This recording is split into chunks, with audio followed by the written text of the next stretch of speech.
be a head coach, but coaching with him for 3 years allowed me to have success as being a head coach. Back to your question at the beginning, look, we felt like we'd be able to run the ball. We knew that, this was... So that's a little bit of Sean Payton in the postgame. I got to be honest with you guys. This was the exact type of game I would say. And that doesn't mean it was pretty or it was perfect or if it was anything like that. It is 100% the offense that should be run. No question. I think that they had balance. There was an unpredictability to their offense. Again, don't get caught up in the did you play a perfect game thing. That to me is overrated. Especially in a game like that. You knew you were able, or you were going to be able, to get away with some things against Cincinnati, because Cincinnati's just not good. We saw that last week when they played against Minnesota. They were going to have a really, really difficult time this year navigating the non-Joe Burrow waters. That's just the truth. You knew your defense was going to be good enough to where they weren't going to be a real factor offensively. That first drive, so what? They get a field goal out of a 12-play drive, and then literally for the rest of the game, this is what it looked like. Cincinnati's first drive was 62 yards on 12 plays. They got a field goal. And then it was 30 yards, 9, 0, 1, -1, 8, 29, 6, and 7. That is about as dominant of a stretch that you can have. We knew that the offense was not going to be a factor in this game. What I was curious about, I think I mentioned this yesterday heading into the game. There is zero, I found any discussion regarding the Broncos defense versus the Cincinnati offense wildly boring because it wasn't going to matter. Anybody questioning this defense and how good they are, they're going to get beat occasionally, okay? This is the NFL, and there's good players and good offenses. You aren't going to be perfect. You aren't going to hold every team to 6 points. That's not the standard. But the defense is going to show up more often than not. And I do consider them one of the best defenses in the league. The thing that will make and break your season is very simple. Can you offensively keep up and play complementary football? I talked a little bit leading into the weekend and then coming out of it about what offense should you be. Is Sean Payton running the offense that he should run or running the offense that he wants to run? And last night was the offense that he should. You have a 100-yard rusher. You had 38 total rushing attempts by the end of the game. Even after half, they had an incredibly balanced offense. The numbers got skewed a little bit because they were doing end-of-the-half drives where they're just throwing the ball over and over again. So I don't remember what the number was at halftime. But the run-to-pass ratio, as far as attempts on each side, were a little bit skewed because of that. But you committed to it and then stuck with it. And I think we all realized something that I've been trying to tell you since he was signed way back in the offseason. J.K. Dobbins is a very good back. Very. He always has been. J.K. Dobbins has an injury problem. He does not have a talent problem. When I continuously remind you guys that his yards per carry since entering the league in 2020 ranks second in the NFL over that time frame, it's because he's very good. For his career, he averages 5.3 yards per carry.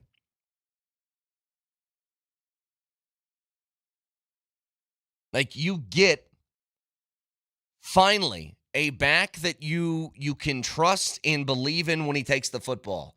Then you have another running back that flashed again last night when given opportunities. R.J. Harvey, when given a couple of shots, looked good. He was able to get skinny. He was able to just find a little bit of a seam and then get to open space. I'm so excited about that running game. As long as they commit like they did last night, I can't think of a more perfect offense to run with this team. And for the record, Bo Nix, I thought was fantastic yesterday. And I think it had a lot to do with being actually unpredictable and not knowing if you're going to run or pass the football. The one, quote, mistake that he made was the pick on fourth down. Who cares? It's fourth down. You're trying to get in the end zone. Take a chance. Does the interception actually count for something different than an incompletion? So what, they gave up 18 yards because it was a touchback instead of at the 2-yard line? Cincy's offense is terrible right now. Doesn't matter. But think about all the things they haven't been doing that they did last night. And look, I fully acknowledge that this is a Cincinnati defense that is not very good. But to run for 186 yards, to have a 100-yard rusher for the first time in the 2.5 years that Sean Payton's been here, this more impressive to me because they've had issues with this. Completing passes to 9 different receivers, 5 different guys with at least 4 catches yesterday. That is being unpredictable in how you're using your offensive playmakers. You can kind of tell when guys are going to be targeted. Cortland Sutton, you need a third down. You know where you're going. It's going to be that dude. But I think overall, especially with that game being at home, I couldn't have wanted anything better than what you got last night. There is still a lot of things that they need to clean up. A lot of drop passes in that game. A lot of them. You know, here's what it felt like to me. In the Chargers game, Bo Nix was the reason why you didn't win in blowout fashion. Just the truth. He missed on those deep balls with guys wide open, and that could have broken that game into another stratosphere. Some of his receivers are the reason why that game didn't totally turn into a 48-3 drubbing as opposed to 28-3.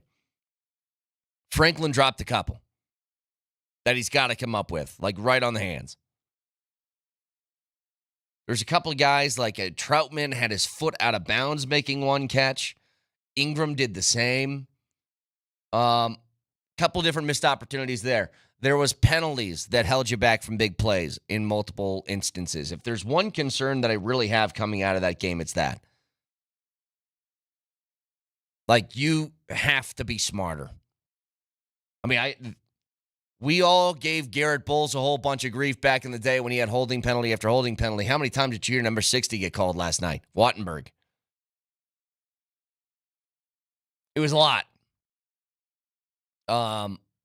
Yes, 7 penalties for 72 yards. Way too much. You play against a better team, that stuff bites you. But all the categories we wanted to see improvement on. How about third down efficiency? You know what you were on third down? 8 of 14. That'll do. 512 total yards. 326 yards passing. 186 on the ground. You held the ball on offense for almost 40 minutes in that game. 38. That is an ass-kicking, unlike most games that you're going to see from a statistical standpoint. The only thing that you lost was, I guess, the turnover battle. And in that case, I was totally fine with it. It was fourth down. Try and make a play.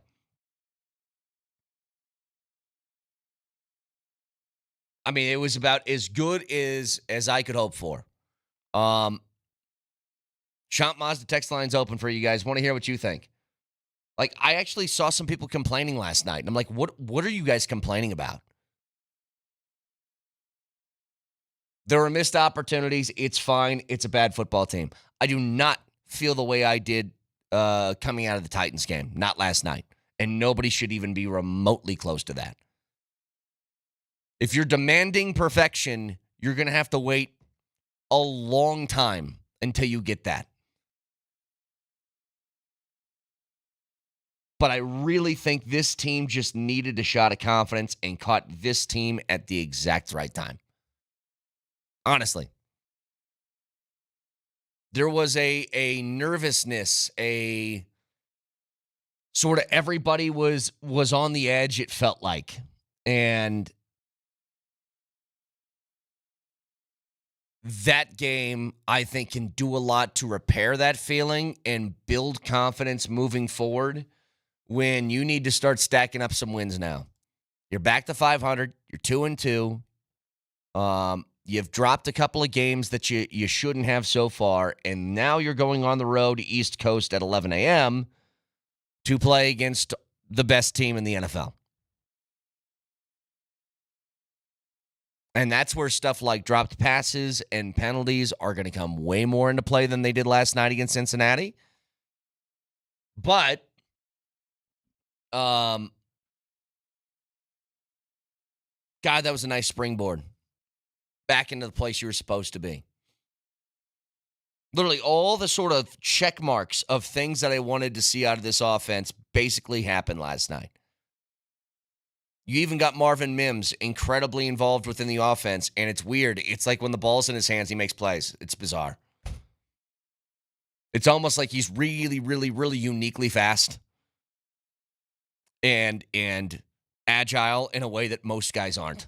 And so when you get him in open field, he makes people miss. It's the weirdest thing. Now, I'm hoping that this is an indicator of kind of what happened last year within this offense. And we'll get to that in just a couple of minutes. Broadcasting for the Backus and Shanker Studios, serious lawyers for the seriously injured. So the text line's open for you. Hit up Voice of the People. Get directly in Nellie's ear on the other side of the glass over there. And the overall question coming out of the game was, is there anything you're disappointed with? Because I'm not sure that I have too much. Again, clean up the drops, clean up the penalties. Other than that, it was exactly what I wanted to see. So we'll get back to this in just a second. Again, is this maybe a copy-paste of what last year was? And I'll explain next.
Texture says this, I think we're lucky that the Bengals suck. I thought we played pretty well overall, but the penalties, drop passes, and some other stuff is still a major problem, and I'm not willing to overlook that just because we kicked their butt. I think that's fair.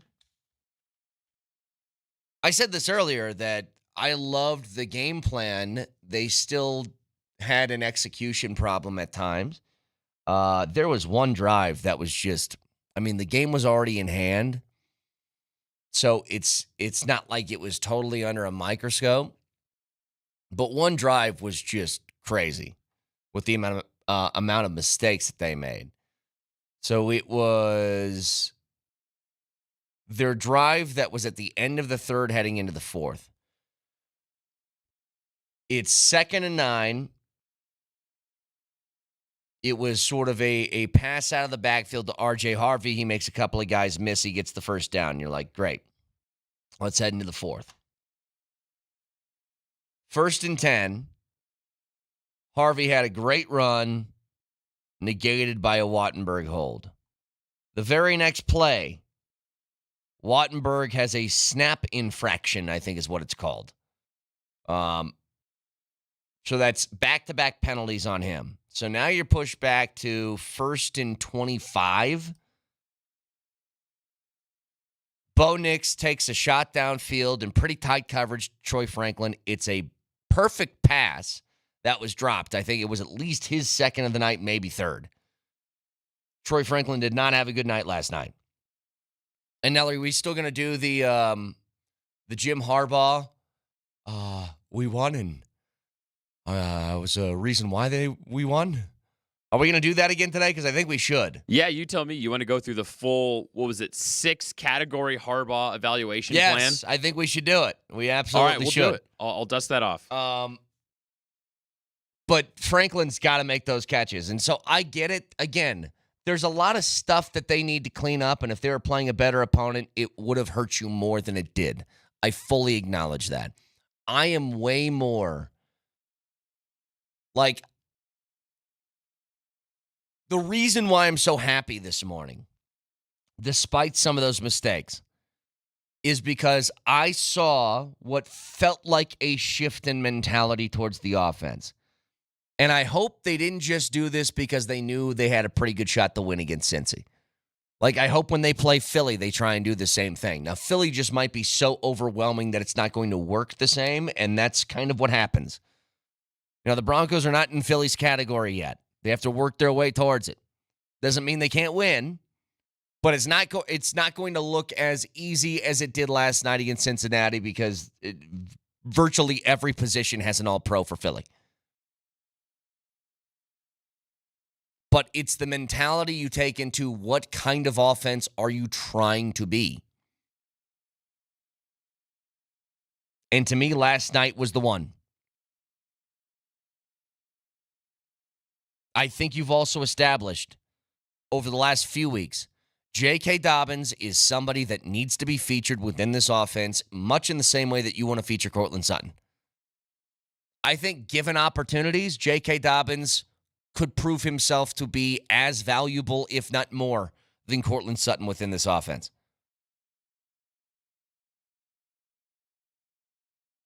The guy just finds space.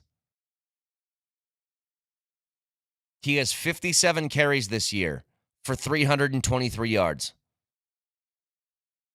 And that was his first 100-yard rushing game. So he's averaging like 75 a game. And it feels like you haven't really featured him yet. Just for the record, your leaders in the NFL in rushing yards are Jonathan Taylor, number 1, James Cook, 2, ETN, 3, J.K. Dobbins, 4. Those are your leaders. That means he's in front of Bijan Robinson. He's in front of Derrick Henry. He's in front of Jahmyr Gibbs. He's in front of Josh Jacobs. He's in front of Alvin Kamara. He's in front of Kenneth Walker.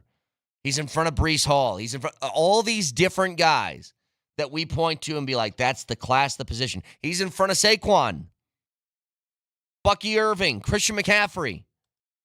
People we consider the cream of the crop of the running back position. He's ahead of them, and he doesn't even feel like he's featured in the offense yet. Maybe up until last night. Plus, you can do this, hopefully, as R.J. Harvey continues to grow and build, with sort of a two-headed approach, which Sean Payton loved in New Orleans. He loved Mark Ingram and Reggie Bush. Ingram and Darren Sproles. Having two was something he coveted. And I think you got the ability to do that. But J.K. Dobbins, there is no doubt in my mind, he has to, 1,000% has to, be a featured part in the offense now. As Ashley says, don't feature Dobbins, he will absolutely get hurt. Well, then he gets hurt. I am not going to coach my offense and what's best for it based on fear. If he does, he does. Texture says, are we doing stock up, stock down today? No, with the Monday game, I push everything back a day. There's too much Broncos to talk about. We'll get to the college football stuff and all of that tomorrow. But I am incredibly excited at what the offense can be. And so when it comes to the comparison to last year, if you remember, last year, the season started, the offense had a lot of question marks, and people were not happy with the way that it looked. And for good reason. Bo Nix was really struggling out of the gates to find his footing in the NFL. No, you had the exact same record at this time last year. You were 2-2. You had the really good game against Tampa, and then you had sort of that squeaker against New York. Even that feels the same. Because you've played really good in this game. Dominated. And you squeaked one out against Tennessee. But from this point on, it felt like the offense really started to go. Like you played against a little bit lesser opponents and really found a way to get it to start clicking.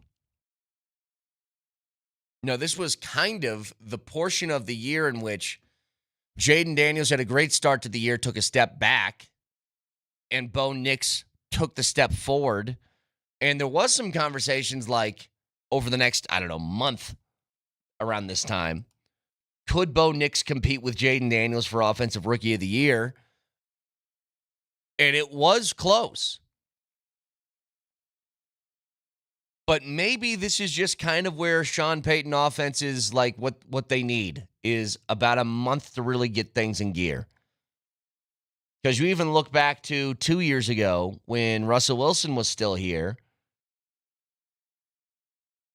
It was Sean Payton's first season.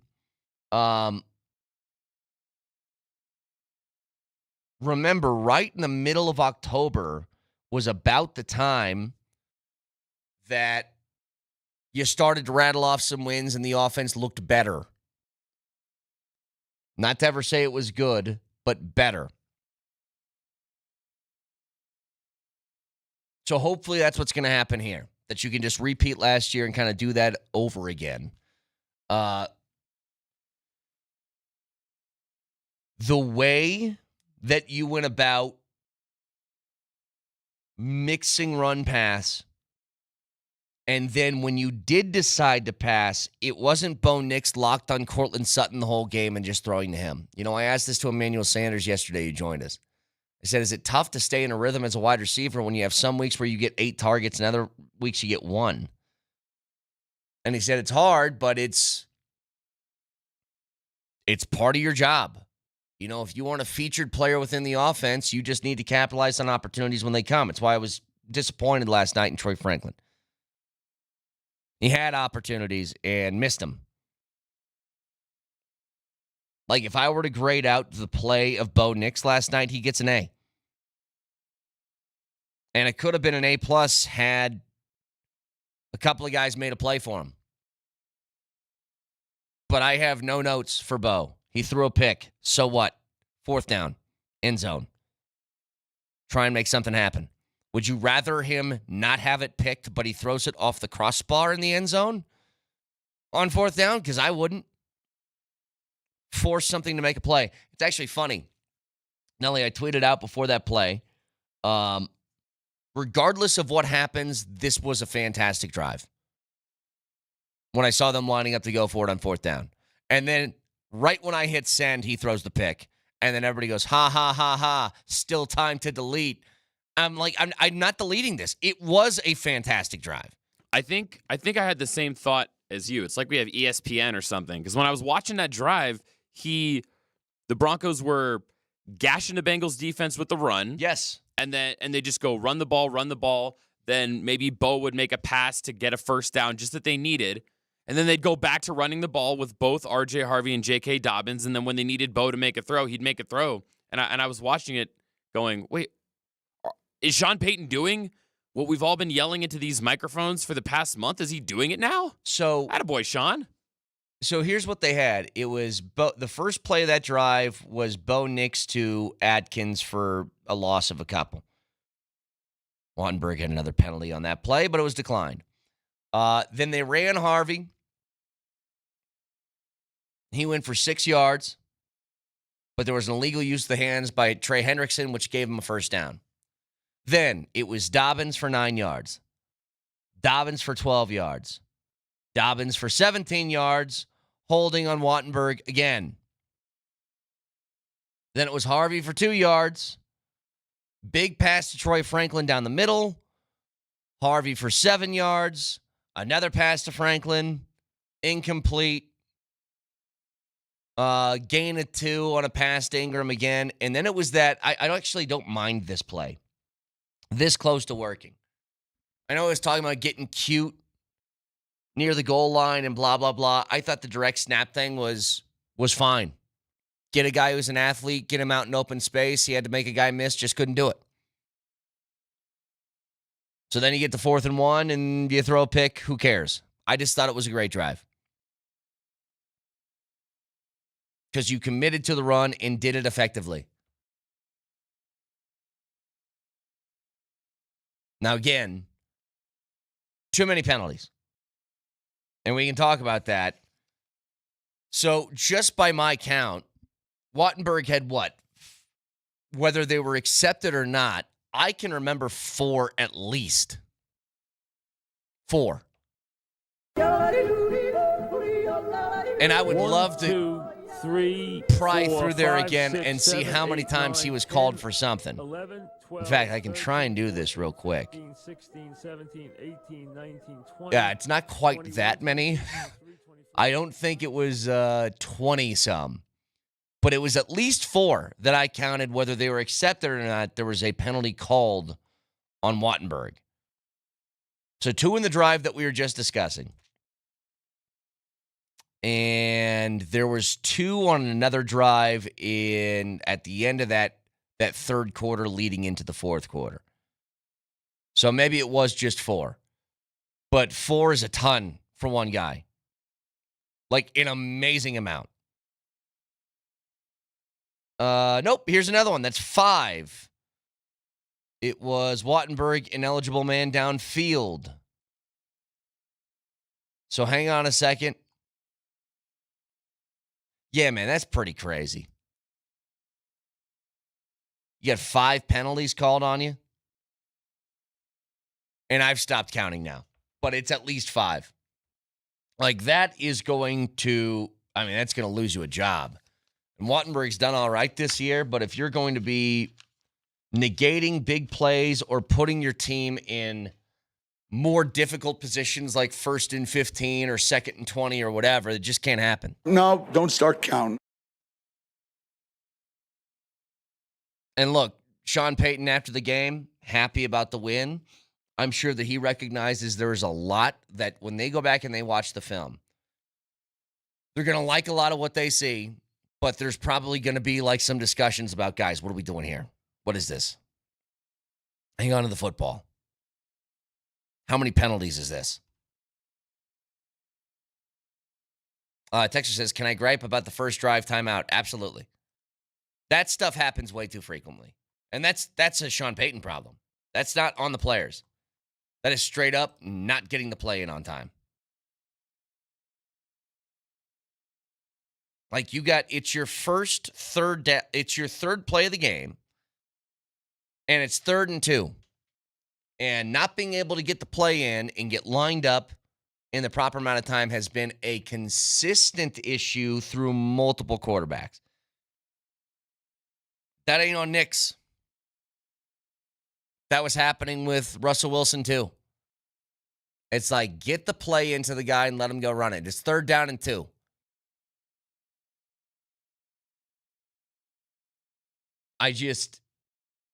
That's one of those that the more frequently that happens, the more annoying that's going to get, because it seems to be a constant issue over and over and over again. So 303-504-0925. Congrats to Ralston Valley High School's Savia Creasy. She is our Student of the Week, presented by Mr. Rooter Plumbing, proudly rooting for Colorado athletes and students. Tune in on Friday night at halftime of Mountain Vista in Valor for the next Student of the Week. So, a lot more to discuss within this game. There's also some things that happened yesterday at Nuggets Media Day that I thought was really, really cool. Valanciunas being here, that story officially dead. Bruce Brown back within the Nuggets facility. And I don't think, as happy as the fan base is, no one, absolutely no one, is happier to be back in Denver than Bruce Brown. Bruce Brown was going to find his way here one way or the other. And in the same way that you have been screwed through both the Nuggets and the Avs due to cap stuff about guys that you want to keep that you had to let go, Bruce Brown being one, Naz Kadri being another. Like, you didn't want to let those guys go, but there was just no way to fit them within the roster anymore and stay under the cap. Bruce Brown, I think, would have given money to play here. And there's a quote that proves it. We'll get to it in just a second.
Is Brucey B going anywhere? Hell no. Hell no.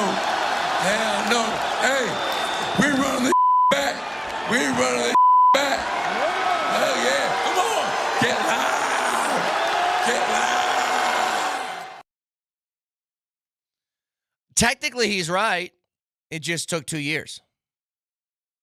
You ever made a prediction thinking it was going to happen tomorrow and it happened 2 years later? Well, you know what? You technically aren't wrong then. I'm going to put that in a pipe and smoke it. They are running this back. You know, there was a common theme yesterday at Media Day, and we'll get back to the Broncos in just a second, but I do want to mention this. Common theme at Media Day that I heard expressed from all different players and the new regime that's in charge. Man, and think about the difference that just a week made.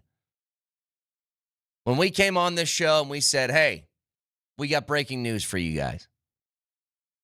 Ben Tenzer and John Wallace are your new, I guess, brain trust within the Nuggets organization. And God.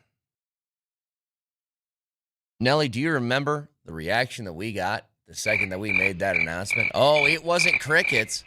It was very, very loud, actually. Incredibly loud and angry. This sounds like something the Rockies would do. They promote from within. And I said, how about you just give it a minute? Because I, like others, was not enthused immediately about it. But I kept this in mind, and I said this on the air multiple times. The Nuggets and Avs have been so good over the last few years, they have earned the trust for them to fail before you expect them to. They have earned benefit of the doubt. They are not a stupid organization. They are a very smart organization. And so with that, maybe give it a minute. And literally a week later, we're like, oh, so we have the best front office in the league now. Great. But there's a common theme. I heard it expressed from the players. I heard it expressed from guys like Christian Brown, where they said they gave us literally everything that we wanted. Ben Tenzer, John Wallace at their press conferences said this as well, talking about how they wanted to handle this offseason in acquiring players, where they did the very smart thing and they said, we would be idiots not to talk to Jokic and Jamal and ask them what they want. And I bet you this is what they said immediately. They said, Bruce Brown. Jokic probably said, I need a backup center that I can trust so I don't need to play 42 minutes a game for us to win. Jamal probably said, I would love to have more shooters on the floor. Like, everything that this team that we were going through a checklist of, what do they need? They need a backup center. They need more shooting. God, I'd love to have Bruce Brown back. All of that is now here. And basically the translation of all of that was no excuses. This is the best place to be as an organization. It is also the scariest place to be, where if you don't reach that ultimate goal, it's nobody's fault but their own. I mean, you can have injuries and stuff that creep in. That's the same for every team. But as far as on paper, what this team looks like right now, there is zero excuses. I would put this team on paper against any team in the league, including Oklahoma City. I think even in the year that the Nuggets won a championship, it took me a while, probably like February of that year, for me to really go on board on, like, I think this team's winning a title. I'm telling you, before a game starts, I think this is it. I think this is the squad. I don't know if there's a better team in the league. You possess the best player in the world. And now he has actual depth and help. Like, I'll give you the difference. Over the last couple of years, Julian Strother had to make a jump and had to stay healthy in order for the depth to be fully where you want it to be. And not even fully, kind of where you want to be is what I should say. And now you look at Julian Strother and you say, if this guy can't get on the floor, I understand. A huge part of last year's success or failure was going to be dictated by a rookie that we hadn't seen play yet. When Deron Holmes went down with his injury, it felt like it killed a huge portion of your chances to win. Deron Holmes didn't play a single minute in the NBA at that time. Hadn't made a bucket. And we're like, oh my God, how will we survive? We don't even know if the guy's good. He looks like he's got talent. I hope he is. I have no idea. You know who I know is good? Jonas Valanciunas. You know who I know is good? Cam Johnson. You know who I know is good in fits here? Bruce Brown. Do you know who I know can shoot? Tim Hardaway Jr. Like, these aren't questions of, man, if they make this sort of... No, you know. You know who they are. They're veterans. They've been doing this for years in the NBA. I think this is the squad. This is the one that I would say before the season starts, yep, I think they're winning a title. I think it's the best team in the NBA. I keep thinking of, remember we had Charles Barkley on right around the time that Malone and Booth got fired. Yeah. And he had some great quote where you were Vic or somebody asked him about that process. And he said that pretty much Nuggets ownership said, you guys are fighting. You can't get along. I have the best player in the world. So I'll keep that guy and I'll fire both of you. Yeah. And I'll trust him. And I just keep coming back to that because everybody's going, oh, imagine what Malone could have done with this roster. Or, oh, Adelman actually is okay with coaching up the young guys. Imagine what he and Booth could have done. It's like, who cares? They couldn't fight. And when mommy and daddy are fighting, all the kids suffer. Yeah. It's just amazing to see the transformation. Where we're sitting right now, can you imagine this roster and this feeling among Nuggets fans back in like March? Well, dude. Or back in February. Can you imagine feeling the way we're feeling now back in the middle of the slog of last season? It's hard to believe how far we've come. Well, I'll tell you what's really crazy is that whether it's us, the fan base, whether it's the players, or whether it's Michael Malone, they have all wanted this from the beginning, and they finally got it. By the way, Christian Braun, has he done nothing but just curls this entire offseason? You mean beard curls? He actually has facial hair now. He's got a beard, and he also has shoulders and biceps in a way that he didn't have before. So that's all he was doing. Yeah, he must have gone to Rocky Mountain Men's Clinic or something because he is looking big. Mose, you see him at the gym this morning? You see old Christian Braun at the gym? Oh, yeah. Anyway, so we'll get back to more of the media day stuff in just a second. Now, as far as the Broncos go, just to recap, if you're just tuning in, I don't think I could love a game more. It wasn't clean. It was still sloppy, but it's the offense they got to run. It's what they have to do. And for them to commit to the running game like that, trust R.J. Harvey, spread the ball to 9 different receivers, 5 different guys with at least 4 catches. That's your offense. And I'm so glad that they found it the week before they faced the best team in the league, because they are going to need every ounce of good decision-making in order to have a shot against them. Early game, East Coast, in Philly, all pros at every single level on that team. There's going to be no room for the mistakes that you made. The amount of penalties in that game was insane. I think part of it was just refs got really flag happy because it wasn't just them. I mean, the Broncos had, what was it? It was like 7 for 72, but Cincinnati had 11 for 65. I can't even count the amount of penalties that were just declined and don't count in the stat sheet from that game. It was constant. So you need to get that part figured out. But just the way that you approached the game was how it should look. And for the record, been really hard on Bo Nix this year because he's a year 2 quarterback that has expectation, and you should be. You should be grading him with a much more difficult curve now. I thought he was fantastic last night. I think his receivers, and Troy Franklin in particular, let him down on a few different occasions. He finishes that game with 326 passing yards. It could have been 400. Could have. Now, keep in mind, Cincy's defense is trash, and they're even worse when their offense can't stay on the field. When you hold You're just like me. Trash. when you hold the ball for 40 minutes, yeah, you get that defense huffing and puffing, makes running the football a lot easier. I can tell you that much.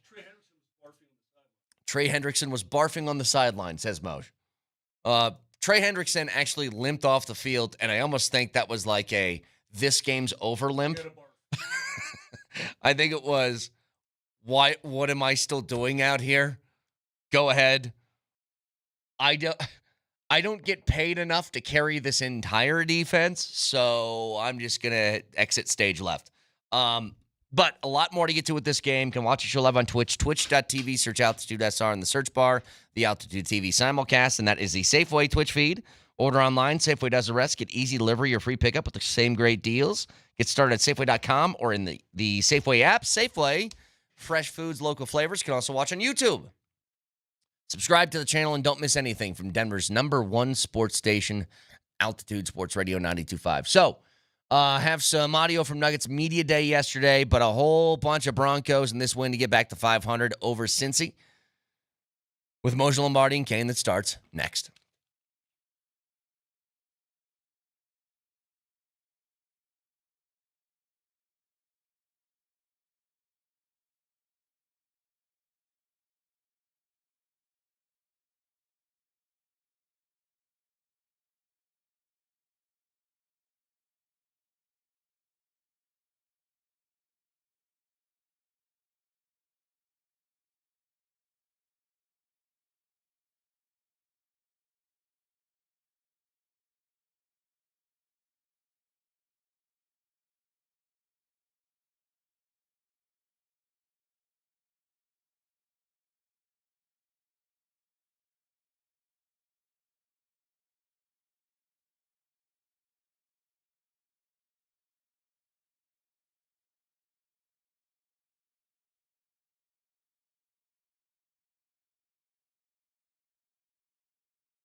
Here's Harvey.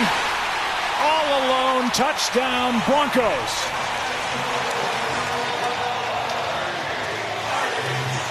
And this Bengals defense is just flat worn out.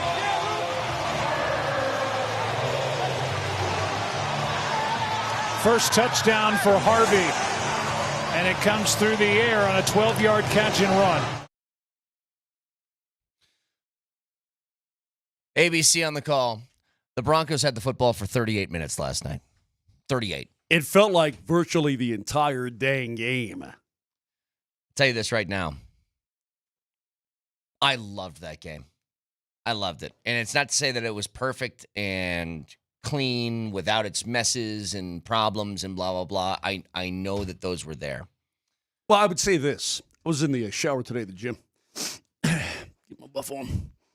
But no, I thought to myself, that game was far from perfect, but it was a lot farther from not great. Yeah, it was pretty good. I think what excited me most about that game was that's the offense you should run. That's the one. And I think one thing was established last night that is incredibly important. J.K. Dobbins needs to be a huge fixture within this offense. Been saying this forever. I was telling you guys in the offseason, I don't think people understand how good of a back J.K. Dobbins is. He's just been hurt his entire career. But when he's healthy, he's incredibly good. I've reminded you guys, he's second in the league in yards per carry since entering in 2020. In the NFL, he averages 5.3 over his career. This guy's a good back if you feed him enough. And I think that was fully on display last week, and it's been on display over the last couple, but it just didn't feel like they were committed to force-feeding him. It makes me wonder what happened with the Chargers. Me wonder what happened with that situation. He got hurt. They considered him injury prone. It's true. He didn't get in the gym every morning like you do. You know what's ironic about that? Is that they let him go to bring in Najee Harris. Why? Because Najee Harris didn't miss a game in his career. Yeah, And then he blew his Achilles. Yeah. That's a Charger thing. Like, over the course of time, Chargers players tend to suffer injuries more than any other team, it seems. They're always injury prone. It's a lot. Yeah. But to get back to kind of where we started here, I know the game was far from perfect. I think Luke Wattenberg was called for 15 penalties last night. I felt bad for him because you could tell after the holding penalty, you could tell he was shook up, and then he led to that false start penalty. He was messing with the football. The snap infraction, whatever the hell that was. Something. You could tell he was a bit shaken up by that. I think that was his, I'm being legit now, I think that was the fifth time he was called for a penalty. Was 5. that infraction. Yeah. But I understand there are warts in the game, and we can get to that a little bit later. That's like the perfect offense for this team.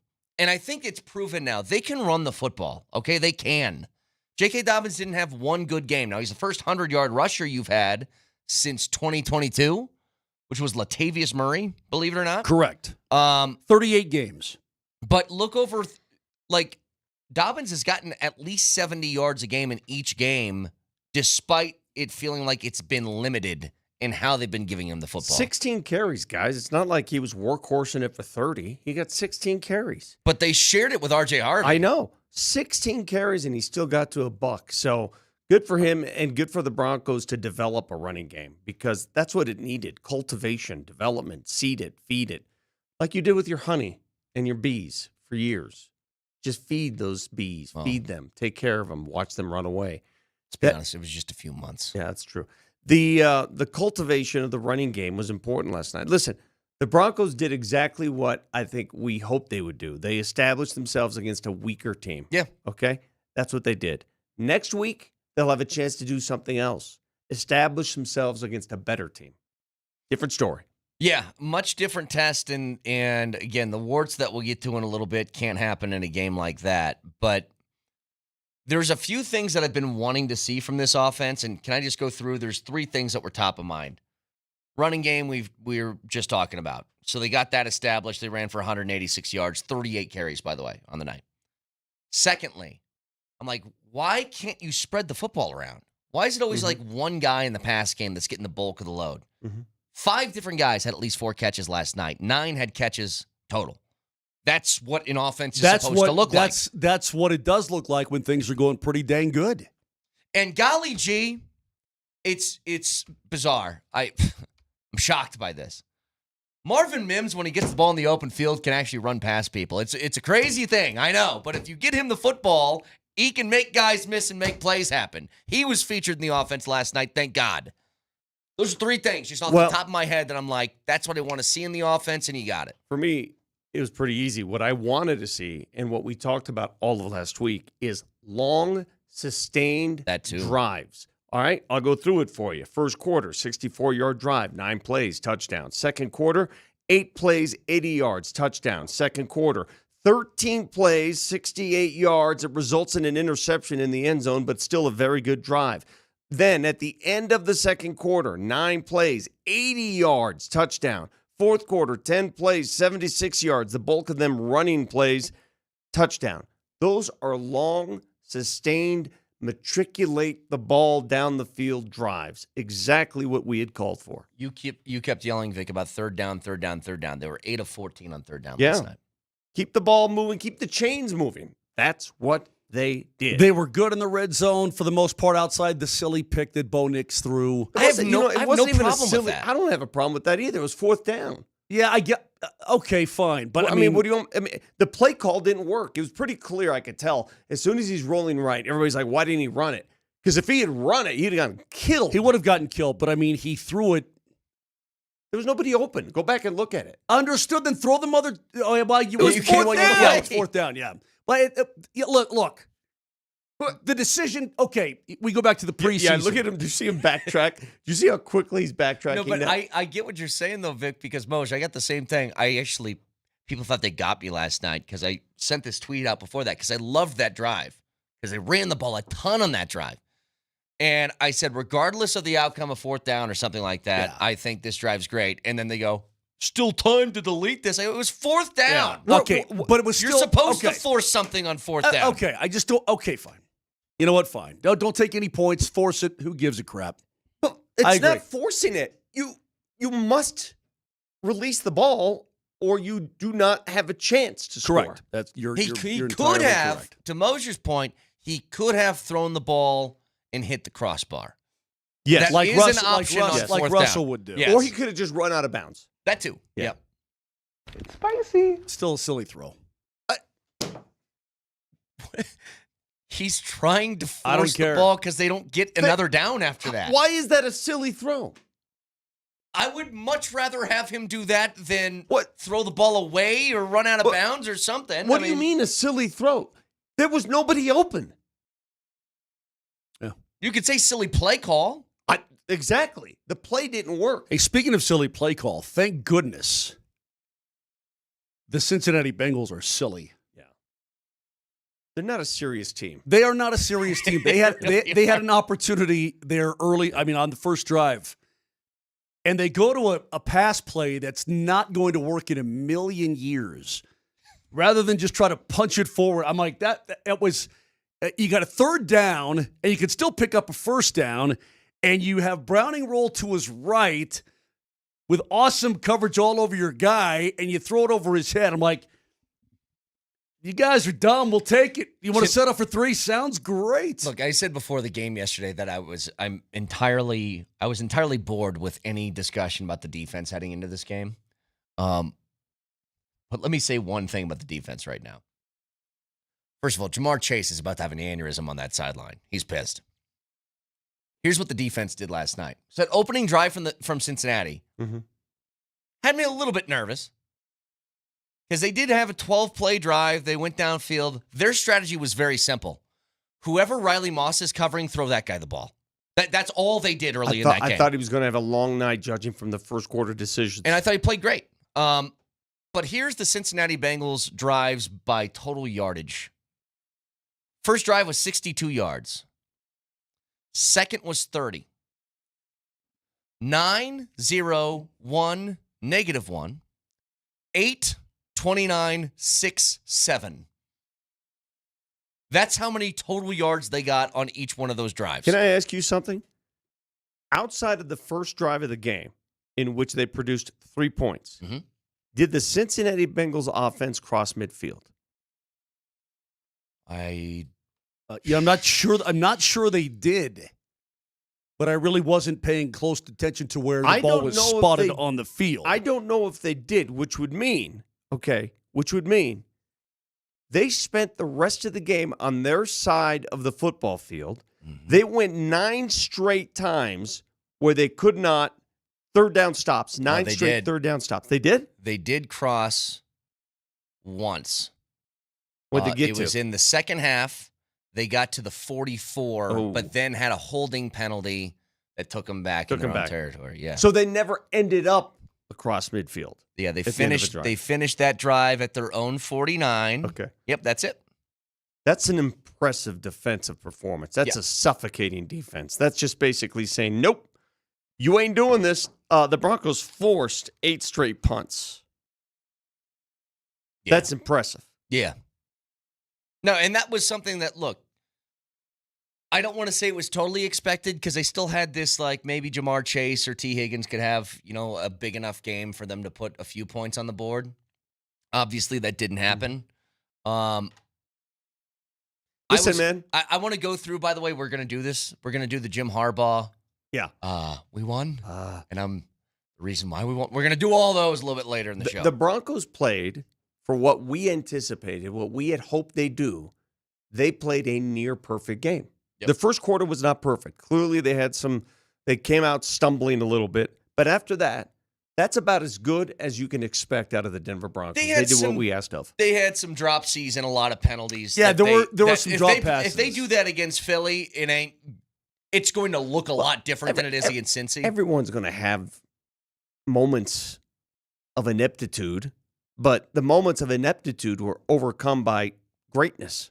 That's true. That was a great game. I loved it. It was a great game plan. Bo looked good. Bo stepped into his throws. The running game was dominant. The offensive line, outside of one guy that was penalized left and right, was fine. I have some questions about why they cannot connect with Evan Ingram for some reason. Yeah. We can get into that. But, there's very little to be upset about. The Broncos did exactly what we'd hoped they'd do today. Congrats.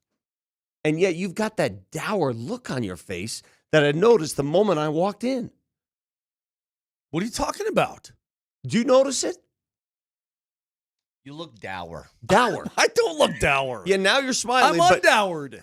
I've been undowered. You look dour the moment I walked in. I've been undowered on what has been. I'm undowered on what will be. What? No, dude, it went exactly. You look forbidding. Forbidding, copy. You look morose. It went exactly as I said it was It went exactly as I said it was going to go. What have I been telling you morons for a week? Dismal. I said the defense is going to beat the snot out of those guys. The offense is going to find itself. The Broncos are going to crush them.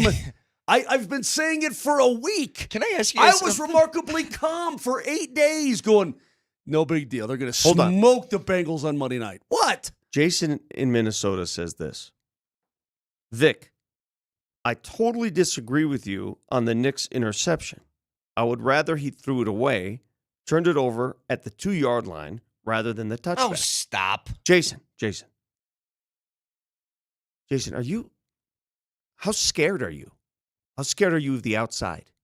You mean to tell me you would rather, for 18 yards of field position against a team that you knew wasn't going to do anything, you would rather he tuck it and do nothing? Are you kidding me? Then at least attempt to throw? At least attempt to precisely put it in there, stick it in there, and you never know what happens? Are you kidding me? That's how I live my life. How scared are you in life? Seriously. You would rather have your quarterback on 4th down throw it away. I'm going to tell you right now, if any quarterback I coach threw it away on 4th down, get out. Yeah. Get out. I'm looking at the play. There's literally get out. Nowhere for him to run, and just try to throw it in there. He's got three guys that are all kind of dragging towards the pylon. None of them, like, I don't even see a way you can get the ball in there. In fact, Nelly, I'm gonna send this to you. You can throw it up on the board behind us in just a second when we come back from break. But I think there's so much good to talk about from this game that we'll get to in just a little bit. 303-504-0925 back after this.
Not only that, as we get recapping these Broncos here.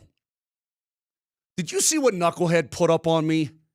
He had Bo Nix last night, too. Did you see what he put up? I did not. $170 on me.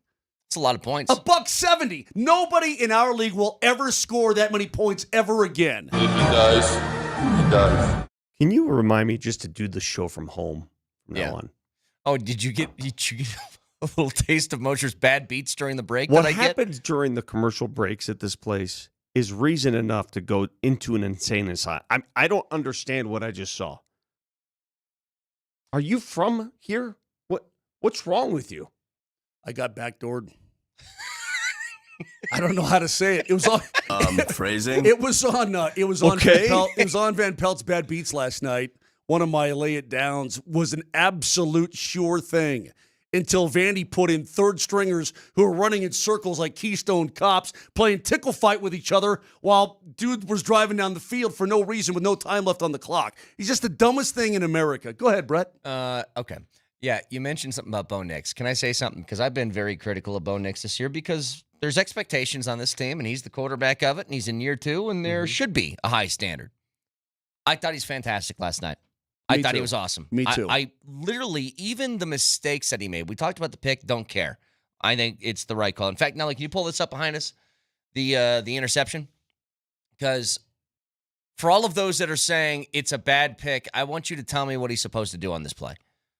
He is rolling out towards the sideline. He has 2 defenders that are pursuing him that are right in front of his face.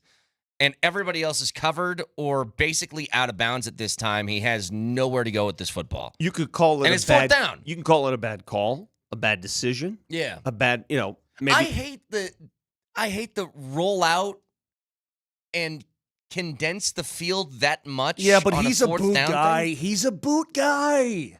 Yeah, but there's nowhere to go when He's you're a near the boot goal guy. line. So here it is. You guys tell me if you think this is bad from Nix. What is he supposed to do? Like there's nowhere for him to go. So I mean, yeah, he throws a pick, but it's fourth down. I don't care. This play means nothing to me. What if it was against Philly? You could have tried to squeeze it to Cortland Sutton Yeah, I on was the thinking interior. that too. If it was against Philly, would you have more of a concern? No, I'd be saying, why are we making that call? Or why are we running Wildcat on third down? First of all, why are we focusing on this when they thoroughly dominated Yeah, the I game? don't know. Let me tell you the best part about it. I'm only doing this to tell you, I don't think that Nix really made a mistake last night. He had 2 big drops by Troy Franklin. He had a couple of times where like Troutman or Ingram had their foot out of bounds, and it's like if they don't make those mistakes, especially Franklin, he had that deep shot downfield. Let me tell you the best part about what's this, happening Vic. right now. He thought Harvey was going to run inside. Harvey stayed outside. Watch it. Okay, keep going. Got his Stop eyes right. on him. All right, so right at this point, he's like, Harvey, go inside. Yeah. Like, where's Harvey going at this point? He's running Well, to I the know, Harvey's pylon got for to no sit reason. down.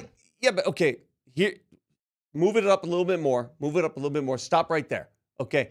Now, at this point, Well, Harvey didn't even have his head turned, which I is know. part of the problem. at this point, what the hell is he supposed to do? If somebody says run the ball, you're insane because he would have been enveloped at about the 5-yard line. He had 1 guy coming from the interior, 2 guys would have come from the exterior. I guess he could have feigned a run and then popped it over the top. And people are looking at Sutton. I think this is deceiving. I don't think there's a window Well, here. 56 is in the way if you're trying to get to Sutton. Keep going. Keep going. Now you let it go. All right there. Right there. Okay, so he's releasing the ball at this point. He's throwing to the pylon to Franklin on the back edge, Okay.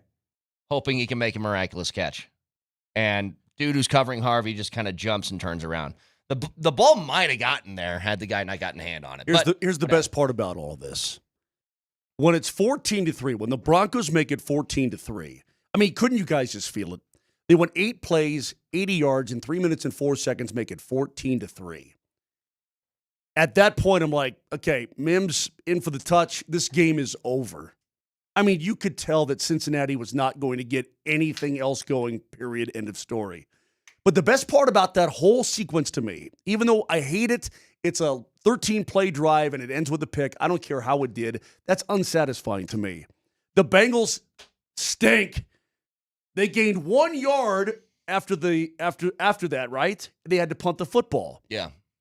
And with a minute left on the clock, Nix goes 9 plays, 80 yards, or minute 10 or whatever it was, for the touch. He came right back on the field. They drove right back down the field. They put it in the end zone, and it's 21-3, and it's game over.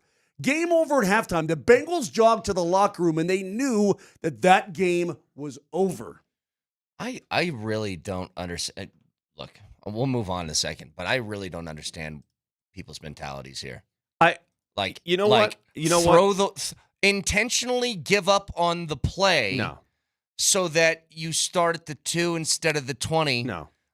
Your defense gets an opportunity for 2 points. How often do you see safeties, guys? I don't mean to be disrespectful to all the people that disagree with us on this topic, but those of you who think it's better for your quarterback to eat the ball and not even try to score there, you people who think that way, you are happy with the pink ribbon at field day. You are happy with the white ribbon. You finished third. You're happy with that. That's exactly who you are. I want my quarterback to try to score every single time. Yes. Every single time. Here's your trade-off. You might get 6 points, but if you don't take that risk, you save 18 yards. Who cares? How will you ever know unless you take the risk? Did the throw work? No. I want him to throw it every time. Every single time. Well, I mean, again, whatever you think of that play, I guess there's no changing anybody's minds on this. What I will say is I started this by saying I've been critical of Bo Nix, and I thought he played a damn near perfect game last night. I thought the decisions to take off and run when he did were very smart. I thought he was putting the ball on the money. He did not look as nervous.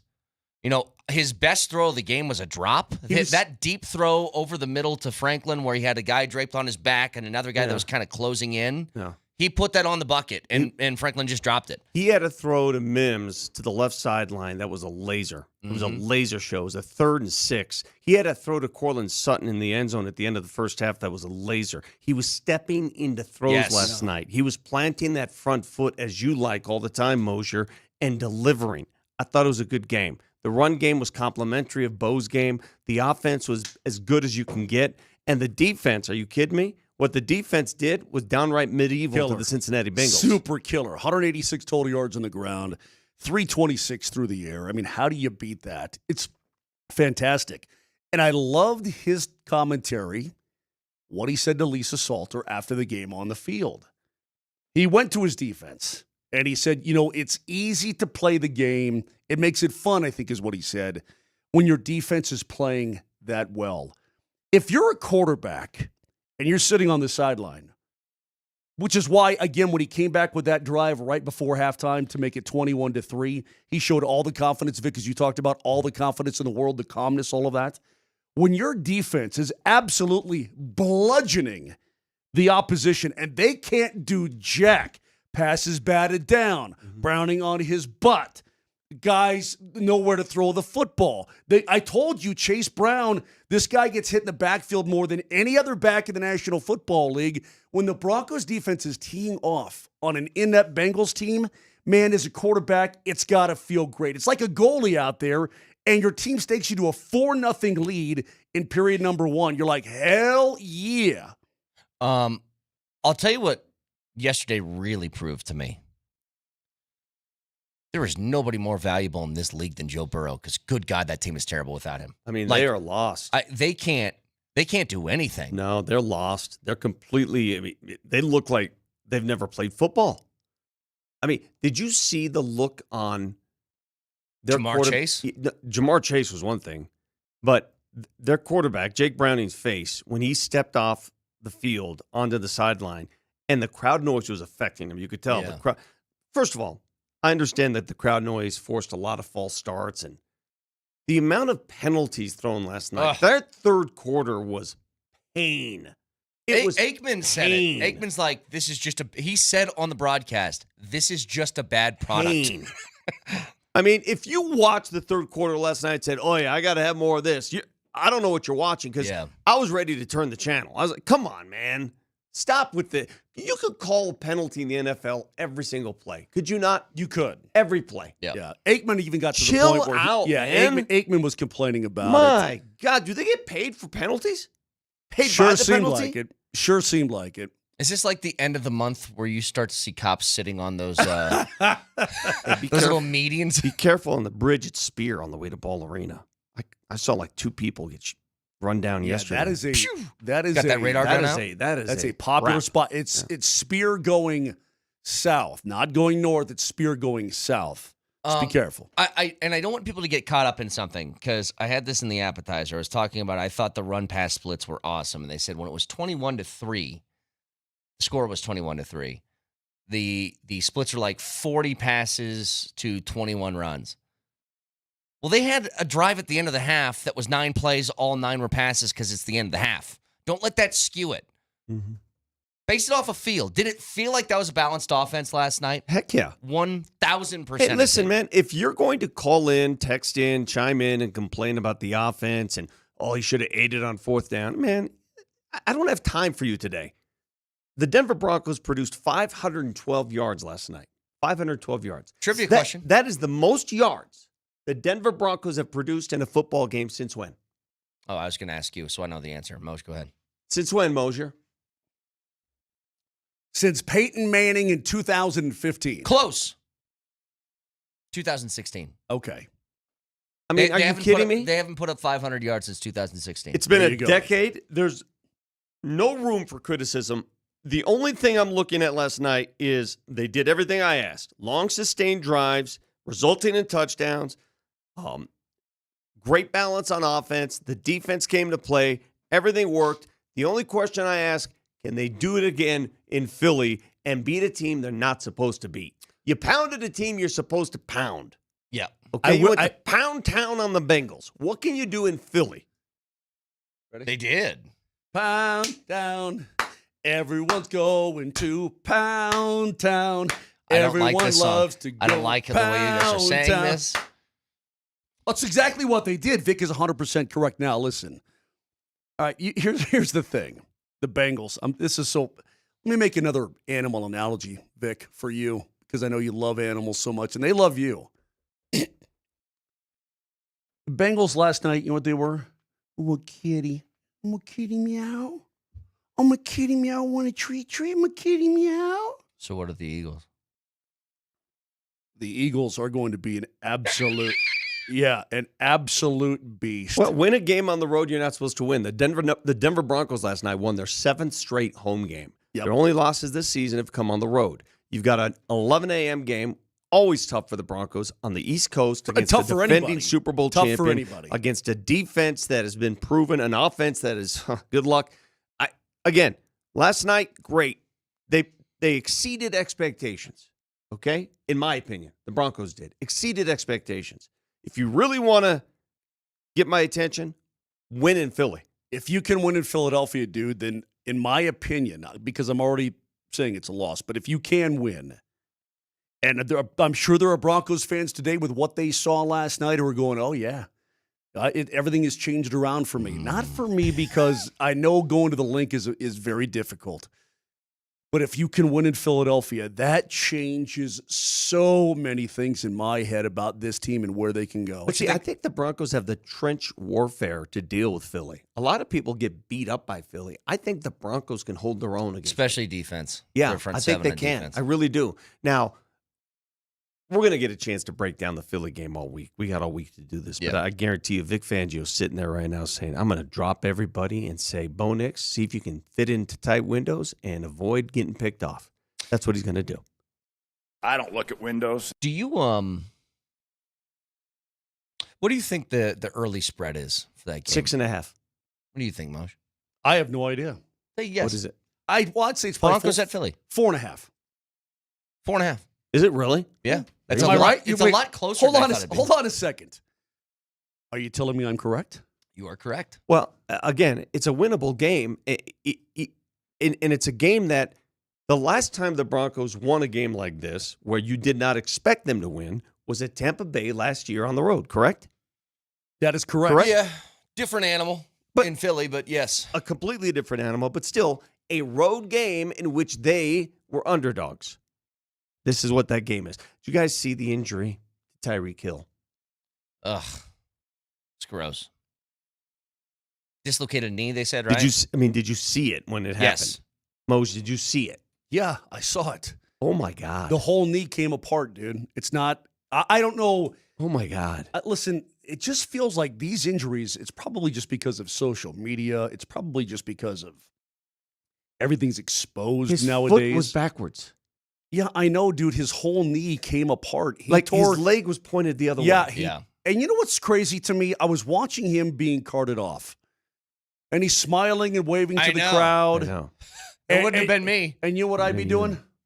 Ow! Yeah. Ow! I mean, his God, leg. you're loud, dude. Thanks, dude. Well, his leg got twisted backwards. I don't know what to tell you. You think that's loud? What the holy You know what I would have done? Okay. I just would have stared at my Jesus. knee and been like, what is this? Listen, I've seen a lot of legs twisted backwards in my life.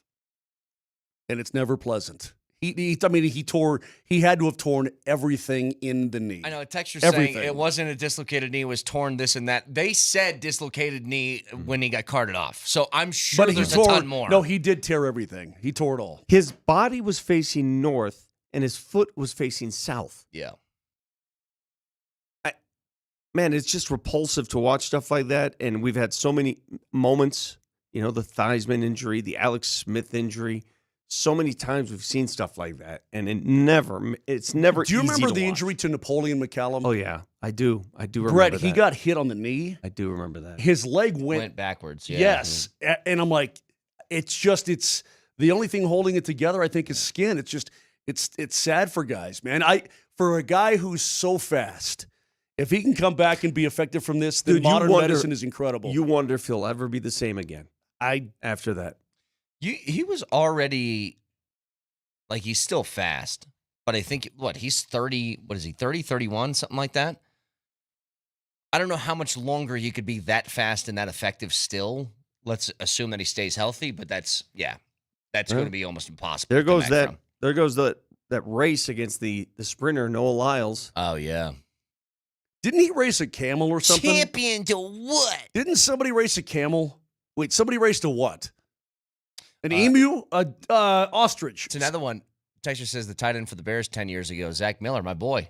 Yeah, it's your boy. Yeah. I mean, his was same thing.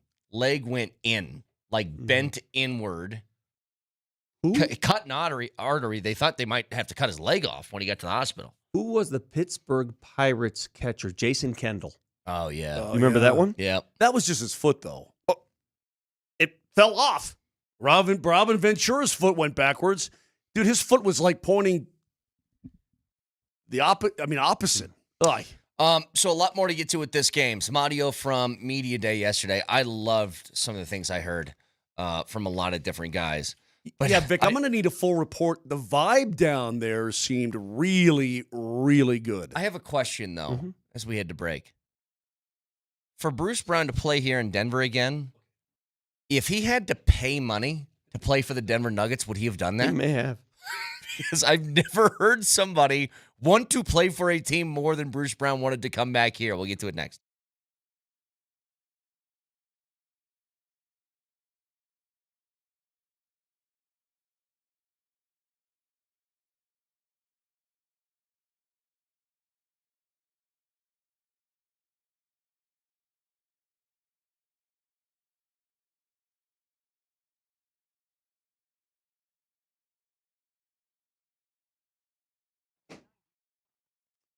Guys, when you're dealing with men's health issues, you want something that works. And when I tell you Rocky Mountain Men's Clinic treatments work when the pills or the herbals fail, I mean it. Success rates well over 90%. And I'm talking about the dreaded erectile dysfunction. Don't slough it off. Don't pretend it doesn't exist. Don't go, do something about it. Get back to being you. Because they've helped tens of thousands of men up and down the Front Range over the last decade, and they can help you too if you're quietly dealing with this and it's stealing your confidence and your connection with your loved one. Do something about it. Rocky Mountain Men's Clinic is all over the place, from Fort Collins down to Colorado Springs, including Castle Rock. All revamped and renewed, so if you're in the South area, big time South, They've got you taken care of. Initial visit's only $99. You've got the consult with Colorado licensed medical providers, the PSA test. All of that is involved, and the staff is experts. They're going to help you out and have you back in business. So give them a call today, 720-440-7900. That's 720-440-7900, or go to RockyMountainMen'sClinic.com.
Is Brucey B going anywhere? Hell no.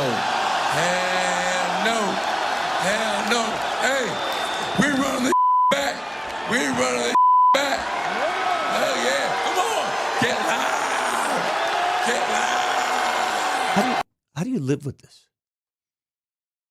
How do you do this? How do you every morning Just here? embrace it. I mean, I've been gone for Embrace the 3 mode. weeks. I've been gone for 3 weeks. been And glorious. I'm going to be gone for another 3 weeks after my first half hour here. You, during the breaks, are the most annoying human being I've ever met. I literally sat here and typed. Oh, did he? Did he? Vic just asked an innocent question. Does anybody want to read the paper? And you cursed at him. Yeah, well, I'm trying to get my fill in. It's been 3 weeks. I need to get my fill back. So first of all, Mike Malone wasn't wrong about Bruce Brown. He was just 2 years late. That's all. Second of all, just quickly before we get to Nugget stuff. Mhm. So we gave you guys that stat. The Broncos put up over 500 yards of total offense last night. First time that's happened since 2016. They did it 6 times in 2013 alone. That's crazy. They had 6 games in 2013 with 500 or more yards. That was the most explosive offense in history. Yeah. That was that offense. Yeah, that offense was crazy time, crazy town. In fact, we had a guy on. Was Emmanuel there at the time? When did Emmanuel get here? 2014? Yeah, he was on that team. Was I think. he? Yeah. Because there were 3 years there, 3 or 4 years where he's over at 1,000 yards receiving every year. I mean, catching a ton of balls. Everybody was catching a ton of balls. DT is catching a ton of. It was great. Those were great times, man. 37 points, 34, 49, 37, 51, 35, 51. That's silly. Anyway, the Nuggets yesterday. Let me tell you something that I absolutely love. I heard Christian Brown say this specifically. I heard Tenzer and Wallace talk about this. That they said we would be idiots not to go to Jokic and Murray and ask them what they think this team needs. And everything based on these offseason decisions and acquisitions all seems like it comes from players. Because Christian Brown goes, they gave us everything that we wanted. And it's the truth. Mm-hmm. What did Jokic probably say? Can you get a backup center that's actually good so I don't need to play 42 minutes a night? Yeah. Can you give me some help just so I can rest? I just want to be able to breathe for a second without this game going to trash. Valanciunas is an intimidating figure. He's got that sort of the mountain from Game of Thrones sort of thing. Really going nice for him. guy, though. Yeah. Very nice guy. Did you ask him about Panathinaikos and our war with Greece? I'll get into all that stuff here Okay. momentarily. I will say this about Christian Brown now. But you're right about all the positions that they needed. What else do we need? Shooting. Okay, we got you there. Cam Johnson, you need Tim Hardaway Jr. He can come in and fill. You need that? Got it. I'd love to have a Bruce Brown back on this team. Got him. And Bruce Brown is writing checks to the Nuggets like, if I give you guys cash, I think I can play now, right? Because he said that he got offers for more money from other teams, and he just told his agent, I don't care. I'm going back to Denver.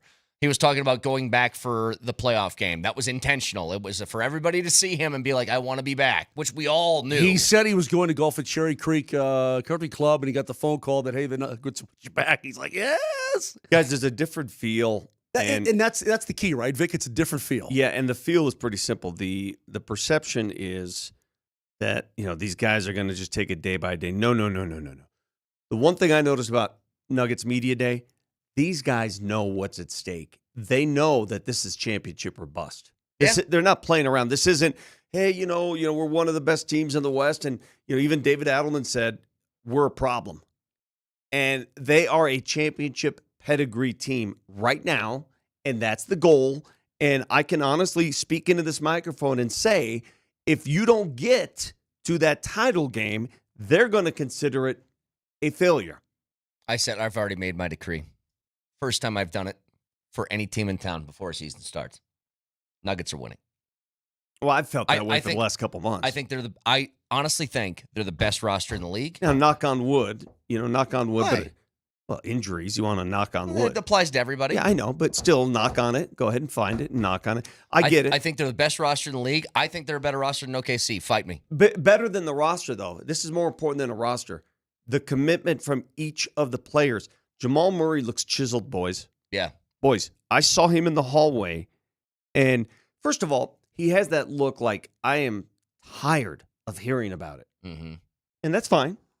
That's fine. And he said he's going to make an all-out effort to really come to play in November. Let's see where it goes. Like to start the season hot. Well, not that this matters. Maybe he uses it as fuel. Did you guys see ESPN put out their top 100 NBA players last week? Jamal is not the second best Nugget anymore. It's Aaron Gordon. They have AG above Jamal. And how about Aaron Gordon? A year removed from his finest offensive performance. Clutch shots at the end of games, 3-point percentage through the roof. And free throws? Him saying yesterday, my focus this year is going to be defense because we have so much offense. I'm going to make sure we have an elite defense. Just the greatest teammate the in the dude world. is selfless. Yeah. Is he the most selfless guy? Everything was perfect yesterday except the results from my media room where I did not get a chance to speak to the heavy hitters.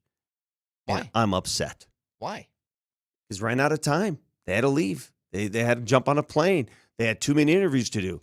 Amazon was there, NBA TV, all these other people. They one by one. I missed Joker for the first time in 10 years. Didn't get a chance to talk to him. Didn't talk to Jamal. Didn't talk to AG. Didn't talk to Cam Johnson. I mean, we had that room set up. We had some fun stuff. I got most of the guys, but the big names. Yeah. So, yeah, I'm perplexed. Christian Brown going into year 4, if I'm not mistaken, year 4. Christian Brown looks all grown up. Yeah, he does. He looks now like, you know what he said? He goes, look, I mean, I love my own family, but I sure would like to be part of the Jokic family. See if I can start to look a little bit. I mean, with the beard and the hair and the G.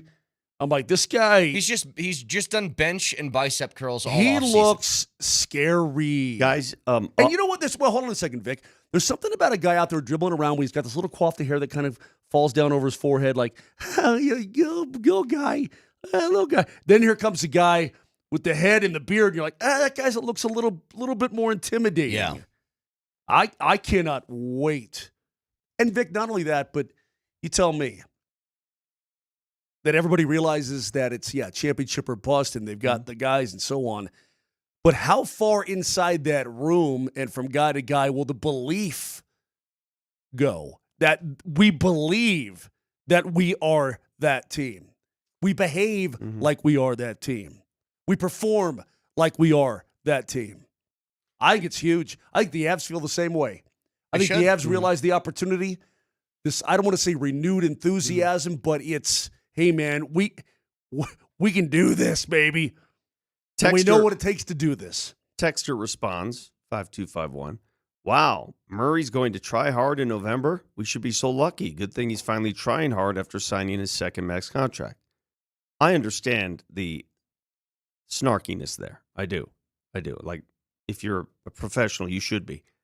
But at the same time, I'm just telling you where his mentality is. And I think it should please you as a Nuggets fan to know that he recognizes that. And he's made, hopefully, a turn. That's all. I don't disagree with the texture at all. I know Jamal talked about this. Now, we don't know the extent of injuries and how much they bother you. This is also true. Those guys have been playing basketball constantly for about 4 straight years with no breaks in between. Like, their off seasons are filled with playing for their national teams and stuff like that over and over again. So it's a grind, but I largely agree. Like, hey, I'm going to go out there and start the season well. It's like, great. The fact I didn't have the opportunity to watch Joker play my mini violin or accordion is going to go to my grave with me. I was very disappointed at that lost opportunity. I will say this, though. Where did they go? They go to San Diego? Yeah. I will say this, though. Tim Hardaway Jr. is going to surprise you guys. That guy is the consummate professional. That dude, I was really blown away. You might have what's your perception of Tim Hardaway Jr.? I'm just curious. Streaky shooter. Streaky. What's your perception, Mose? Do you have a perception of Tim Hardaway Jr.? I just been there. I mean, been around. Yeah. I don't want to say a perception. I just think solid pro. Yeah. I have a prediction. What I think. Nothing flashy, nothing major. Sure. I'm not expecting big things. Just a solid, reliable pro. I was speaking to some of the younger players, and I was shocked at how hands-on he's already become in helping the younger players and helping them just listen, last year guys were given opportunity to play because they had no other options. Yeah. This year that's not going to be the case. Oh, I know. I was thinking about that earlier. I'm like, think about what the off seasons have been. Just last year. Last year, the Julian Strother needs to make a jump thing was massive. Like, oh, he's got to be a lot better, and Peyton Watson has to be a lot better. Do you remember how we reacted last year? Just think about this for a second.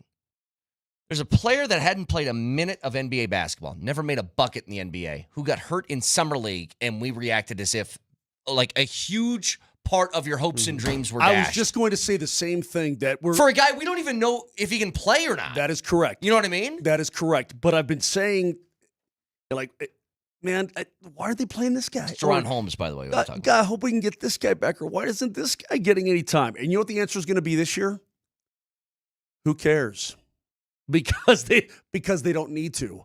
Because this team, if the rotation is what I think it is going to be really, really good. Well, they don't have really good. They don't have much of a training camp. Their first preseason game is Saturday, so they've got basically 4 days to whip up on some chemistry and get the new guys in place before they start playing basketball. Can listen to us anywhere on the Altitude Sports Radio app. It is powered by the Will Height Law Firm. Injury lawyers, go to willheightwins.com. That's willheightwins.com. When we return, we're going to play the Harbaugh game. We won, and I'm the reason why we won. We'll go through all 6 of his lists next.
All right, Broncos win yesterday. Yeah, and what I see during the breaks is really bad.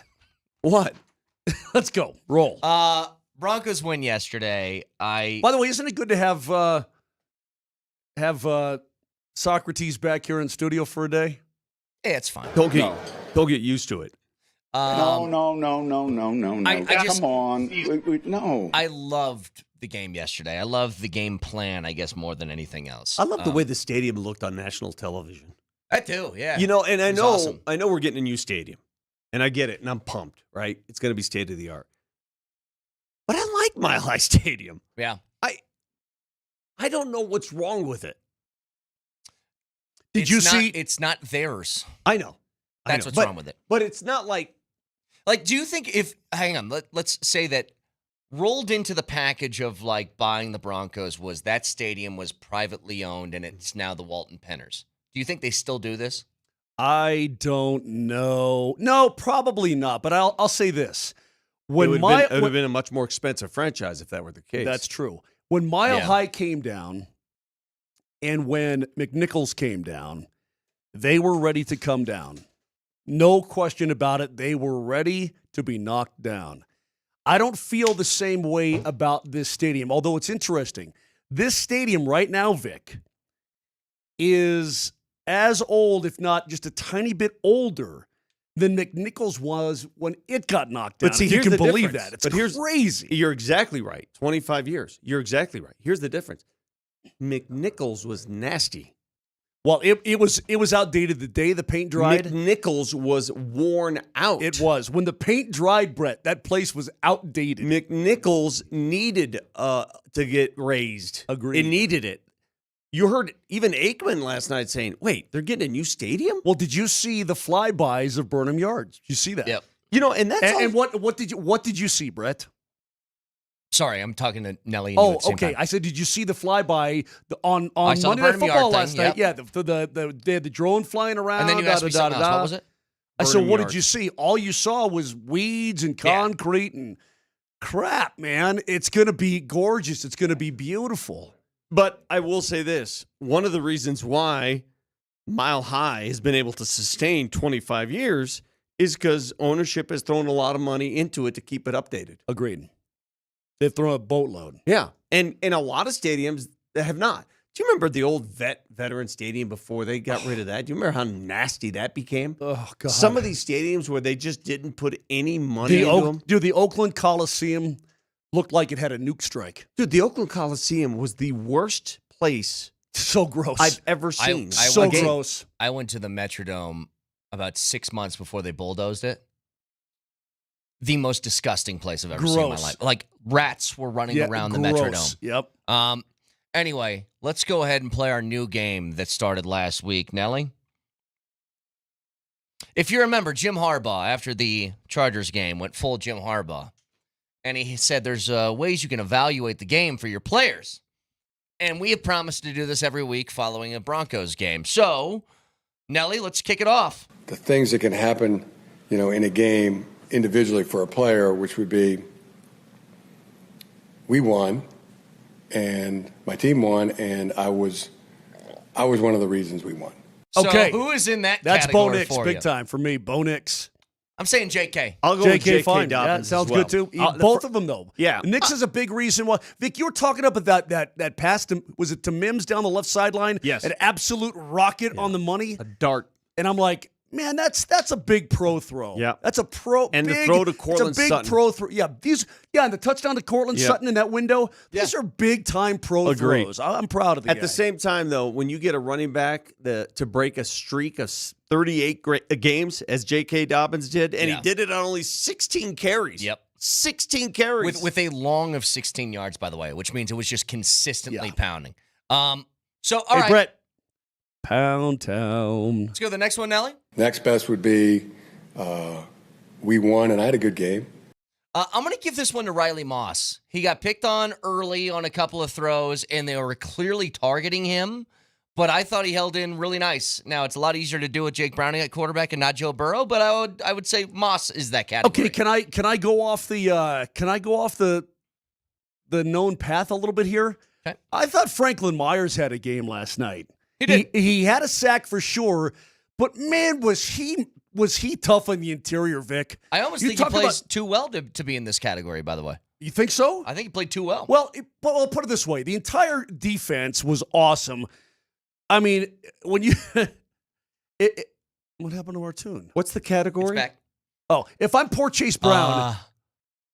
My team won, and I played okay. Next best would be we won, and I had a good game. Okay, that's to me. That's John Franklin Myers. I thought he and all of the guys up front. The Broncos won the trenches all night long. Mm-hmm. Awesome. I mean, there are so many players you can pick on that. Everybody played okay. Yeah, it's like the rest of the Broncos. Yeah. Everybody. Let's go to the last one. And the rest are here on Gilligan's Isle. Next best would be I won and didn't have. We won and I didn't have a good game. That's Luke Wattenberg. Ooh, yeah. He had 5 penalties last night. That's your center. 5 that at least were called. Maybe more. I'll go with that wasn't accepted. I'll go with Troy Franklin. Him too. He had a couple big drops. Ultimately didn't matter, but not a good night. Evan Ingram actually was involved in the offense. He had 4 catches, but he ain't the guy that I saw or expected in camp. At least not yet. That's coming. Now, okay, go ahead. This next one's going to be really tough. Nelly? Next best would be we lost and I had a good game. I actually think a lot of the problems that Wattenberg had were because of B.J. Hill up the middle on the defensive line for Cincinnati. I'll throw that to him. I thought B.J. Hill had a good night. One of the rare people for Cincy that did. So now we're looking for somebody on Cincy who had a good game, but they still lost. Correct. I like a guy who's 6'3" and under and over 3 bills. That's gigantic bowling ball territory. Mm-hmm. That's B.J. Hill. Man, that's a tough find for me. There's not a lot to choose from. Well, I mean, In fact, let me see this. Hold on a second. Their punter punted 4 times, and he averaged over 50 yards per punt with a long of 70. I think that's pretty good. No? Okay, I'm going to give that award. I'm going to look at PFF and just see if they got somebody. I'll give it to Chase Brown, who came into this game averaging 2.4 yards a carry. He almost doubled it. 4 yards a carry. 10 carries, 40 yards. Good job, Chase Brown. Come on, man. Well, I'm going to give it to somebody. Next one, Nelly? Next would be we lost and played okay. I'd say that's Chase Brown. That's Chase Brown to me. T. Higgins made a good catch early in the game. Yeah, played okay. Dude, after that first drive, he was invisible. Seriously, he had a good catch early. After the first drive of the game, did T. Higgins even play anymore? All I ever saw was him and Chase on the sideline, sitting next to each other on the bench going, Jesus God, what do we do? By the way, T. Higgins looks huge out there. Yeah, All right, how about massive. this? How about this? Demetrius Knight was the guy that made that nice pick in the end zone. How about he gets that one? Yeah, Huh? That's good a job, good play. Demetrius. Way to go. All right, and then finally? Next would be we lost and I was the reason we lost. That would be the worst possible. Yeah, Jake Browning. Jake Browning gets that award. Just awful. Mm-hmm. He was so bad. But not only that, hang on a second. Some of these and I understand you've got elite wideouts you're trying to pick, but the Broncos are ready for that. I mean, some of the play calling for Cincinnati was so brutally dumb, so brutally bad. The entire team was unprepared to play. The coach was unprepared to coach. The play calling was unprepared for play calling. It was awful. They were terrible. Yeah. This is so true, by the way, Moj. Their punter shanked 2. Yeah. Oh, that's for right. Like he did 30 yards. Okay, he did. He did shank the one that went 24 yards. I remember that. He one. shanked 2 of them. Well, I was probably taking a whiz at that point. I mean, there were plenty of opportunities last night to go take a whiz. That is the greatest question out of last night. Name a Bengal who played well. Tough find. I mean, that's really hard. They're going to go over the game film this week. I bet they don't even look at it. I wouldn't. I'd just chuck it in the trash can. I tell you what, and move. Who cares, though? PS2 owns Jamar Chase. Yeah, I mean, he doesn't do anything. I mean, it doesn't help when Joe Burrow not being out there certainly limits him more than anything. But he couldn't shake loose. Well, that's he one just of the things. couldn't. Like, I was going to ask you this because you say that, Vic, and it's like, yeah, that's true. I don't even know how to judge that without Burrow on the field. Yeah, because this team is such fair. a dumpster fire. Yeah. With him not out there, It's mind-blowing how much different they look when Burrow's healthy and when he's not. Did you see there was that play early in the game? They showed it, and Gesicki was running wide open down the middle of the field. That could have been a walk-in touchdown. Yeah, wide open. And he didn't even see him. You know when a receiver does that sort of jump around thing after the play is dead, and they kind of do a hop and with their hands in the air, going like, hey, Vic, I was curious about this watching that game all last night. But can I ask something real quick on that subject? Yeah. Does that game change the way you feel about next week at all? Or is it too hard to judge? I think the Broncos were that good, and it could have been a lot more. I mean, let's be honest. It could have been. I just think the Broncos have done so far this season what they did last season.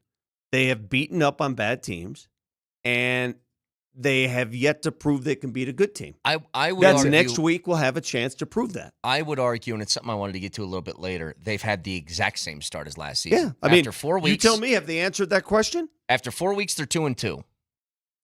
And they're in one win. It was a resounding victory that made you feel really good. In another win, you won, but you felt icky about it. So last year that was the Jets win. This year, it's the Titans. And then the other 2 losses, those are a little bit different because they were close and you should have won those games. That wasn't the case last year. But still 2-2 through 4 weeks. And then they started to take off a little bit.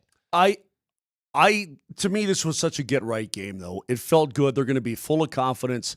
It was the best thing to happen to them getting ready to go on the road to Philly in a short week. That's what it was. And do I feel better? Yeah, I do feel better. Now, I still think they're going to lose in Philly. I think it's a tall task for anybody to go from the West to the East, play the early game against the defending Super Bowl champions who are unbeaten in their own joint, period. Yeah, I mean, so what did they prove? They proved they can beat up a bad team like we expected them to. Let me see what they can do in a game in which they're not favored, they're on the road, it's 11 a.m., and it's a defending Super Bowl champion. Agreed. Again, you know that meme where the guy sits up in his chair? That's what winning will do for me next week. Now, Vic. Oh, yeah, it changes a lot. I wondered this. You're watching last night. And because you have a genetic defect, I was curious as to how the All Blues looked to you on the field. What did it look like? Like a blur. When people go with the same color uniform, like top and bottom, it just looks weird to me. It looks weird to me. Not a fan, but that's fine. I would have preferred if they gone white pants, blue top, but that's fine. You need the contrast. Yes, okay. I need contrast to pay attention to. I thought it looked pretty good. Personally, I thought it looked pretty good. I liked it. That's just the Moj. Yeah, I know. You know me. It's the Moj jersey report. That's how I do it. And you know me. I don't care about uniforms at all, unless it's the old D helmets. God, which we love the D, right? You love the D? Yeah. Say it. I do. Say it. I'm not going to say it like that. Say it. I do love it, though. I love the field last night. The field looked luscious. It looked delicious. It looked beautiful. Didn't it? The overhead camera? Yeah, it looked fantastic. Yep. Bottom line, Brett, I sit here today on this Tuesday, and I feel remarkably calm because, again, we're not even into my question point yet. That game went exactamundo as I thought it would go. Exactly. Yeah. And I mean, we had Schefter on yesterday, and Vic, I said to Adam, I go, I've been remarkably calm and feeling great about this game for over a week, and Brett and Vic are all over my bacon. I felt like they were going to beat the snot out of those guys. By the way, Bronco fans, you still got it. The loudness, the noise level in that stadium, causing them to jump on multiple occasions offensively. They couldn't get their snap count down. Even their coach said it afterwards. The combination of the Broncos D-line and the noise makes it very tough to play here. Didn't they have 2 delay of games out of like 3 plays or 2 in a row or something like that? I mean, they were a mess. Yeah. And the fans, you fans, I think you had a lot to do with it. Great job. We can nitpick a little bit later in the show, but I think when I tell you this number, it's going to be the most shocking of any Broncos stat I could give you through the first month of the season. We'll get to it next.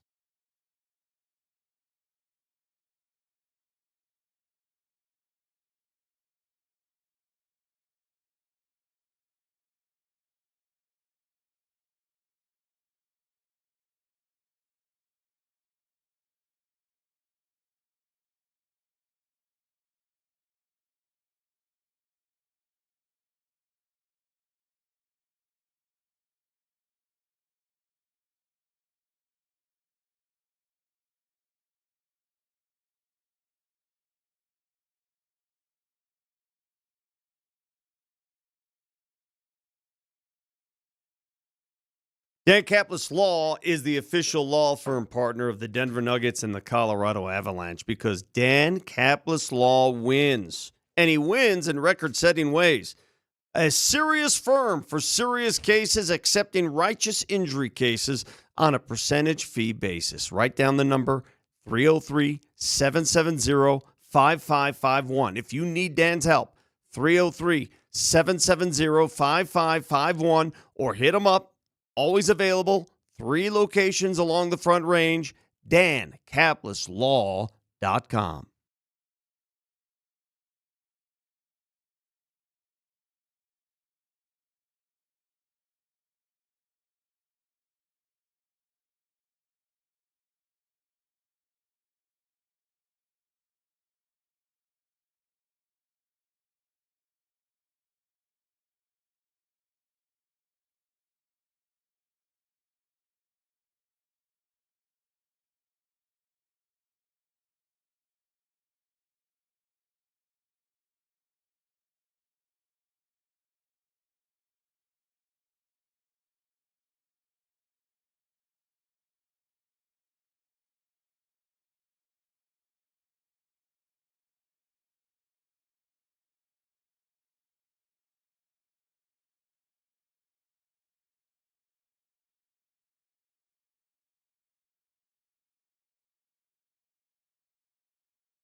All right, blow our mind, Brett. Blow our mind. I get one stat that I think would shock people. Shock our world. Through the first month of the NFL season, and of all the different guys you can think of, name some of the best backs in the league, Moj. Top of your head, bam, go. Oh, wait, no. Saquon, Henry, Jacobs, guys of that nature, Taylor. J.K. Dobbins is the 4th leading rusher in the NFL. Awesome. Okay, so who were the first 3? Let me think this through. Who are the top 3 rushers in the National Football League? Well, it ain't Derrick Henry. I can promise you that. It is not Derrick Henry. Josh Jacobs has to be there. It is not Josh. No, because I've got him on my fantasy team. Jonathan Taylor has to be there. Jonathan Taylor's number 1. Yeah. Dude, he's going off this year. Yeah. Going off. Saquon's not really going off No, yet he's either. not going off. No. Saquon is not. No. Saquon is 20th. No, he is not going off. Is it? It's no. Etienne. I'll tell you, yes. ETN is third. And you know why I say that? Because I was just seeing the highlight. That run he had down the left sideline against the Niners. Having a great year. I got another one for you. I know it. I bet it's the kid out of Buffalo. Cook. I feel like you cheated. Where's James Cook? No, where's he? Yes. Yeah, where's he? No, He's second. He's second. Okay, so those are the top three, and then J.K. Dobbins. Now, give me the compare and contrast on how many carries they've all gotten, because I guarantee J.K. is the bottom of that list. J.K. Dobbins has 323 yards on 57 carries. 57 carries. What are the other guys? ETN has 394 on 65. Oh, okay. That's about not the as much same. more. It's about the same. James Cook has 401 yards on 75 carries. Okay. It's a lot more. And Jonathan Taylor has... But the average is about the same, isn't it? Jonathan Taylor has 414 on 77. So if you're going to go by averages, ETN is averaging 6.1, which is insane. J.K. Dobbins is at 5.7. Yeah. Awesome. I think we can all agree, because we had this little tiff about what Bo should have done on fourth down, and I'm of the belief, so is Brett, that you always throw the ball. Don't throw it away. I don't care where you are. I don't care. Give yourself a chance. Give yourself a chance. But they could have avoided that with a better set of play calls on third and fourth, right? Give the ball to JK. I just don't like bad habits. I don't want bad habits in there. I don't know. I don't like picks. I just don't like bad habits. It's not a bad habit. That is trying to make a play when you have no other plays. So would you have been happier had he thrown the ball into the fifth row? No, but I would have been happier had he thrown it to a part of the end zone where only maybe his guy could get it. Well, he tried. It kind of looked like it. The tried. guy made a good play. Sometimes you make a good play. I'll tell you what, then. The guy made a good play. Jump into his head and you tell me. Look, I've already praised him. He came back after that with a drive with a minute 10 to go on the clock to round out the first half, and he kicked the butt. By the way, do you know do it to the other team? who's sixth in the NFL in rushing? Your mom. Javonte Williams. Oh, is he really? Yeah. How many did he have the other night against Green Bay? He had a good game. You know what he's also doing? He's also catching the football. So he's finally back to looking like his old good self for him. after He's the having a knee great injury. year. Yeah. I thought R.J. Harvey gained some confidence last night, too. I liked him. I really do. I think, that Wildcat didn't work. I'm wondering, by the way. I don't mind that play, to be honest with you. Me I neither. don't. It just didn't work. I'm wondering when and if they ever allow him to throw the ball, since he's a former quarterback. I haven't seen him do it yet, but I wonder if it's in there. I think that very well is setting up as we're going to run this again down the line. 100%. Give him an option for They're it. going to show it. They're going to put it on tape. Have it on tape, much like what the Eagles have done with the tush push now. Yeah. I can't wait to see what variation they're going to give us on Sunday. They had this one play. It was like a fake handoff, and then he fired it to Mims on the screen. Was it Mims on the screen? Well, there were two receivers, but he was in the slot, and they fired it to him real quick. Like it was like a fake. It was like out of the shotgun, fake handoff type of thing. But then bam, to the left. Help me out. Sorry, I have breaking news for you. What is it? Kaprizov has signed a contract with the Minnesota Wild. All right. $136 million, 17 per. That's the largest contract in NHL history. Mm-hmm. Both in total dollars and AAV. Whoa. $17 million per year. Wow. Well, that just screwed everybody else in the National Hockey League. Now, what's Edmonton going to do with? What are the Avs going to do with McKinnon and Makar? And I mean, that's Pay that man his money. Isn't the cap going up? Yeah, but Kaprizov at 17 per? That's their problem. Well, But what now Moser's the getting new at, market it's is going to become established. everybody else's problem because they have to base their contracts off that now. Good God almighty. That's a lot of money for that guy. That's a lot of money for Kirill Kaprizov. I like him. Listen, I think he's a terrific player. Do not get me wrong. He does not strike me as a $17 million a year guy. It just sort of, the fact that they actually, and not only that, if you're talking about a winger, he's not a center. A center to me, top centers are always the most valuable guys. Yeah. Connor McDavid, Nathan and number one Ds, right? These guys. To pay a winger 17 per, I mean, that's $5 million more than what's-his-face got in Dallas. Right. Yeah, it's crazy. God, that is, Billy Guerin, who I admire. I mean, that's What is Connor McDavid going to make? I don't know, dude. I mean, he could ask for 20. Yeah. Kaprizov had a very injury-riddled year this last year. Yeah. He had 56 points in 41 games. That's pretty damn good. 25 goals. That's pretty damn good. $17 million a year? Mm. You know what's crazy? I mean, that is like, man, are you on all the weed or just most of the weed? So we're looking at this and just eyes wide open. That's not even a mid-range contract in the NBA. Yeah, I know, but the structure about that. obviously is way different. Like, I'll give you an example. Christian Brown is going to get a new contract. He's going to get a contract extension.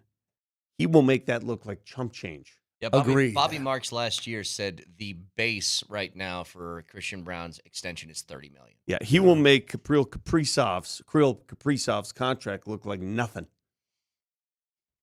So It's crazy. just a little update from the I mean, NHL. that's seven. You've just overpaid Kirill Kaprizov to the tune of let's go off McDavid's contract. Let's go off Draisaitl. What is he at? 13? 12 and a half? Something 12. like that? Yeah, no, he's at 14. Oh, he's at 14. $3 million a year more. Is Makar up after the season? Yeah, I want to say yeah. I'd have to look. Yeah. Can Boy, he held them hostage, and it worked. You're talking about Kaprizov. Yes. Yeah. Well, yeah. Because remember, we had this conversation just a couple months ago. Yeah, Kell will be up this year. Yeah. Remember that? We said, come on, he just wants out of there. He's not going to get that kind of money from them. He wants out. He got it. Oh, maybe that was his plan. And then they go, you want more? And he's like, I guess. Sure. Well, because we were talking 16.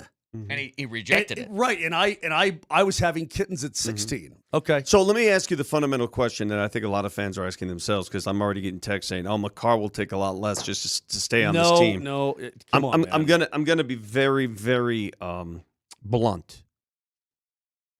I love the fact that players will take a good hometown discount. I love it because the Avs have had several players who have done exactly that. $1 million, $2 million here and there. Okay. But there is no way in hell No. you're going to walk away from that kind of money when that guy's jacked up the Nope. ceiling that high. Nope. It changes everything. What is a hometown discount now? What does that even mean? Yeah, it's one thing to shave off a mil or two. It's another thing to take millions. I mean, the only guy that did that, do you guys know who I'm thinking of right now? A guy who gave away like $100 and some million. Are you talking about in basketball? New Trill York Sprewell? Knicks? New York Jalen Knicks. Brunson. Jalen Brunson. Oh, yeah, Took like yeah. $140 million less than he could have made. Aaron Gordon left money on the table when he extended his contract. But $100 and some million is crazy. No, this is Let me ask you something real quick, Moj. Just for comparison's sake. What's the gap between Kaprizov and Mikko as far as players? They're two different players. I mean, production. But they're both wingers. But I would argue, production-wise, they're about, honestly, production-wise, I would say they're probably about the same. okay, so if this guy got $17 million, was it outside the lines for Mikko to ask for 14? In comparison to that, it doesn't seem like it. No, but nobody would pay it. But So what does that mean Marty Nachos By the way, now? Kale is up after the 27 season. 26-27. So you got some time. Yeah. But wait a minute. Marty Nachos is probably thinking, what? I get at least 10 now, doesn't he?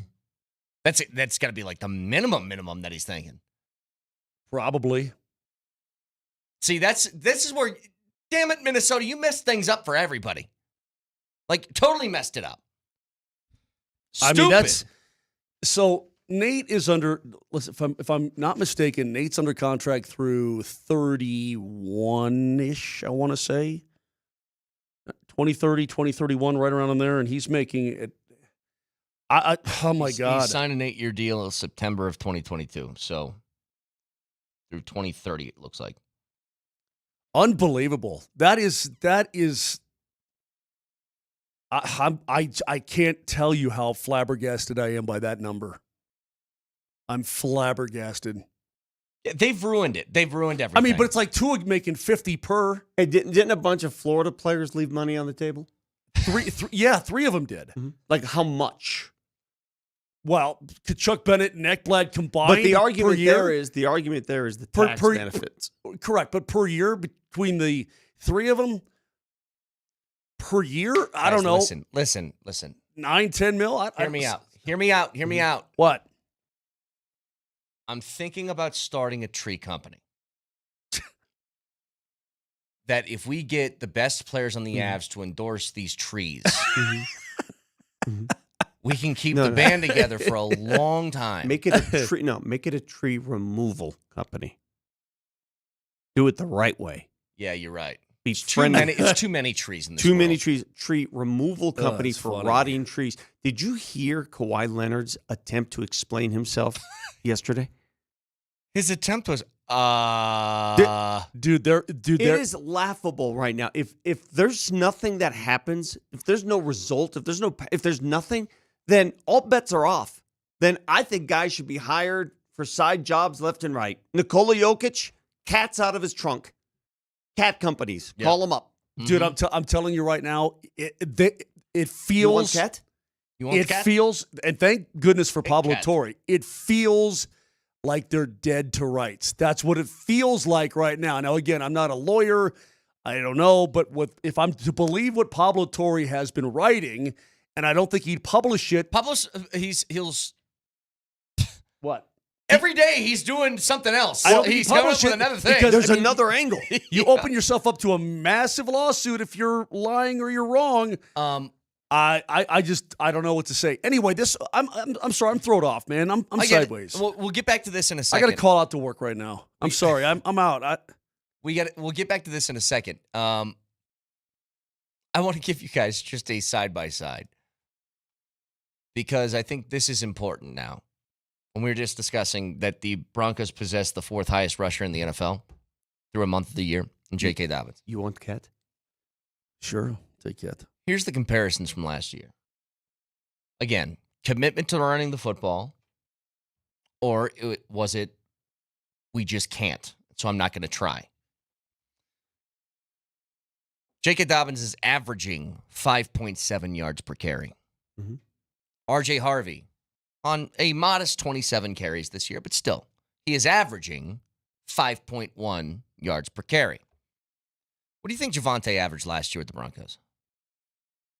4.1? 3.7. Okay. Wow.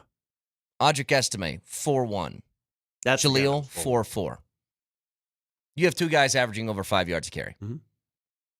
I don't think there's any excuse saying we can't run the football now. You know you can. Agreed. Did you guys see the blocking on those runs too? Yeah, absolutely. They were moving people. Do you notice the reason why J.K. Dobbins by the way, is so effective? Vic, real quick, those guys were also very slippery. They were very slippery in that offense. Good vision. I'm talking about the running backs. Yeah. They were very slippery. Go ahead, Vic. The patience that J.K. Dobbins displays when running the football is quite impressive because there will be times when he takes the handoff and you're like, you gonna go or what are we doing? And he just hesitates, he waits, and then boom, slips. And I'm telling you, dude, that is such a skill to possess. It's so different than the guy who takes a handoff and then plants his face mask in his lineman's back. This dude waits.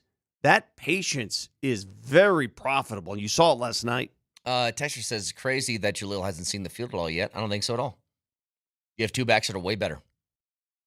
And if you're talking about Bidet being in, it's very clear, guys, that Bidet goes in on third down. Very clear. If it's not one of your other two guys, if it's not Dobbins, they will spell him with Bidet.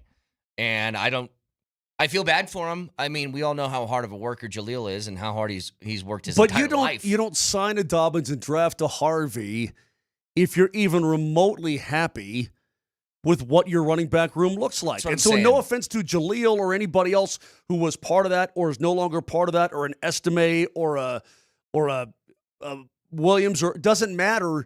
Obviously, you're not happy with it. This is being effective. Right choice made. Bing.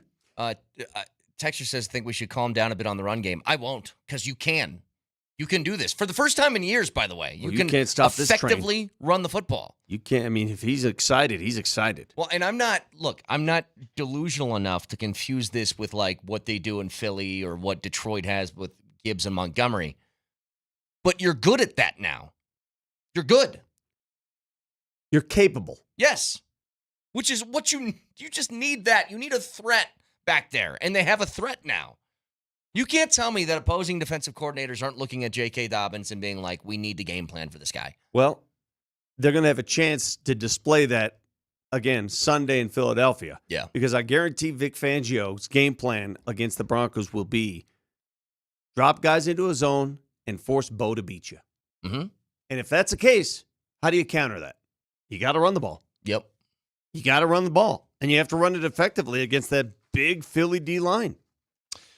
Congratulations to Valor Christian High School's Lauren Becker. She's our Athlete of the Week, presented by Backus & Schenker. Backus & Schenker loves Lauren's passion and their passion for justice. Tune in on Friday night at halftime of Mountain Vista and Valor for the next Athlete of the Week. Brett, you want cat?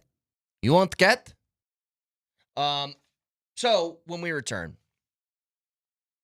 that time of the day, following a Broncos game. You just like saying, do you want cat? You just like saying that. Well, it's one of You want dog? It's one of the few Little accents boy. that Vic, for one sentence, can kind of pull off. So I think that he's very excited about You want that. fish? Sure. Yeah, I'll take a fish. Vic, no, be Tony Montana asking me if I want a cat. Hey, you want a cat? Golly. That's exactly what I expected that to Mamma sound mia. like. All right. 303-504-0925. Back after this.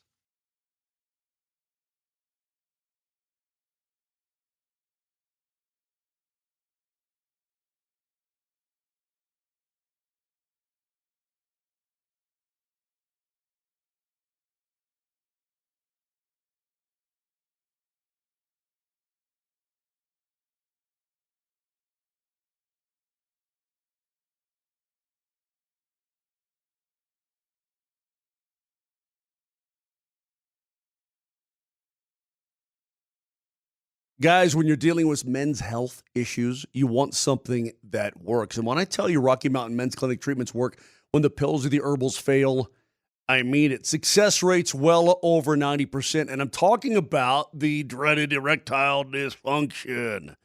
Don't slough it off. Don't pretend it doesn't exist. Don't go, do something about it. Get back to being you, because they've helped tens of thousands of men up and down the Front Range over the last decade, and they can help you too if you're quietly dealing with this and it's stealing your confidence and your connection with your loved one. Do something about it. Rocky Mountain Men's Clinic is all over the place, from Fort Collins down to Colorado Springs, including Castle Rock, all revamped and renewed. So if you're in the South area, big time South, they've got you taken care of. Initial visit's only $99. You've got the consult with Colorado licensed medical providers, the PSA test, all of that is involved, and the staff is experts.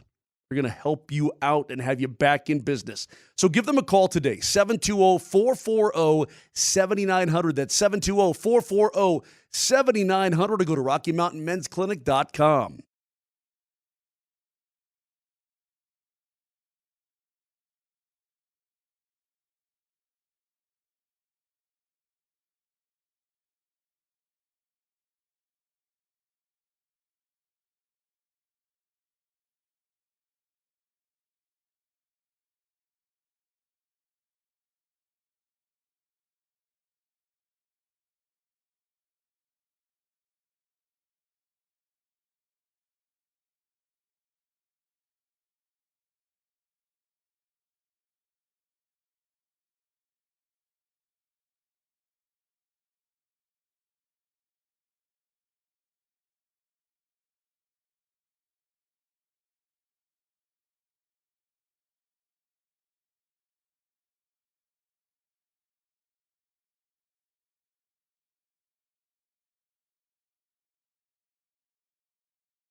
Oh, you hear that Earth, Wind, and Fire. You know it's time for the Broncos player that was in the groove yesterday.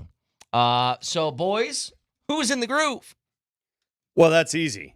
I'll start. I thought they J.K. Dobbins. Why'd you respond that way? Because I know it's where he's going. All right, I'll let you go first. You know, for the sake of diversity in the program, we'll have 3 different guys in the groove. How's that? And I'll go last because you know what? I'm going with my quarterback. I'm going with Nix. All right, fine. You got Bo Nix? I got Bo Nix. Go ahead. Tell us why he's in the groove. Because even after that pick that you guys don't even care about, I care about slightly more than you do. Mm-hmm. He came right back with the next possession because the Bengals were dumb enough to leave enough time on the clock for him. He marched all the way down for a touch, shrugged it off, and said, no big deal. Believe me, everybody knew on both sides of the football. Don't fret about that third quarter, by the way. Everybody on the field and in the stands and at home knew that it was over at halftime. End of story. All right, before I get to my groove, can you just 20 seconds on what would you rather have Nix done on 4th down? I just don't. I'm not into bad habits. I'm not into picks. Okay. In the groove. J.K. Dobbins. J.K. Dobbins is my choice because he's your first 100-yard running back in a game since 2022. Pretty big deal. Mm-hmm. And he did it on 16 carries. Consistent, found lanes. I loved it. Okay, I guess I'm not allowed to speak the obvious about who's in the groove. I could have gone with Marvin Mims, who was on the injury report Saturday, ended up playing and played very well. I could go J.K. as I wanted to, or Bo. But just to acquiesce, Mark Moser, I'll go with Luke Wattenberg. I mean, you have to be in the groove to get 5 penalties. And I think all of them came on one series. Well, you're in some kind of a groove. I don't know if it's a good groove. It probably qualifies as a groove. It's a groove. It's a bad groove. How about you didn't specify a good groove? How about newly paid Nick Bonito, who's got 4.5 sacks in 4 games? How about that? Yeah, I mean, who had the pass deflection? I think he had a pass deflected too, didn't he? You know what's effective with Bonito? He and Jonathan Cooper are on the same page. The chemistry between those two is very apparent because it seems like Cooper will blast in from the Cooper left. Had the pass deflection. He'll blast in from the left and force the quarterback towards Bonito so many times. They work very well together. That is In the Groove. Brought to you by Groove Toyota. Start here, go anywhere. Groove Toyota on South Broadway and GrooveToyota.com. Something I'm very excited about today. The MLB playoffs start. And the wild card round is fun because it's quick, man. It's 3-game series. You got to figure it out in a hurry, and if you don't, you're screwed. It starts at 11 o'clock. It's Detroit and Cleveland. But we all know what the big billing is going to be here. Boston, New York. They're already running promos on ESPN for it because, of course, they are. They got Marky Mark and Matt Damon. I'm sure Affleck's somewhere on there. I mean, it's a huge thing. But I love postseason baseball. Don't bring up his name. Who's that? Damon. He had a chance to defend me, and he bugged out. I'll never forget it. Go ahead. Well, to be fair, if I was a A-list actor who was considered a good-looking man. It's human to human. Okay, it doesn't matter if you're an A-list actor or not, or you're a Moj. It's a fellow human being, a fellow dude who looks good, and you had the opportunity to back that dude up, and you blew it.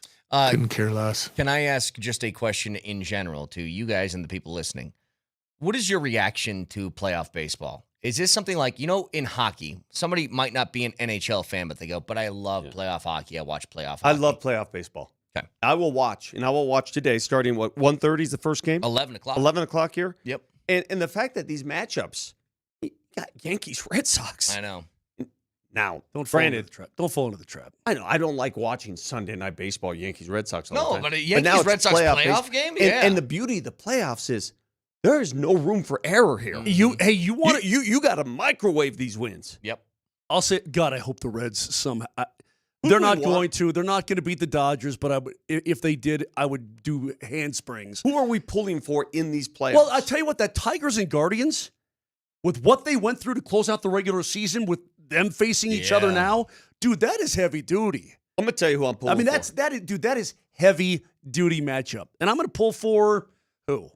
I'm going to tell you who I'm pulling for. Who? I'm pulling for my boy Pat Murphy and the Brewers and his wonderful recollection of the late, great Bob Uecker and how he's going to use that as motivation to win a World Series. I mean, the most insane thing I've ever heard in my life. They don't even play for a while. But that's who I'm pulling for in the playoffs. We asked, who are you pulling for in the playoffs? I want the Brew Crew. I'm on the Brew Crew train. I'm all in on Big Dumper. You're pulling for the Mariners? I like the Mariners, yeah. Okay. Whenever I see that logo, that S, it just brings me back to that Ken Griffey Jr., Jay Buhner team, Edgar Martinez. I'm like, you know what? I want success for them. I'll give you a list. I'll give you the list of teams I don't You need the want. old school Mariners with the trident, with the M is a trident.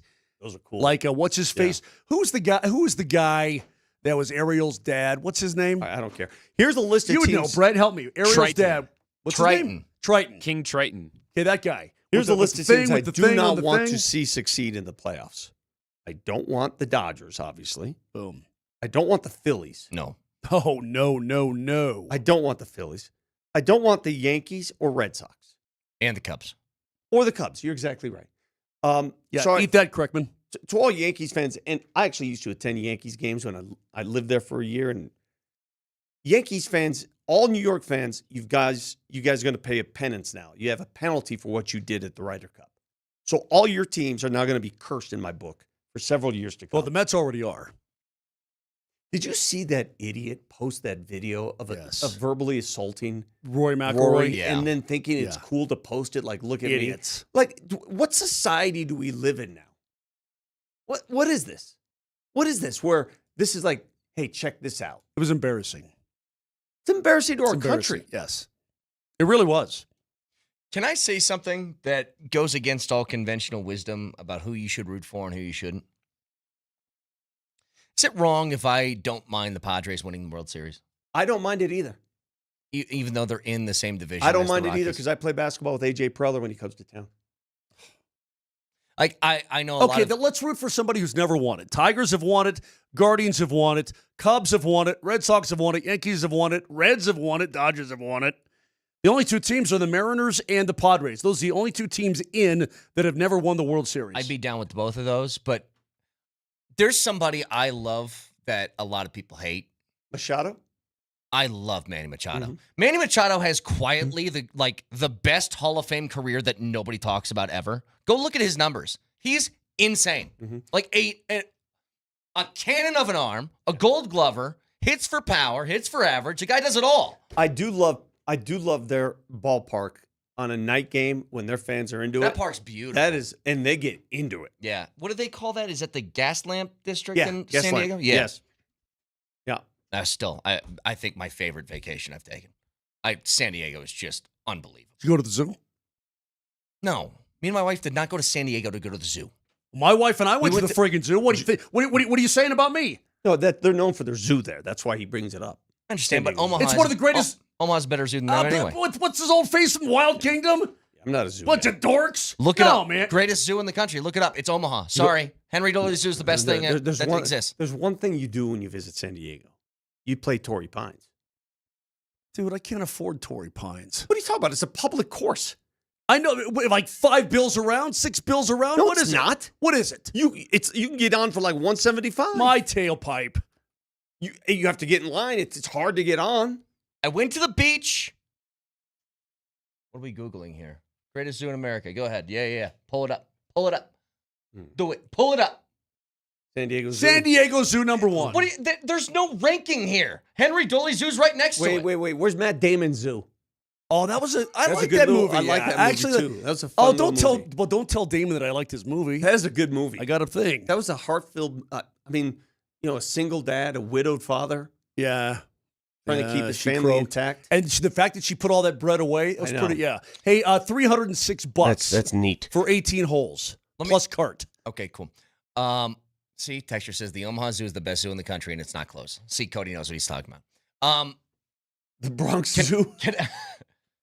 Can I say something just real quick? Now that we're on the subject of foosball. I'm sorry, baseball. There is somebody who just got fired. that I would go Bruce to Bochy. his parking, like I would go to his garage, Bruce Bochy. and I would stand there with a boombox, Rocco Baldelli? and I would not leave until he signs a piece of paper that says he's the Rockies manager and is Bruce Bochy. Yeah. Bruce Bochy is successful everywhere that man goes. He's won everywhere he's gone. Give me Bruce Bochy immediately. Why'd they let him go in Texas then? Because this is, I don't know. I mean, they had that success. They went to the World Series. They did all that different stuff and then had a couple bad years, and then people get, I guess, high on their own supply. And they don't understand. I'm very interested to see what the Rockies do here in the upcoming weeks. Well, first of all, what they need to do is announce that they're firing people. They haven't done that yet. They need to do that. Do not. I don't even know. I don't know, bro. How could you even 43 wins? If they can get to 50 next year, I think everything's okay. It's a 7-game win total. Look, I think that Schaefer stepped in and he did fine. But considering what he took over, there is no part of that organization that needs to keep anything from that previous regime around. Everybody, and it's not even their fault. Everybody's got to go. Gretzky? They need completely new blood. Gretzky, you got here, I believe. When did you get here? 18, 17? 19. Okay, so you were here just for 1 year of playoff baseball. Yeah. Right? It was 1 year where they were okay. The following year was 2020 when we thought maybe, and then everything Let fell me go apart. back in time when you were a wee little child. And Don't you bring up 2007. I'm going to replay the greatest 2 months in perhaps Denver sports history. Moj, do you recall when the Denver Broncos got off to that hot start and all of a sudden they're playing well, but on the other side of town, Rocktober has taken It was unbelievable. the city by storm. It was unbelievable. And I'm covering at the time. I'm in Indy covering the Broncos, and then coming home to watch the Rockies, and then covering the Broncos, and then you're like, oh my God, what is going on? It was like unreal here. Unreal to have that kind of playoff baseball. I'm at Fenway. I'm on the freaking green. I'm on the monster at Fenway watching the Rockies play World Series baseball. Do you understand what that? It's surreal now. It feels fake. Bruce Bochy. That was almost 20 years ago. Yeah, it's crazy. Bruce Bochy. I'm in.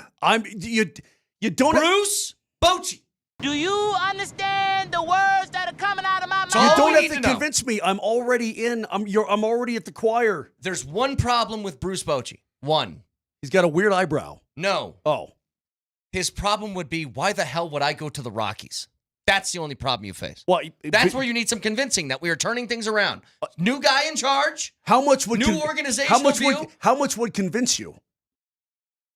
Because I could be convinced. How much bread? I think you sell him on this idea. First of all, a lot of money, yes.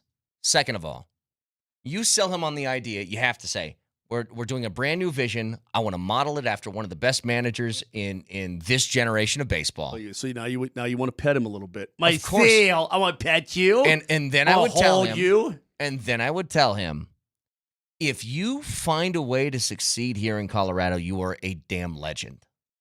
You will be a legend. But Moj, but hold on a second. how the Brett. hell else would... Brett, do you think just a managerial move will take a 43-win team and turn it into what? It's a great question, Vic. Yeah. Because So I'll tell you exactly what the Tigers were, or I'm sorry, the Rangers were before Bruce Bochy got there. okay, please do. Because they were ass. Like, what were they? What were they, Cam Ward? You think you play person? Ass. Ass. Mm-hmm. They were Brett. god-awful. Brett. What? I don't know how to say this. Vic, can I say this appropriately on the show? It's almost 9 o'clock. I think the kiddies are at school. There are different levels of ass. Okay, so... And what we got here, dude, is... I'm not going to get foul. I'm not doing it. No. in I 2021, refuse. the Texas Rangers were 60-102. That ain't 43. The next year, they were 68-94. That ain't 43. And then Bruce Bochy got there, and they won 90 games. Right. How much money did they spend more? Not a ton. Not only did they win 90 games, the year after they went, so they had 128 wins in 2 seasons. And then Bruce Bochy got there and won the World It Series. ain't 43.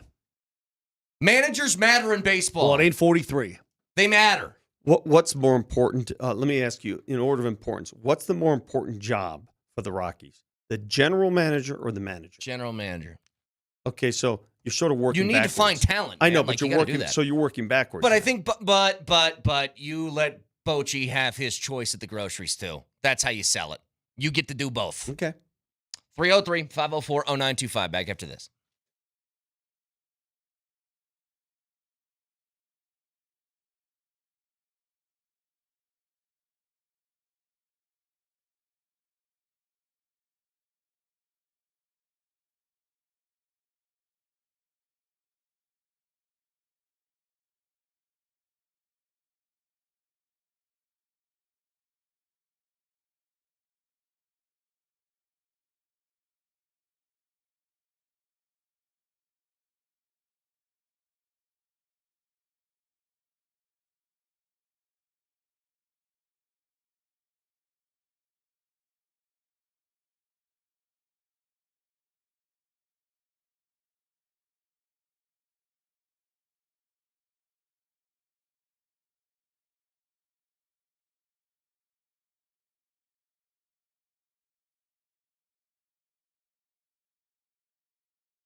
Yeah, it's a great balance. You know, I'm always in RJ's corner. I'm always trying to help him and do everything I can to make him be a really good pro. And he's going to keep getting better, and we're going to help each other in the long run, you know. And that's the only thing that matters, us getting the win and me helping my young guy. That is J.K. Dobbins, and that is good to hear as the Broncos win yesterday in resounding fashion against a hapless Cincinnati. Did you really believe that they wouldn't, though? Did you really, truly believe there was a chance that Cincy would give them a game? Because I didn't. I felt so good that the Broncos were going to get in a get-right game and blow their doors off. Hang on. I'll tell you what's different. What? Who else is terrible in the NFL? The Titans are pretty bad. It's a pretty close game. Yeah, but it's right out of the chute. You're completely out of sync offensively. You can't. They were still out of sync heading into last night, by the way. They still were. That's all I'm saying. And here's the great thing about what yesterday was. Yesterday, I think you found, here comes the buzzword, the identity of the offense that you're looking for. I think that is what your offense should be. You know, Moser, leading into that game, I said, I think if the Broncos were smart, they try and run an offense a lot like the Seattle Seahawks do. That looked like the Seattle Seahawks offense. It looked remarkably similar, yes. That's what I'm talking about. It's like you don't need to just not throw the ball. You need to make that a part of your game, and I trust Bo Nix to make the right decisions and to make the right throws. But you have to have a running game in order to do that. Now, I will say this. I'm blown away, like absolutely flabbergasted at how terrible Cincinnati is.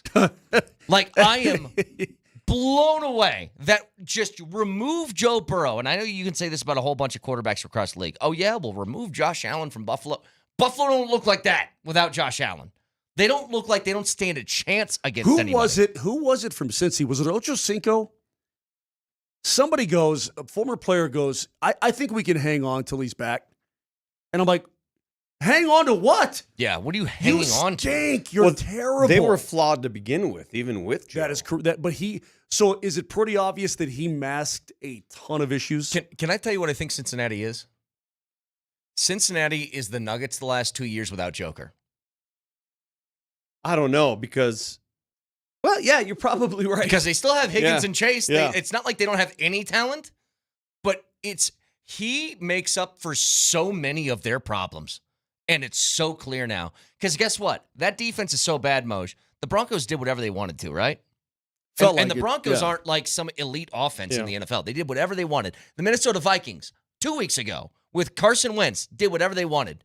The only way that defense stood a chance is if Joe Burrow picks up first downs, and they couldn't pick one up last night. Do you agree then in Cincinnati's decision not to invest in Trey Hendrickson beyond this season? I think it makes it even more dumb that they didn't. You think so? They have nobody on defense, man. But how much money do you have to spend because of what they spend on offense? Well, if you didn't give money to T. Higgins, then you'd have a lot more money. But they decided against that. Like, that's why I was so shocked at the decision they made. They said, we're terrible on defense, and we're going to continue to be terrible. But we're going to put up 40, and it's like, not if Joe Burrow's not on the field. Which is why it's fundamentally important. Roster construction is more important in pro sports than coaching and managing.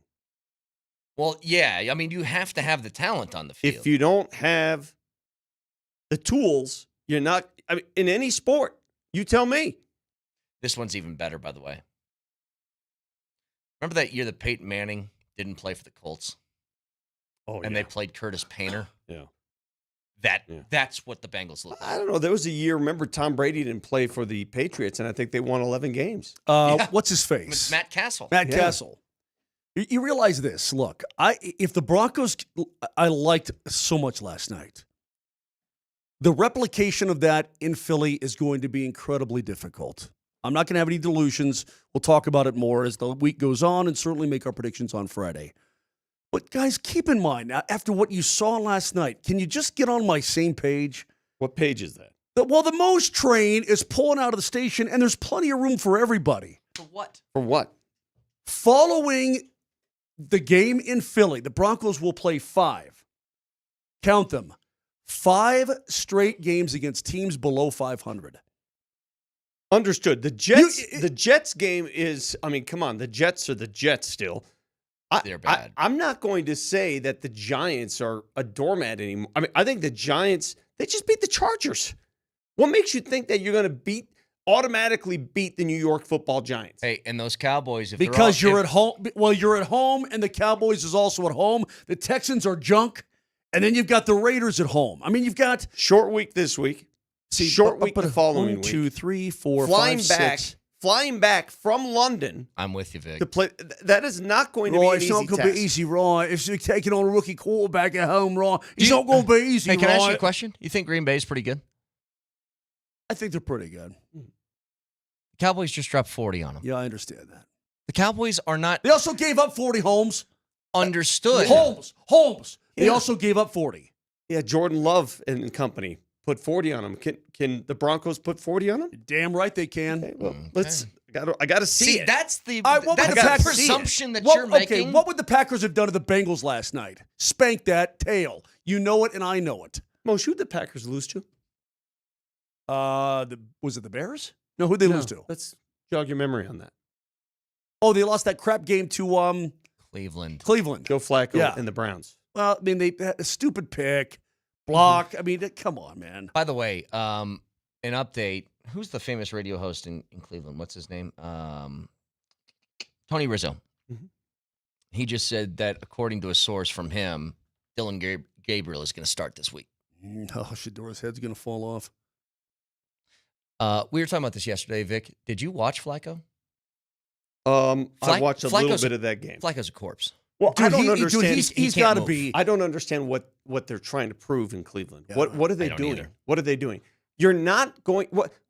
Why are you playing Joe Flacco? Because if your intent is, well, we think we have a playoff team. Maybe. To be fair to them, not even saying I agree, but just in theory, that defense is one of the top defenses in the league. I make no mistake. Cleveland's defense is incredibly good. Their team is bad, but their defense is really good. Maybe they're thinking, if I just got a guy who can keep it together, we can win games 17-14. I had texted your. And it's just like, that's not happening. I had texted your family thread after your old man texted me. You invade family threads. No, a I lot. was included by T. Willie. Like, you get into my family thread sometime. Is there a family no. here that you don't invade? No. Nelly. No. Nelly, has Moser invaded your family No, thread? just Nelly. No, Oh, but no, yeah, I don't absolutely. invade. I'm not in. No, the only family thread that I'm involved in with you is with you and your brothers. And when your wife wants to yell at me for God knows what reason, I'll probably Listeners, deserve it. do you want Moser in your family threads? I'll jump in. Feel it. free. I'll jump in it right now. He will jump right in. I'll jump right the heck in it right this second. Anyway, the point is that I said to your dad, I'm listening to the game. I'm not watching it right this second. I'm listening to the game. Yeah. And the Lions broadcasters, I don't know who they are. They're good. I don't know. I don't know who they are. But they were clowning on Flacco big time. They're like, well, he's a statue back there. All you got to do, you don't even have to collapse the pocket because he can't go anywhere. It felt like He can't- elder abuse. Yeah, it did. The amount Dude. of times they hit him directly in the ribs on a free rusher And was then, unfair. and the guy's like, Aiden Hutchinson just took him down. And I'm like, well, yeah, because the guy, like you said, Brett, he's a corpse. He can't move. There's zero threat of Flacco even sidestepping a rush. Yeah. It's insane. Anyway, the point is, good for Dylan Gabriel, get an opportunity. If he stinks, maybe they'll go to Shador. I don't know. I don't know. Who cares? I'm looking at a set of numbers here, guys. I'm just telling you that the Broncos, dude, they're going to be favored. Outside the Eagles game, they're going to be favored in the next 5 games against sub-500 teams, man. Even if you go 2-3, even if you lose to Philly, you're still a 7-3 football team. Think of it that way. No. Like, No. Stop being such a big baby. I'm looking at a set of numbers. Who's with me? Who's with the Moj? I got plenty of room on my train. Come on, Vic. What's this aboard. train? Straw poll. Oh, yeah. I mean, The 7-3 train, baby. Are you on the Moser train? Yes or no? Of course you are. Whoop, whoop. Give me a little Larry Allen. Yeah, I love that. I'm looking at a set of numbers and know who you played last night that I didn't think I'd be able to see again. And we haven't seen this set of numbers in a long time. Forget the final score. 28-3 is downright dominant. I'm looking at yards. 512 to 159. I mean, yeah. I mean, how often do you see that disparity in the National Football League? That's medieval stuff. Bama versus McNeese Dude, State week 2 stuff. 512 to 159. That's everything working perfectly on one end and the other.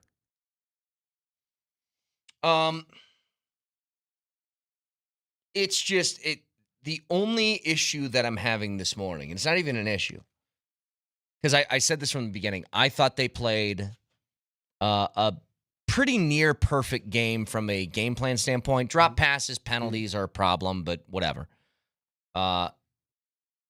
I don't know how to judge the win against that competition. You don't. You judge one win at a time. You judge. Yeah. That's why Moser's stupid train is dumb, because it can be derailed so easily. Every week's a different week. Every week's a different obstacle. Every week's a different. Okay. Now, just don't be dumb. All things being equal and injuries.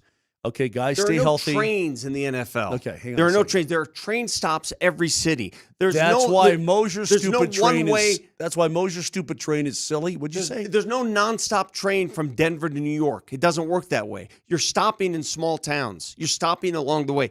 That's what a football season is. And unless you take it that way, you're going to fail miserably. Put your train aside. Put your little toy train aside. Josh, right? Put your toys down. Josh says, "Does the train stop Does the train stop in Pound Town? Because if so, then no." Okay. James, no, Moser does this way too much. Dude, why don't you people were on me last night. Moser, you said this was going to be a blowout. I said, well, yeah, this was Terry with an I. So she said, well, I don't call me that. I sent out that tweet too soon. Yeah. I said, they have 500 yards of offense compared to 147. It's 28-3. What do you want from me? It's a blowout. Anyway, I why not trust my instincts here? Mike Terry's getting a new knee today. I know. She's going to be bionic. I hope she's okay. Like there's metal in that stuff. She's going to be a little mad, a little grumpy. Like you ever had a new knee? Just like, you ever had a grumpy Terry? Oof. Yeah. Good luck with that. I mean, no offense, because your wife's a lovely woman, but I'll tell you what, she can scare me, just like mine can. It's like every one of our wives can get scary. It's over, pal. Like I wouldn't mess with any of them.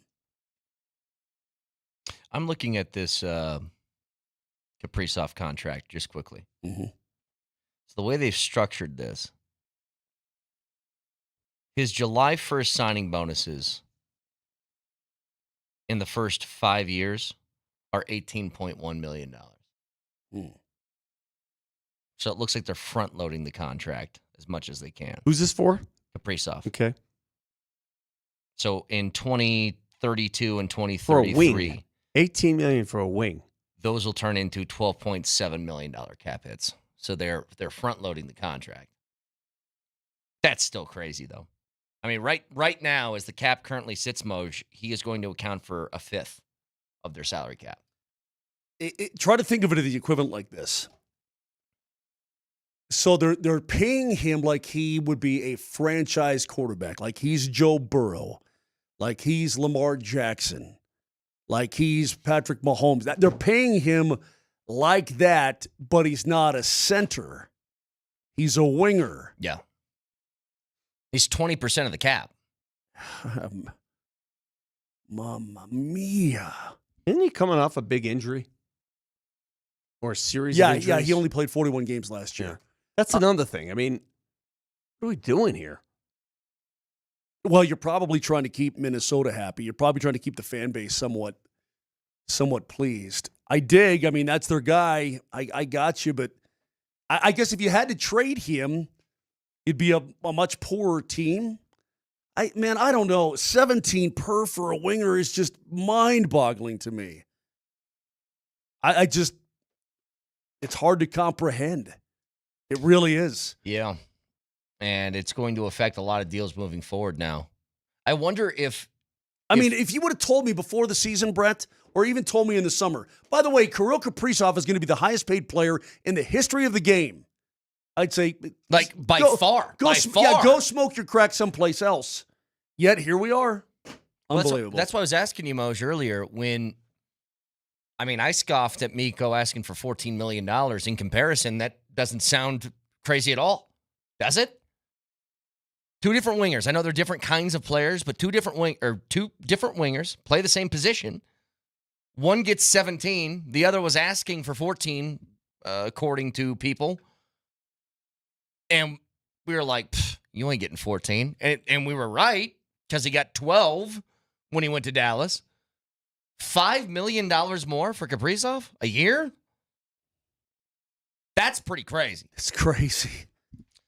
So 303-504-0925. Dude, that's, I mean, it's really, it's crazy. You know what kind of shocked me yesterday, just for a minute here, is how disinterested I am in watching the Dolphins play football. That used to be something that I was excited about. I don't know, when the dude. Dolphins played, I was like, all right, let's give this offense a look. They had a play last night. I don't know how much attention you paid to it. Near the goal line, where they faked a fly sweep, and then Behind the back? Tua behind the back That with was his right hand. That was pretty sweet. cool, dude. The no look Yeah, it was behind cool. the back, almost like a Statue of Liberty play. Yep. Who was that to? Can't remember, but it was sweet. But you guys know what I'm talking about here. There used to be a time when you told me the Dolphins were playing football, I'm like, I got to watch this offense. I got to watch Tyreek Hill get 200 yards and Jalen Waddle and all these. Dude. And I'm just like, I'm not there Dude, anymore. they struggled to hold off the Jets last night. Jets are bad, man. They struggled. Well, you guys seem to think the Jets are world beaters in London. We got to go play the Jets. I didn't say I didn't say that. I said coming off that trip is going to be a tough adjustment coming home. 7-3, book it. I'll tell you what. Yeah, and by the way, Josh, the train will stop in Pound Town. So if you don't want to be on board, that's your own problem. Tell you what. That run that Justin Fields had last night for a touchdown. That was sweet. His athleticism is pretty crazy from that position. He can make guys miss. I still don't think he's played all that bad there, but I don't know what their main problem is, because usually it's their defense.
Like, No. Stop being such a big baby. I'm looking at a set of numbers. Who's with me? Who's with the Moj?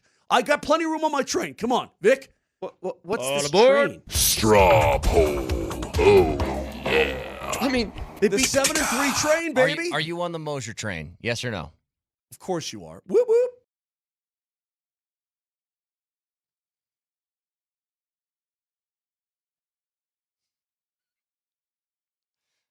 That one dance move you do where it's two bent arms at a 90-degree angle that you pump into you almost? What is that? It's disgusting. You disgust me doing that. I mean, come on, man. I'm not over the top about last night. I'm not going crazy. I'm not I think going. you are, though. You are. No, I'm But I not. No, think no, you no, no, are. no, Yeah. no. No, I'm not going Every crazy. week- There is a very good chance that they go to Philly next week and get their butts kicked. And there's a good chance they win that game. I think they can win that game. I think just they as can. easily I as they think can lose to the Giants. I don't think they will. Listen, See, every week. See, I you think guys they look, can. I don't think they will. There's a difference. They're better than the Jets. They're better than the Giants. They're better than the Cowboys. They're better than the Texans. They're better than the Raiders. Hang on a second. What? There are teams that you are putting into the they are obviously better than category, which I think is nuts. The Cowboys have a really bad defense. I fully acknowledge that. The Cowboys can play offense, though. And if you don't think there's a chance they can lose that game in a shootout, then you're crazy. Moser, let me wrap this up with you have the enviable gift of simplicity. You look at life in simple terms. You look at a season in simple terms. You look at this as if, oh my gosh, here comes a run. You can't look at an NFL season that way. It's week by week. That's how you survive. By minute. That's how. By minute. That's how coaches look at it. That's how players look at it. But again, you have this impression that one leads to another, and it's not the way it works. Specifically with this team, you have to remake yourself every week. I agree. I love the I don't disagree. I just feel good. I loved the offense last night. I am not convinced that they have turned a corner. I hope they have. I think they could have. But look, man, I think there's a real opportunity next week after they play Philly that we get here on Monday and we go, yikes. Like all that good grace that they bought from the Cincy win might just totally disappear. I don't think that. I think they'll hang in there. I just don't think they'll win. And that's okay. That's okay. I mean, it's Philadelphia's really, really, really good, and playing at the Link is really, really, really hard. Moj, I truly admire your confidence in the absence of knowledge. But when we look at an NFL season, again, next week is not related to 2 weeks from next week. Okay. Nor is it related to this week. All right, with what you've seen out of the Jets so far, I don't even know. You know, I'll tell you what, Vic. I'm going to humor you. Uh-huh. Let me humor Vic Lombardi because you could use a good humoring today. I won't look past anybody. How about that? I'm not going to look down at my own personal feeling is 7-3 going into that Chiefs game. That's my own personal. But I won't look past anything. Let's just take it week by week here. Minute by minute. A tough time at the Eagles, man. But then, hey, bring on the tea and crumpets. Bring on Jackson Dort. Bring on. Did you call him Jackson Dort? Yeah, Dort. bring on the Cowboys. Bagged on. Lou Dort? Bring them all on, okay? I'm feeling pretty good. I don't have any delusions of grandeur that the Broncos are one of the best teams in the league. I'm not there at all. But I think I've said it even when they were 1-2 with two stupid last-second losses. This is a good football team. They're going to figure it out. And last night they figured a lot out. Now, not everything. It was far from perfect, but it was a lot further from crap. And I think that they're going to go on a little bit of a run here in the middle part of the schedule, get comfortable with themselves. Things are going to start to really click. I just feel good about this club. I hope so. You know how certain defending Super Bowl champs, they seem unbeatable. They're like, oh my God, I think the Eagles are beatable. For an undefeated Super Bowl champion team, I think they can. Now, it's going to take a perfect offensive game, but they're beatable. I'll leave it at that. They are beatable. I don't They want are. to say anything about this. What?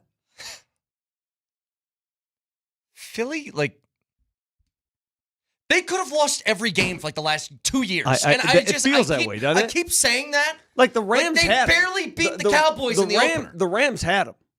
The Rams had them dead to rights, lost. The Cowboys could have beat them in the opener. They could have lost to Kansas City in week 2. They could have lost on a last-second drive from Baker Mayfield last week. And I go back to last year. It happened over and over again. And so it's like, it's the same thing that I talk about with the Chiefs, where I'm like, guys, the Chiefs are really beatable. And then they just find some weird way to pull it out. And therein lies the difference, the ability to finish. And that's something they have. They have the full belief in themselves that if the game is close, they can finish. And they never The Broncos panic. did not have to do that last night by a long shot. But they have to prove they can Everybody in a knew. close game on the road against a better team. Can you finish? Can you make the necessary plays? Let me tell you what it's going to take for the Broncos to beat Philly. It's going to take a game in which Bo Nix, because I think defensively they match up. Bo Nix is going to have to win that game. Agreed. I don't doubt that for a second. Do you know how many games Philadelphia has lost since October of last year? 3. What do you think, Mo? 2. 1. 1. They have won every game except for a late game in December in Washington last year, since October of last season. I'm going to ask you guys a question. And you're going to have close games, right? I'm sure there are a lot of close games there, but they win them. They find a way. Makes them 12, 16. They are 20-1 in their last 21 games. Listen, they're not. The Philadelphia Eagles are not a Ferrari. But they are, how do I describe it? They are a well-oiled machine that just always works when you turn it on. It always works. Okay? It's one of those putt-putt engines that just always works, man. It never breaks down. The reason why Philly's so effective, they know who they are. You know, we talk about identities all the time, right? It's the big buzzword now. What's your identity? They know exactly who they are and how to make it work. And I can't wait to see, to be honest with you, as much as I hate the tush push, I hate it. The fact that they now are fooling people out of that formation, I can't wait to see what their next wrinkle is. Well, see, now you're getting all enamored with it. I hate it all. Hey, and if you don't think you're going to get tush pushed all over the field, you're wrong. And now you've got and now that they've thrown that new wrinkle, and you've got a game plan for them running stuff out of the tush push. Broncos need to do 2 things. Bo Nix needs to play otherworldly, and they can't be sloppy with all these penalties. These penalties have to go away, and that's one thing that sort of persisted last night. Can I ask you guys a question? If this report out of ESPN Radio in Cleveland is true, that Dylan Gabriel is going to start, if he gets hurt in that game, does Flacco play? Well, I was going to say, who's number 2 now? Yeah. That was my next question. You missed this yesterday, Vic. Rex Ryan was on Get Up in the morning, and they were talking about Shedeur because there was a play late in that Cleveland game over the weekend. They pulled Flacco. They put Gabriel in for a nothing sort of drive at the end. And they cut over to Shedeur Sanders, who looked like, I don't know if he was upset or what. He just looked, I don't know. Frustrated. It was like, come on, man. It was like that kind of look. Come on, man. Here's Rex Ryan yesterday on ESPN. Stefanski is one of an outstanding coach. All right. But why the hell isn't he putting Shedeur Sanders? We're all waiting to see this Shedeur Sanders be the guy or Gabriel, whatever. Something's missing. Something's missing with this kid. This kid talks. He runs his mouth like I could be a starting quarterback with his arms crossed like this. Get your ass in the front row and study and do all that. If I know, the whole league knows. Quit being an embarrassment that way. You got the talent to be the quarterback. You should be. You should be embarrassed that you're not the quarterback now. What's going on there? With Rex or with the point he made? Well, he said something that was weird to me. He said, the whole league knows. Get in the front row and study, which I guess somebody from Cleveland told him that, you know, typically when you guys watch like Hard Knocks, the quarterbacks are always in the front. Yeah, so what do you think? He's sloughing it off, pouting? Pouting? What's he doing? Yeah, is that what that is? I still don't. The amount of reading between the lines I've had to do with this Cleveland Shedeur thing is so nothing from the very specific. Beginning. Heck, since the draft. Yeah. Reading between the lines. What road is being traveled here? What is this? Like, people are talking in those Dr. Phil riddles where it's like, 2 hens in a hen house don't Like, equal a bucket full of milk. You're waiting for the book to be written. Yeah. Like, what really happened in Cleveland? Just tell me what he's doing or not doing, or what is it that is... Because here's something that nobody's addressed yet, to my knowledge. Have you guys heard this? Regarding Shedeur. Has anybody said whether he's good at football or not? Has that ever been discussed? No. I think people think he's good at football. It's always like, well, study. Stop running your mouth. What about the football part? Is he good at that? Yeah. Nobody said anything about that yet. You know what I mean? Well, I know he was good at the football part of the college level. And he could play his style of play because he had to make things work, and he had carte blanche to do it. So playing inside of an NFL system, getting things done, quote, on time, I don't know that yet. We saw him in the preseason. You know what's Can I crazy? give you an example just real quick? What? Like, Boogie Cousins is somebody you didn't question whether he could play basketball. Boogie was a good basketball player. Boogie had other things that affected him that we knew about. But it was never like, is Boogie good enough to play? I don't know. It's just weird. If the CU Buffs had Shedeur Sanders at quarterback this year, I could make the argument they'd be 4-0 or 3-1 right now. Could you? Me too. Yeah. I could make that argument. Yeah, I think they'd be undefeated. Yeah. I do. I think they beat Georgia Tech, and I think they beat Houston. So he has talent. Yeah, he has talent. Yes. I don't think there's any question. But we all know there's a difference between NFL talent and college talent. He's an incredibly talented college player. I'm sure he's talented in the NFL too. How would I know? How would I know? Like, Mose, you say this all the time. Like, he absolutely can be a starter in the league, and I go, no, based on? I guess I don't know that, Brett, but I know that I know he's got talent. NFL talent, we don't know, but I know he's got talent. Like, Vic, I said this to Mose yesterday. So I hear this all the time. You know who should trade for Shedeur is New Orleans. Or you know who should trade for Shedeur is the Jets. Or pick team with bad quarterback situation, right? He's on a team with no quarterback.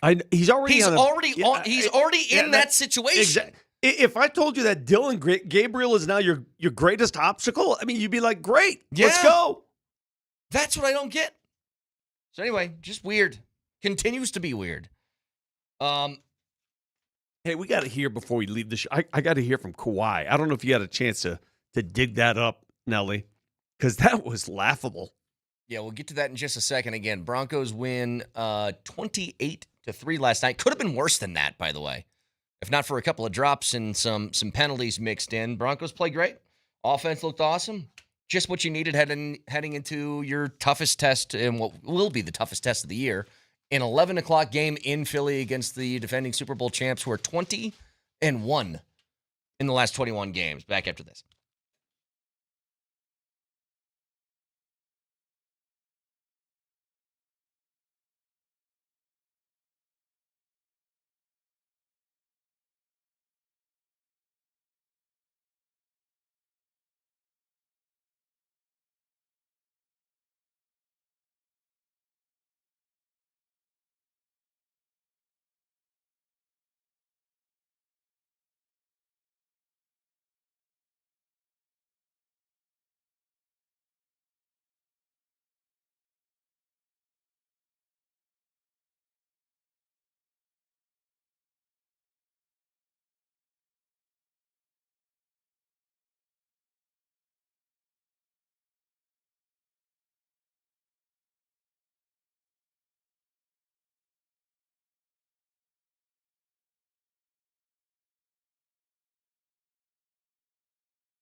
Vic, just a quick question. Did you give them your social security number before signing on to that? Not quite yet. Okay. Yeah. Just be careful. God, if there's one guy on this show that is far more likely than anybody else to get got, it's Vic. Why do they like to scam old people on social media? The amount of times you've walked in here saying, I got by some sort of internet ad. Yeah, but this one's big. I'll tell you, you know what's really creeping me out? So I have these, they're Amazon TVs. So I bought a couple new ones. Fire. They call Fire TVs. Yeah. Here's what I didn't know, and this is a spooky thing that we're getting towards with the future. Have you noticed this? That if you have a Fire TV and they play an ad, it links your TV to the place where you can go buy the thing.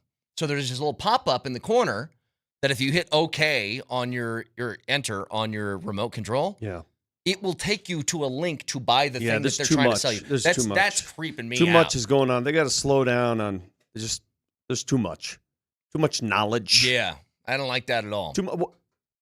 Some days don't you just want to go to the mountains and like log cabinet for a while and phone and you're like, man, something is listening to me and I don't. It may be everything. Maybe my friggin' microwave is listening to me. I'm not going to say that. Like, how do they know? How do they know what I like so much? Like, how did they know that I would order a tiny violin as soon as I saw it? They knew it, and I did it. And you know what? It was that little violin that you guys put, that was the most popular item at Media Day yesterday. Yeah.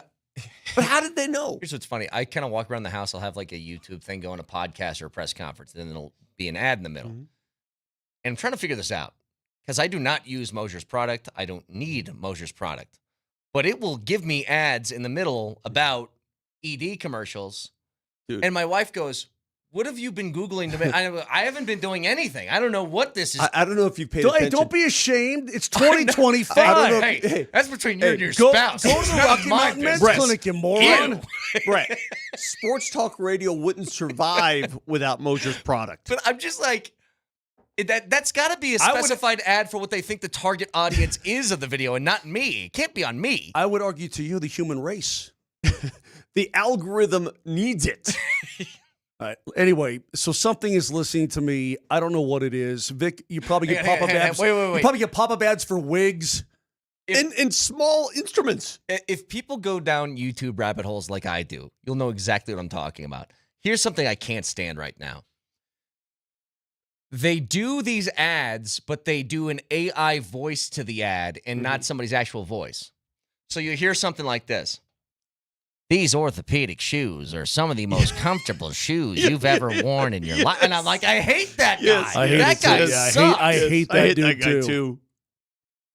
Have you seen this new cast iron pan? No stick. It's like, I don't like this guy, and he's making the ad worse. Have you ever been interested in a small violin? He kind of, you know what? It bothers me. He kind of sounds like the world's what is it? Most Wanted. What was that show called with that guy back in the day? America's Most Wanted or something like that? I know you're referring to. John, is it Walsh? Orange County, California, 1999. This guy thinks he's getting away scot-free. Like, that voice is what's there. I don't like it. Anywho. Stop listening to me. Hey, do you know whose voice sounds worse? Kawhi Leonard's when asked about getting extra money in very nefarious ways. Dude, this is unbelievable. So, Nelly, if you got some of this, can we just hear the back and forth? It made me feel uncomfortable listening to this exchange. Ramona Shelburne from ESPN is asking him the questions. Okay. Hey, 1 second. Just for the record, before we play this, it felt like I was the jury.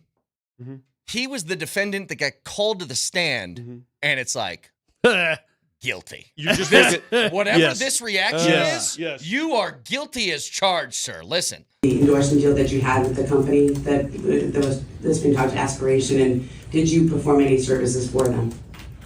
When you say understanding, what do you mean? Like of the contract you signed and how much money you were to receive, what you were supposed to perform for those services. I understand a full contract and the services that I had to do. Like I said, I don't deal with the conspiracies or the clickbait analysts or journalism that's going on.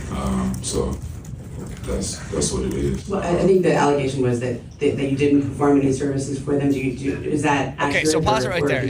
It's a little bit difficult to hear. Clickbait journalism. I mean, clickbait journalism. He could have said, "Yeah, I did what I was supposed to." Now, or he could have said, "No, I didn't get any bread." He didn't. He's like, no, clickbait journalism.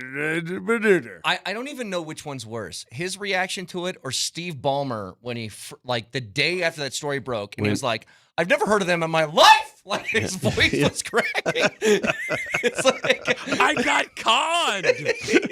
I got conned. It's like when your voice starts to crack, that's a different it's a level. simple question, Kawhi. You were paid $28 million. $28 million to represent a tree company. Did you provide any services? Did you or did you not plant trees to that tree company? I mean, it's not this is not clickbait. It's just wondering, did you plant trees? Okay, so we do remotes sometimes, and it's like you get a couple $100 or something like that. And if you forgot about that a year later that you did some sort of remote, understandable. If there was a company that paid me $28 million, I don't know. It's a conspiracy. I don't know. You're clickbait. Oh, what? This clickbait stuff? But what? Couch money? What are you talking about? I find that in an old pair of jeans. What do you mean? Remember the Chappelle when he said the oil? What are you talking about? What are you talking about? Oil? Who said anything about oil? Are you cooking?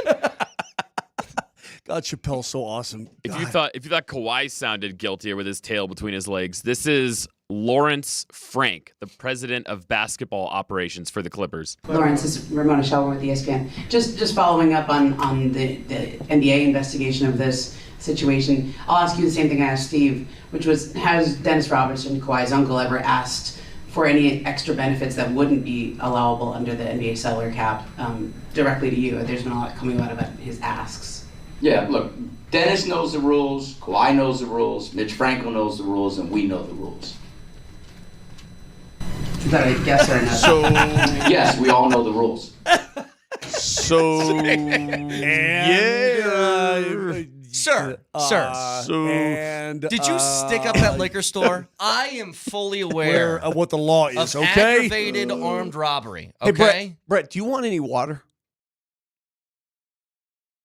I know what water is. I know it's H2O. Yes. There's a whole scientific chemical compound that you got. I know how But this do you works. want water? I'm very aware of water. There's a whole bunch of different kinds of water. Understood, but are you thirsty for this water right now? Well, look, you have salt water. Yeah. You have carbonated water. It's unbelievable, really. Yes, we all know the rules.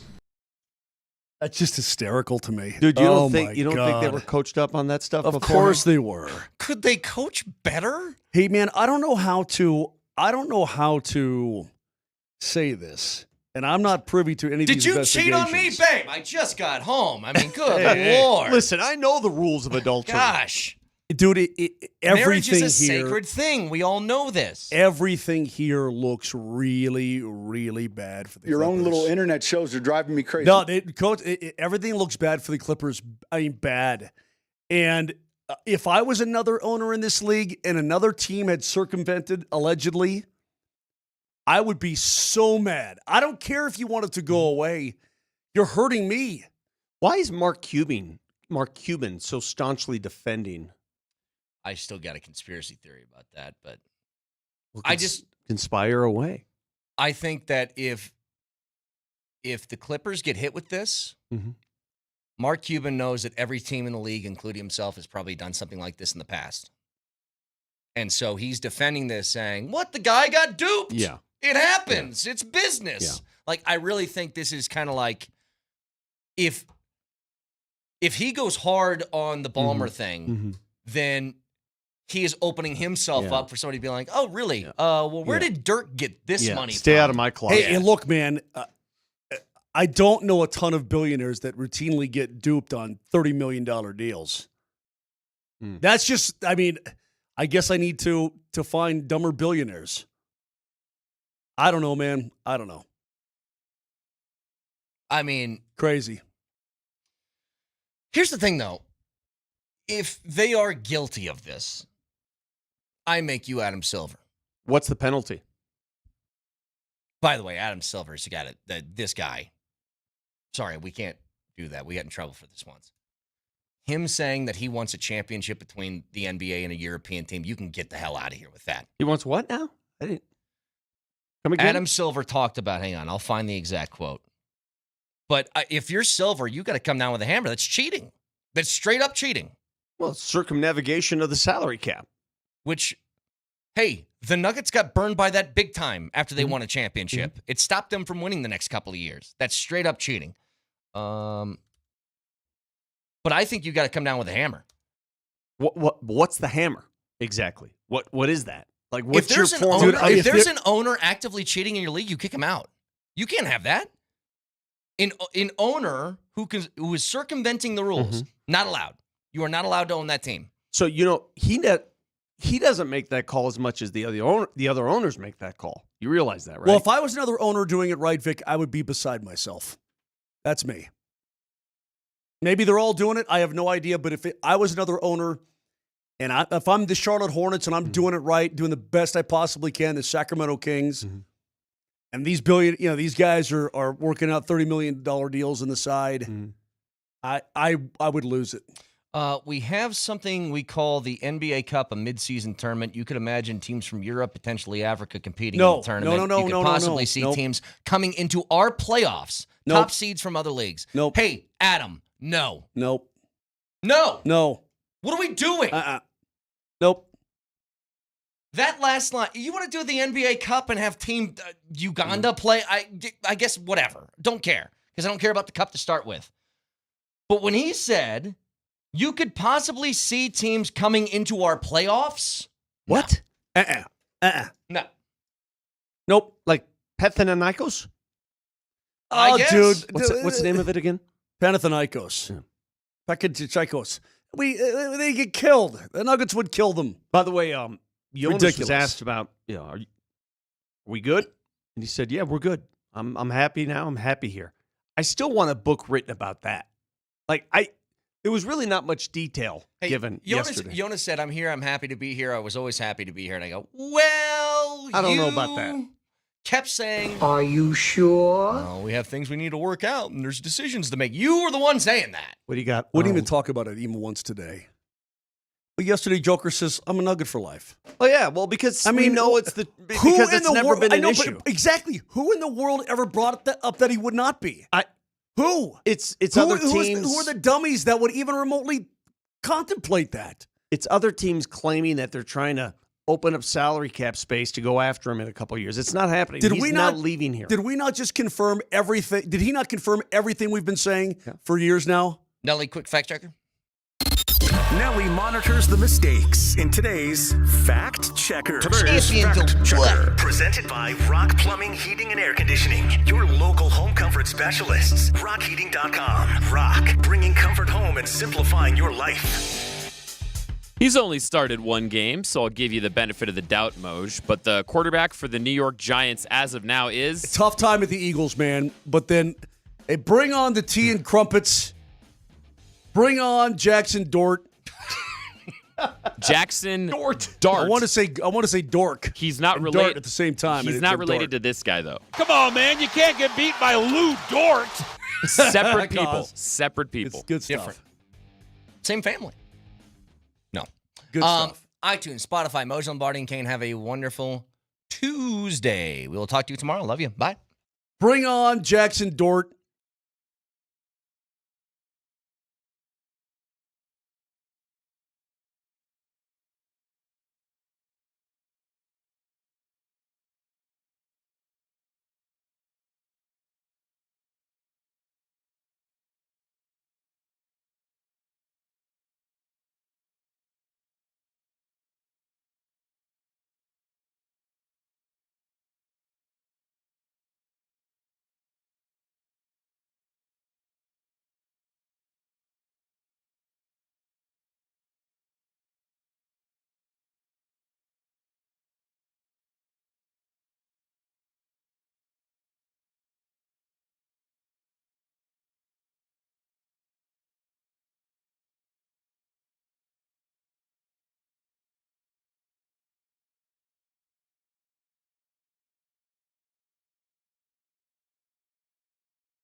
Oh, they didn't get me 55, but they got 500 plus total yards of offense, and the Broncos look good in a whooping of the Cincinnati Bengals last night. Welcome to the Morning Sprint. I'm Mark Bertinelli, filling in for Alex Ryanemi, along with the coach, Mike Sanford. We're coming to you live from the Backs and Shaker Studios. Their passion is my passion is football. And the Broncos put it on Cincinnati last night. Coach, how you doing? I'm doing well. How you feeling about that win last night? That was a good one. That was a good performance. That's what this team needed. That's what Bo Nix needed. That's what Sean, what do they call it? Slim Shawnee. Slim Shawnee. Slim Shawnee needed. In fact, DMac loved it. DMac fell hook, line, and sinker for a typical Sean post-game press conference where he said, DMac last night on Altitude After Dark said, hey, I'll tell you what, man, how about the growth from Sean Payton? He even said, he's like, hey, I wanted to commit to one running back for the entire series. Yes, I heard that. I said, DMac, do you realize that he's lying through his teeth?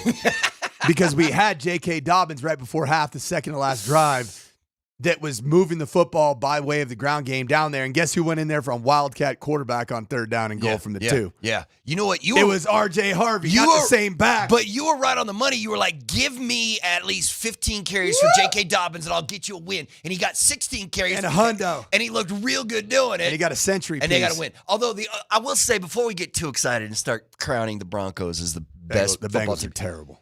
I was about to ask, how much is the Broncos getting right, and how much of it is the Cincinnati Bengals being terrible? They were worse than I thought. Yeah, they were bad. There's some personality, diva. Yeah. What'd you think about Jamar just having a full-on conversation with his head coach while the game is going? I mean, he was having a Zach Taylor's losing it. Yeah. Right now. He's losing that team. He's probably gonna lose his job. Yeah. The problem with him is that he's addressed the offensive line by firing Frank Pollock, one of the more reputable coaches offensive line-wise over the last 15 years in the NFL. His new offensive line coaches they're worse. They are significantly worse, and Joe Burrow got hurt in the second game that he played this year, and they cannot pass protect. Did you see the breakdown in the clips of that 3-man pass rush? Yeah.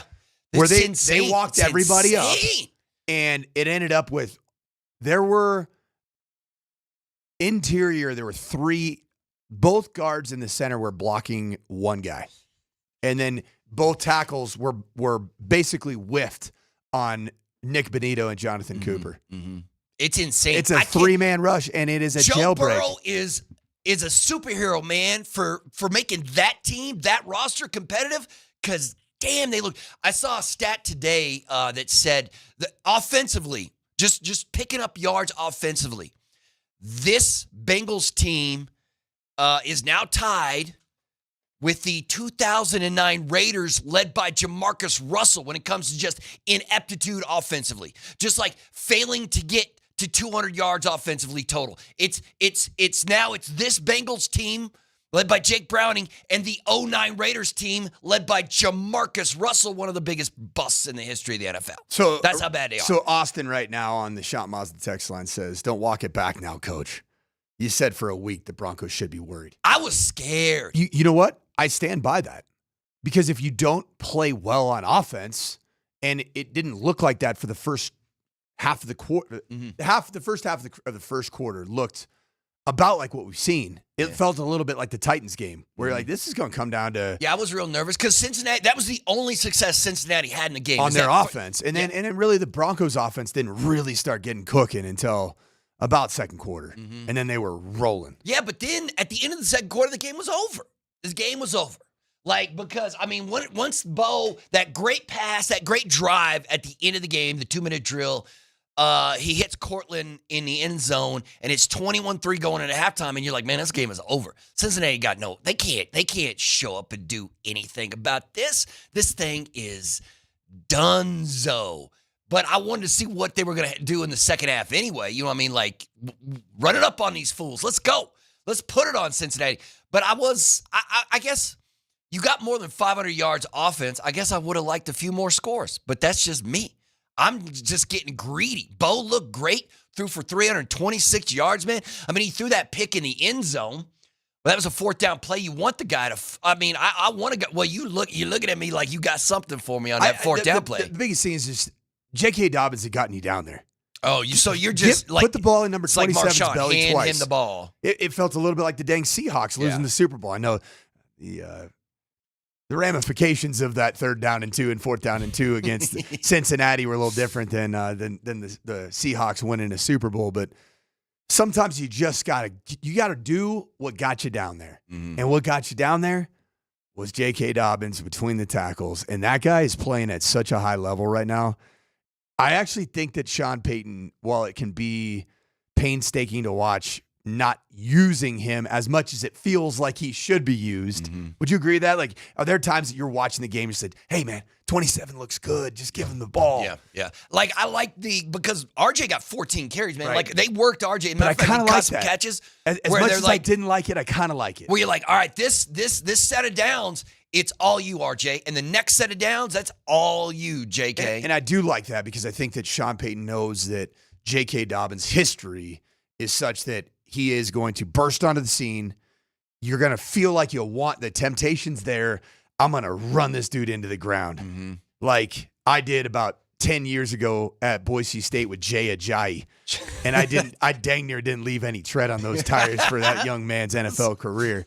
But I think that's the thing that Sean realizes is that we're a better team from Sean's perspective when J.K. Dobbins is a part of this and he's healthy. So I got to get R.J. Harvey going too. And when you get both of them going, I think that's really, really good for not just this team with both those backs complementing one another. I think it's really good just in the event to keep J.K. Dobbins healthy longer. Because last year remember him in the first 2 weeks last season for the Chargers? I mean, it was like unstoppable, 100 plus. Running free, explosive runs. And then all of a sudden he's just not available. And he's just in and out of the lineup. He's missed a good chunk of the season. I want to see J.K. Dobbins healthy. So 15 carries. I'm going to stand by that the whole year. Yeah. I mean, maybe coach was listening because he got 16. He gave you one more. I didn't think he was going to get it. Didn't it feel like it when you got to about the fourth quarter? I mean, and they were talking early about the game, how J.K. had mentioned, he's like, I want to be a 100-yard back. I want to be that guy.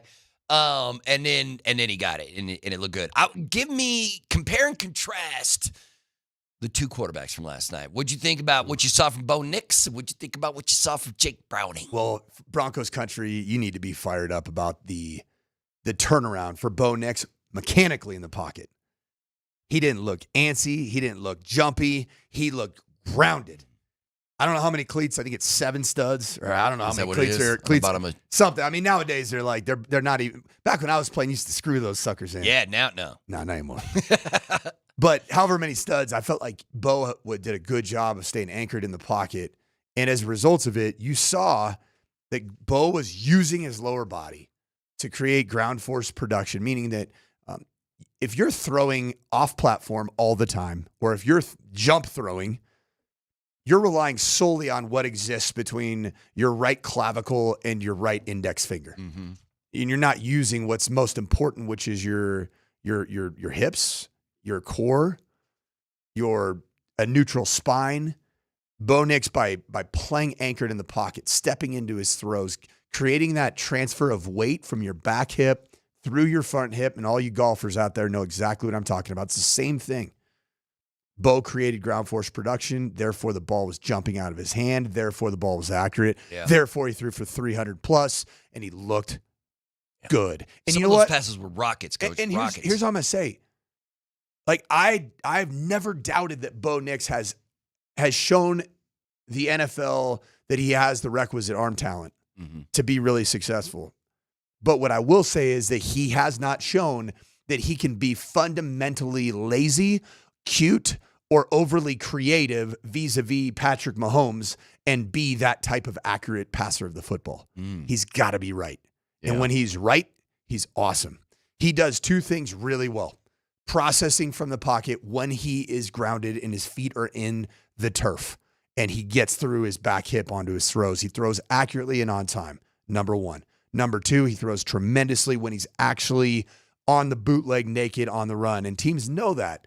He had done that fairly well through 3 weeks, throwing on the run. What he hadn't shown until last night was the ability to be in the pocket and dissect a defense with really good fundamentals and accuracy. And guess what? When those 2 things are together, this is really, really a good happening for It's the so Broncos. weird how future. much different he looks, how much better he looks in the past 2. Like the Broncos last year started 1-3, and now they're 2-2. I thought they were 2-2 last year. Nah, they lost their first 3. Wait, am I wrong? No, they just lost to No, I thought they Seahawks, lost. Steelers, and then they went Buccaneers Hold on, and let me look. I think it was Buccaneers I'll and Jets. tell you. They went.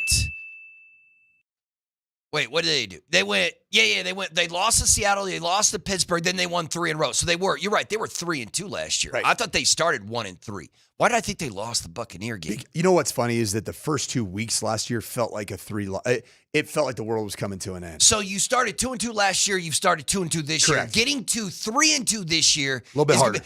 because I feel like there's not a bigger swing right now in the NFL from what you're going to see from what we saw with Cincinnati. Now, Cincinnati's got 2 wins on this season, and there are teams in the league that's got none right now. But Cincinnati is playing like the Saints, like the Titans, like one of the worst teams in the NFL. And what the Philadelphia Eagles do, it feels like is the kryptonite. If the Eagles do everything that the Broncos do poor, they do everything right that the Broncos do poorly. And I just mean like finding ways to win games late. You know what I mean? So it feels like this is a massive measuring stick this entire week. The win over Cincy, which we were supposed to do, and now what are you going to do on Sunday when you have to travel early to face the Eagles in Philadelphia? Like, I feel like at the end of this week, we're going to know a lot, right? We're going to know a whole lot, how they show up in Philly and play the Eagles. Yeah, we're going to know a ton. And on the other side of this break, can't wait to break down just that transformation from going into playing and dominating a team that you should dominate to all of a sudden being on the road against arguably the best team right now. What clearly is the best team in the National Football League in the Philadelphia Eagles. Yeah, they are impressive. All right, we'll take a break. We will come back with the big play replay, the biggest plays from last night's win of the Denver Broncos, and we'll do that next.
right, here we go. It's the Big Play Replay. Welcome back.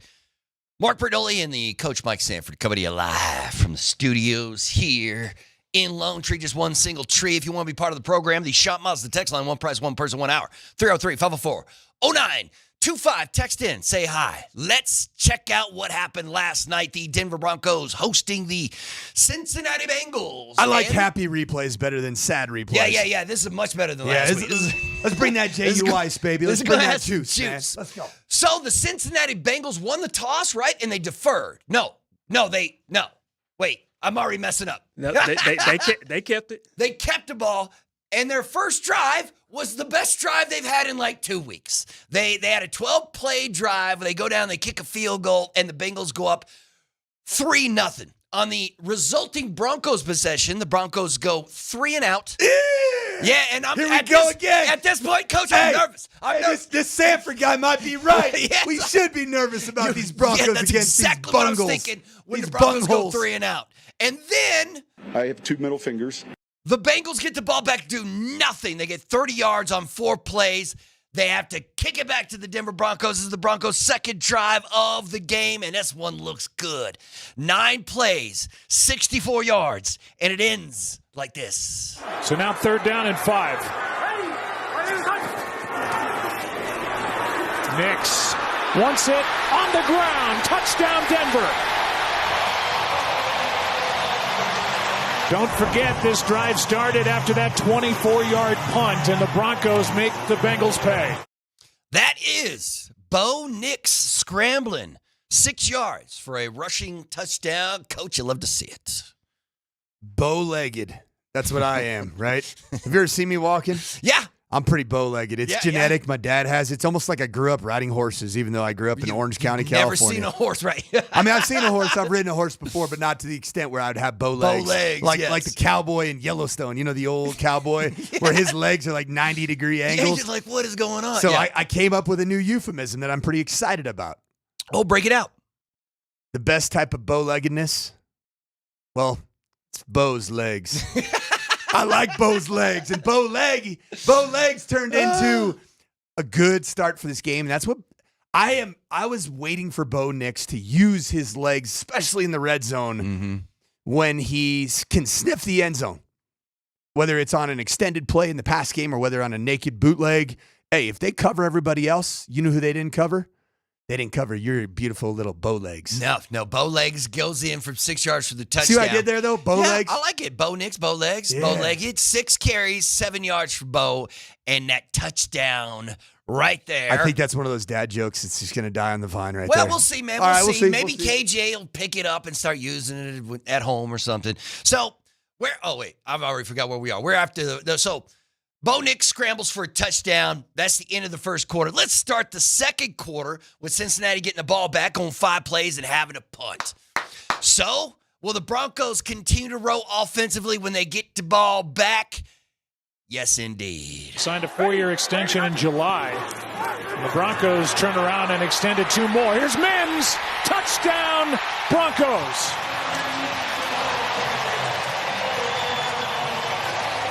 Now the leading rusher is Marvin Mims Jr. as he has a 16-yard rushing touchdown.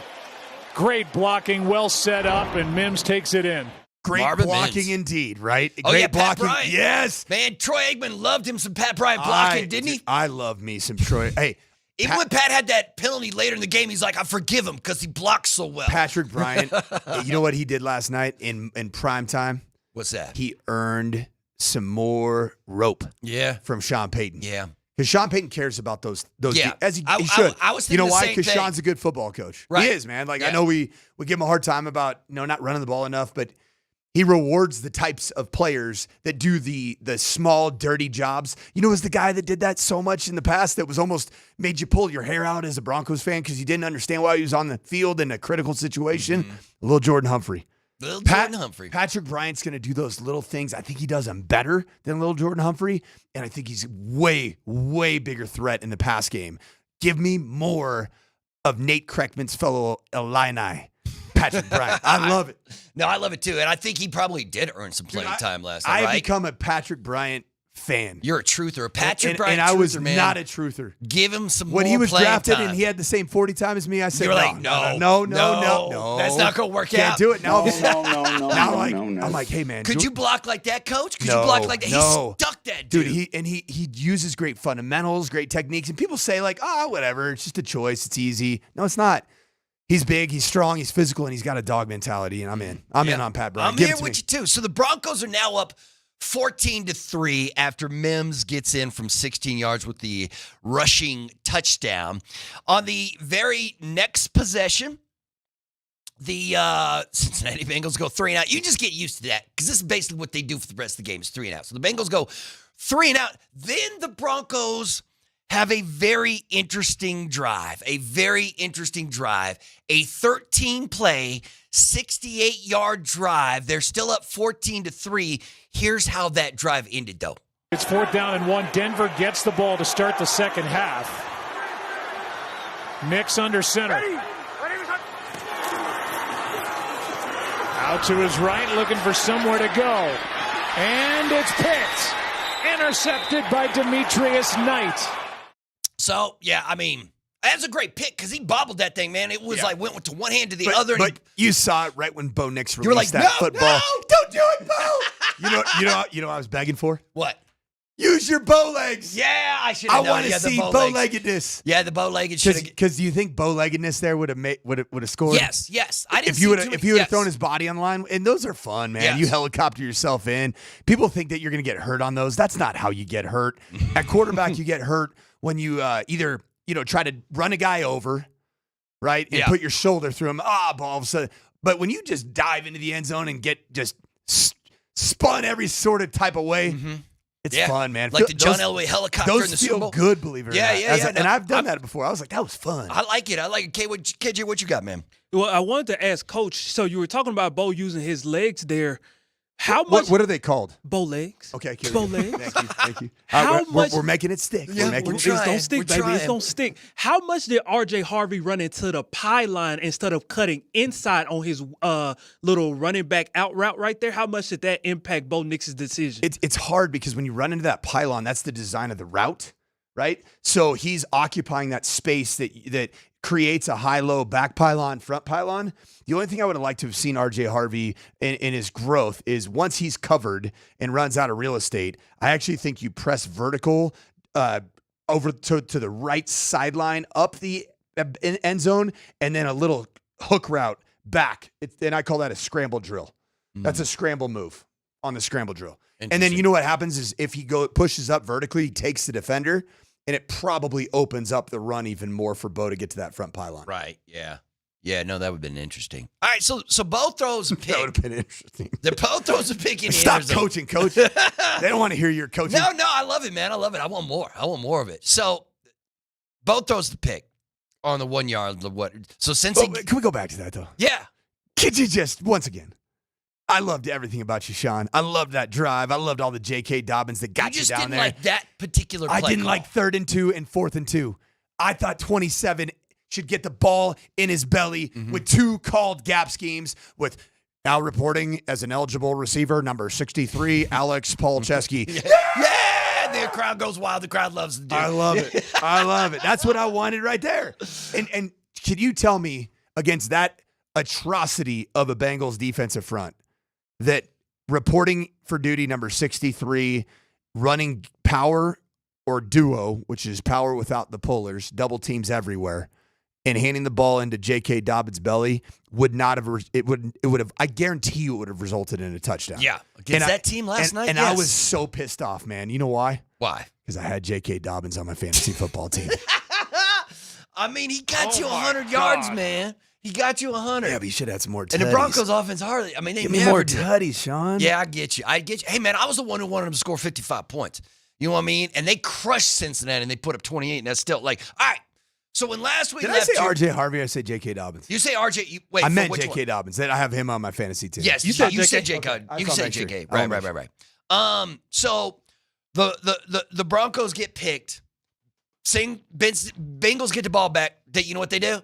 They go 3-and-out because that's just what it is. Then, with just minutes to go in the game, at least in the first half.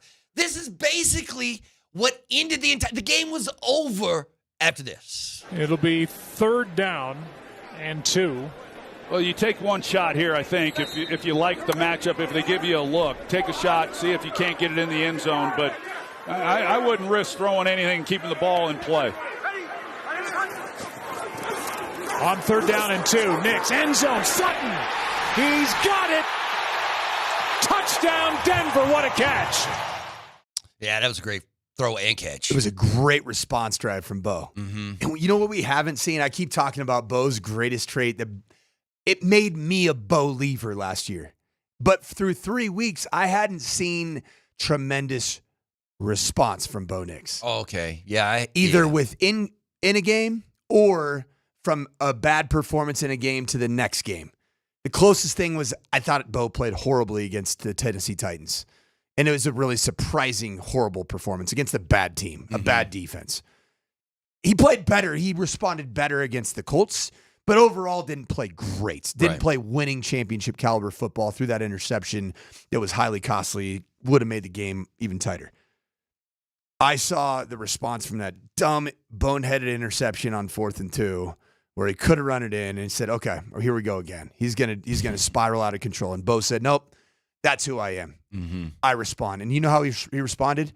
He just stayed within his reads on that 2-minute drive, and he played with great base and great platform. None better than that touchdown throw, which was a laser. Yeah, that was a laser. It was on a 4 vertical concept, outside leverage, single high, and Cortland Sutton did a really good job of attacking the swear-in hand, which is the outside hand, like I solemnly swear. Yeah. He attacked the swear-in hand and then skinnied up right inside that defensive back and phew, yeah, laser show. Yeah, right to the gut. Caught it midair, comes crashing down in the end zone. Love it. Yeah, love it. And the game is basically over. That's the first half. The Broncos are I almost passed out from fuming too much. I got lightheaded right there. 21-3. And the Broncos are rolling. The third quarter was pretty boring. There wasn't much going on in the third quarter because each team got the ball twice. Each team punted. Third quarters are weird. It was. I'm just gonna say in football in general, third quarters can be so weird. Joe Buck and Troy Aikman basically checked out of this game in the third quarter. They were talking about other games, other players. I have a theory on third quarters. What is it? Because even this year, the team that I coach, we are awful on third quarters, but so is the other team. I wonder what it is. It's been the lowest scoring because the Nuggets went through a season like that where they come out at halftime and their third quarters were terrible. And I've tried to change everything. I've tried to change. Hey, we've practiced and gone back in during practice, and hey, this is halftime. Let's make our adjustments. Let's go back out and practice third quarter, and then we suck the next game on third quarter. It's weird. I just think that this is a generation, including the National Football League players who are in their 20s. It's kind of a generation that just doesn't necessarily react well to starting something up and then just stopping. And it's like, how do I start back up again? Right. Like, because it's such a high energy sport. Yes, you're like all mentally prepared for it. The tempo of the game is way faster than it was 25, 30 years ago. You can't just go ride the bike. Yeah, it doesn't feel like very few games seem like the third quarter, especially coming out, seem like there's much energy juice. It just seems like there's a general malaise on a lot of football teams. Watch that. Tell me if you agree with that as the season goes on. Right. Just a general observation. Yeah, I'll take a look at it. But nothing happened in the third quarter offensively, although the Broncos defense was all over Jake Browning. There have been 10 accepted penalties against the Bengals, 1st and 20 as a result. Browning is sacked by Bonito. And a loss of 7 on Bonito's 4th of the year. Nick getting into the backfield, doing what he does. Is he the best in the league right now? And he certainly looks Who like Who is the sack master? Who's the reigning sack? Who's the reigning sack master in the National Football League? Who is it? I'll give you a hint. You saw him last night.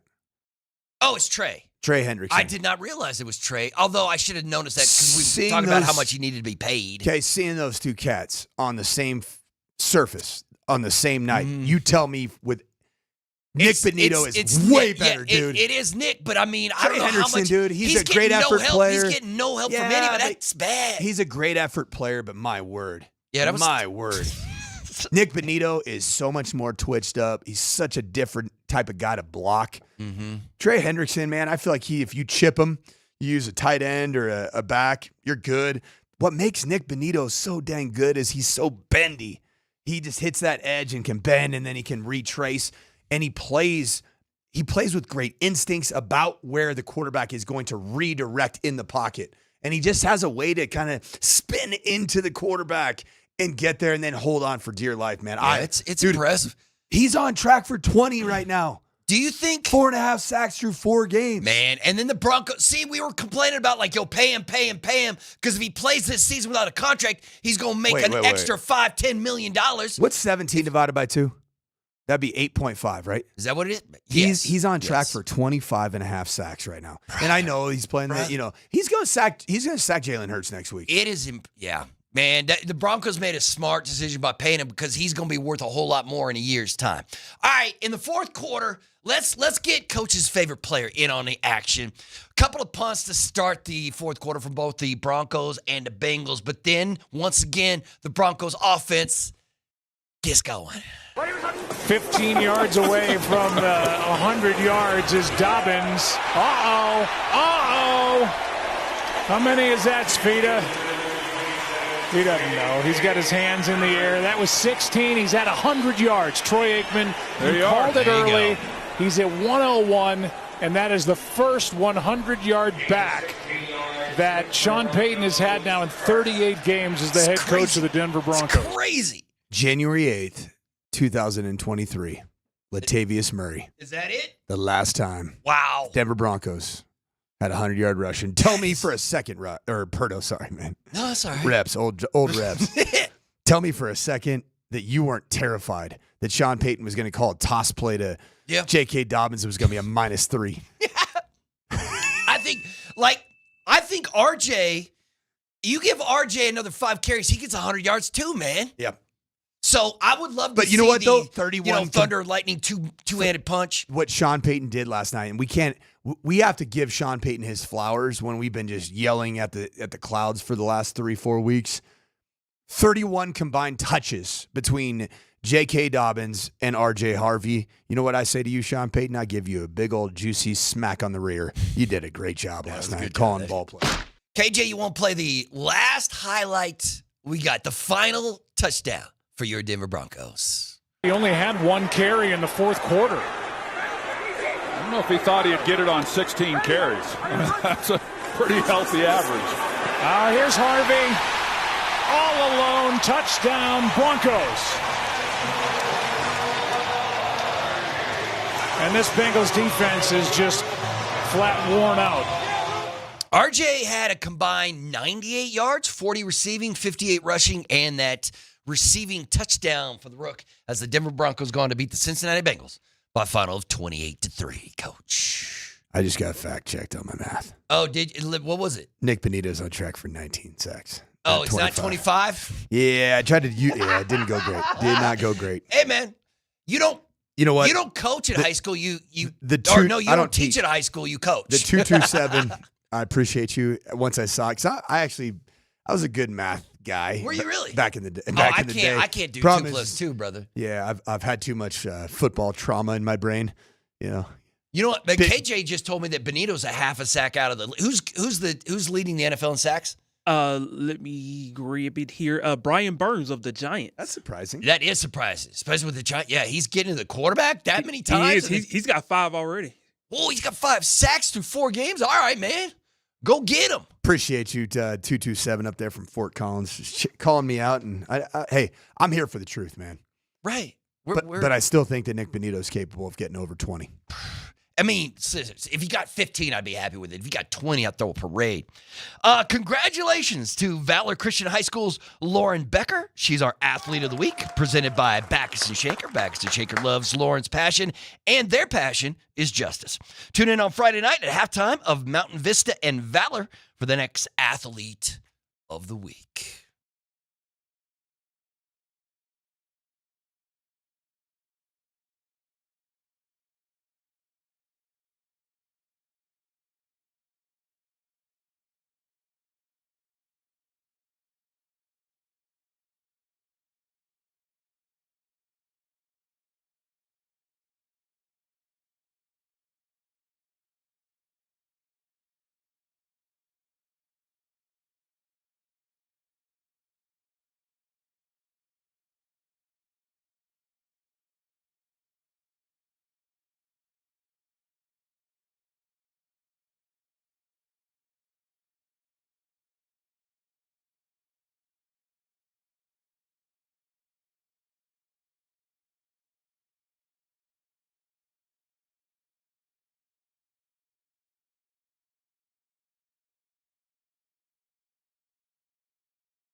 JK, you were the first Broncos running back in 38 games to have 100 yards in a game. What's that mean, and how big was it to get that? That means a lot to me. I've been working really hard to get that, especially for Coach Payton. I know that means a lot to him as well. And the O-line was blocking incredible. I can't do it without those guys. So it's a great feeling, and maybe I can go back-to-back now. Thank you, guys. Hopefully you guys love me at the end of the year. That was J.K. Dobbins. Rushed for 101 yards yesterday in that win over the Cincinnati Bengals. RJ got the ball a lot. They ran some running plays for Marvin Mims, including that the one that went 16 yards for the touchdown. Mimsy looked good. Yeah, especially I was freaking out because he showed up on the injury report. Well, I was wondering about that. And I was like, oh no. Sean Payton just knowing Monday Night Football, and Sean Payton just keeps winning games. He's like, top 5 all-time NFL head coach in terms of wins in Monday Night Football. Is it really? Yeah. You know what? He loves the show, man. He loves the bright lights. His buddy Bill Parcells, his mentor Correct. Bill Parcells. Was it 16 wins? Yeah, that surprised me that they were only 16th. Like that's the 16th most wins. I thought it was 16 total wins, right? Or No, was it- I thought he was the 16th winningest coach. He moved into the Oh, 16th overall, okay. of all head coaches But he also and moved into tied I Bill thought he moved Parcells. into a spot too with Monday Night Football wins, but neither here nor there. You might very Which well be would right. totally make sense, right? Because Sean seems to deliver in these primetime games. I guess I'm surprised that someone who's been in and around the league as much as Sean isn't in that top 10 in the win category. Right. You know what I mean? Instead of Some of these guys back in like the 70s, 80s, 90s, they had like longer Don tenures. Shula, 347 Yeah, wins. he coached forever. George Hallis, Long 324 wins. Andy Reid, 301. Tom Landry, 279 career wins. So you're right. That dude was doing it for 20 straight years. It's a very different league right now, and there's ebbs and flows, How long and did you can't Shula survive coach it. for? Like, it felt like he was just part of the NFL. Like, he was always going to be there. I think he was a 30-year guy, wasn't he? Was he? I think so, man. I mean, it's pretty much my entire childhood of Dolphins football. Yeah, and famously, he was the head coach of the only And undefeated he team had in the history of serious the NFL. swagger and drip on the sideline too. You talk about a silver fox, man. That man had the flow going. Yeah, Don Shula. I mean, he's you the look like father. you look like a young Don Shula. I wish I could coach like Don Shula. That'd be great, man. So- Sitting in Miami. So I was wondering when I saw Marvin Mims play last night, just between me and you, nobody else listening right now. Yeah. What you got? Do you think he even looked remotely injured? No. Okay. No. So He was burning. He was flying. So because he's one of those interesting, I would say he's more the Joker right now than the Joker right. Evan Ingram. Ingram, man, I love you, Because Ingram, you can use him for different things. And Marvin Mims is somebody that you have to game plan for his package. Pause. You have to game plan for how he's utilized. Whoa. Right. So Mims can come at you from anywhere. You never know where Sean's going to put him. Sean Payton playing 4D chess. He got a little bump and a little bruise. Yeah, well, Yeah, he might not go. He's limited. I don't know. He's limited. I Limited don't know. today. Next And then thing all you of a know, they sudden- got a whole package for Mims. And then all of a sudden, Al Golden's like, "What? I don't know. Like, do we really need to prepare for it? Do we not? Should we? Yeah, I'm going to prepare for it. Nah, I don't know if I should. I don't know if I want to invest too much time on that package." Yeah. Sean Payton, man, he's always doing the things. And that's if Marvin Mims Jr. was a little banged up, perfectly legal. You can do that. If he had a little something that he sustained in practice or whatever, absolutely you could do that. Because he probably needed a day to just get right. And it doesn't also hurt that day was basically a walkthrough day. So you're not really even doing it anyway. And then you can show up on the injury report and you're the Joker. You're the real Joker. You're the running back receiver. Yeah, I think. Joker. I mean, go ahead. Use Mims as the Joker coach. We didn't even need Ingram, man. We could have drafted Tyler Warren. I'm not saying that Tyler.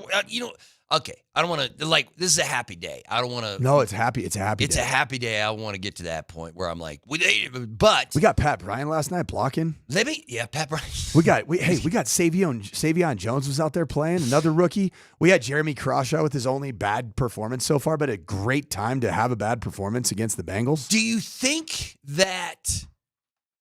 So KJ in the notes here put that Sean Payton's last 1,000-yard rusher was Mark Ingram back in 2017. Through 4 games now, can you see the vision Tap of the brakes.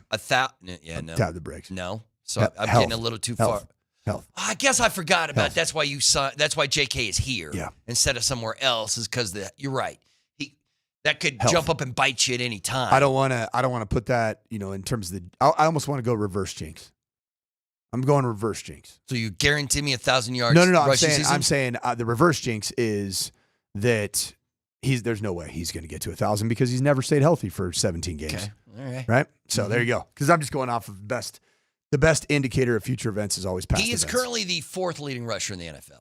How cool is that? The leading rusher is Jonathan Taylor, right? But how cool is that? But it's cool. It's cool, J.K. especially because Dobbins? this is the only game that we all thought that they used him like they were supposed to use him. The last 3 games we were still yelling at Sean to run the ball, right? What really got me just greased up and fired up about J.K. Dobbins is how frequently we heard the broadcast crew last night talking about the fact that J.K. Dobbins, in a league that is really hard to run the football, are we right in saying that? Mm-hmm. College football, you can have a 180-yard rusher, and it's like, oh, a great game. Mm-hmm. Pro football, it's like, oh my gosh, that dude is ridiculous. Mm-hmm. 100-yard game. The Broncos hadn't had one in 37 games. J.K. Dobbins has averaged over 5 yards a carry his entire career. He's averaging awesome. something ridiculous. He's averaging over 6 yards a carry per now, right? That is awesome. From the start of the season, yeah. So just keep handing the ball, see how it works out. And you know what? 15. I think 15 is a sweet spot. It's a great number. Mm-hmm. And if you need to seal a game in 4-minute offense, maybe grows to 18. But 15 should be that's the sweet spot. RJ Harvey touches it roughly 12 to 13 times, including the pass game. And then please, can we get one of those two guys, RJ Harvey or J.K. Dobbins, be our third down guy? Just Tyler Bidet does nothing for me. Well, I mean, he's in there, and we still got Jaleel just sitting around, right? He's not playing. He's not active. It's crazy stuff. All right, I want to keep diving into the Broncos, but I do have to ask you this question because there is certain things as a broadcaster that you cannot say about a player. You cannot say it. But last night, both Joel Buck and Troy Aikman said, we're talking about the Cincinnati Bengals, and said something that I consider to be the worst thing that you can say about a pro athlete. And they were like, the Bengals have quit. The Cincinnati's quit. This team has quit. And it's not all those weird delay games on the punt and all that stuff that's going to get Zach Taylor fired. It's when your team quits on you in the middle of a game. Well, first off, let me ask you, do you think that's true? Do you think Troy was right? I do, and that's really hard to see. Is there anything worse you can say about a player in the middle of a game than he quit? Or, frankly, you know what it's saying? You know who it's actually worse for than a individual player that you quit if you're the Bengals? It's really bad for Zach Taylor. Man, it's crazy, right? Right, because he oversees the entirety of that organization. He's a guy that took that football team to a Super Bowl mere 4 years ago. That's crazy. And now they're playing on Monday Night Football, a game that you grew up as a child dreaming of playing in front of capacity crowd, national TV audience, under the lights, Monday Night Football, Joe Buck, Troy Aikman, and you quit. You quit. And that's a bad look for Zach Taylor. That shows that there's some infighting. It played out in real time with Jamar Chase just giving Zach Taylor the business. Mm-hmm. This is not going anywhere in a positive direction fast. And yesterday, our guy Joe Denneman from Fox 19, it felt like this is Custer's last stand, did it not? For the Bengals. This is huge. If they can't show it in this game, this might be it. Well, now what do you do? What do you do? You can't, you've seen what you've got from Jake Browning. You can't have that. Can't have that. You can't put that back on the field. You can't put that back on the field and have anybody else on that team on the offensive side of the ball have any faith whatsoever. Listen, man, it's not necessarily a good look when a player's, taking up most of the head coach's time during the middle of a game, talking about get me the ball. But at the same time, Jamar is right. Hey, man, I'm the only thing you got going on this team right now. Me and T are the only thing. You know what I say to you, Jamar? Sit down, shut up. You got strapped. Pat Surtain put the seatbelt on you and said, "Hey, little boy, hey, enjoy your time right there. Hey, can you ride in the back seat? Yeah. Make sure you have the seatbelt on, okay?" 23 yards receiving for Jamar. Second best wide receiver in the league, man.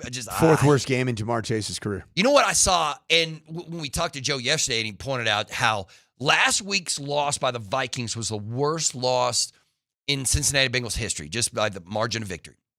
And then today I was reading some stuff from Cincinnati, and this is now the worst 2-game stretch in Bengals history.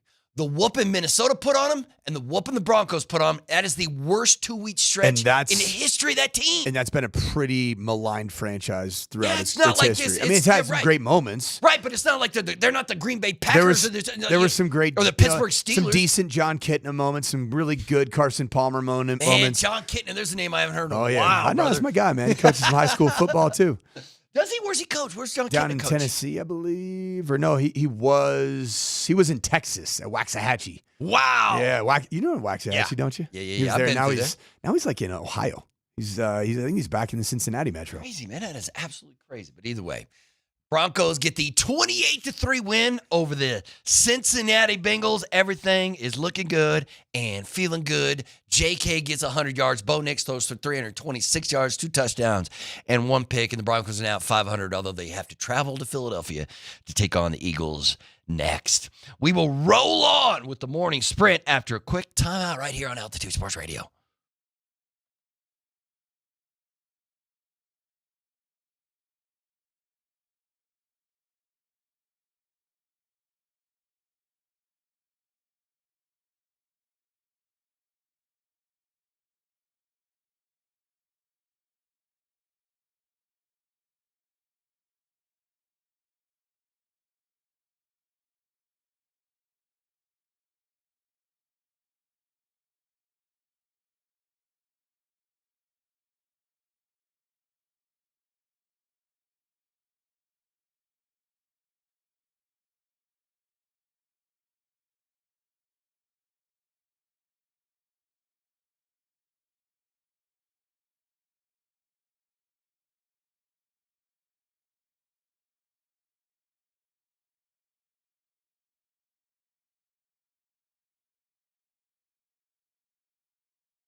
what really jumps at me is the fourth quarter passer rating. I mean, Bo Nix is 34th out of 35 quarterbacks in fourth quarter passer rating. He's only got a 58.5 rating. That's when you got to close people out. You guys remember Elway, right? That's what he did to me in the fourth quarter. Kaboom! And I think that's what Bo Nix is capable of doing, and I know that's what Sean Payton is concentrating on him doing as well. Hasn't been good enough. Here's Harvey, all alone, touchdown, Broncos. And this Bengals defense is just flat worn out. No tengo mucho decir, pero Bo Nix es especial. Yeah, he is. Tell him that's JK, baby. That's JK speaking some Spanish. I had no idea that he you did were a in. Spanish interview in the post game. Like he was just like, I had no idea. No either. tengo mucho de decir, pero Bo Nix es especial. Bo Nix is special. You know what that is? Yeah. I don't got much to say. But Bo Nix is special. I love it. Let's man. go, JK. John Dude, Gruden popping off. Am I going to have to get a J.K. Dobbins jersey? Yeah. Man? Yes, you will. You know, it's instead of the number, instead of Dobbins up top, I'm just going to have it say 27. All right. Is that how you say? I mean, I have no how to. I can go 1, 2, 3, 4, 5, 6, but that's about it. 27. Okay. That's 27. 27, man. All right. Well, then let's go. Hoteka Dobbins. I had no idea. JK multilingual, man. Dude, I love it. 101 yards. Matter of fact, he was on with ESPN Deportes. Hey, listen, the Broncos had 38 rushing attempts. The Bengals had 15, 10 of which belonged to Chase Brown. Can I get a little bit more J.K. Dobbins real quick? I just want to hear his accent. Especial. Yo necesito escuchar al ausente de J.K. Dobbins. No tengo mucho decir, pero Bo Nix es especial. I love it. Perfecto. Un beso del jefe, a chef's kiss right there. Tell him, JK. No, that was a bad. I mean, if you tuned in right now, you're like, why am I listening to? I'm listening to Altitudo. Listen, man, I grew up on the Mexican border. I took 2.5 years of Spanish at Baylor. I can't speak it at all. None. No, Baylor. I mean, I can say. What's weird is that you look like you might have a little Hispanic in your background. Yeah, right, but I can't speak it. Is that because you're just going to the tanning bed? What are you doing, maybe just spending too much time outside. Was yesterday the best game of Bo Nix's young career? No. No, you think he had a better game last year? Consider this. I'd say consider the competition. I thought. Oh, okay. Because KJ put that in the notes, and I'm sure a lot of people are thinking of it. How much of last night is the Broncos are good, and how much of it is the Bengals suck? I don't know. I mean, there's an argument can be made about Bo Nix and his, just having that 300+ performance. I think he's had 2 others. Is that right? Has it last year? I know last year he had a couple of 300-yard games, but I can't recall where they were. But I'll tell you right now. Let's take a look. I got him right here. Okay, so going into this game for this season, man, you had a 176-yard, 2-interception performance against the Titans. Blech. You had a 206-yard, 3-touchdown, 1-interception performance against the Colts, which was obviously his better performance of the first 3, and then 56%, 1 touchdown, 153 yards against the Chargers, and missed a bunch of open cats. This is the most yards Bo's ever thrown for in a game. Just a little bit more than that win over Kansas City last year when Kansas City played Carson Wentz. Bo had 321 yards and 4 touchdowns in that game, which is probably the best game of his NFL I felt like the best performance that just the moment and rising to the moment. To me, last year's performance against the Chiefs was a 22 of 30 for a 73.3%, and this is at Kansas City with Pat Mahomes playing. Yeah. And this is the field goal game, the one they 22 of 30 for 215, 2 touchdowns, no interceptions, and then he also, I thought he played really, really good situational football. It's interesting.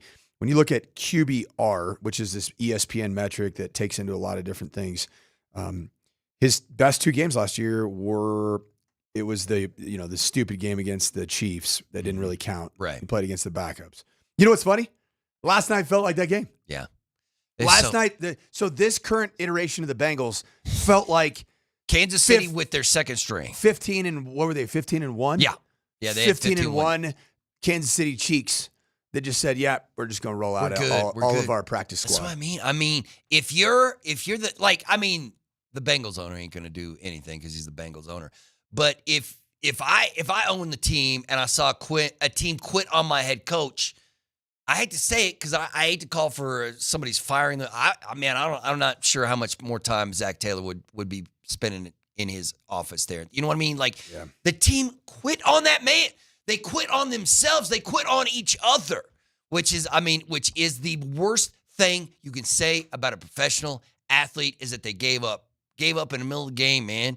That is tough to get by. But, I mean, if you're the Broncos, you don't care. Take advantage of it. So get it. this was the second best QBR of Bo Nix's Denver Bronco career behind the January 5th debacle. Just whatever you want to call it. 38-0 against Kansas City Chiefs backups. That was a 96.8. This was an 82.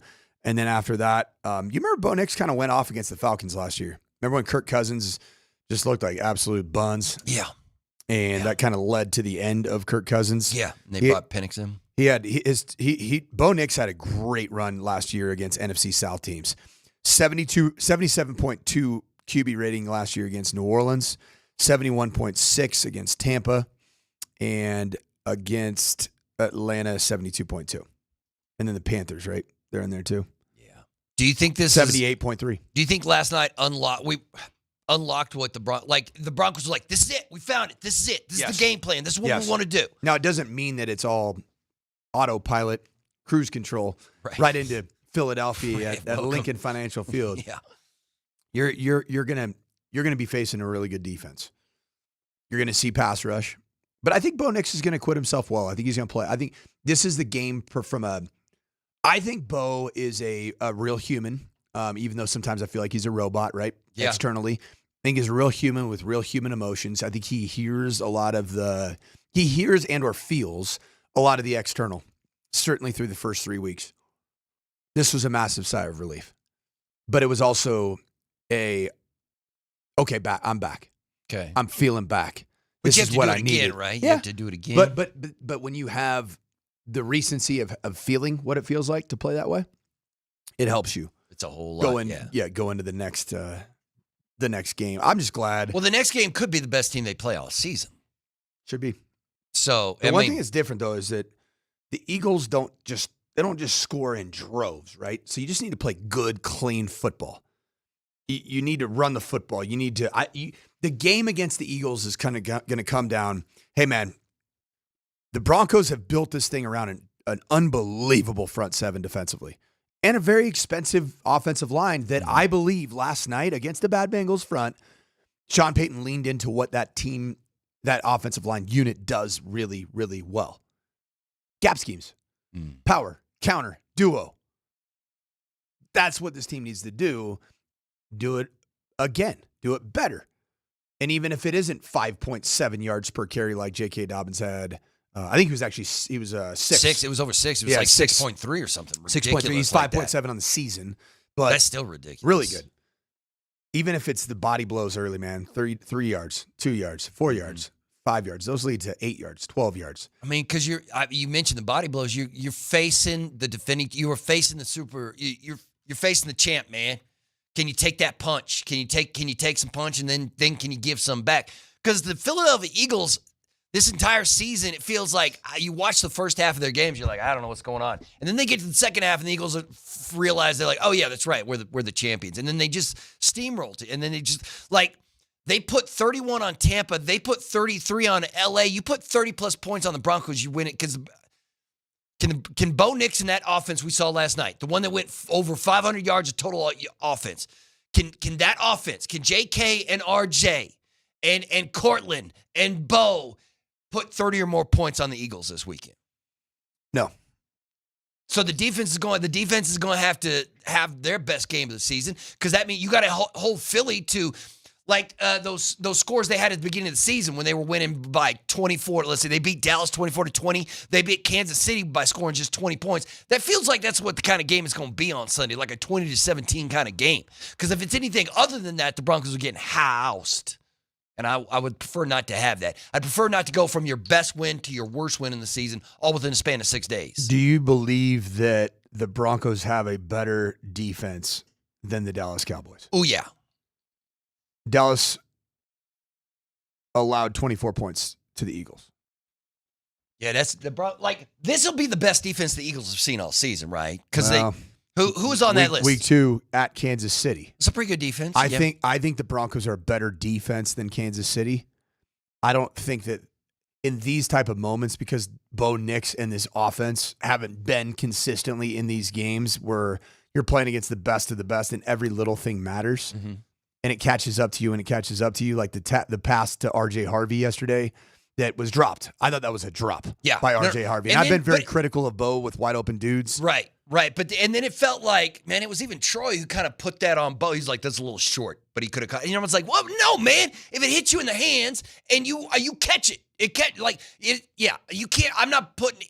If the quarterback gets the ball to you and it hits your hands, you cannot put that incompletion on the quarterback. You know what I mean? You got to catch that. This is the NFL. This is the real league. How about this, Coach? I want this answer from you. Let's talk about which players were in the groove last night, presented by Groove Toyota. Start here, go anywhere. Groove Toyota on South Broadway and GrooveToyota.com. All right, who was in the groove? Listen, there was a bunch of Bronco players in the groove. Who do you think was the best player for the Broncos last night? The best player for the Denver Broncos last night and most impactful for this team and where it needs to go going forward is your quarterback, Bo Nix, because he was in rhythm. He made a lot of the fundamental changes that he needed to. And if anybody's saying it's because the Bengals are terrible, well, guess who else is terrible? The Tennessee Titans. They are awful. Yeah, they're real bad. They're worse. They're a worse overall football team. They're an 0-4 team, are they not? Yes, they are. Okay. Yes, and Bo Nix looked awful against the Tennessee Titans. Matter of fact, awful. Cam, I would argue it's his worst game of the season so far. Oh, really? He was terrible in that game. Yeah, he was. And you know what? You did what you had to do, and you got back in rhythm, and you were great last night against the bad team. But you were awful against the bad team. How much was that? How much of that was the play call? How much of that is Sean Payton being like, all right, I've got 3 games. I think I know exactly what is and is not going through Bo's head. I think I got a game plan that's going to beat Cincinnati and build Bo up at the same time. How much of it, or was it just like Bo getting his head right after those long balls? I think it was a bit of both. Okay. But I do think Sean Payton, and he'll never admit this, I think he knows legacies, stats, they do define quarterbacks, in terms of touchdown passes. Like the 4th and 2 touchdown, or the 4th and 2 interception that Bo Nix threw in the red zone on the 2-yard line. Like Sean wanted to get him a touchdown there, touchdown pass. Because it goes into like everybody, and those are catty, petty little things that at the end, but I appreciate it. Probably, especially if you're, because the NFL right now, and Sean gets this, man. The big picture of the NFL, so much of what drives the NFL is people's interest in fantasy football and betting, sports betting. Yeah. And so touchdown passes, hitting overs, all that stuff matters. And it changes perception. And at the end of the season, you look at how many touchdowns versus how many interceptions. You look at, touchdown percentage rates, all that. And so as a play caller, you sometimes make decisions that might even be slightly egregious because you're like, I want to get my guy another touchdown. Yeah. You know why? You know why? Why? Because I love my Q. He loves his Q. I love my Q. He's just leaving messages across town how much he loves his Q. But I get it as well. None of that. Sean Payton seems like the exact kind of coach who would get caught up in the emotion of because Mile High's going nuts last night. It's rowdy. It's loudy. The Broncos are playing well. Everybody's happy. I like that. Rowdy and loudy equals loudy. And you're sitting there and you're Sean Payton. You're like, all right, home fans, I got a little something for you. Here's a touchdown on 4th down. Let's go. And I like it. I like a lot of the things that people hate about Sean Payton, including his pettiness. I kind of like it. I'm like, you know what? Yeah, go ahead. Be petty, Sean. Get crazy. Put it on the Bengals. Go wild. But then again, you got to come back to earth when you play Philadelphia in a week's time. So why not go off with Cincinnati? Put up a big number, man. I'm scared. But I do feel like after this Eagles game on Sunday, I feel like we're going to have almost a full 360 view of exactly who this Denver Bronco team is. Because we know now what they look like when they play a bad team. And guess what? This is how they looked last year against bad teams. And it's been the major criticism of the Sean Payton Broncos is, yeah, man, you win these games against bad teams, go out and beat a good one. Go out and beat a good one. Find me a good team. And if you can get a win against Philadelphia, I don't care how you do it. You find a way to beat Philadelphia this week, I will begin to believe the hype that Sean Payton was putting on this team at the beginning. I will start to believe the whole, okay, maybe this is a Super Bowl team. When we got to take a timeout, but when we come back, I do want to talk to you about, like, Troy Aikman brought up the fact that Sean Payton pointed at Bo Nix and said this guy can be a top 5 quarterback in the NFL. And Troy had some comments about, the positives and negatives of a coach putting that kind of pressure on you. But I want to get to where Bo can go from here. Where he can go from here, one of the best games he's had in the season, and what we might see against Philadelphia. We'll get to all that next. Thanks for listening to the Morning Sprint. No tengo mucho decir, pero Bo Nix es especial.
He spends hours and hours every day working on this one particular segment. That's why he makes the big bucks. It is KJ's NFL News and Notes. What's up, KJ? It is actually NFL Rewind Day. Wait. It's not NFL News and Notes? Well, it's still it's What's like, the NFL Rewind? It's under the umbrella of KJ's NFL News and Notes. Oh, so this isn't even really a lot of hard work for KJ. No, on a Tuesday. It's real hard work. It's NFL Rewind. Oh, okay. I had no idea. All right, go ahead and do your rewind thing, No, I guess. I gave you the sheet of the highlights from earlier. Wait, so I'm doing it now. Okay, the never same mind. way you did it last You know what? Fine. We'll do it that way then. Yeah, I had no idea what you're talking about, brother. I was confused. Hey, so let's take a look at what went on in the NFL this weekend. And we will start. Mark Portanoli es especial. As a special. Let's start overseas, man. Let's start overseas with the Steelers and the Vikings. As they had an early morning game in Ireland. And this game kind of came down to it. And Aaron Rodgers threw a massively long touchdown pass to win it for Pittsburgh. And coming off a 6-for-6 drive. He'll throw to begin this drive, and it's DK Metcalf. He's in the loose. There goes DK. A block from Austin. Inside the 5. Into the end zone. 80-yard touchdown. Rodgers to Metcalf. It's still weird seeing DK in the black. He still got it, though. He's still DK big, Metcalf still has his dude. fastball, and unfortunately, for everybody that despises Aaron Rodgers' role in pop culture and the media, he's going to play for another 9 years. He's still got it. He's going to be playing at 50. He still can sling that ball. I mean, especially compared to the guy who was on the other side. You know, they had Carson Wentz throw the ball almost 50 times in that game. They asked Carson. Kevin O'Connell was like, "Hey, Carson, 50 passes. How do you feel about that?" Did you happen to see when the tush push was being run by his teammates? And Aaron Rodgers doing he did the standing straight up, kind of hands on his hips, like, "Hey, how you doing, sexy?" Yeah.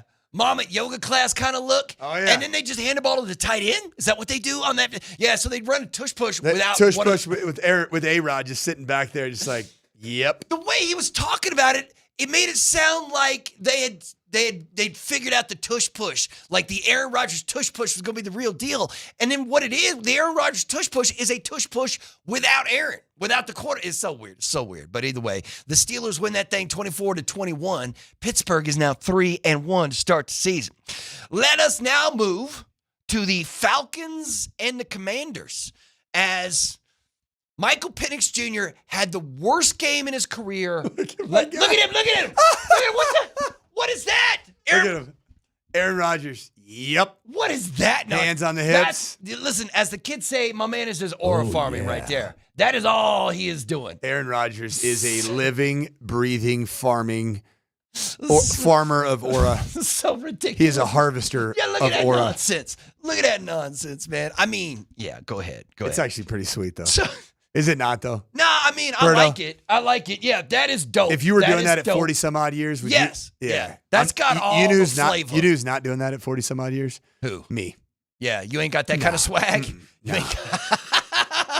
ain't got that kind of all right. You know, Danica. I mean, what's his other gal that he had there? There was Danica Patrick. There was what was the Hollywood starlet's name from the Divergent films? I can't remember. Because he definitely has a type. Something. Oh, you're talking about Olivia Munn? Yeah, Olivia Munn. Yeah, he was. There was an Olivia Munn. Attractive woman. Yeah, that's a good looking woman. She's now married to some comedian. Those comics, man, they all look. But either way, all right. Shout out to Aaron Rodgers. Michael Penix Shailene Woodley. Shailene, that's who I was Olivia thinking. Munn. Shailene Woodley. Danica Patrick. Supermodel Mallory Edens. Okay. Wait. Didn't Aaron Rodgers get married? And none of us have ever seen the woman he's married to. Her name's Brittany. Yeah, but I've never seen a picture. I don't know who this is. Like, I think Aaron Rodgers might be married to an AI. You know what I mean? Like, he might be married to a fake person. All I'm saying is, Rodgers says that he's married. I've never seen who he's married to. You know what I mean? I've seen all his other girlfriends, but this girl I've never seen. I think he is married to a digital artificial intelligence. That's the kind of, you know what, a little too much ayahuasca, and you fall in love with some ones and zeros. That's exactly. Aaron Rodgers is going to retire and be like, "This is my wife, Brittany, and she's some digital AI thing." She's cryptocurrency. Yes. Did he go Aaron digitally? Rodgers, that's Did exactly- he digitally harvest her? Yes, that's exactly what happened. Yes, that's exactly. Aaron Rodgers is just a bunch of just servers, server farms somewhere. That's all just either way. All right, let's get back to Michael Penix Jr. because he did this last week. Pistol formation. Penix, fake it, flip it, catch made, hits, touchdown, Falcons.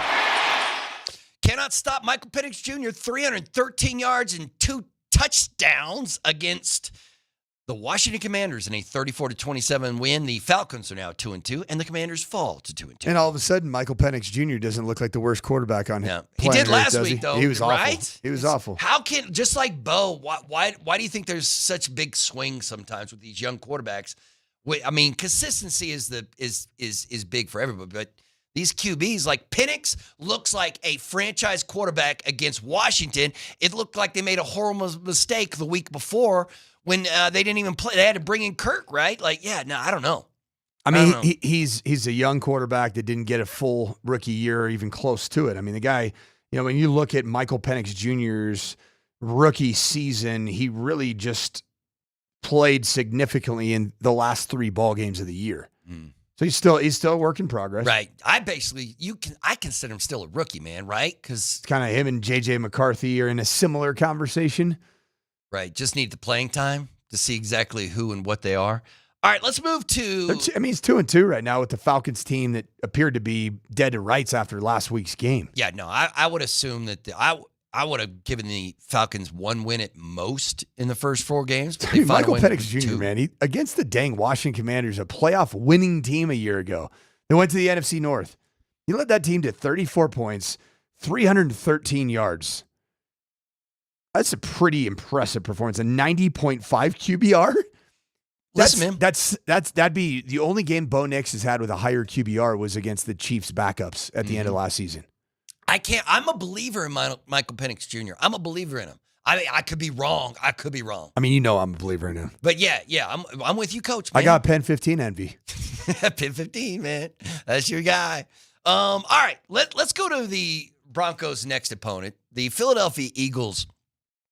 This weekend, we're in Tampa Bay taking on the Buccaneers. This game was spicy. We talked about it. Baker was talking trash. Sirianni was talking trash. And the Eagles did all the kinds of impressive stuff. Oh! Get pressure. They blocked it. Sidney Brown's got it. He's going to return it for a touchdown. Cam Latu got the block. Brown for 6. Sidney Brown. The Eagles beat the Buccaneers 31-25. The Eagles are Downtown Sidney Brown. Downtown Sidney Brown. Doing good stuff. Baker Mayfield, 289 yards and 2 touchdowns. The Buccaneers are still 3-1, and the Buccaneers have been impressive this season. Good football team. It's weird. Like, there's these teams that I'm indifferent to when the season starts, and then you watch a couple, you're like, man, you know what? Tampa Bay might be the real deal. I can't believe... you beat Atlanta, Houston, and the New York Jets, and then you lose to Philadelphia, but you gave the Eagles some business. You know what I mean? That Eagles team ain't no joke. God, that block punt was so violent, man. Did you see that punter? That punter looked like it was dang near a helicopter, man. Yeah, the Eagles play that way though. They're like, listen. You know what? You've got to be on your P's and Q's against the Eagles. Yeah, you got to be right. They will hurt you. Because they will block a kick. They will steal your soul, and you got to play good ball, man. Yeah, because for a second there, I was like, well, maybe Tampa Bay's got something for them. No. Let me tell you about the Colts and the Rams. The Rams hosting the Colts. Both these teams. Well, the Colts came in at 3-0, and I gotta say it. He's old. He's hella old. But, man, Matthew Stafford can still spin it. Trying to start one here, and he's got Atwell all alone. 2-2 Atwell, and it's 2-2 goodbye. 2-2 goodbye. Yeah, that was 2-2 Atwell. Going 88 yards from Stafford as the Rams beat the Colts 27-20. Matt Stafford, 375 yards and 3 touches in the game. And the Rams are now 3-1 as, man, Puka Nacua had 170 yards receiving and a touch. Tutu had a touch. Devontae had a touch. I don't know what to think about the Rams, They're man. good. I don't know what to. Are they? Yeah, you believe in they're them? good. Because I'm a Matthew Stafford believer, but So am I. sometime that dude's going to have to Let me fall ask you off. this. Are you a Nuka Pakua believer? Yeah, I love me some Nuka. Nuka Pakua. Nuka Cola, let's go. Are you a believer in Devontae Adams when he's healthy? Yeah. That's a good football team. Yeah. And I you- mean, are as you long as also- Stafford's got to be, I mean. Berto, also, are you a believer in the Kroenke family? Yeah. Yeah. Good answer. Well, I mean, I've Correct worked for answer. him for half of my life now. No way. Half of my life. I've worked for the Kroenkes now. I just thought about the other day when I was like, what season is this for me coming up on the Avs and the Nugs? What was your first year? Well, I started doing Avs and Nugs games in the 98-99 season, but I didn't go full-time every So single you're talking Avs game. 27 years? Yeah, I've done 5,000 games, brother. Oh, my word. I do average 200 games a season, and it started in 2000 where I So how many times have you emoted saying that there's something happening in the evening time? Man, my life is the evening time. That's where I live. Yeah, That's but- where I live. When did you start? Tonight! Oh, man, it's been like 15, 20 years I've been saying that stupid stuff. It's not stupid. It's awesome, man. I love Thanks, it. man. Thanks, man. I say it in my own family like system all the time. Where are we going for dinner? Tonight. Tonight. Hey, honey. I got one word, 2 syllables for you. Tonight. Yeah, good times, man. Good times. All right, and let's close it out with the Packers and the Cowboys. That was the Sunday night game, and this game was stupid and drunk. If he just put that out of the back of the end zone, they would have run out of time. So McManus is on for the game-time field goal. Here is McManus for the tie from 34. And this one is good, and this one ends in the second highest scoring tie game in NFL history. That's a weird That's niche. a weird. I was about to say, like Tirico celebrating that. Like I was like, well, that's weird. All right, Berto. Berto, you have some strange, just weird quirks about sports and numbers, and you've been dying. Every week you're predicting a Broncos 55 point. 55, because the most they've ever scored in a game is 52, and I find that shocking to me. So you want to be right. In the history of the Broncos. You want to be right once. I want to be right. I want to Would you see, be okay if they hit 56? Yes. Would you call it a win? I'd call it a win if they hit 53. I want Bo Nix to have the highest scoring game in Okay. Broncos history. So, really, last night could have been. Yeah, it could have been. Like 9 if they straight just kept, 3 and outs? Just keep, yeah. Is that what it was? If you- 9 straight punts.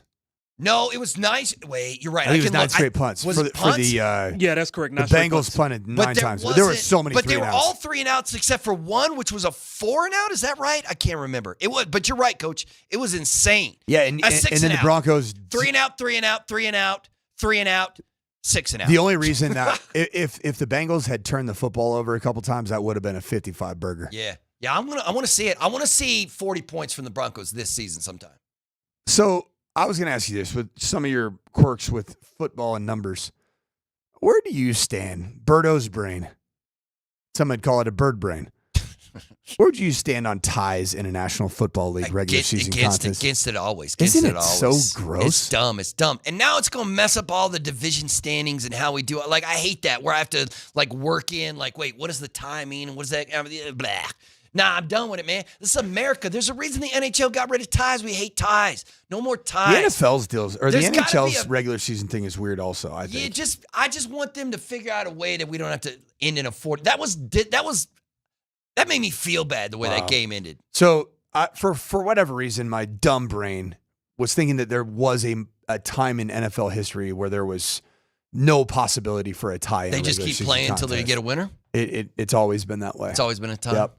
I mean, we never really get to that point, but I'm still like, let's figure out a way to solve these things. All right, so how about Please. this? You want to hear this? Yeah. So between 1920 and 1973, the tie was a fairly regular occurrence because there was no overtime until 1974. Man. There were 256 ties in the National Football League. Since What was wrong with this country back then? They were ending hockey's so the in ties sudden and death or football in overtime ties format, it was implemented in 1974. Man. Since then, 30 ties have occurred.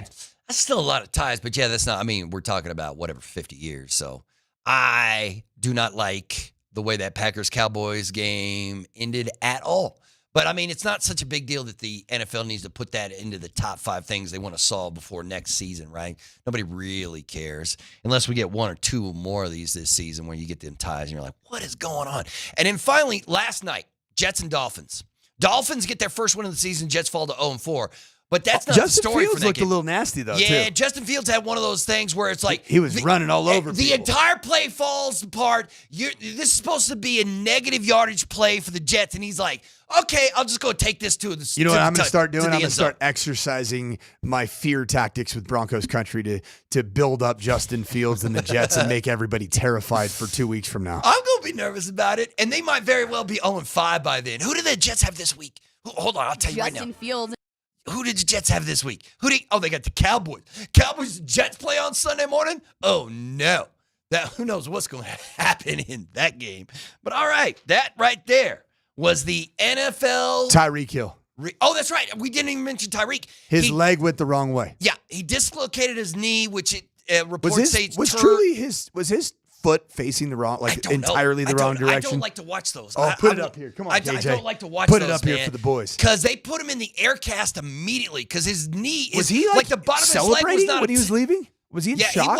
He was. No, you know what was crazy is did you see when they had him in the wheelchair after he left the field behind? Yeah, he was sitting there. He was on his phone. He was on his phone. I was like, your knee is not connected to the bottom of your leg, man. You should get off that phone. But he must have been on that good. Here it is, right here. No, see, I'm not looking at that, man. Yeah, right there. I ain't looking at it. That's not where his foot. Nah, your foot's not supposed to face that way. Yeah. Nah. I did this to DMac last night on the show. I had him watch it in real time for the first time. Like it. I don't you like can see it. Click on that on the left right there. Did you ever see the video of Paul George snapping his leg when he hit the pile? Yes, it was bad. The worst one I think I've ever seen was Kevin Ware. Oh, look at this right here. Oh, yeah. See, watch this. A quick out route. Watch this. Boom. Oh, Oh, yeah. There it is. No. It's so bad. No. It's so bad. No, man. Do they pop that back into place immediately? I don't know. It makes me like, it's bad when I watch it on TV, but I've been a part of a few of these where it happens in the field. When you see it with your own eyes as a coach, yeah, you're just and then you can't go, I've had to go out there as the head coach. Oh no. And I'm borderline almost vomiting. Oh no, it's not normal to see somebody's leg go entirely the wrong direction. Yeah. So Tyreek's gone for the prayers year. Up for Tyreek. I know he's had a lot of stuff going on in his I life. don't know, many of which have been self-inflicted, but he's still a human being. And prayers up for a good recovery, no infection, and tore ACL and other ligaments is the report from Miami, that he dislocated his left knee and then that tore multiple ligaments in his knee, including his ACL. He's having surgery today. Sad, man. I feel like it's kind of the end of Tyreek Hill. Yeah, probably. Because what made him so unique was his speed, and at his prime, he was must watch. Mm-hmm. Yeah, that's tough. Your career might be over at 31 because you'll never get that speed. And Tyreek might be fast enough because there's guys like Javonte who lose that speed a little bit, and you're like, oh, no. But there's you know what I mean? Tyreek's fast enough that he even with a little bit less speed, he still might be able to play, be a difference maker in the league, but I'm not sure.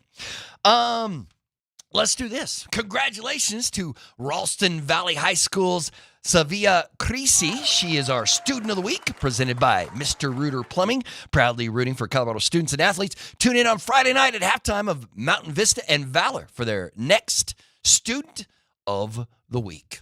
We'll check out what went on in Nuggets Media Day next.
Nicola, thoughts on the Joker 2?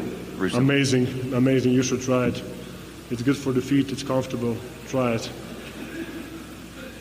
On sale, $199. We have some Bruce is back. We won with him. We need to save his career again. Of course, there is a bunch of my friends who left. DJ, Russ, Vlatko, Dario. So I need to find some new friends. I was on the plane and my agents called me and was like, hey, these are the teams that are interested in you. Here's the money situation and everything. And I was like, you know what? I don't care how much. If I get somewhere more, I don't care. I'm just going to go back to Denver because I just think it's a perfect fit for me, playing style. And I want to win again.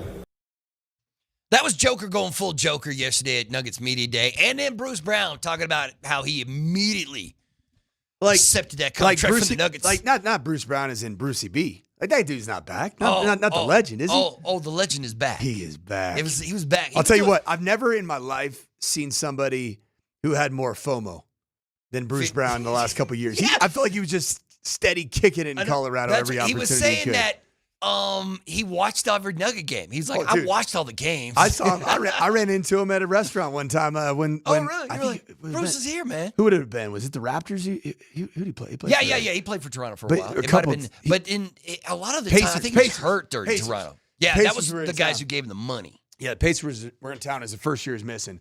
And, Brucey B walked in. It was STK. Me and the wife were just going to just kind of hang out for a pregame little toddy. Mm-hmm. We see Brucey B rolling in. He's got his, it was maybe postgame, but he's got his cowboy hat on. Loves that hat, man. Oh, yeah. He had his boots on. He was holding court. Yeah. He loves this place. He loves it. And you know what? What's cool is that this place loves they them love him some back. Brucey B. Yeah, they love him back. And rightfully so. The man can play some D. I think the story was that he was on a flight to Denver to play golf at Cherry Creek Golf Club when his agent called and was like, "Hey, the Nuggets are interested." And he's like, "I'm on my way. I'll be there." I wonder man. what it is about him just hits his brain about. I love Colorado. It's my favorite place I've ever lived. There's a couple. Well, there are guys great players who come to play here in Denver and then they never leave again, like Peyton Manning. Yeah. And there's guys is it just it's beautiful? Yeah. Vibes are it's great. just like, I loved it. Yeah. You just like, I could see myself living here forever. That's a Colorado thing where you get here and you're like, yeah, this is God's country right here, man. Yeah. This is where it's at. Yeah. So Not a lot of people having that probably with like Milwaukee. No, because you know what? We're going to talk about Green Bay.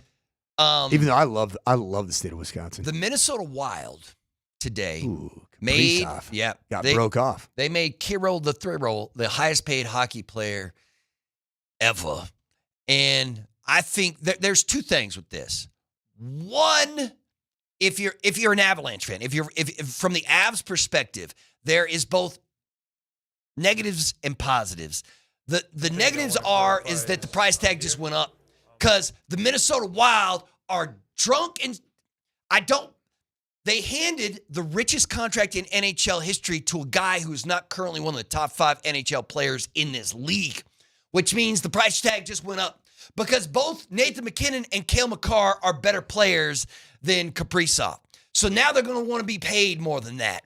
So the Minnesota Wild did the rest of the league dirty because Connor McDavid is going to get what now?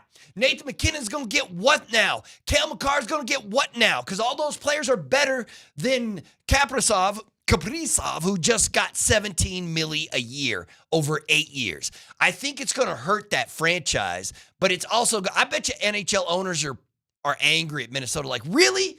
You going to hire, he's a top 10 player, and I'm going to put that as a maybe. Like, he might be the 7th, 8th best player in the NHL. You are paying him like the best player, and I think you did it because you were scared. I think you were scared because of the reason the coach brought up. You're supposed to be the state of hockey. And you can't get free agents. Nobody wants to come and live in Minnesota. Nobody wants to come and play for you, man. So you have to overpay Kirill to get him locked in. That's, it's crazy. I think the Wild made a stupid decision paying him that money, but it also hurts everybody else. It's going to hurt the Avs are going to have to pay more now to retain their talent. But I can't believe, Coach, they gave somebody more money in the NHL than anyone has ever had, and he's not worth that money, man. His last name is not McDavid or McKinnon. Right, it's not worth that money. I could probably think of 4 or 5 guys right here who are better than Kirill, and I can't, $17 million a year. I think they were scared that he was going to walk, and they were like, this is the best player we've had in our franchise's history. We got to lock him down no matter what it takes. And I think they went over. They should have let him walk. They should have done the same thing as the Avs did with Mikko last season. I think they'd be in a better place as a hockey team if they had done that. But I think the fan base would have rioted, and I think that's why ownership probably agreed on that contract. But an overpay of Kaprizov as it relates to Avalanche fans, you'll take it. Oh, yeah. Because now their salary cap is a mess. Yeah. I don't know what and they will not be winning anytime soon. The NHL cap is going up, but it's not going to go up down. I mean, this is going to put them Wild into a weird position.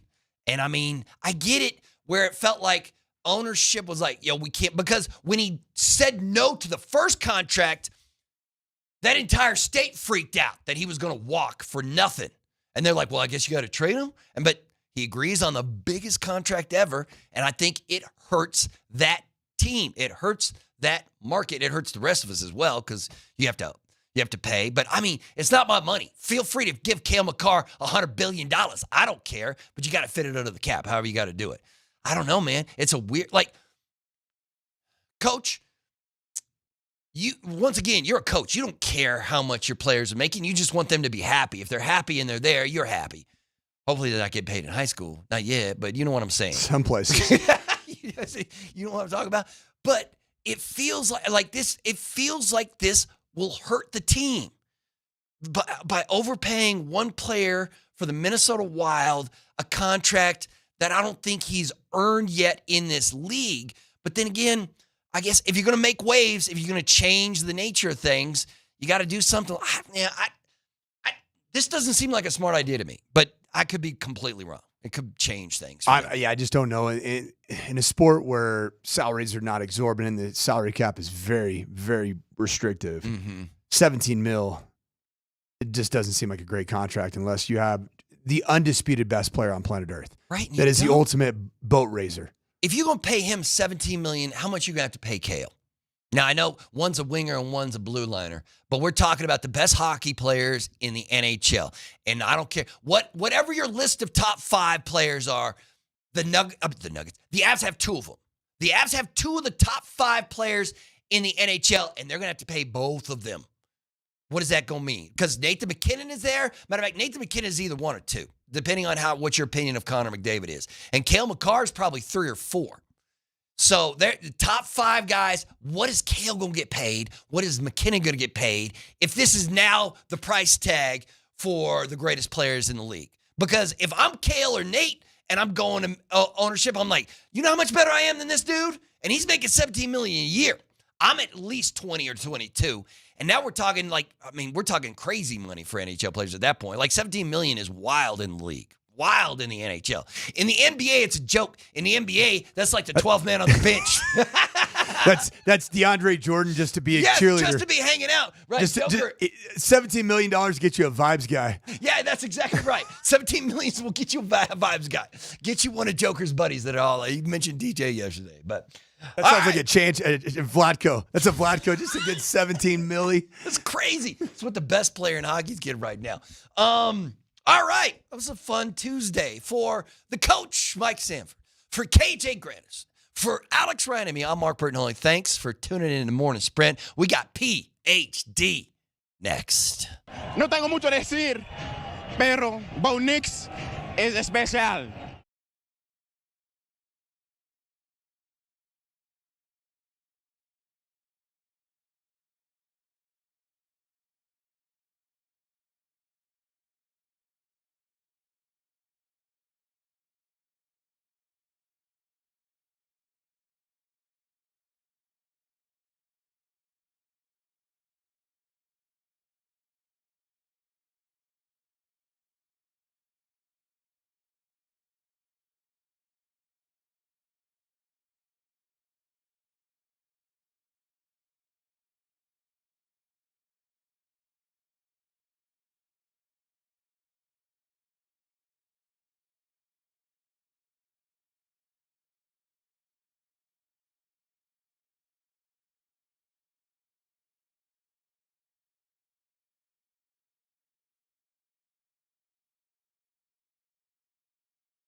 Laser show.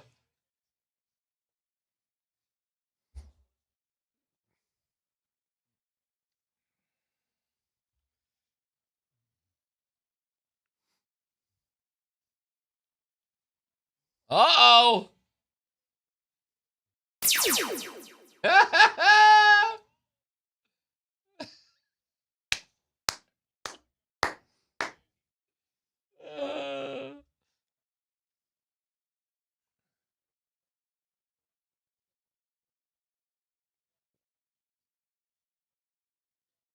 Mm.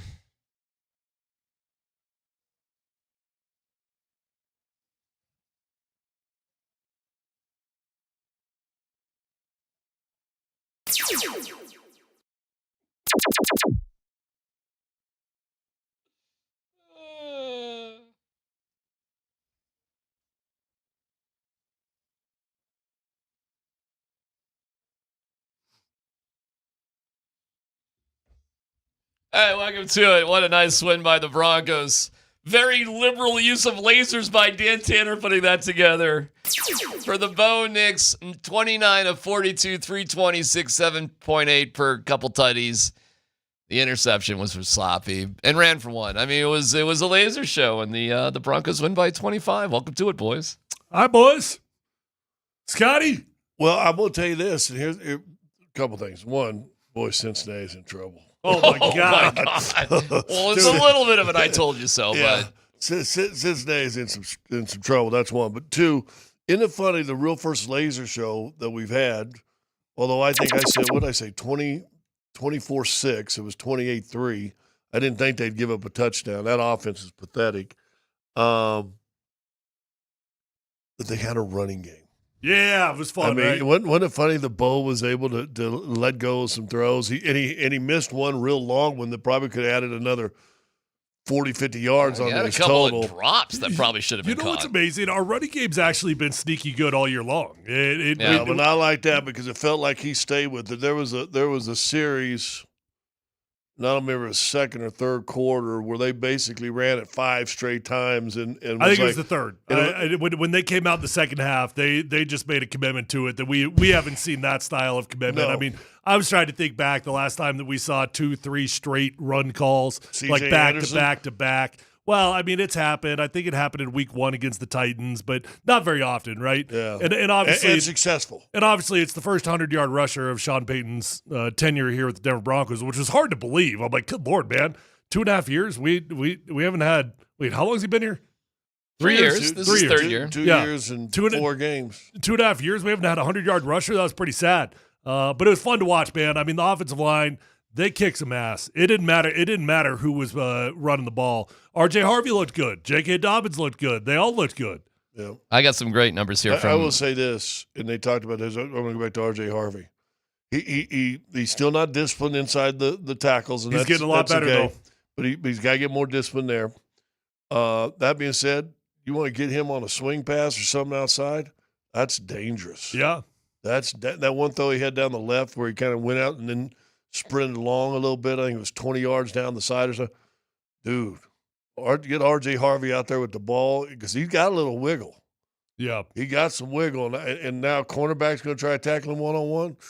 I got some scary numbers. There's scary numbers all over the place. How about this one? Eric Delilah from Broncos.com. The Broncos defense allowed the Bengals to record one play, longer than 20 yards, 5 plays of 10-plus yards. Denver's offense, 5 plays of 20-plus yards, 21 plays of 10-plus yards. Oh, that's amazing. Well, they also – here's another thing they killed it on too, and you look at the 2 games they lost, they couldn't stay on the field. What were they, like 50-some% on third downs or something? Try this on 11, right, in the second half? Something like that. Yes. The Broncos' time of possession, 37:58 to 22:02.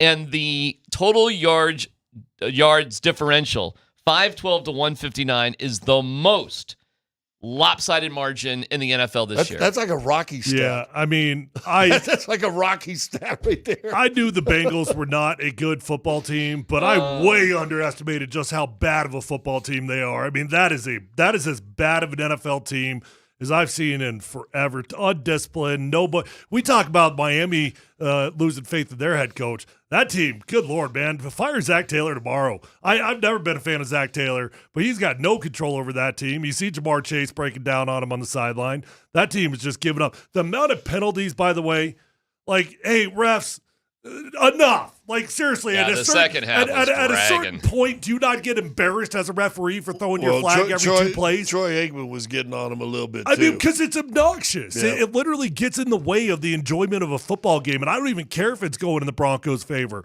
Like, just enough. Yeah, I'm sure doing play-by-play, too. It's like everything's about rhythm.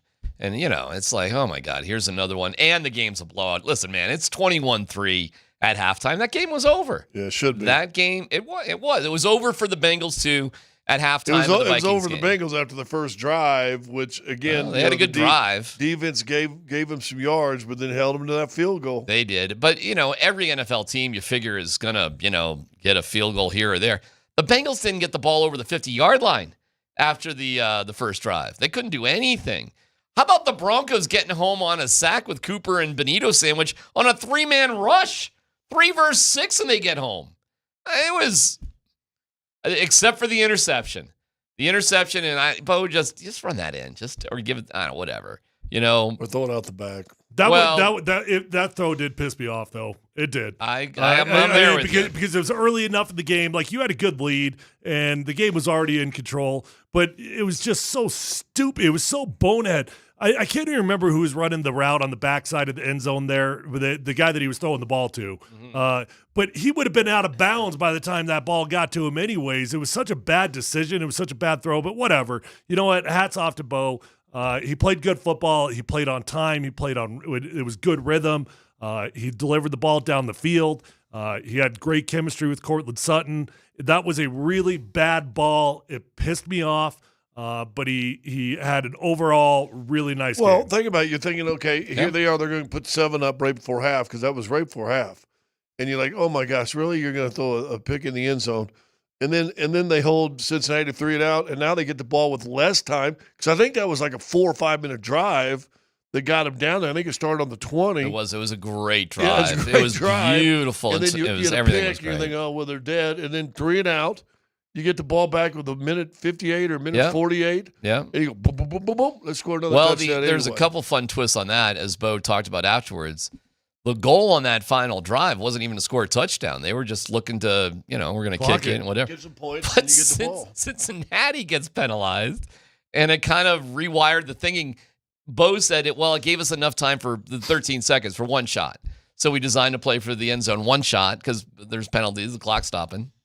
And they got Sutton. It was a beautiful throw. Use the timeouts. That's right, with those penalties. And nobody was expecting a touchdown there. But good for Bo, man. He stepped up. He rocketed in there. It's a tough throw, and he made it. Let me tell you, too, because Tyler's talked about it, and he can explain it more.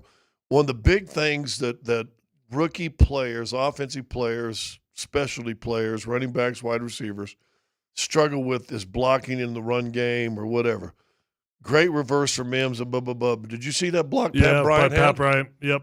That rookies don't do that. It was good. Yeah, it was good, man. I mean, it was a bit of a risky block because he didn't use any hands. He was all shoulder on that sucker. But if you connect on it, it's going to be a great block. I'd like to see him keep his head out of it a little bit, but I'll give him an A+ for effort. How about Mims? We didn't even think was going to play. Had a spectacular game. Yeah, right. Yeah, and he got involved as a true receiver as well. Hey, listen, Scott, I know you've had your frustrations with Sean as a play caller. I thought that was a beautifully called game. I thought it was beautiful. I don't disagree. I thought the first series, I'm like, come on, we have to go 3 out again. And I'm like, here we go. I'm like, come on, and then boom, boom. I don't disagree with you. I thought he called a good game. And I'd like you to go back and watch the play which I loved it, where they do direct snap to Harvey down the end zone, and I'm like, okay, this is kind of cool. I still think there was a hole back inside. If he goes left and a little bit of hole, at least he could have shouldered, lowered his shoulder and got to maybe the one, because they could have still got a first down on that play. And he tries to kick it out wide, and I'm like, come on. And that was the play before the interception, I think. Oof, I got to think about it. I'm not sure, but I saw a lot of people were online were ticked off the Broncos went for it on fourth down there. I wasn't ticked off at all. That's go zone range for me, man. I mean, totally you agree. get down there, you got 4th and short, you're going up against an inferior It's opponent. 14-3. You're coming up to half. You get the ball back on the other half. Let's go, man. I'm okay with that. Let's put our foot on their throat. You just got to look. I don't know if we're just ranking, Tyler, the worst offensive lines, and maybe there are worst offensive lines than the Bengals. Maybe the Titans' offensive line is worse than the Bengals. I don't know. Well, they only gave up 2 sacks, right? 3. Was it 3? Yeah, but look at the pressures right, and the one quarterback hits. And you know what's amazing about the Bengals? They didn't turn the ball over. Props to them, because if they turn the ball over, that's how the Vikings put plus 40 on them. And had they done that with the Broncos would have put plus 40 on them too. But, you don't turn the ball over. You're going to keep it in check. But the Broncos were -1 in this game and won by 25 points. That is a bad team. Yeah. Bad team. That's not a good sign. I still go back to even with a healthy Joe Burrow would have been different. Who knows? You realize they only had 40 plays. But even when they went to the Super Bowl, we talked about this a couple weeks ago. Remember, there was games coming in where Burrow's getting sacked 6 times. Yeah. I think he set an AFC playoff record, winning a game and being sacked 7 times or something like that. So that offensive line, they have really done absolutely nothing. Well, Scott, if to they that. had more than, officially it's 43 plays. If they had, Broncos had 80 plays to 43. Had the Bengals simply had more plays, they would have suffered more sacks. It just would have happened. Maybe. The first downs, this is crazy stat-wise. I'll give you Broncos fans this crazy number. Last week against the Chargers 29 first downs, Broncos 9. Last night, Broncos 29 first downs, Bengals 9. Yeah. How about that? And the Broncos still put up points with 9 first downs.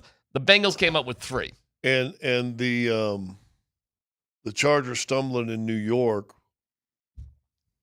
and you couple that with a win by Kansas City, win by Denver. AFC West back in play. And no doubt about it. AFC West back in play. It can flip on its head like that. Yeah. All right, everybody in a good mood. Yeah. Good mood. Positive. Feeling good. We can dig into it. We can hear from some of the participants. They're quickly moving on to the Eagles, by the way.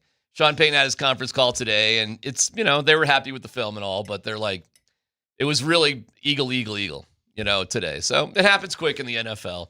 And then it's Eagles, and then it's London. Crazy. What's crazy 2 weeks?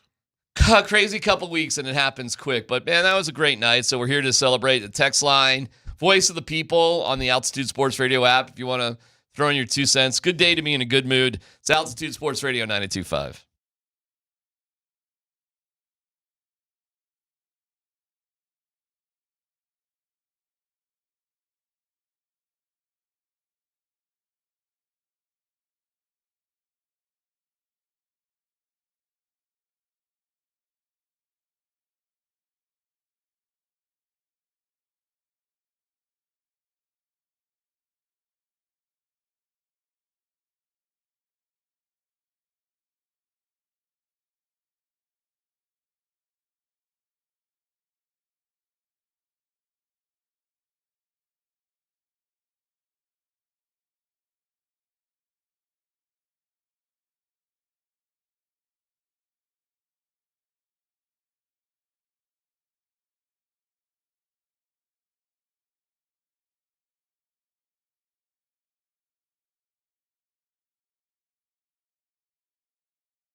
Well, it's huge. Any win in the league's momentum, and it's a short week, so we don't have much time to think about it. And we're going to be in Philly soon, so it's an important week. We have to get back to the basics and really figure out what's holding us back and why we still have penalties and how we can avoid certain situations. And they're going to be a good defense. They have been for a while. They're going to have good players. They're going to have good scheme. And so we have to do a good job. We got to play really efficiently and make explosive plays, find a way to create explosive plays. We got to just do a good job. And it's going to be tough, but that's why we practice throughout this week, and it's going to be important.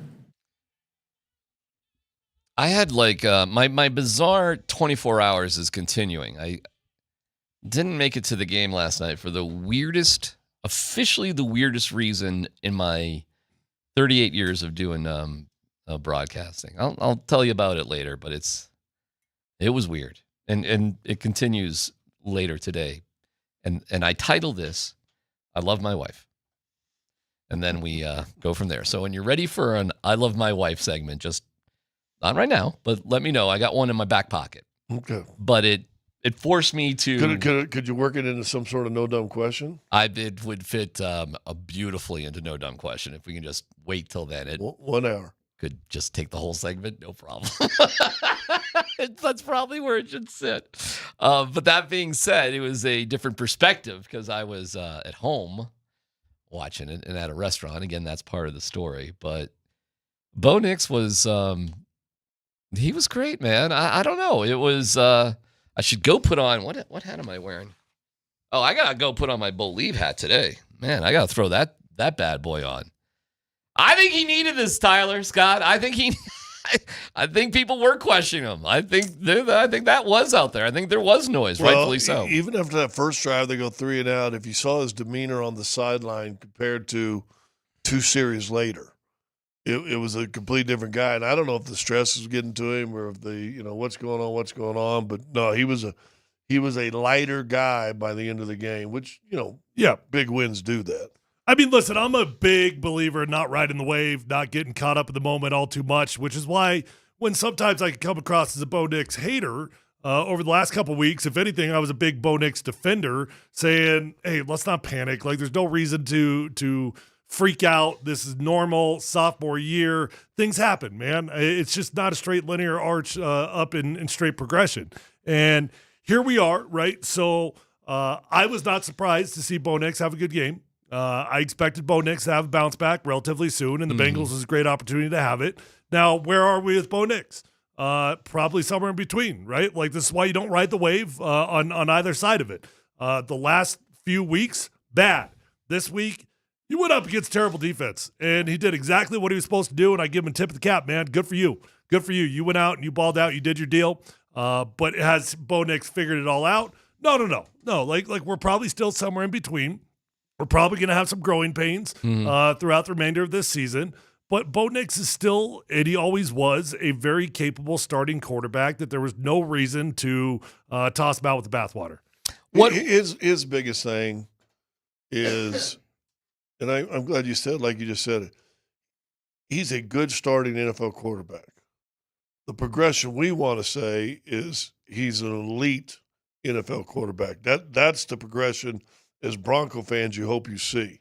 A good quarterback will, win 9 games, 10 games, 8 games, 10 games, 9 games, and you'll be in the mix. You'll be in the mix, but not really, But once you become an elite quarterback, listen, we were trying to bury Kansas City a couple of weeks ago. Now all of a sudden you're like, ooh.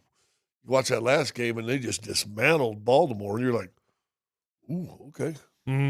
What's going on with Kansas City? And Bo, after the game, was I think he's like now he's like, I got to wear a suit to do my post-game presser stuff. He wasn't like that last year. He'd come out and just sweaty and shirt and the whole thing. But now we're like, we got Suit Bo. He's got a brand now. He's taking his time to get ready for the cameras, and it's a little like, okay, it's fine, but it's, it's different. It's a little bit different than what he was doing last year. So, yeah, I think the guy's evolving, and I'm glad he had a game like he did. And I see somebody, DMac, back on the bandwagon. Yeah, well, okay. I mean, I guess. I'm just describing and going through what he's going through and giving you the impression. That's all. And the little interception, I mean, it was like, oh my God. But, listen, to their credit, he didn't get down in the dumps. They got the ball back, and he explained what they were doing, going for the touchdown there. It was an interesting situation there at the end because we had a good plan, and then they got the penalty. And that kind of threw us off a little bit as far as, if the clock was going to continue to run. After that, it was down to, I think, 13 seconds. And so you got to really hurry to that's about as that and 12 is about as low as you want to go to catch the ball in bounds and clock it. So, we decided to get a play to the end zone. And with the personnel we had out there, we just had to make it work. But the guys, it was impressive to see the guys kind of make it work. And wasn't what I think he imagined or planned, but it worked out in our favor. All right, how big was that moment? Getting that touchdown, bouncing back from the pick. Yeah, good for him. It was a bad moment in the game when he tossed that interception. It was a bad moment. And I don't know what the rest of you guys felt like. I was really ticked off at him because it was boneheaded. It was stupid. And I'm thinking, man, this is not the game to do stupid things. So to have an opportunity, and yeah, you were fortunate in that Cincinnati got 1,000 penalties called on them, and they got another one called right then and there. But you always want to have it. By the way, random thought here. I'm sorry, Squirrel. Shout out to Alex Palczewski for being the only backup offensive lineman in the history of the NFL to get a standing ovation from the crowd every single time he enters the game.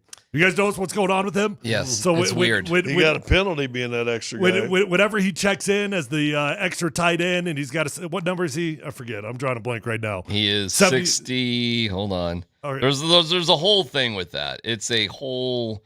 He is 63. Yeah, so every time he checks in, he's got to tell the referee, hey, 63 is eligible. They report to the referee, gets on the loudspeaker, says number 63 is reported eligible, and the crowd goes nuts. I don't know why. It's a weird deal, but the fan base has decided 75,000 people, they're going to cheer for Alex Palczewski every single time he checks into the game. You know why?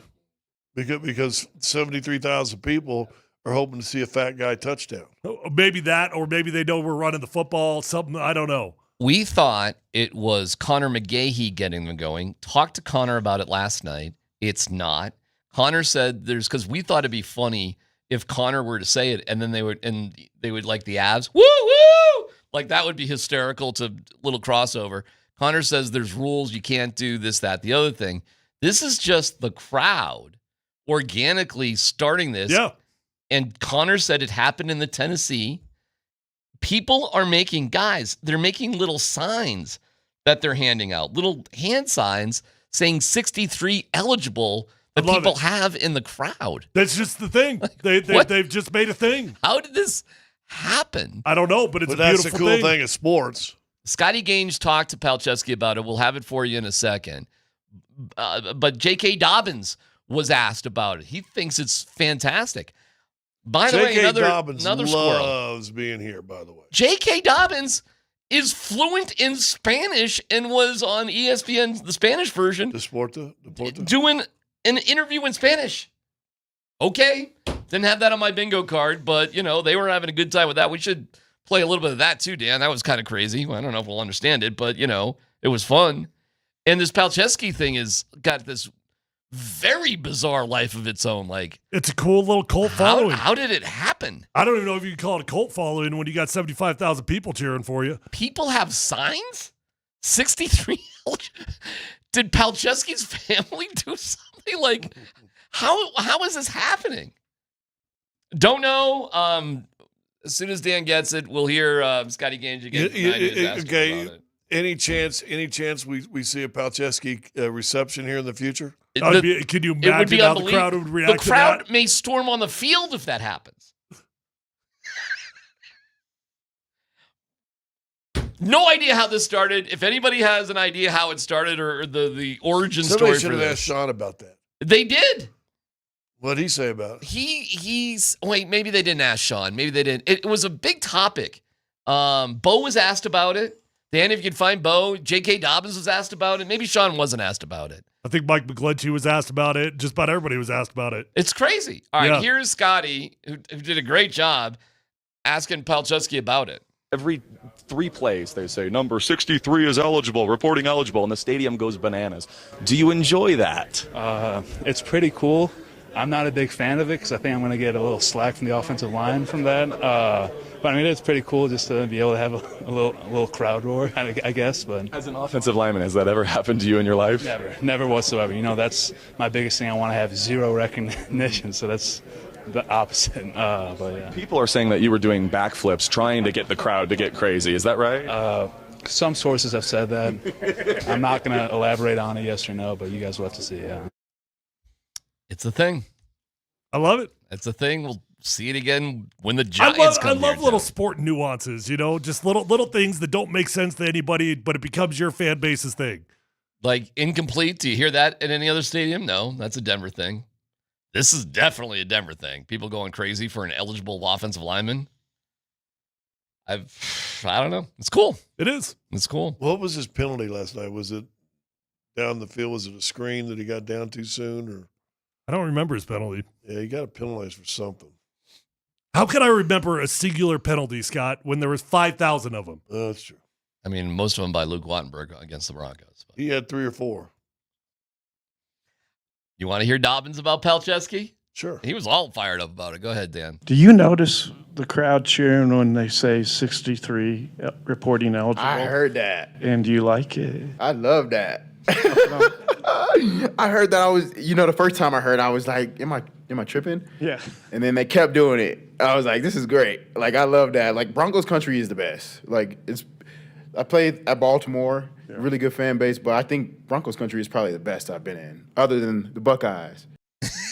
So, I tell you, if you don't like J.K. Dobbins, you got a problem. Yeah. This guy is infectious with his enthusiasm. Someone asked on the text line if that's something the offensive line would find you for, and the answer to that is hell yes. Back in my day, at least, that would have been a crystal ball, about $500 a pop. Every single time they cheered for you, that would have cost you about $500. Well, we can dig into it. It's just so weird, but all right, cool. Glad that we have our own things. The Broncos are 2-2. They were 2-2 after this time last year. Does this feel different or the same? Different. I think they're better than they were at this time last year. I think they rolled into getting better in that 5-game stretch, right? They kind of rolled bigger momentum. It just listen, they're I think Tyler said this last week or two. They're 35 seconds away from being 4-0. I mean, really, right? I mean, should have won that Indy game. Yeah. A weird penalty. And then you had your chances against the Chargers. I mean, I think they're better than they were at this time last year. What does that mean for the rest of the year? I don't know, but I think they're better than they were a year ago. Well, I'm not sure that they're radically different than where they were last year, but here's my hope from this game. Don't you think they feel better? I don't know, man. I think the last couple weeks didn't feel good. The last couple weeks didn't feel good at all to me. Yeah, but you got a bad penalty from winning. Yeah. I mean, you, at the very least, should be 3-1. Here's my optimistic take on it. Our defense has been good all year long. Hopefully, this is the fire starter game that kickstarts our defense into being elite, right? Hopefully, a game like this is just – sometimes you just need that. An easy opponent, somebody that just reminds you, we can go out there and dominate. Right. Pat Surtain, I mean, absolutely goes out there and just kicks butt against one of the absolute best wide receivers in the NFL, and Jamar Chase. The stats for Pat Surtain – he allowed 1 reception for 8 yards across 13 coverage matchups with Jamar Chase. And of those 13, 10 of them were in man-to-man, 0 receptions in man-to-man coverage. Like, these are the type of games. And if the defense can use this as a catapult to be an elite defense, then okay, now we've got a chance to be in far better shape. Yeah, they snap out of it. They snapped out of it. It was good. It was really good. It was good everywhere. Except for one little blip, maybe a couple too many penalties. Sean Payton on his call earlier today, around 11 o'clock or so, said, we got to clean things up. It wasn't perfect. There's things that we could be better at.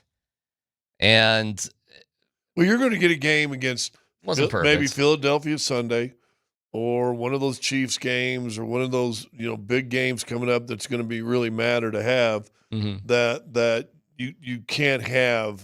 And I don't even know what the final total was. I think at one time I think Troy Aikman said the officials had blown 22 whistles or something like that, which Lord. is a lot of penalties. Yeah.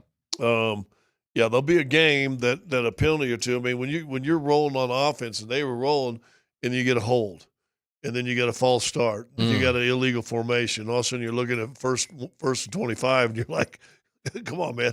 I mean, we're going the wrong direction." So, and against a team like Philly or Kansas City, or next time you play the Chargers or anybody else on the schedule, Washington, it's going to hurt you. So they got to clean that up. That being said, it's a gravy game this Sunday.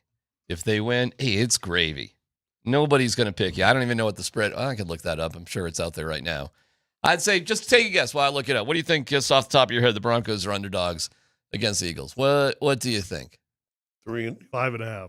All right. 3.5. Scotty, you want to take a guess? All right. Let's see here. Early game, too. One of them dreaded early games. Philly by 3.5. Not bad. Listen, Not bad. Listen, and Philly's still undefeated, aren't they? Or They are. lose one. No, them and the Bills, 4-0. It sure feels like they had one or two games they could have lost also. But they're also the champions. So I don't think they're where they're going to be in Week 15. I think if you're going to play them, I'd rather play them in Week 5 than Week 12. Yeah, there's some storylines coming out of the Eagles the last couple of weeks. Where's Saquon Barkley? Where's this? Where's that? They're 4-0, but it's not been a dominating 4-0. No. And by the way, did you see their little twist on the tush push the other day? I did. It was beautiful. Fooled you. Yep. Dan, if you can find it, Sean today, big fan of the tush push. And he has his own reasons why he stood up for it. Because I think the rules committee is getting together again here to try to figure things out. And he was asked about it today. He's a tush push fan because he just sees it as a quarterback sneak. And he goes, as long as the line of scrimmage is clean, it's just a quarterback sneak. It's not the push. It's the execution of the blocking that they do so well. So for whatever that's worth with a tush push. We'll dig into it more coming up here in just a little bit. We'll hear from Prime. I do have a TV recommendation for you guys that I did. You know, when you're after a game, 75-incher? I couldn't. Well, it'd be great on the 75-incher. I just couldn't go to sleep right away. And I was like, I wonder if this is out. And it was. The Chad Power Show with Glenn Powell. Oh, it looks interesting. It is saucy. Do you know how Peyton Manning has a very snarky sense of humor? Mm-hmm. Boy, is that on display. And there are Easter eggs on this bad boy left and right if you know what to look for. Well, Peyton and Eli are executive producers. You have to keep that in mind when you watch this show. Because I think there's jokes in there because of Peyton and Eli. Well, the whole thing started over a Eli Manning skit. Yeah. Let me just give you. Was it Penn State he went to? What school? No, I want to say it was like a JUCO or something. No, it was Penn State. Was it Penn State? It was an open tryout at Penn State. Wow. Yeah, crazy. There's a bunch of Easter eggs in there, but I'm going to give away one, okay? I'm going to give away one because it's just too good.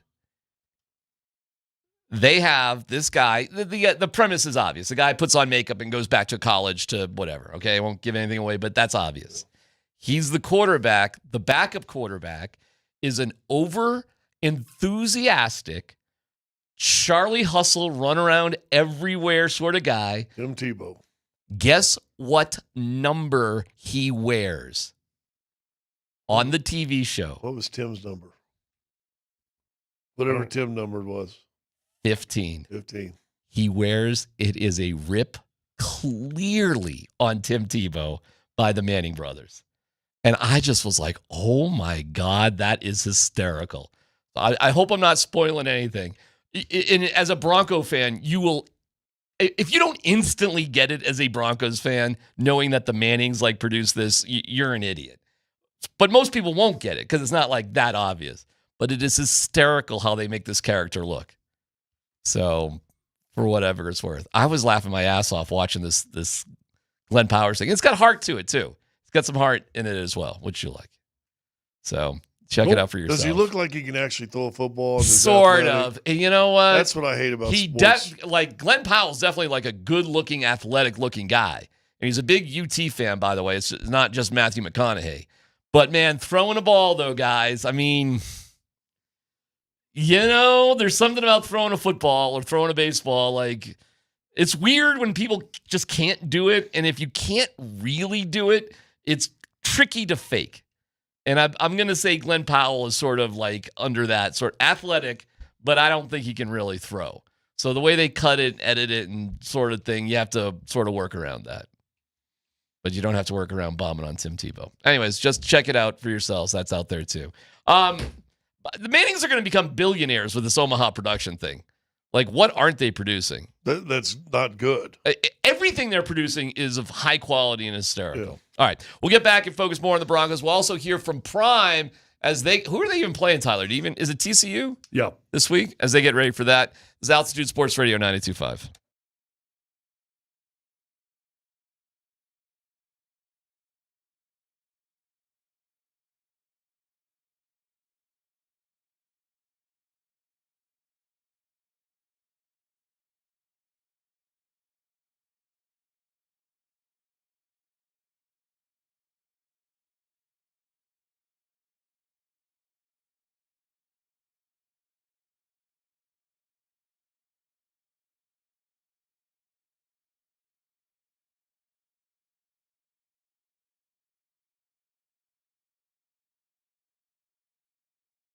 Hey, what's going on? It's DMac for the Rocky Mountain Men's Clinic. Okay, when dealing with the issue of erectile dysfunction, you want the right treatment for your specific medical situation, and every case is different. Finding the right treatment can mean the difference between just an okay experience and an amazing one. It's almost a given that better medical practice leads to better outcomes for patients. If you suffer with ED, you certainly want a good outcome. Well, the Rocky Mountain Men's Clinic, they are there for you. Check them out today. ED causes problems in relationships. Men can draw apart from their partners. No good. Rocky Mountain Men's Clinic, they work when the pills or herbals fail with success rates well over 90%. Some can have you last for an hour or more and get you back in the game. Served the Front Range of Colorado for nearly a decade, treating tens of thousands of men. So come on. If this is you, let's get it going in the right direction. Initial visits, only $99. Get that consult, AT, and PSA test. If advised, a test dose. If it doesn't work in the office, your visit is free. They've got an expert staff. Like a lot of men, you'd be having sex the day after the appointment. They're in the Springs, Fort Collins, North Denver, Central Denver, and the location in Castle Rock is superb. Call today, 720-440-7900, RockyMountainMen'sClinic.com.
Yeah, listen, I was one that stood up in favor of.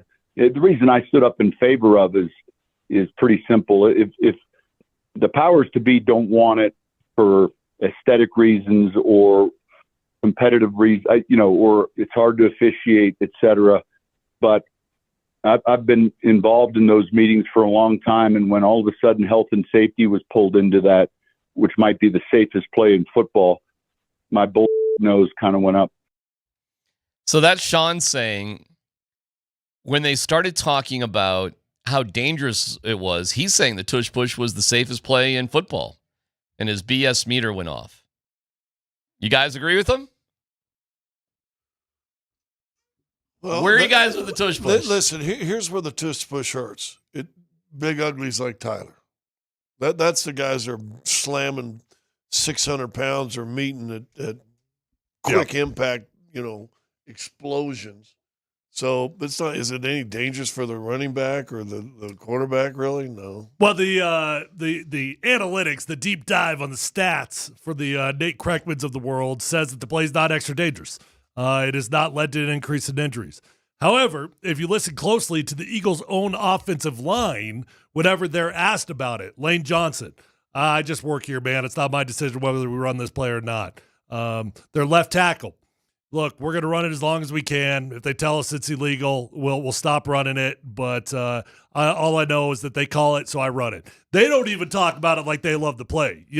I'm sure it's a love-hate relationship. I'm sure they love the execution. I'm sure there's an adrenaline that comes when you call that play right. But it's banging on them. So if you just follow the offensive line closest to this thing, they're telling you this thing's got wear and tear that is building on us. We used to play when I was a kid. Craig and Scott Noel, myself, my old neighborhood. When we didn't have enough guys to play like a real football game, we'd had two games. One was called pass patterns, which you could play with three guys. A wide receiver, a defender, and a guy, QB. and a guy throwing it. Yep. And we'd play that for hours. And then we developed a game called 1 yard line. And you got 4 plays, probably a little further than 1 yard out, to try to get over a yard line. And it was usually you're 1-on-2. It's a mano-a-mano thing that everybody just, my era loved. The tush push, to me, is 1950s football where just these big behemoths slamming each other, and can you move a pile? It's the closest thing to a rugby scrum the NFL has. Well, we'll move on quickly to the Eagles and start a deeper dive on them tomorrow and go from there. It's an early game. It's a quick turnaround for the Broncos, and away you go. It's got everything that the Broncos would hate. It's against a great team playing a early start time on the East Coast. So everything that goes traditionally against the Broncos, this game has in line. Well, obviously the Chargers didn't adjust well to it, did it? I guess not. They did not, and they took the L on the way out. Well, listen, I think I've seen Philly play a couple times, and they've escaped some games. I don't think they're Week 16, Philadelphia Eagles, which you can't lose. Which I heard a stat watching the game this weekend that Hurts hasn't lost since like Week 5 of last year. They're really some stupid number like that. They did get a little lucky recently, but they're really, really they're solid. They're just a dang good football team, but they're not an unstoppable force. The Rams probably should have beat them. That was the game the Eagles ended up coming back and winning 33-26. The Buccaneers hung in there tight the entire game. Eagles end up beating them 31-25. So the last 2 games were one-score games, and the week before that was against the Chiefs, and they barely won that game 2017. Okay. If you can keep them. In week 1, they beat the Cowboys 24-20. So every game has been decided by 1 score or less. Is it possible to be less than 1 score? Are they ready to crack? Well, we'll see. Maybe. You got to go out and play your best. I love it. You got nothing to lose. There's no pressure. Nobody's. Let me ask you this: if they have the third down conversions they had last night, the Broncos, and they have the running game that they had last night, yes. Well, yeah, you're going to win a lot of games. Aren't you going to be? I think you're going to beat Philly. Are you -1 giveaway takeaway? think if you're -1, you're probably losing by 4 points or something. I mean, I think it's a tough ask. If the Chiefs couldn't pull out a close one, if the Rams couldn't pull out a close one, if the Bucs couldn't pull out a close one. But the Chiefs didn't have a running game like the Broncos did last night. I get it, but if you have the Rams had one. If you have 7 penalties and you lose in giveaway takeaway, you're probably losing a squeaker to the Eagles. Well, that's what I said. So you're completing third downs. Third down would be great if you did that. Completing third downs, which means you're either not having penalties or you're overcoming penalties. Well, probably what it means, too, is on first down, you're getting 6-7 yards a pop, which they were last night. Which was another stat they had up last night. The first 3 weeks, third downs were averaging 7-point-something yards per third down. And last night, either in the second or third, it was like 4.3 or something like that. That's a big difference. Or I would say 3.7. If the Broncos are going to beat the Eagles, it's probably not going to be about the third down conversions, although that's going to help a lot. It might be about the turnover ratio, but what it's really going to be about, can our defense be elite going up against the elite offense? Well, I mean, if you can hold their running game, and let's see if Hurts can beat you by himself with his arm. I don't think it's what the Broncos do best. Meaning what? I think they're a great pass rush team. I think they have a great Especially secondary. with the lead. I don't know about, how stout they are at the line, stopping the run. Although the numbers aren't bad. Numbers aren't bad for the Broncos on that, but it's, what are they? Yeah, actually, they're fine. They're like 8th in the league on that. And yesterday's going to help, obviously. They're going to go way up in that department. It just feels like that's where teams can beat up the Broncos. After yesterday. Or the 5th after yesterday? Yeah. All right, well, we'll see. That'll be the test. You're right. That's the test. It'll be a physical, beat 'em up, grind it out sort of deal. But that also, games like that, open up crazy play action and deep plays and, all sorts of stuff because you're just beating the crap out of each other. It's going to be a great game. I think it's going to be a great game. And then I think it's going to be a better game than we thought it was going to be 2 weeks ago. Absolutely. Hey, man. Like we called it a no-hoper. I don't think it's a no-hoper. Our guy, Mike Sanford, had the Bengals scoring 30 points on the Broncos defense. Love you, coacher, but I mean, I had him scoring 6. I gotcha. I had 13, so you were closer. But if we all had the Broncos winning relatively easily. Then we went through the nuclear sort of scenario where they lost, but I mean that wasn't even close. 3-0. Did you feel anything when it was 3-0? I was happy they got him out with just a field goal because they moved the ball pretty good early, and then we turn around and go 3 and out, and I'm going, come on now.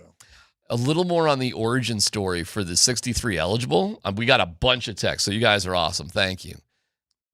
I'm just taking one, but it says the same as several other things. Apparently, and this goes to the countdown. Remember when the Broncos had the countdown? Oh, they were great. Right? Like Yeah. that organically happened in the stadium, too. Oh, and by the way, that was one of your penalties also. It was the early timeout when Sean couldn't get the play in quick enough. I think that was Hackett, buddy. Hackett was the countdown stuff. No, With I'm not Russ. talking about that. I said last night. Last night when Bo had to take an early timeout because they couldn't get the play in quick enough. Here's what this text says. The cheering for 63 eligible started in the section over from me, okay, Titans. They announced it so many times because the offense was struggling. That was a half-hearted cheer, like a Bronx cheer. Yeah. I thought it was lame. I've heard people say the cheers are because we are excited they're running the ball with the extra blocker, but it was a sarcastic joke that's now turned into something cool. Yeah, well. How about that? That is hysterical. So it started as the home fans mocking the Broncos. Like, hey, we suck, but maybe number 63 will save the day. This is the answer. 63's eligible. So it's the hey, here we go. It's the Mile High Sports, starting off as George Carl, right? Yeah. Oh, I don't know. I'm like, oh. Well, it started off sarcastic, and all of a sudden now they're like, we're all in. Let's go. Well, right. Yeah. I mean, so I guess the nature of it is actually in sarcasm and snark. You gotta love Broncos fans. The countdown thing to me is still the craziest thing I've seen from the crowd. That one literally led to the hiring of a coach. It was unbelievable. Yeah. The countdown led to the hiring of coach. Correct.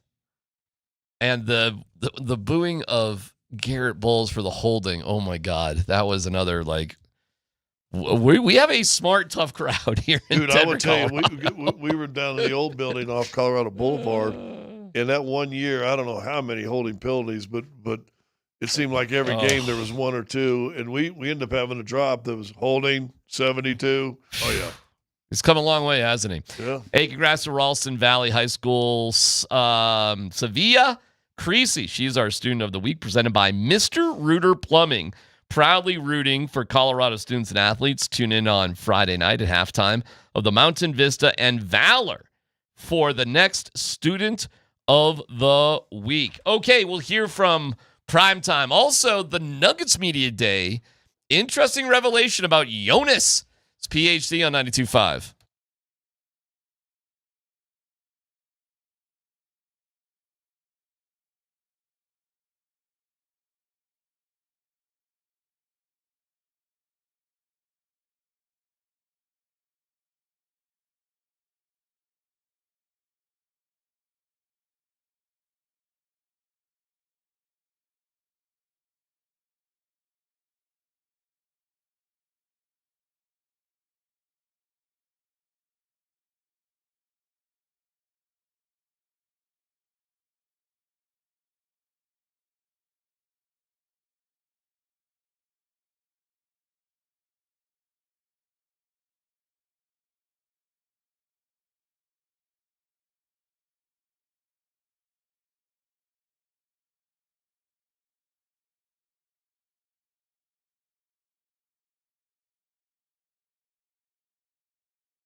That means a lot to me. I've been working really hard to get that, especially for Coach Payton.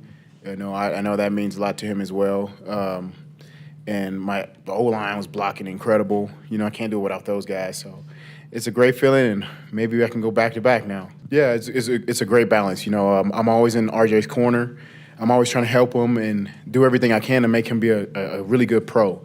And he's going to keep getting better, and we're going to help each other in the long run, and that's the only thing that matters, us getting the win and me helping my young guy. I love J.K. Dobbins, man, and getting 100 yards is great. All right. You're going to win a lot of bar bets by knowing this one. And let me, before you say, I got to ask a lineman question. Did you love how patient he was letting the block set up? I'm like 6 or 7 runs. He was just waiting on holes. Isn't that what you want as a lineman? Yeah, it's a fine line, right? Like, you want a dude to have vision, patience. Like, Le'Veon Bell was the most patient runner in the history of the NFL. That dude would just, stand there and wait for something to happen. That could be tough, but I thought he balanced it very nicely of having an aggressive approach and enough patience to let the blocks develop in front of him. 38 games ago, you had your last 100-yard rusher. Can you believe it took that long for the Broncos to have it? Wow. Philip Lindsay. 5, 6. Who was it? It was not Philip Lindsay. Okay. 38 games there's been ago. somebody hold after on. Philip. He was barely here. You're right. Gosh, You're dang close. it. I know exactly who he is. You're close. He was barely here. You're correct. Oh, is he? You're right there. It's on the tip of your damn tongue. Why can't I not think of this dude's name? Is You're you're gonna Patriots kick or something. You're or- gonna kick yourself. You're so damn close. Help me. I don't know. It was Latavius Murray. There it is. There it is. Yeah. That's right. I forgot Latavius. 15 carries for 130 yards, 103 yards, and a meaningless 31-28 win over the Chargers in a 5-win season. Hackett. Well, I guess it wasn't Hackett anymore. It was Coach Rosberg, right? I guess. 22-23. What week? The last week of the season. Oh, last week. So it was Last actually in 2023, January 8th, but it's the 2022 Gotcha. season. Yeah. Latavius Murray. Can you believe? Wow. Right. You can't even remember that, but you're right. And before that, you wonder how many years before I have that? no idea who was before that, but I can't believe the Broncos have gone this long. Here, Dan, you got Sean Payton. Sean Payton says after the game, this is a little bit of a BS meter ourselves. So let's see how this ranks. Go ahead. This is whether or not he knew that they were close and this was happening. I mean, he barely got it. I mean, it's not like Dobbins got it by a lot. I mean, he barely crossed the finish line there, Dan. Try to get it. I was not. In fairness, those things come up more at the end of the season, usually where there are bonuses involved or records. But I wasn't aware that. I just knew he was running well. I knew we were running the ball well. So it was his turn up. I think Patrick told me on the way into the tunnel. Okay, do you buy it or not? Yeah, I actually do. Here's why. I think that there are certain times, like remember when, it was Vance Joseph, we went out to San Francisco, and George Kittle could have broken the all-time single-game record, and Kyle Shanahan just brain farted, right? He just didn't even know that it was going on. Mm-hmm. Those are the type of situations that coaches are aware. Usually, Kyle was not in that one, I guess. Mm-hmm. But those are the type of situations that coaches are usually aware. If there's some sort of record that is about to be broken. Now, I guess this is our own little embarrassing record that is about to be broken, that we're about to finally get off the schneid. But a 100-yard rusher, I don't think anybody's going up and down the sideline like, hey, coach, guess what? J.K. Dobbins has got 94 yards in this game. It was a weird one. 16 carries for 101 yards. I mean, he just got it. He just barely got it. And then R.J. Harvey, 14 carries for 58 yards. So you got 6.3 and 4.1. Oh, Dude, my God. We're moving the ball. But you're getting over 100 yards rushing, barely or not, and only 15 carries? Yeah. Pretty good. Oh, hell yeah. Come on now. Because now it's 2nd and 3? Can I tell you something, though? I think R.J. Harvey would have had 100 yards rushing if he got the carries. He only had one less. Two less. Is that right? It was only 2 less? Two less, that's it. Yeah. All right, well, then that was a dumb comment. Well, he could have broken one, I guess. Well, I think Harvey still averaged like 4.8 and 4.1, and Dobbins was But I 7, get- 6 something. But don't forget, I think why it feels like that. Harvey had 4 catches for 40 yards. Where I was trying to go, though, was just that I thought the offensive line just did a great job, right? So both of them were having success. I guess RJ didn't have the same amount of success, but offensive line was balling. Well, here's what I loved about it most, and I asked you that question to start this segment. I thought there was patience, and we talked about trying to get out the wide zone and stuff like that, and part of the wide zone was, plant that foot and cut back the opposite way. I don't know if it's the Mike Shanahan wide zone run scheme that we used to see that you used to It's play evolved. in so much. It's a more front side scheme than it's ever been in the past. Yeah, but you could still see he would wait, and then all of a sudden, boom, now he's going back the other way, and then there's a hole for 6 yards before a linebacker or a safety comes up and puts a hand on him. Mm-hmm. So I listen, I grew up with football. I like, and Bo still threw it 42 times, which is a lot of passes. But it's in balance. It's in balance with the running game. It is a lot of passes. It was 80 plays. It was 80 plays. That's literally 50-50. It's just like that's just the way the game went. It wasn't actually a crazy amount based on relative to what was happening. Relative to the situation. Even Bo's touchdown run was not a run play. It goes down as a run. You want to throw the Bo runs out. There were 6 runs for 7 yards with a touchdown. You want to throw that out. It's still 32 carries and 42 passes. I'm telling you, that's not crazy based on how the game was going.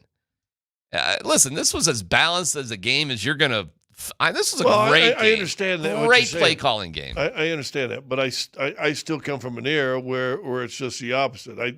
You're not having your quarterback throw 40 sometimes, and you're having you're having your Terrell Davis rush at 31 himself. Listen, I mean, go back and look at Terrell Davis's game by game breakdowns.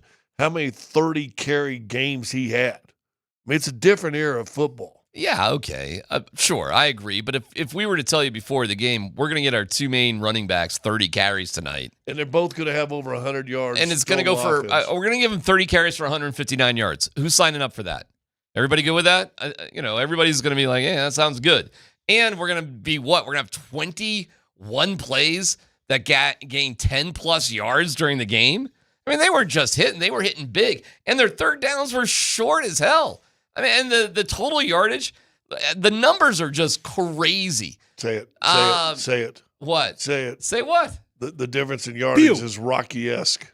512 to 159. Rocky-esque. Dude, it was a laser show. 326 to 106 passing yards. Well, what was the run? 130 to 56? 186 to 53. Yeah. Dude, this is an ass kicking, and you were -1. They didn't turn the ball over, which to me is a miracle that didn't happen. But they only ran like 40 plays. There weren't that many opportunities. I was calling the game when Denver went into Indy in that little bandbox dome they used to play in, and they beat the Colts there late in the season, big win, rushed it for I guarantee it was way over 200 yards. But that's the first time I've ever seen a team have 45 minutes of possession versus 15. and guess how you used to beat? That's crazy. Guess how you beat Indy back in those days? Don't let Peyton Manning get on the floor. Right. And they did it. All right. More on that game. We get into some fun takeaways from Nuggets Media Day yesterday too. At 5:30 on Fox. Tyler, see you, national TV. Oh, by the way, did you guys catch the TV ratings for the Big 12? Yeah, we're dominating. Like, it is ridiculous what the CU numbers are compared to the other schools. It was, I forget Colorado was 10.3, 10.6, and then number 2 was wasn't it 3.8? Something like that. I mean, it was a joke. So Prime has done something. Of course he has. It's a crazy question. Is he a good coach or not? And you really got to sort of what is a coach? You got to figure out what your metrics are for that. But if you just want to look at, you draw interest to the school and generate revenue, all that sort of thing, Prime is the best coach they've ever had. Well, if you're looking at those metrics. He's recruiting pretty well right now. I mean, we just got a 4-star defensive line commitment last week. We had the number 1 quarterback in the country, and not like Juju. Juju, who is maybe like number 13, number 14 in the overall quarterback rankings. Yeah. This is the number 1 quarterback in the country. Yeah. Like, looks probably not quite like Bryce Underwood, but I mean, he's a monster of a kid. Yeah. He was there, said he fell in love with it, really liked Coach Prime. Colorado's really high on his list. Yeah, because if you're a kid like that, don't you want to come in and play right away? But aren't you also thinking that means that Juju probably is going to find a home somewhere else next year? Well, if we were to get that kid, yeah. Who knows? And maybe. Who cares? I mean, you got to do this every year if you're a coach. You can't be too loyal to anybody. But the numbers are ridiculous. Kavian Bryant. All right, Kavian Bryant. Coach Prime told me I'm his type of quarterback. Well, Coach, yeah, I'm sure you are. I'm sure you are. All right, here's a little bit of Prime today.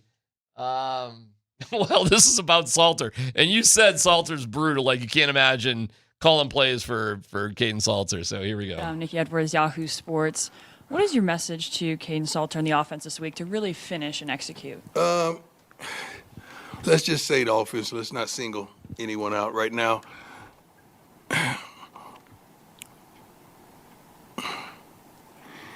Not lost for words, just trying to frame it. Okay.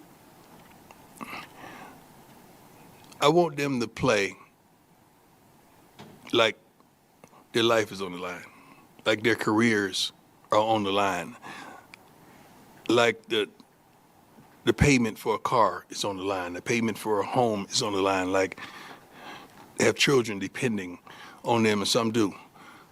I just want them to play with full intensity and passion.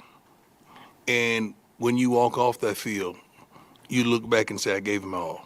That's all any coach wants. That's all I desire.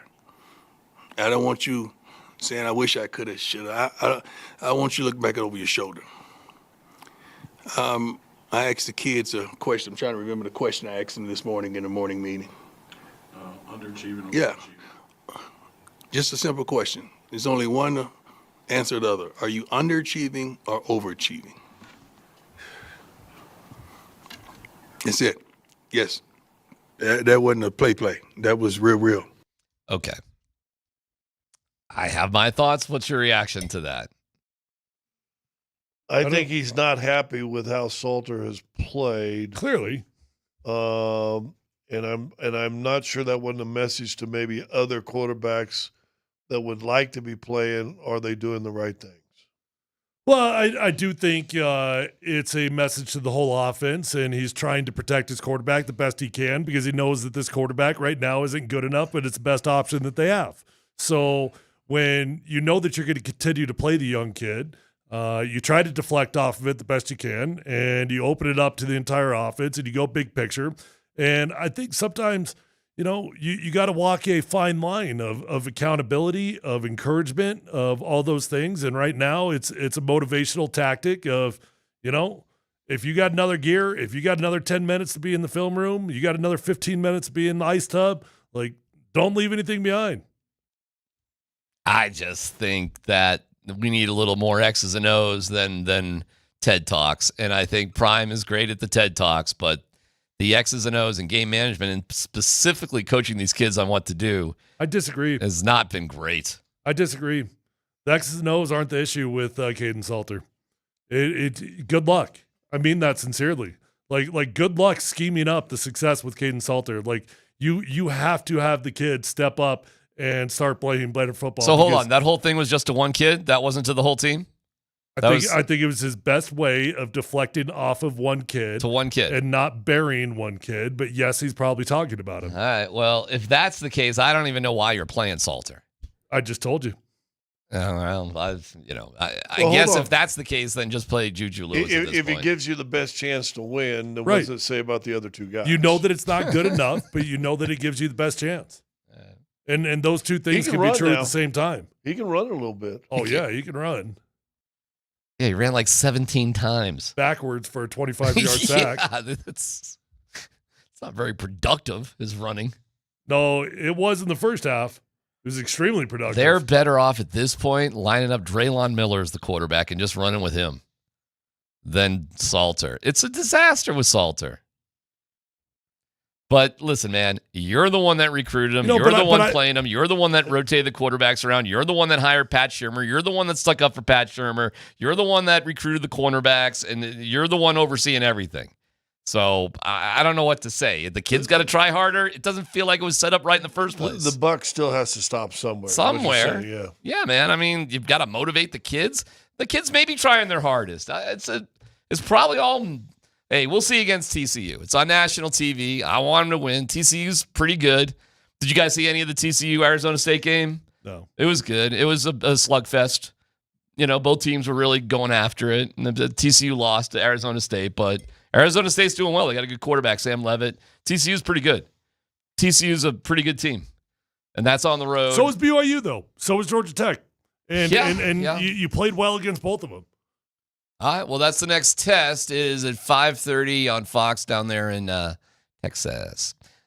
Nuggets Media Day. I think we learned quite a bit about Jonas Valanciunas. I think Jonas is going to be Scott's best friend. Yeah. And the Broncos will get back to a butt kicking of epic proportions. No dumb questions is a I love my wife story. Just leave it there. And we'll go from there. Want me to call her, make sure she's listening? No. It's PhD on 92.5.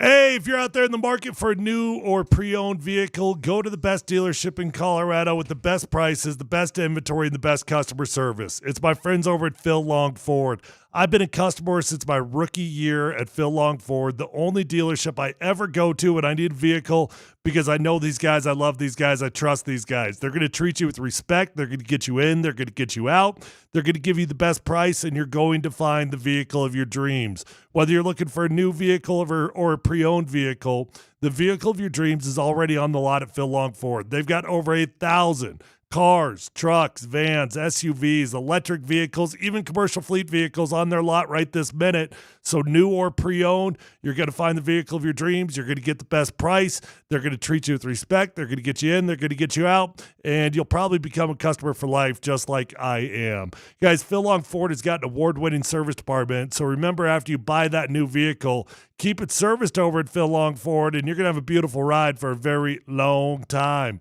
Let them know that I sent you on over, and feel free to shop at phillongford.com.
He's going to be a bull for us down there. I think he's going to be a great screen setter and dribble handoff guy.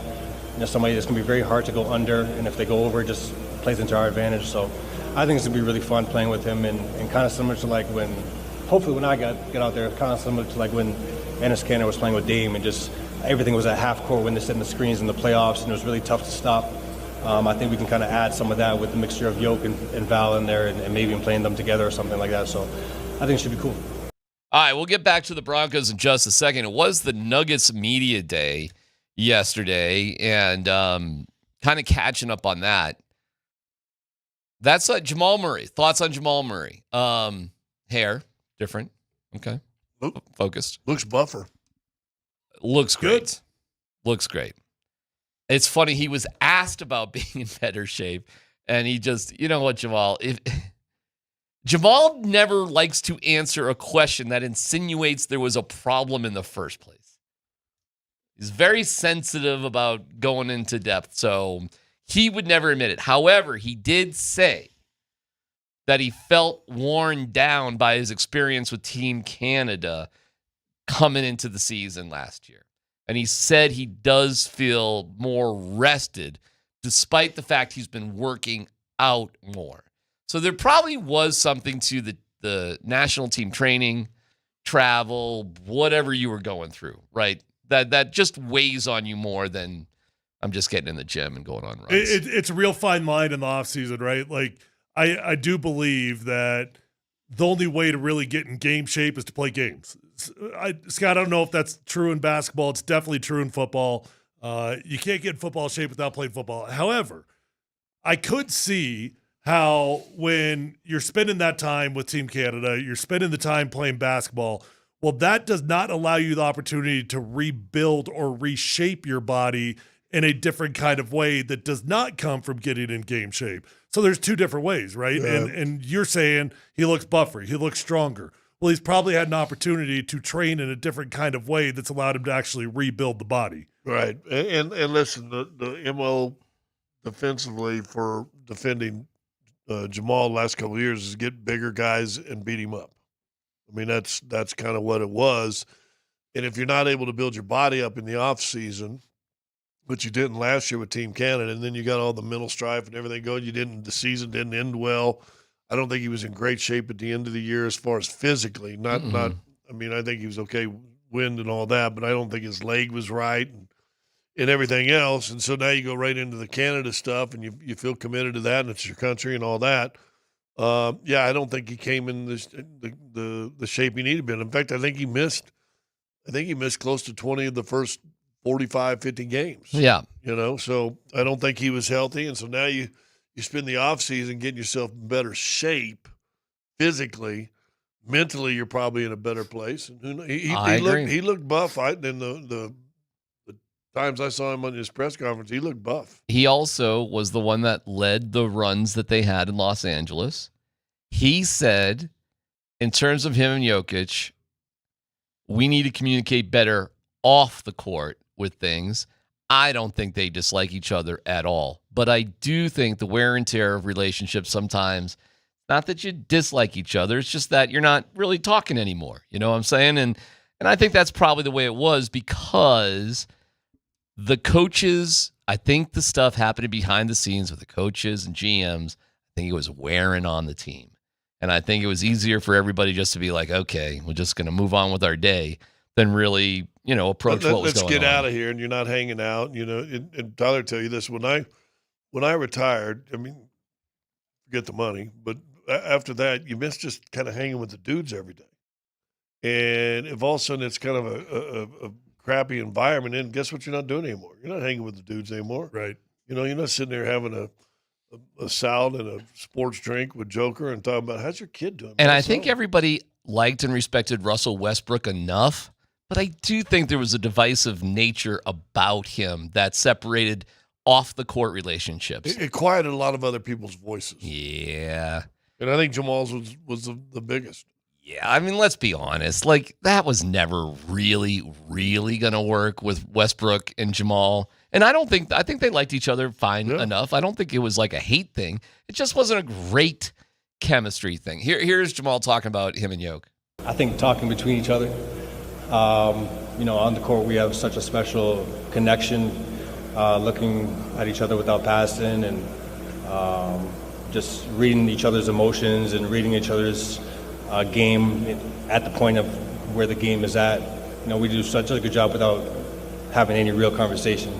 So I think our next step is just, leading this team and being more communicative to them together. And just, talking stuff over that we like, that we see. Sometimes we do it, but it's very brief and it may be effective. I think we can be so much better just doing stuff, more collectively and having more heads involved. I just don't think Jamal and Yoke have much in common as people. I think as basketball players, they got a lot in common. But they're starting to get more. And here's why. I wish them the best. You're both creeping at 30. Yeah. You both are now fathers. Yeah. And that's kind of a new thing. Yeah. There's starting to become a little more similarity with those two as far as their off the court kind of life. So listen, if those two guys get on the same page off the floor.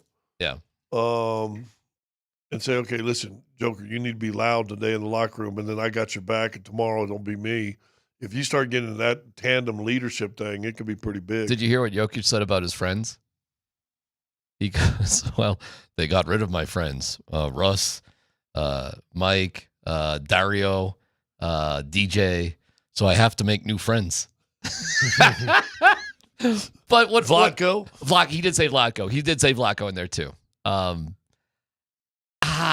I just think I have to make new friends. I have to make new friends. Now, I don't think he was ripping on Jamal at that point, but Jamal is a different dude. What can I tell you? And so is Jokic, actually. Yeah. Personally, they're both kind of different dudes doing their own thing, and they're both very, very professional.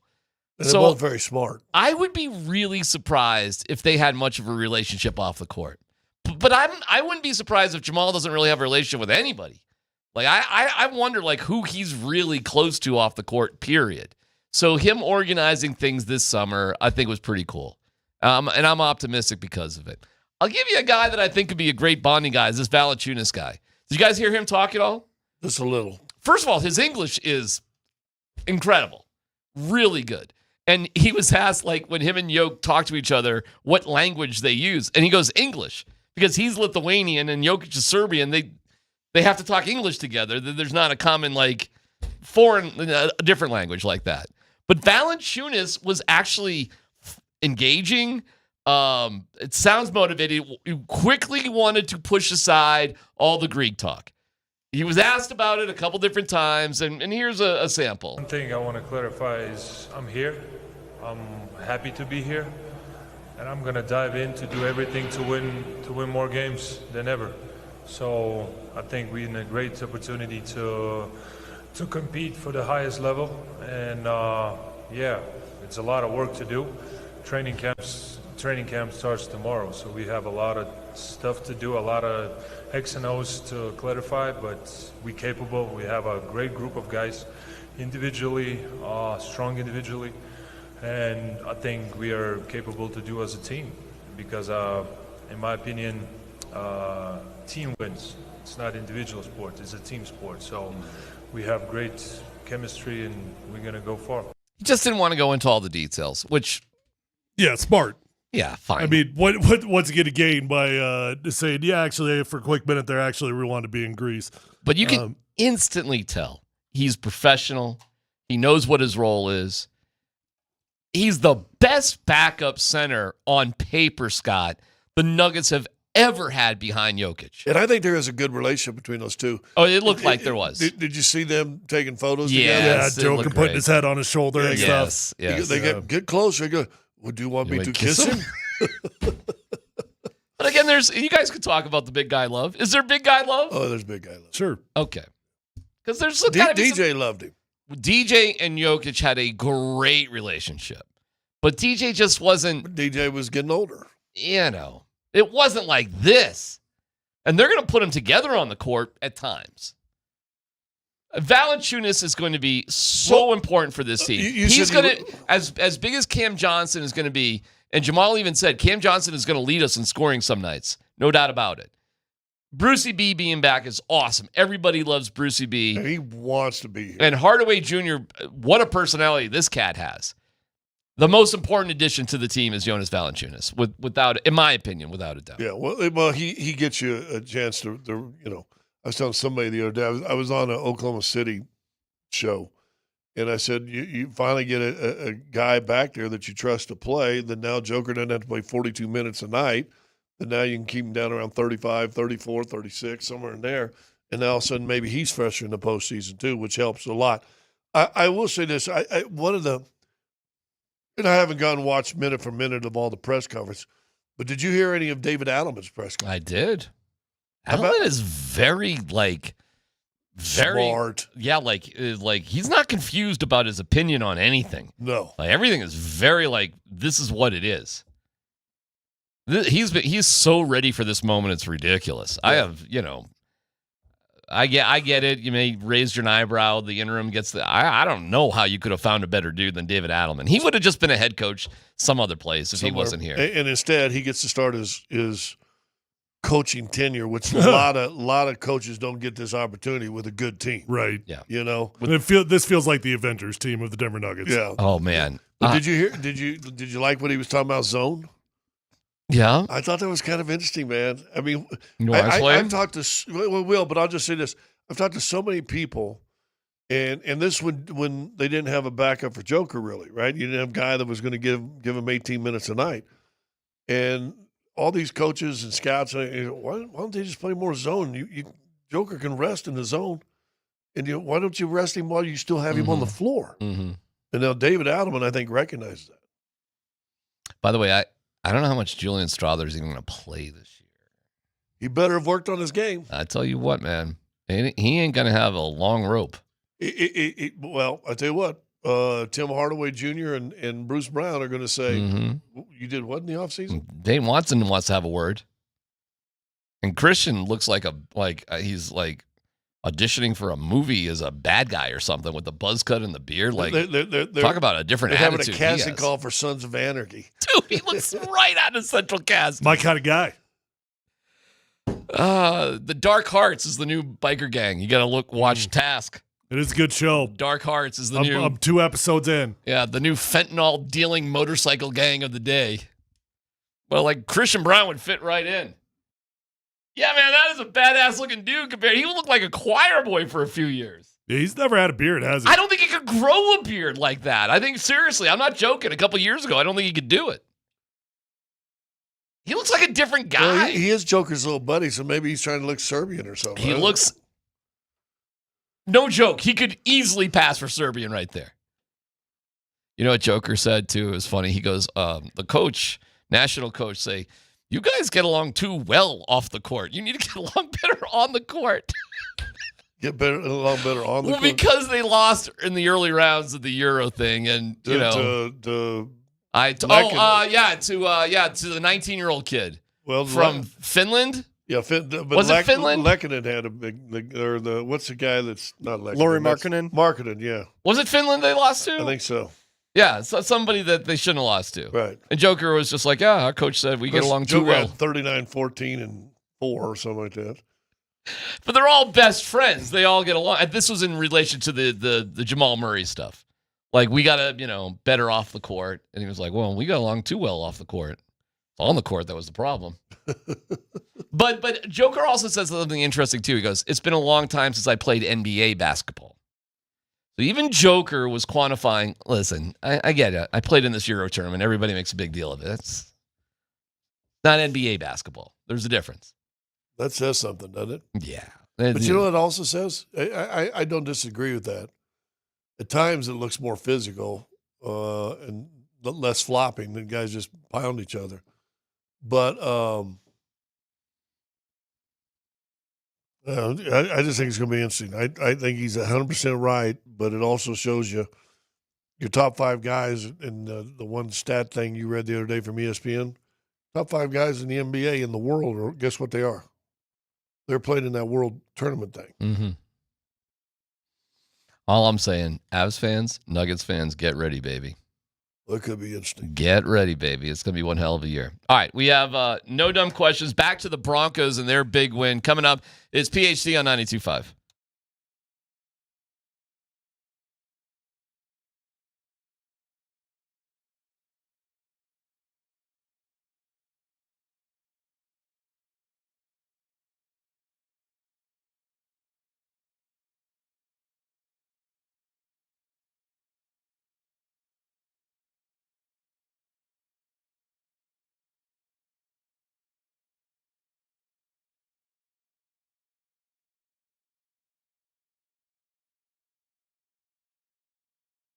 Hey, it's DMac for the Rocky Mountain Men's Clinic. Low testosterone causes all sorts of problems.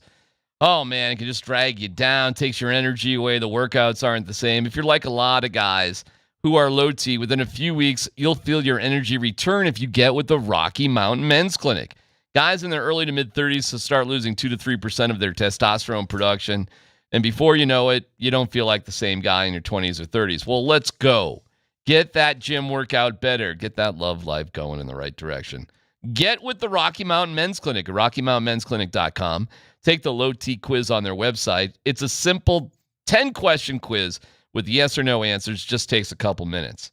They'll draw your blood and have your results within 30 minutes. A Colorado licensed medical provider will review your results and make the decision together with their medical team. Cost of the appointment is only $99 to get the consult, the T, and a PSA test.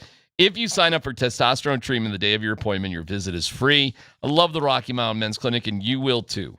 720-440-7900. 5 locations, and that spot in Castle Rock, it's also beautiful in Fort Collins as well.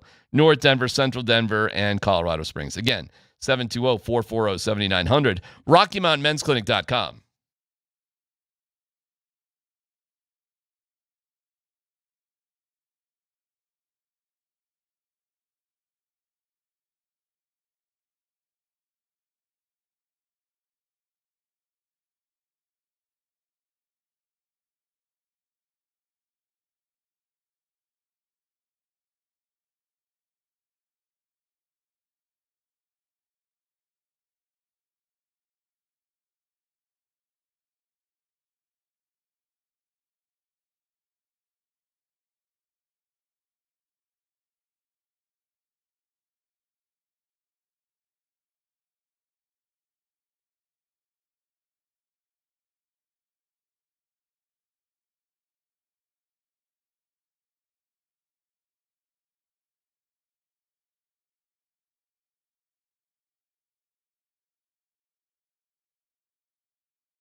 Polumbus, Hastings, and DMac present No Dumb Questions. This is your safe space. Safe place. I'm leaning into the segment. You're a smart guy. Send us your not dumb question now. Tweet it, text it, or Twitch it. It's No Dumb Questions on Altitude Sports Radio 92.5.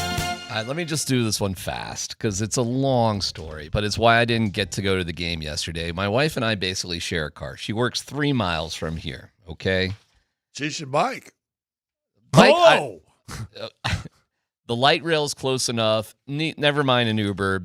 And very rarely do we have a situation where she needs a car and I need a car on the same day. Hardly ever happens. Okay. But yesterday was one of those days. And when I was going to ride my bike over to her workplace, throw my bike in the back, and just take off with the car, which was all worked out, there was a crazy rainstorm. Rain. We did have rain here. You guys saw that? It was kind of insane. Cancel soccer practice last night. Okay.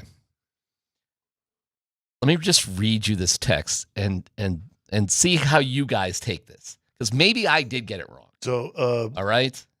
Sit there and pull up your inner DMac. Okay. All right. So, because this could be my fault, and if it is my fault, I'm willing to You're sort of going to go home and apologize? Let me just read this to you, okay? Impossible to get the car with the rain. She knows I'm on my bike, okay? Please confirm. Hold on. Okay. You're riding to her place of employment to pick up the car? Dry Creek and 25 East Side. How far do you think that is from here? 2 miles? 3 miles? Yeah, maybe. But let me just let me just throw out another one real quick. And you've only read like a couple words here. Yeah. Impossible to get the car. So she's telling you what's impossible for you to do? No, this is me. This is me texting her. Oh. Me texting her. Me texting her. All right. Okay?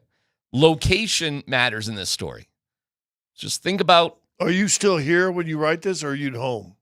I am still here. Oh, you just got because out of your meeting? Why? Let me just. Because he's got to get just with read the this. big boss, the little boss. Impossible to get sales to the car HR, with the rain.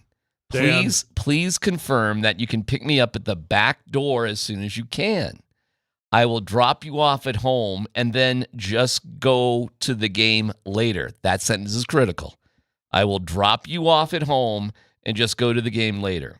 I will be late, but it's no big deal. Please confirm.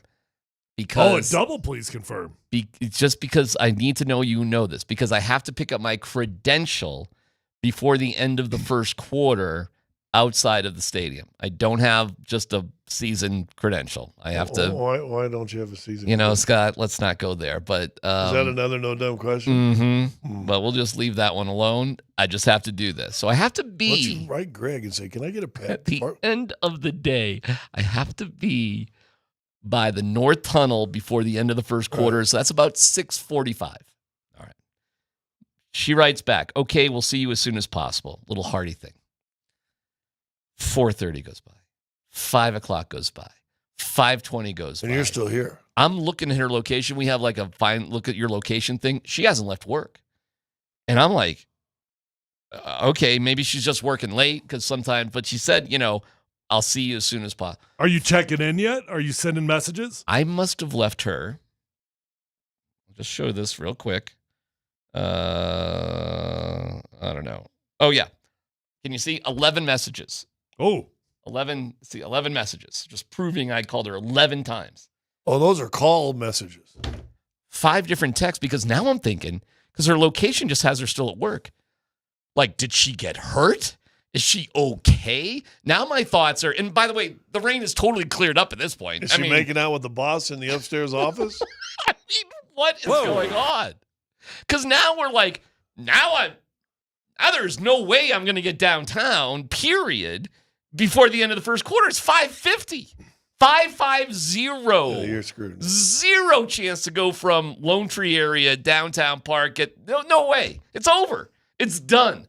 I won't be able to get into the game, period. Finally, you don't have a permanent pass.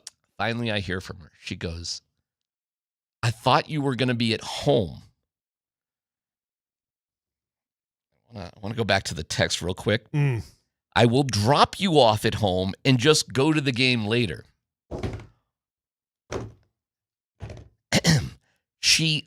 Her story is she left her office so quickly. She left her phone at work. To think of my wife going anywhere without her phone is, I can't, I don't know if I've ever seen her without her phone. She left in a hurry without her phone, got in the car, and drove to home. Right, instead of here. I will drop you off at home. Pick me up by the back door. Why would I be telling her I'm going to... Well, you do have a back door at your home. Why would I meet her at the... Oh, my Lord. She is, just for the story, she has picked me up several times in the back. We have a back entrance here. I didn't even know what to say. She had to go back to work to get her phone. When she Hold on. How'd you finally get a hold of her? She drove all the way home, realized I have no phone and no husband. Nothing's here except for the cats. I don't have the phone. I don't have the husband. She realizes I left my phone back at work. She had to drive back to work where she finally called me. 90 minutes later than I thought she was going to be, And so when she called you, what time did she call you? Well, but you got to understand, by the time she called me, I was actually relieved because I really, honest to God, thought she might have been hurt. There's a bright side to the story. Exactly. And so I get in the car, and there's a lot of ways things could have gone at that point. She goes, which direction did they go? To the bar at Blue Island to get a drink. That's where they went. Together? Together. Because I realized if we go home, we're either fighting or not talking. And I just said, you'll like this, Scott. There's more important things in life, and let's just chill out. So we got a Rita. I think there's a deeper question. Great seafood and whatever. So my no dumb question watch is, the first half of the bar. my no dumb question is this my fault? No, it's not your fault. But I mean, you brought up this whole story just so we could bury on your wife? No, you don't have to. We can move on from it too. But it was the craziest reason that I've missed a game, a Broncos game. I mean, I can't even tell you the last time I just missed a Broncos game, and that was the reason behind it. It was insane. Now, if I just had a pass that I could get me into the game at any time, you could have gone at halftime. Sure, I would have, and I would. I've done that with the Nuggets and Avs all the time. You miss a period or two or a quarter or whatever, halftime, whatever. But you got a pass, you just go.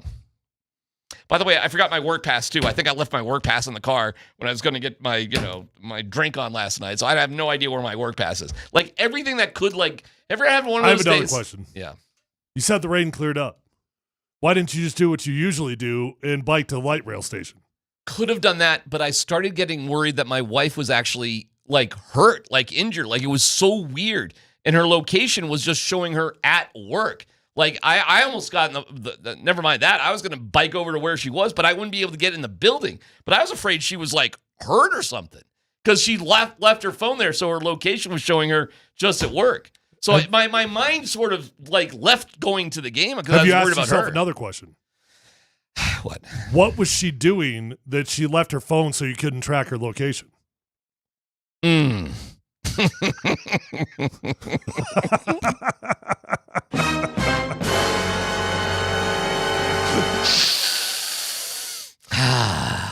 Who forgets their phone? Yeah. Unless you know that your location's being shared.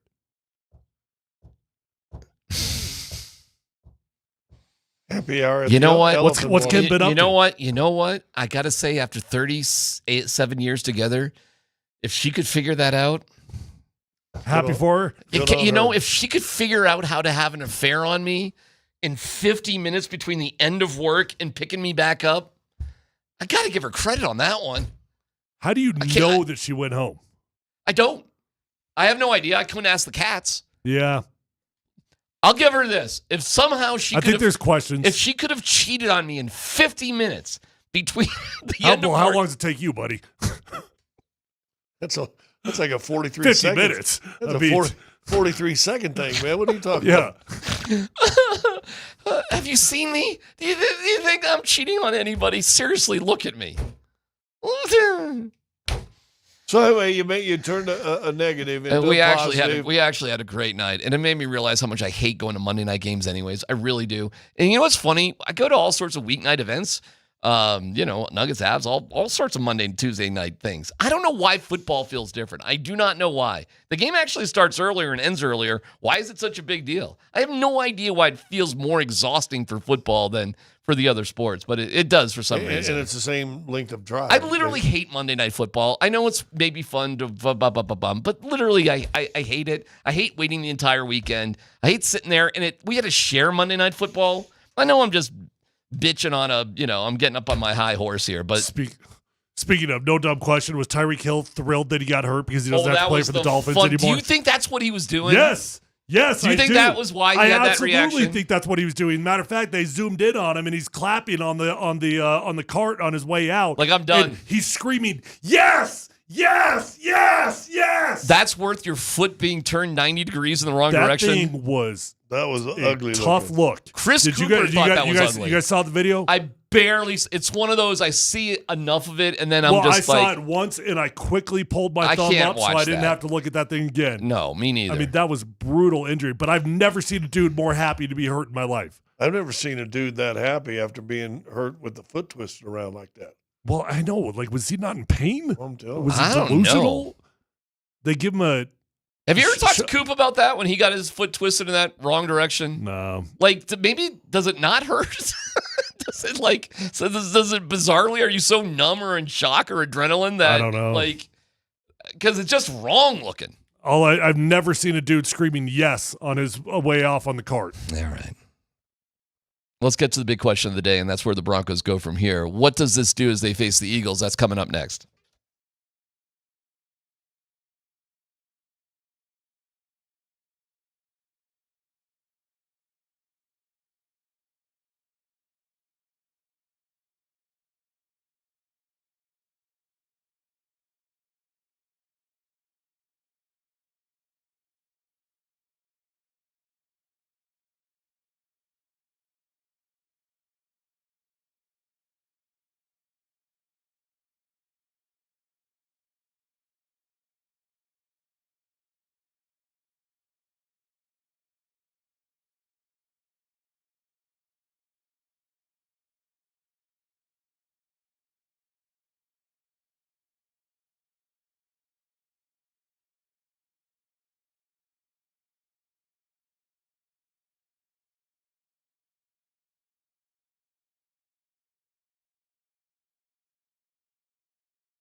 Best thing about yesterday's 28-3 win was what?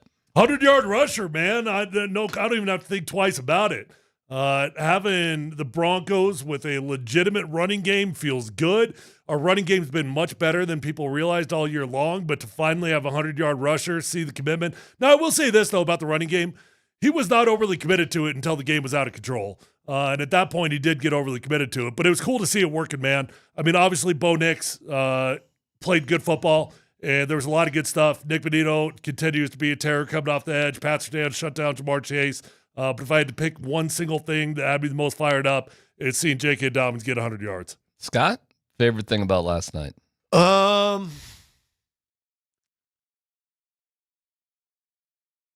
That I felt like I saw a confidence come back in Bo Nix as the game went on. Cool. I did not feel that he body language, and I don't know if this is an older thing. Maybe you'll get this next 10 years, Tyler.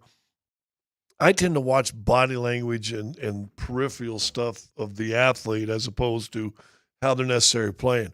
Now, I think sometimes the attitude of the athlete can coordinate with how they're playing, and I think that happened to Bo. I did not see that brash, confident, fired up, ready to go player in these first 2 or 3 weeks or any of training camp. In fact, I remember I said, what was the one thing that Skinny Arms got on me for me saying – where I said something about they look lackadaisical attitude almost. Why do I always laugh when you say that? I don't know. Because you know. I literally will You always said laugh he looked when you say bored. that. He looked bored. Yeah. And that was my perception of how I felt he was playing. And maybe it was bored. Maybe it was tired of all the noise. Maybe it was, whatever. But what about his legs?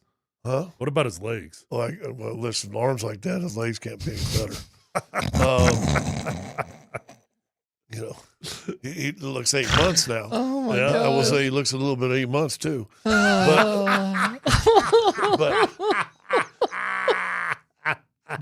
I just, and so I watched body language, and I thought as that game went on, I saw Bo Nix appear, and I really hadn't seen him this year, and that was, so if you ask me long-windedly, what was the one thing I enjoyed the most?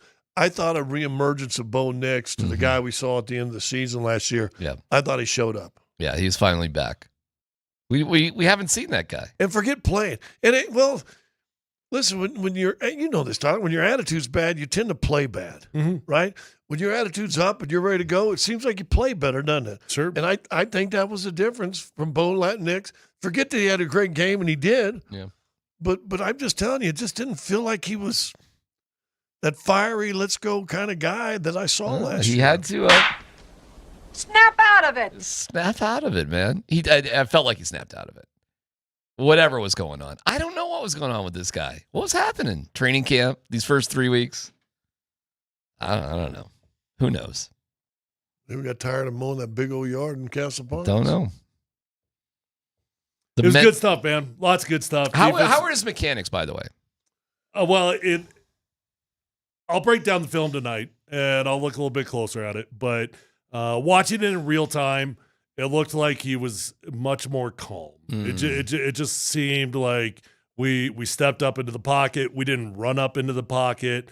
We let the game come to us. We did a good job pre-snap identifying, getting the audibles, the check with me's. I don't know if you guys heard, but hey, we're good. Those are all times that we've got check with me's that are going on, and we're communicating to everybody. I thought he had good communication. He was just in control. Well, Troy Aikman only called him out really on one bad throw, and it might have been lazy. Outside the interception. It was that outside the interception, but it was a long throw, and he said he just got his feet got too happy, and he rushed it, and that was what we've seen the first couple of weeks with Bo. But really, of those of longer throws, the interception end zone was decision. That wasn't arm mechanics or feet set or anything. That was a really bad decision. That's a decision. But the long throw, and he missed somebody that he had open. And that was when Aikman said he stepped up, and then he never settled. He never got settled after he stepped up, and I think he's got to keep watching that. All right, how are we on the Bo leaving scale here? As I wear my Bo leave hat. You wouldn't change it, didn't you? But I did. I put on my Bo leave hat. Dang. What if we're tap dancing last week, Dan? What's he doing this week? Well, I can go back and forth. Then we ought to have a plumber sound or something. Because you like to ride the waves. Yeah. You're a wave rider. Yeah. We were in a when dip, things weren't are we? good, we can play a little Beach Boys. Sure. And when things are bad, we'll do the tap dance song. I'm still a hobo. Yeah, I think I'm actually more of a hobo, frankly, right now. But he had a great game. Yeah. Oh, man. Bo, I'm riding the wave. Ooh. What's the Oz? Still a very underappreciated. Well, you need to underrated turn this band. off. Brian Wilson is a freaking genius. Good vibrations. Yeah, this is you and Bo today. Bo's giving me good vibrations. Laser show. That's right. That's right. Lasers with good vibrations. Bo. Good bovations. Bo is giving us good bovations. Thank you, Bo. The pride of Castle Pines. Everybody at the Pine Sports Bar up there is probably free drinks for Bo. There you go. Where are we at with Bo? About the same place I've been, right? He's a middle of the road quarterback right now that's got great potential. He's always been a starting quarterback. That's never been in doubt. Yeah. I didn't question it even with the first couple weeks of the season. Didn't question it then. Yeah. I don't think this game means he's arrived by any means. We still saw one really foolish decision. Like, let's not have any of those, right? If we want to be in the elite category, we can't have foolish decisions out there. But he's a capable quarterback, and hopefully this game is a Kickstarter to get going back in the right direction. You know, Listen, that throw he had. Which one? And they just showed it again on ESPN. To Cortland Sutton, set his feet, got back, the touchdown, and threw the dart right at the end zone for a touchdown. That was a throw. Yeah. That was legit. Here we go, kind of throw. Broncos weren't even trying to get a touchdown on that drive. That was a great throw, though. That I'll take that one. It's J.K. Dobbins. Hey, Dan, did you get the J.K. Dobbins Spanish interview? I know we won't understand a word of it, but just to hear J.K. Dobbins do a fluent interview in Spanish after the game was a riot. You got it? You guys got to listen to this. This is fantastic. This is J.K. Dobbins. We'll just play a little bit of it, but it was a riot. Con J.K. Dobbins, a ver, se hablaba correr 100 yardas. ¿Qué significa? Finalmente, a Bronco was able to correr 100 yardas. Todos los días. That's J.K. Todos los días. Mi primera jugar con 100 yards. No sé qué. 100 yardas. Yardas. Yes, sí. Pero gracias a Dios. Gracias a Dios. Más. Oye, Bo Nix, you were able to move it. Primer down, segundo downs. Hubo más cadence. No tengo mucho que decir, pero Bo Nix es especial.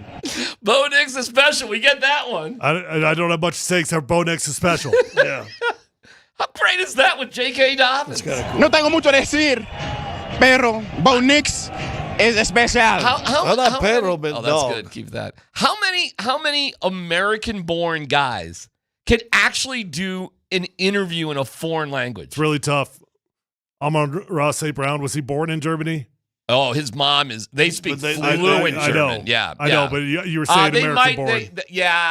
That's a good one because that's an unusual one because his mom is German. They made him speak German during dinner time. So they're one. I bet there's more than you'd think that we could chop it up, but like be fluent in it. Yeah, I don't know. I mean, good enough to do an interview. I just Googled why is J.K. Dobbins fluent in Spanish. It says because he grew up in LaGrange, Texas, which is near the border with Mexico, and he developed a strong personal interest in the language and culture through extensive travel and dedication to learning it. Dobbins took the initiative to learn the language, finding it fun and even helpful for the mental challenge of learning a new play in football. Bo Nix es especial. Bo Nix is especial. No. How interesting. Holy cow, I'm getting a little like bromance here with J.K. Dobbins. Like, I guess I just didn't know much about this guy. The more you learn about him, the more you know, the better it gets. You're a Dabo. Well, it's easy to be a Dabo. The guy's got an amazing personality. He seems to be a great teammate. He's happy to be a mentor for R.J. Harvey. He talks all about it. You know what he is? The offense usually struggles with energy guys. Like, defense is just full of energy guys. Yeah. And for whatever reason, offense just usually doesn't have as many of them. You've got trash talkers and wide receivers, but he's that spark plug, man. He is just an energizer buddy. Why did the Chargers let him go? What Injuries. was the... Okay. All right. Well, shoot, man. The guy's awesome. But he left on good terms, and he still likes all those guys. You know what, when you were sitting there saying that, what he reminds me of, and I love the energy things, and the 2 or 3 people I talked to who were down at the Nuggets media day yesterday, he's Hardaway Jr. I'm hearing that about Hardaway Jr. He's a high level, high energy personality guy. Yeah, and real positive, but professional. Takes his work serious. And I think J.K. Dobbins takes his work serious. I think we got a dog here with J.K. Dobbins, man, kind of unexpectedly. Didn't you think R.J. Harvey was just going to kind of... No. You thought this is the way it's going to be? We talked about this a lot, and I said that J.K. Dobbins is your starting running back, and there's no question about it. I thought maybe R.J. Harvey would have a chance by week 7 or 8 to take over as the starter if J.K. Dobbins was struggling. But if you followed this dude's career, he's balled everywhere he's been. It's just been injuries. Even when he was with the Ravens, the dude was a really good running back. All right, let me pour a little water on this, just a pinch. How much should we chill out? Because it is painfully obvious. The best thing the Bengals have going for them is Jake Browning's girlfriend. No, the best things they got going for them is their 2 wide receivers. And Jake Browning's girlfriend. I might put it's such a dependent position. With Jamar Chase going over the girlfriend or the wide receiver? The wide receiver. the wide receiver. Speaking of girlfriends, how about the Ryder Cup? What do you want to say about the Ryder Cup? The same thing as J.K. or as it's Browning. Browning could be a professional golfer. Mm-hmm. Golfers. I know. They even do pull some attractive dude, women. even the senior tour, it's kind of crazy. It's bananas. It might be per capita the top. It really is. Just to have this conversation quickly. Are you getting uncomfortable? A little bit. I'll just be careful here. But what a great life. Think about it for a second. We're going to go to great weather, 5+ star resorts. And play golf. And maybe you throw in some swimming and tennis. Period.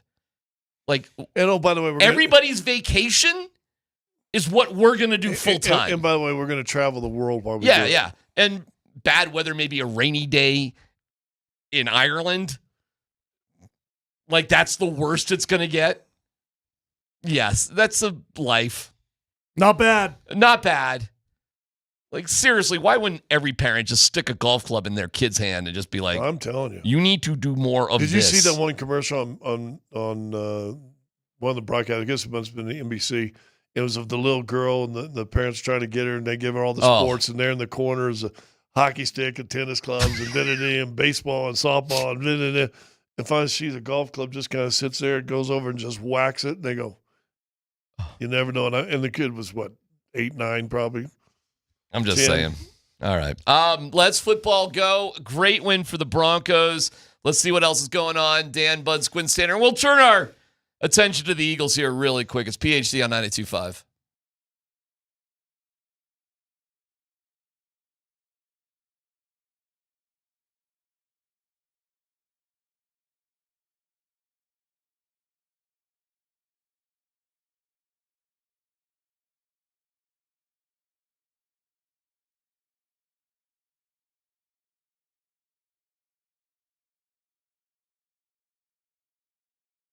Hey, if you're out there struggling with hair loss, whether that's a bald spot, receding hairline, or thinning hair, do yourself a favor. Pick up the phone, call Advanced Hair Restoration at 720-459-HAIR. You're going to love your experience at Advanced Hair Restoration. Nobody can offer anything like the advanced FUE found at Advanced Hair.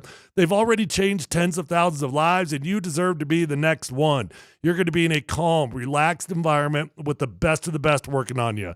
Dr. Tanya Pauls is legendary. The entire staff at Advanced Hair Restoration, the best in the industry at what they do. And guys, they believe in what they do so much, they're going to guarantee your hair is going to grow for life. Lifetime guarantee with your own natural hair starting to regrow the very next day. So don't waste time. Call 720-459-HAIR. You're going to get 250 free hair grafts and $250 off. Or check out those before and after photos at advancedhair.com.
Yeah, Joker's got to find new friends.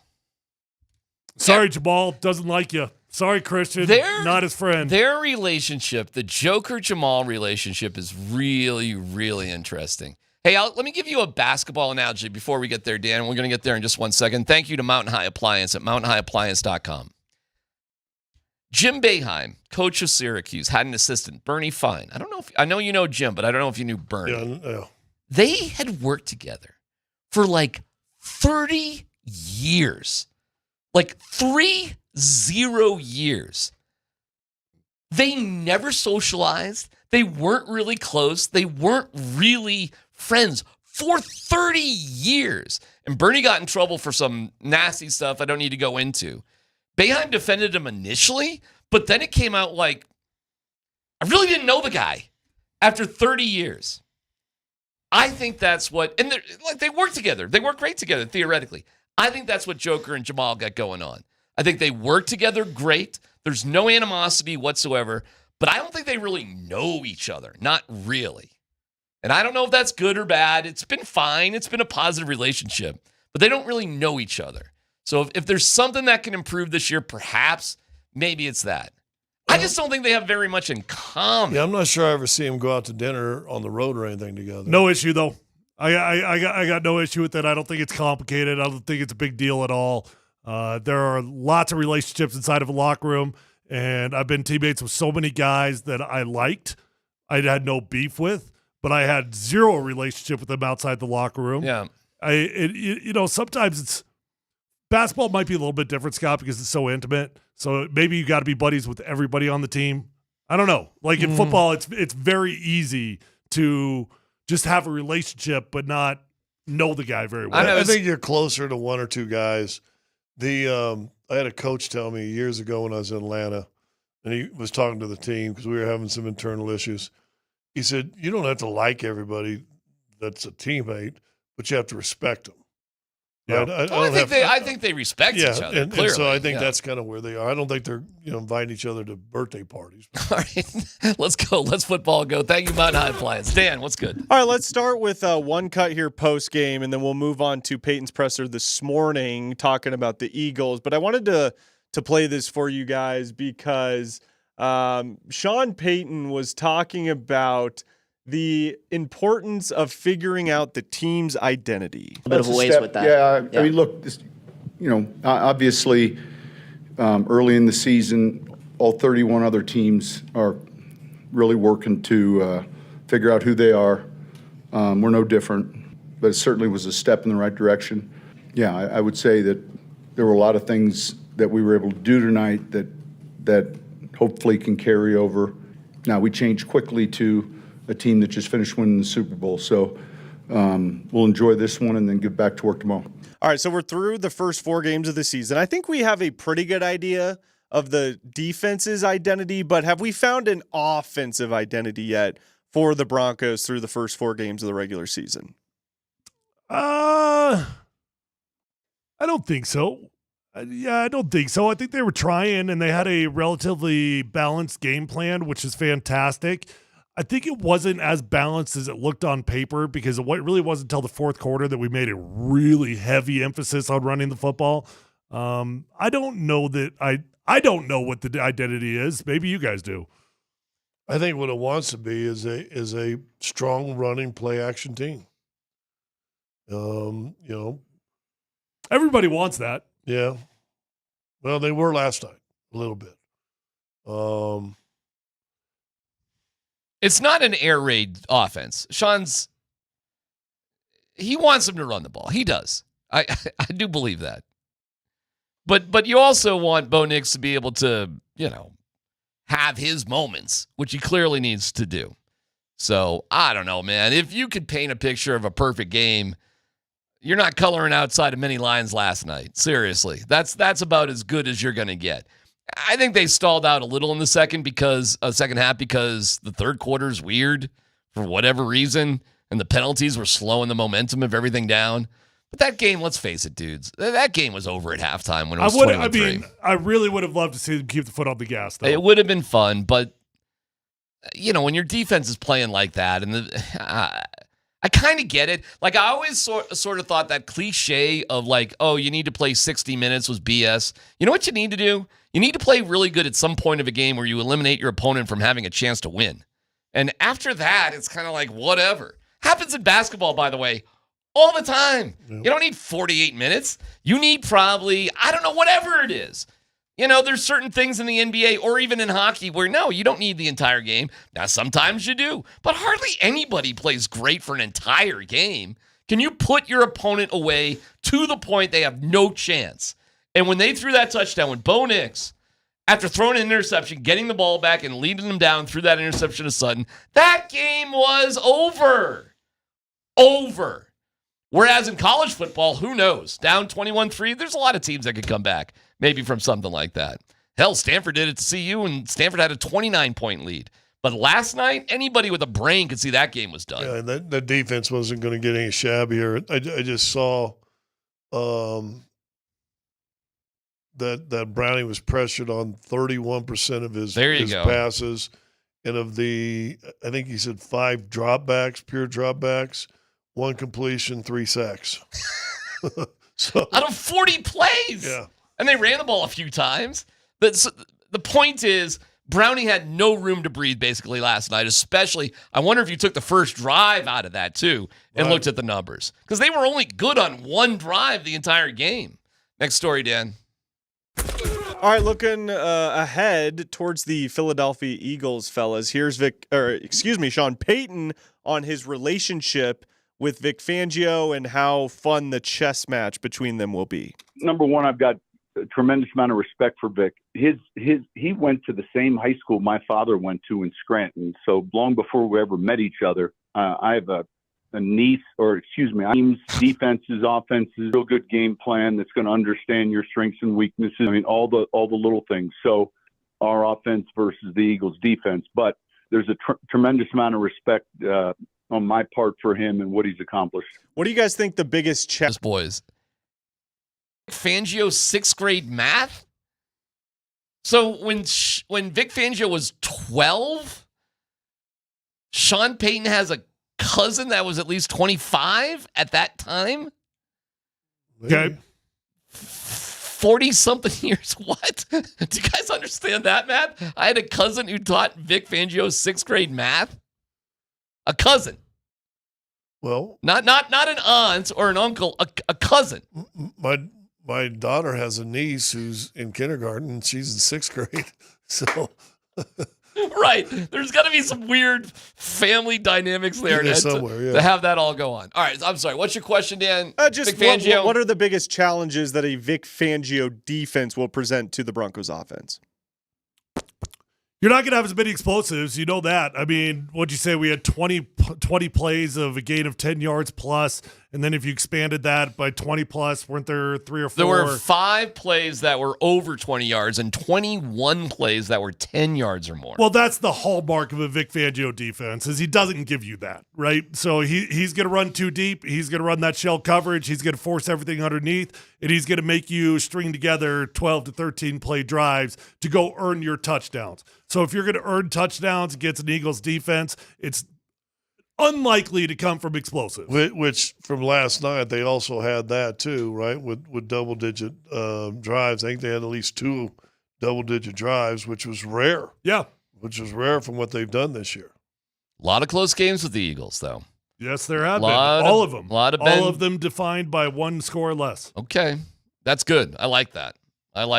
Bend but don't break, and at some point it does break. At some point you do lose one of them. I don't know what their opinion of the Broncos is going into this. They won't take the Broncos lightly by any chance, but again, you get to that question, like when you're a Super Bowl champion team and you're undefeated, like at what point do you just get exhausted from winning, frankly? Here's a big question we have on the show. When do the coordinators talk? Thursday. So we ought to see if we can get a little Vic sound. I don't know what the Eagles do. I'm sorry. I thought you were talking about the Broncos. We can look into it, sure. Yeah, I think we ought to look into that.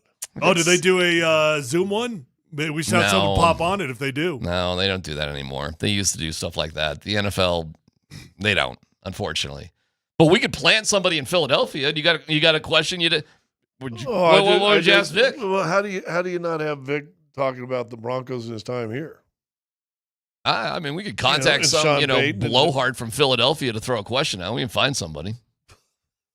I mean, it's Philadelphia media. I mean, Some pencil arm out there. Yeah, some pencil arm out there in Philadelphia. 8 months. The home of Task. You want to see how depressing Pennsylvania is? Watch Task. Trust me, I was dating my wife, and she's from Central PA, and I'm like, Task was like our dating scene back in the day. I was like, yeah. Good show, man. It's a really good show, and it shows you how depressing Pennsylvania is. Philadelphia is one of my, a lot of history there. I get it. That is one of my least favorite cities in America. Quaker State. Yeah. Fentanyl State. Fun place. Real fun place in the hills of Pennsylvania. The Appalachians run through Pennsylvania? I don't think they do, but you wouldn't tell the difference. There are spots, dude. It's oh my God. How much time have you guys ever spent time in Pennsylvania? This Pittsburgh. Yeah. Just played games. Yeah, it's you've missed absolutely nothing.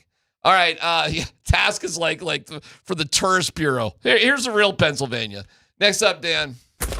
Fellas, Lamar Jackson could miss the next 2 to 3 weeks with a hamstring injury. The Ravens have yet to rule him out for week 5, but sources tell the Baltimore Sun that he is a long shot to play this upcoming weekend. He suffered the injury during the third quarter of the Ravens' 37-20 loss to the Chiefs. So the Ravens play the Texans this weekend. They're both 1-3. So either the Ravens or the Texans are going to be 1-4 after this weekend. Guys, are the Ravens in danger of missing the playoffs this year? Wow. Well, if it's 3 weeks, hell yes, they're in danger. I mean, they might be in danger with Lamar Jackson playing. Lamar does not look like himself. That offense has got major issues. Harbaugh's calling out the play calling. I mean, they got problems out there in Baltimore right now. But if Lamar's not playing, by the way, why is Cooper Rush the backup quarterback in Baltimore? Like that is weird. Does that not seem Did like they pay him more than Cowboys paid him? Well, but I'm just saying, talk about having to change your offense. Like maybe Shedeur should have gone to Baltimore. He might be playing this weekend. We said that. Yes, I think that would. All right. Well, by the way, I'll add one more story in. I'm reading on CBS Sports right now. Browns expected to start Dylan Gabriel this week. Really? So that's it for Flacco. Okay, getting closer to Shedeur. What week are we? We are in week 5. You said 7. 7. You're close. You're not too far off. No, you're. Who are they playing? Well, first of all, who's the backup? Oh, that's a great question. Did they say Flacco or Shedeur? That is a great question. Cleveland has not officially announced this yet, so this is, I guess, a little bit of speculation from CBS. But they did write an article that Browns are expected to start Dylan Gabriel. They're playing the Vikings in London. Oh, that's not good for them. It's not bad. Yeah, you're right. The Vikings are. Well, they're hoping J.J. McCarthy's coming back to practice. I don't know. The England games are always weird, right? Like anything can happen there. Yeah. So Flacco's not hurt. He's just getting benched, huh? Dude, Flacco, he ain't it, buddy. Well, no kidding. Yeah. Right. I mean, what was the idea there in the first place? It was interesting because Russ went from I bet they make Joe Flacco the backup. Like they did with Russell? Yeah. Because they could have moved Jameis Winston into that backup role and just said, Russ, it's nice knowing you. They just want to keep Shedeur in line. Yeah. They're just going to want to keep him right where they got him. Should Shedeur be insulted if he's not the backup to Dylan Gabriel? No, he's the third quarterback on the depth chart. I'm not sure why that changes because the starter got benched. Why would the starter go from 1 to 3? Because what are we doing here? Like, shouldn't we be developing our young guys, period? That's why. And don't think, isn't there a pecking order? Like, why is Joe Flacco getting any reps in practice at this point? Wouldn't that make more sense for Shedeur to get some sort of practice as a backup? It depends on if you're making the move to win or if you're making the move to develop. Well, you're the Browns, Tyler. What's their big plan? Yeah, I mean, when's the last time they developed? They're 1-3. I mean, I guess in that division right now, I mean, the Ravens are 1-3. You're 1-3. Steelers are 3-1. Who am I missing in that division? Help me. Cincinnati's a disaster. 2-2. Yeah, was there 2-2 going on 2-15? Yeah, they really are. They really are. They are. Hey, even with Joe Burrow, that team they're not good. I don't know. Joe Burrow, that dude, he might be the best quarterback in the NFL. If they're just think about how different that team looks with Joe Burrow. He covers a lot of sins. That team is so bad. If you think they're a playoff team when he gets back, they or a quality of a playoff team, he is easily the best player in the NFL, if that's the case, because they are that bad. Well, who'd they beat in week 1? Oh, my God. Who did they beat in week 1?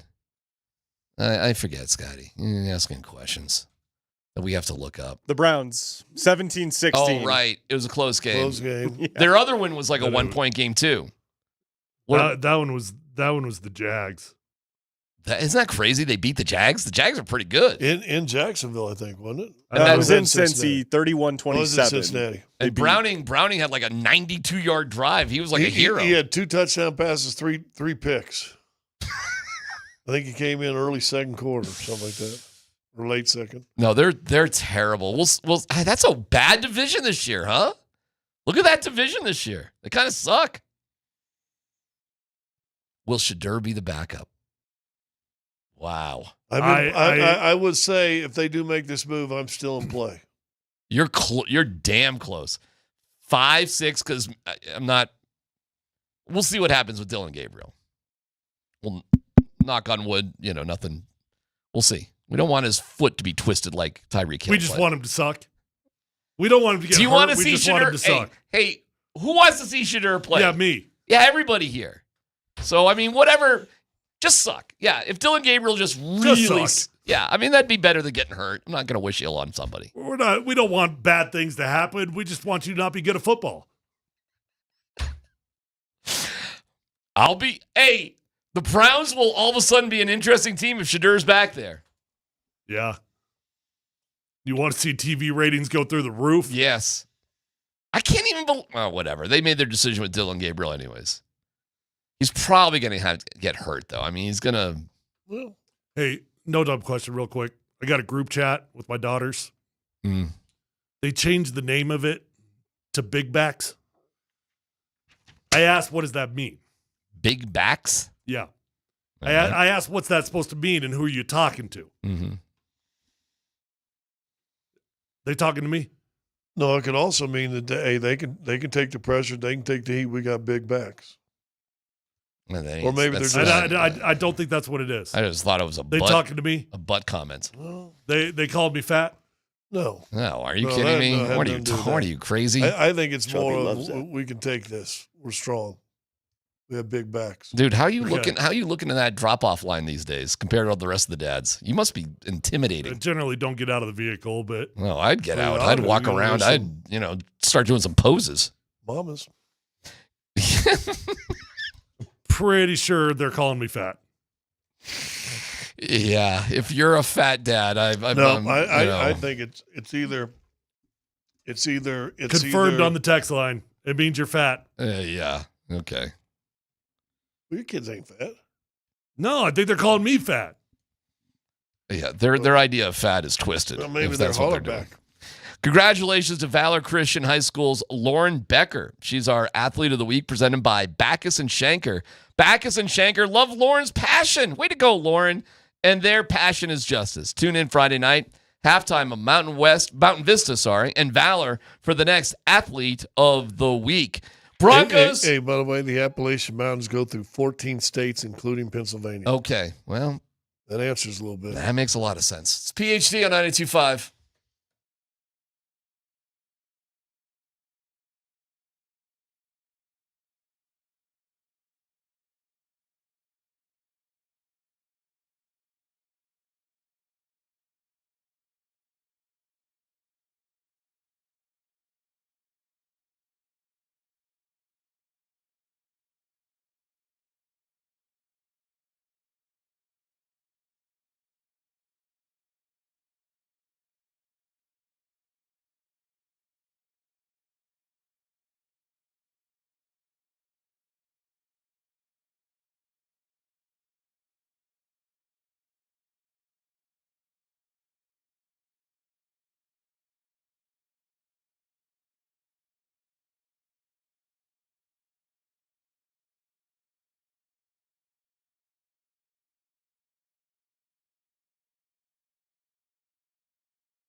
Well, we were right about that one. All three of us had the Broncos beating the Bengals relatively easily. Sometimes numbers actually don't lie.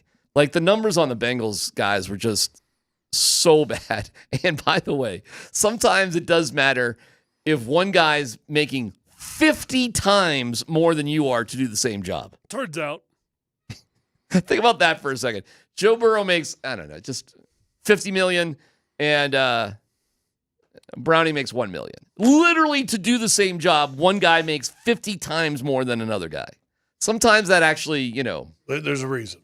Well, I always laughed at the cliche next man up. I'm like, yeah, okay, next man up. If the next man up is, worth the same amount as the first guy. Mm-hmm. Other than that, what are we talking about here?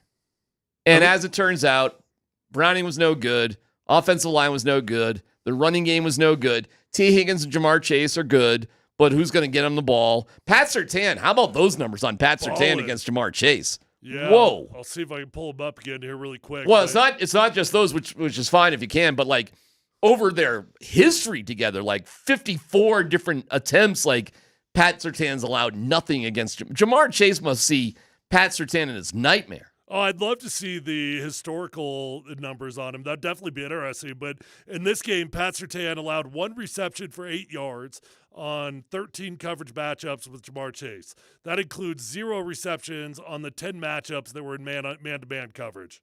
Which is the biggest. I got this. Surtain has matched up against Chase on 54 career routes and allowed 4 receptions for 35 yards. Wow. So Surtain's back, which is good. Check in other boxes. Like, what do we got to get back to? Surtain, check. Riley Moss is playing pretty well, don't you think? Oh, Riley Moss played great. They tested him early on. They went after him, and there was one play that was a little bit dicey on that go route down the right-hand side there by the sideline. Outside of that play, though, Riley Moss played great. Is that when he grabbed the shoulder pad, that one play? Did he get called for pass interference? He got pass interference on one. Yeah, then that was the one. You know what Sean Payton actually said today? The first thing he looks at, snaps. Like the first thing they talk about as a team or as a coaching staff, and he sees for the first time is snaps. And I'm looking at Jahdae Barron to see how did he do in terms of snaps? More, better, 44%, 21 of the snaps. I mean, they only had 40 whatever. What? So they're, Barron getting a little bit more involved. Was it McMillan that had the play early on the little swing pass and he just blew it up and came out and it was like a 2-yard loss? Not sure. Was he any 20-something? Not sure either. But McMillan's playing almost twice as many snaps as Barron. Yeah. So, hey, man, we're quarter pole. This is the way it's going to go the rest of the year, right? So McMillan's won that job, basically, and Barron's getting in where he fits in. Any beefs with that? Any problems there? We're good with that? We're good. Well, listen, McMillan had that play early, I'm telling you, and it was a swing pass. They had 2 guys blocking outside. He avoided the one guy and just blew up the running back for like a 3 or 4 yard loss. That was when you got little corners making plays like that. That's pretty big. Beef's not the right word because I'm never gonna have beef with playing the better player, right? So if McMillan's just your better option, I got no beef with you playing the better player. Slight concern going into week 5 that we still don't have Jahdae Barron on the football field. Yeah, I'd put a slight concern on that. First round pick, you expect a little more out of your first round pick, right? For sure you do. I expected him to be a starter on the outside. That's what I expected. Like, it was such a luxury selection that the only thing that made sense in my mind was that they were actually drafting him to replace Riley Moss. And I knew that was going to be really tough to do because Riley's damn good at football. But that's what I thought the intention was at the time of the selection. Let me ask you guys about another player. All right. And I think I know your response, but I was sitting there watching the first half with prisoner 582166582. And he said something, and I went, you know what? And this is before, your free agent tight end got involved a little bit. Troutman's a solid player, isn't he? Yeah. It's nothing. I don't nothing think he's fancy. special, but no. I mean, I think so. The question was, do we sleep on him a little bit? Because I think he's kind of always there, isn't he? I think he's just a good, solid guy. Ain't nothing special, but he's not a negative. I'll tell you, my favorite Fine. of the kind of unheralded guys is actually Nate Atkins. I love the way that Nate Atkins plays, man. He's pretty versatile. You can line him up at different spots. He's really, really aggressive in the run game. But Adam Troutman, there's a reason why he's stuck around, Scott. Yeah, he's well-rounded. I mean, to copy our guy Brett Kane, if you want to be nitpicky, like what's going on with Evan Engram right now? Like, Well, he got a little bit involved. He had to drop his first pass. well, there was one play too. I'm being nitpicky that Bo just needs to get him the ball. Like, and Aikman was saying, like, get it to him. What are we waiting for here? Just do it. They actually ran the same play twice. It looked like just on two different sides, and one time they didn't get him the ball. The other time they did. I'll look up his numbers. It wasn't anything great. Troutman had 2 catches for 32 yards. That's a pretty. Yeah, that's a pretty good average per catch for a tight end. I think he did better than Engram. Hold on. Engram. He had 4 catches for 29. Yeah, so 4 for 29 on 7 targets. Well, they're trying to get him involved. That's not exactly. That's all right. I mean, it's not the joke. He did have one drop, though. No, I mean, like, what tight end couldn't get that?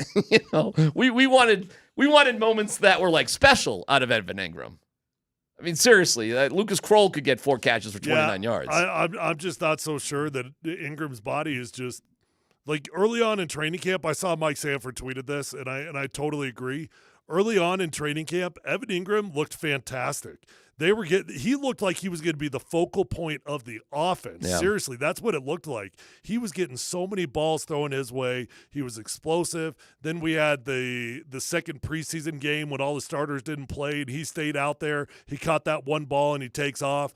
Like, he just does not look like the same football player right now. I don't know what's going on with that body, how much wear and tear it's got, but it just doesn't look the same as early on in training camp. Well, listen, he was dominant, as you said, Tyler, that first week or so. Yeah. And it's kind of gone away. He had 0 catches in the first preseason game.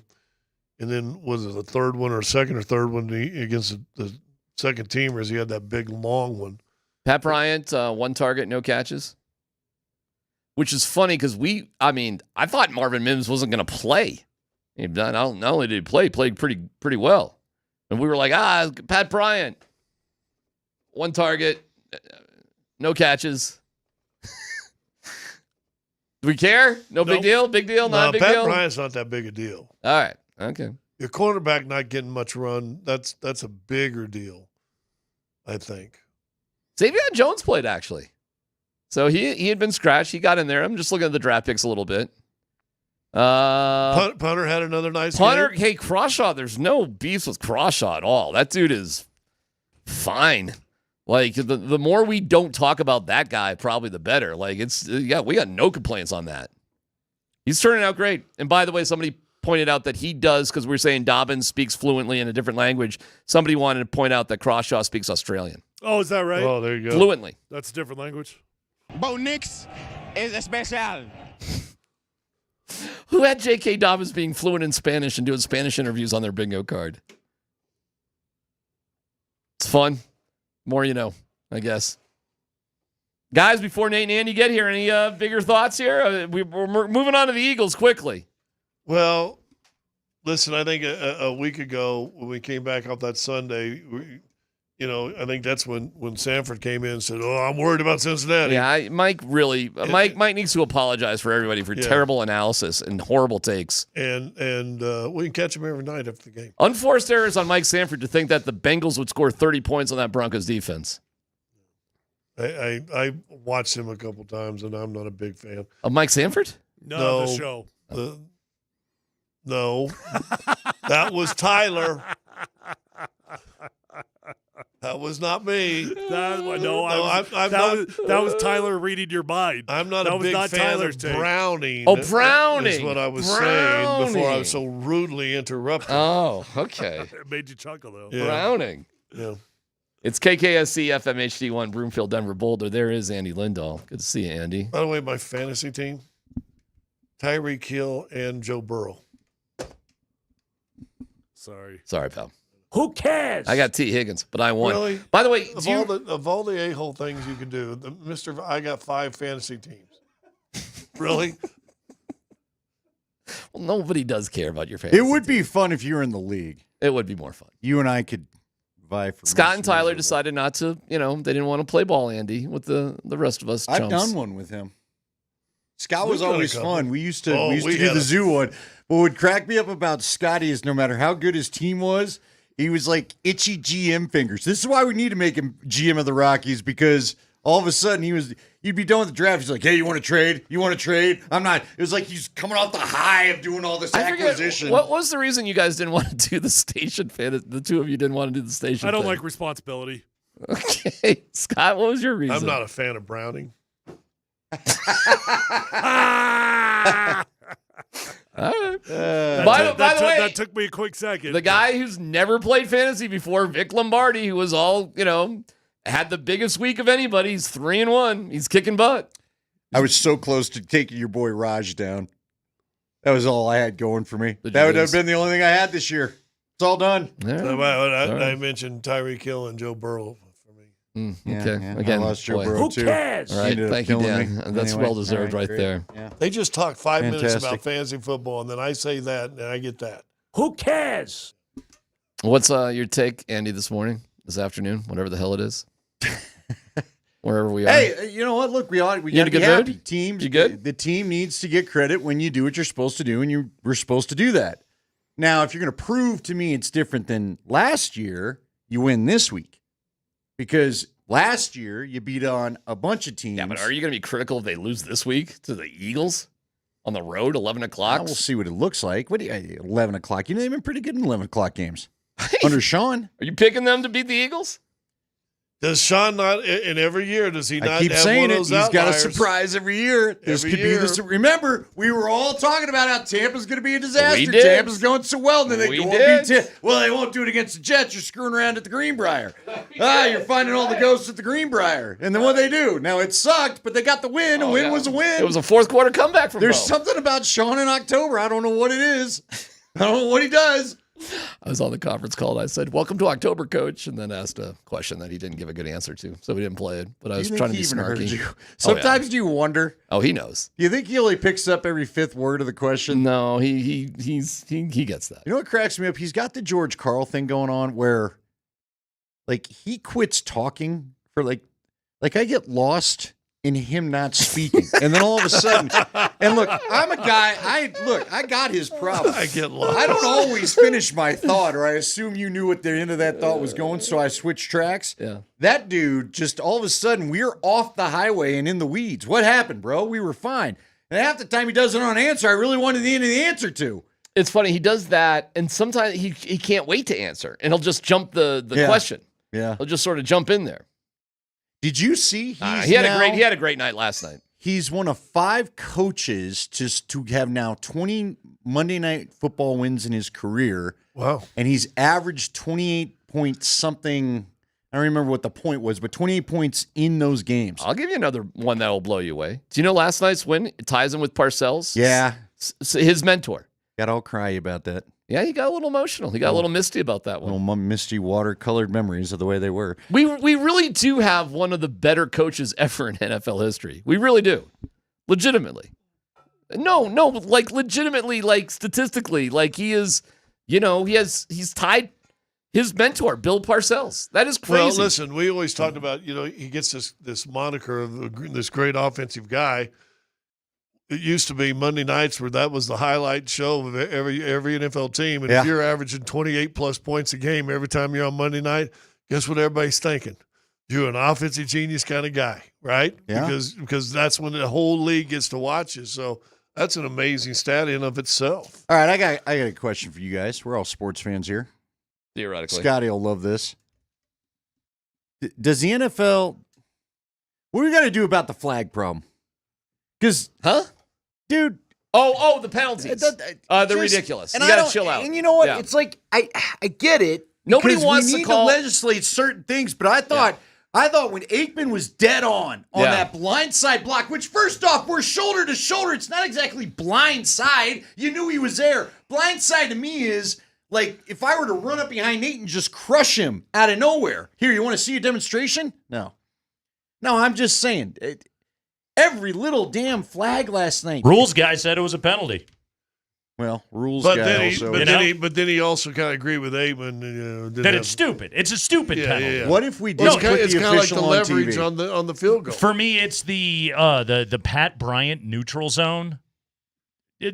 By what? A half an inch? Yeah, what are we doing by here? what? Yeah. Throwing that what flag? Do you have laser eyes? What are we doing on that Well, how one? about one of the centers down the false start? field? Oh, they were on Wattenberg all night. They were on Wattenberg. Ted Karras, the false start with the head That's flip. true, too. You have to legislate the Head velocity by which the head is moved upwards. Yeah. That's what we're asking of the officials now. By the way, in Wattenberg, the one time they went back and showed it, and Aikman got quiet on that one too. Yeah. He maybe had a foot past the little 1 yard. I guess whatever they get. the illegal man downfield. Oh, ineligible downfield. I guess if you're a referee and you're wearing your little costume, don't you feel like you got to throw that little hanky once or twice? I just wonder if we didn't put you. But they on, all feel like But that. this is just it, though. But if we I don't put you on TV, would you stop? Who was the coach in NFL films? You over officious jerk. Was that Hank Stram's But comment? this is also like this is where I will defend the guys in their costumes. Like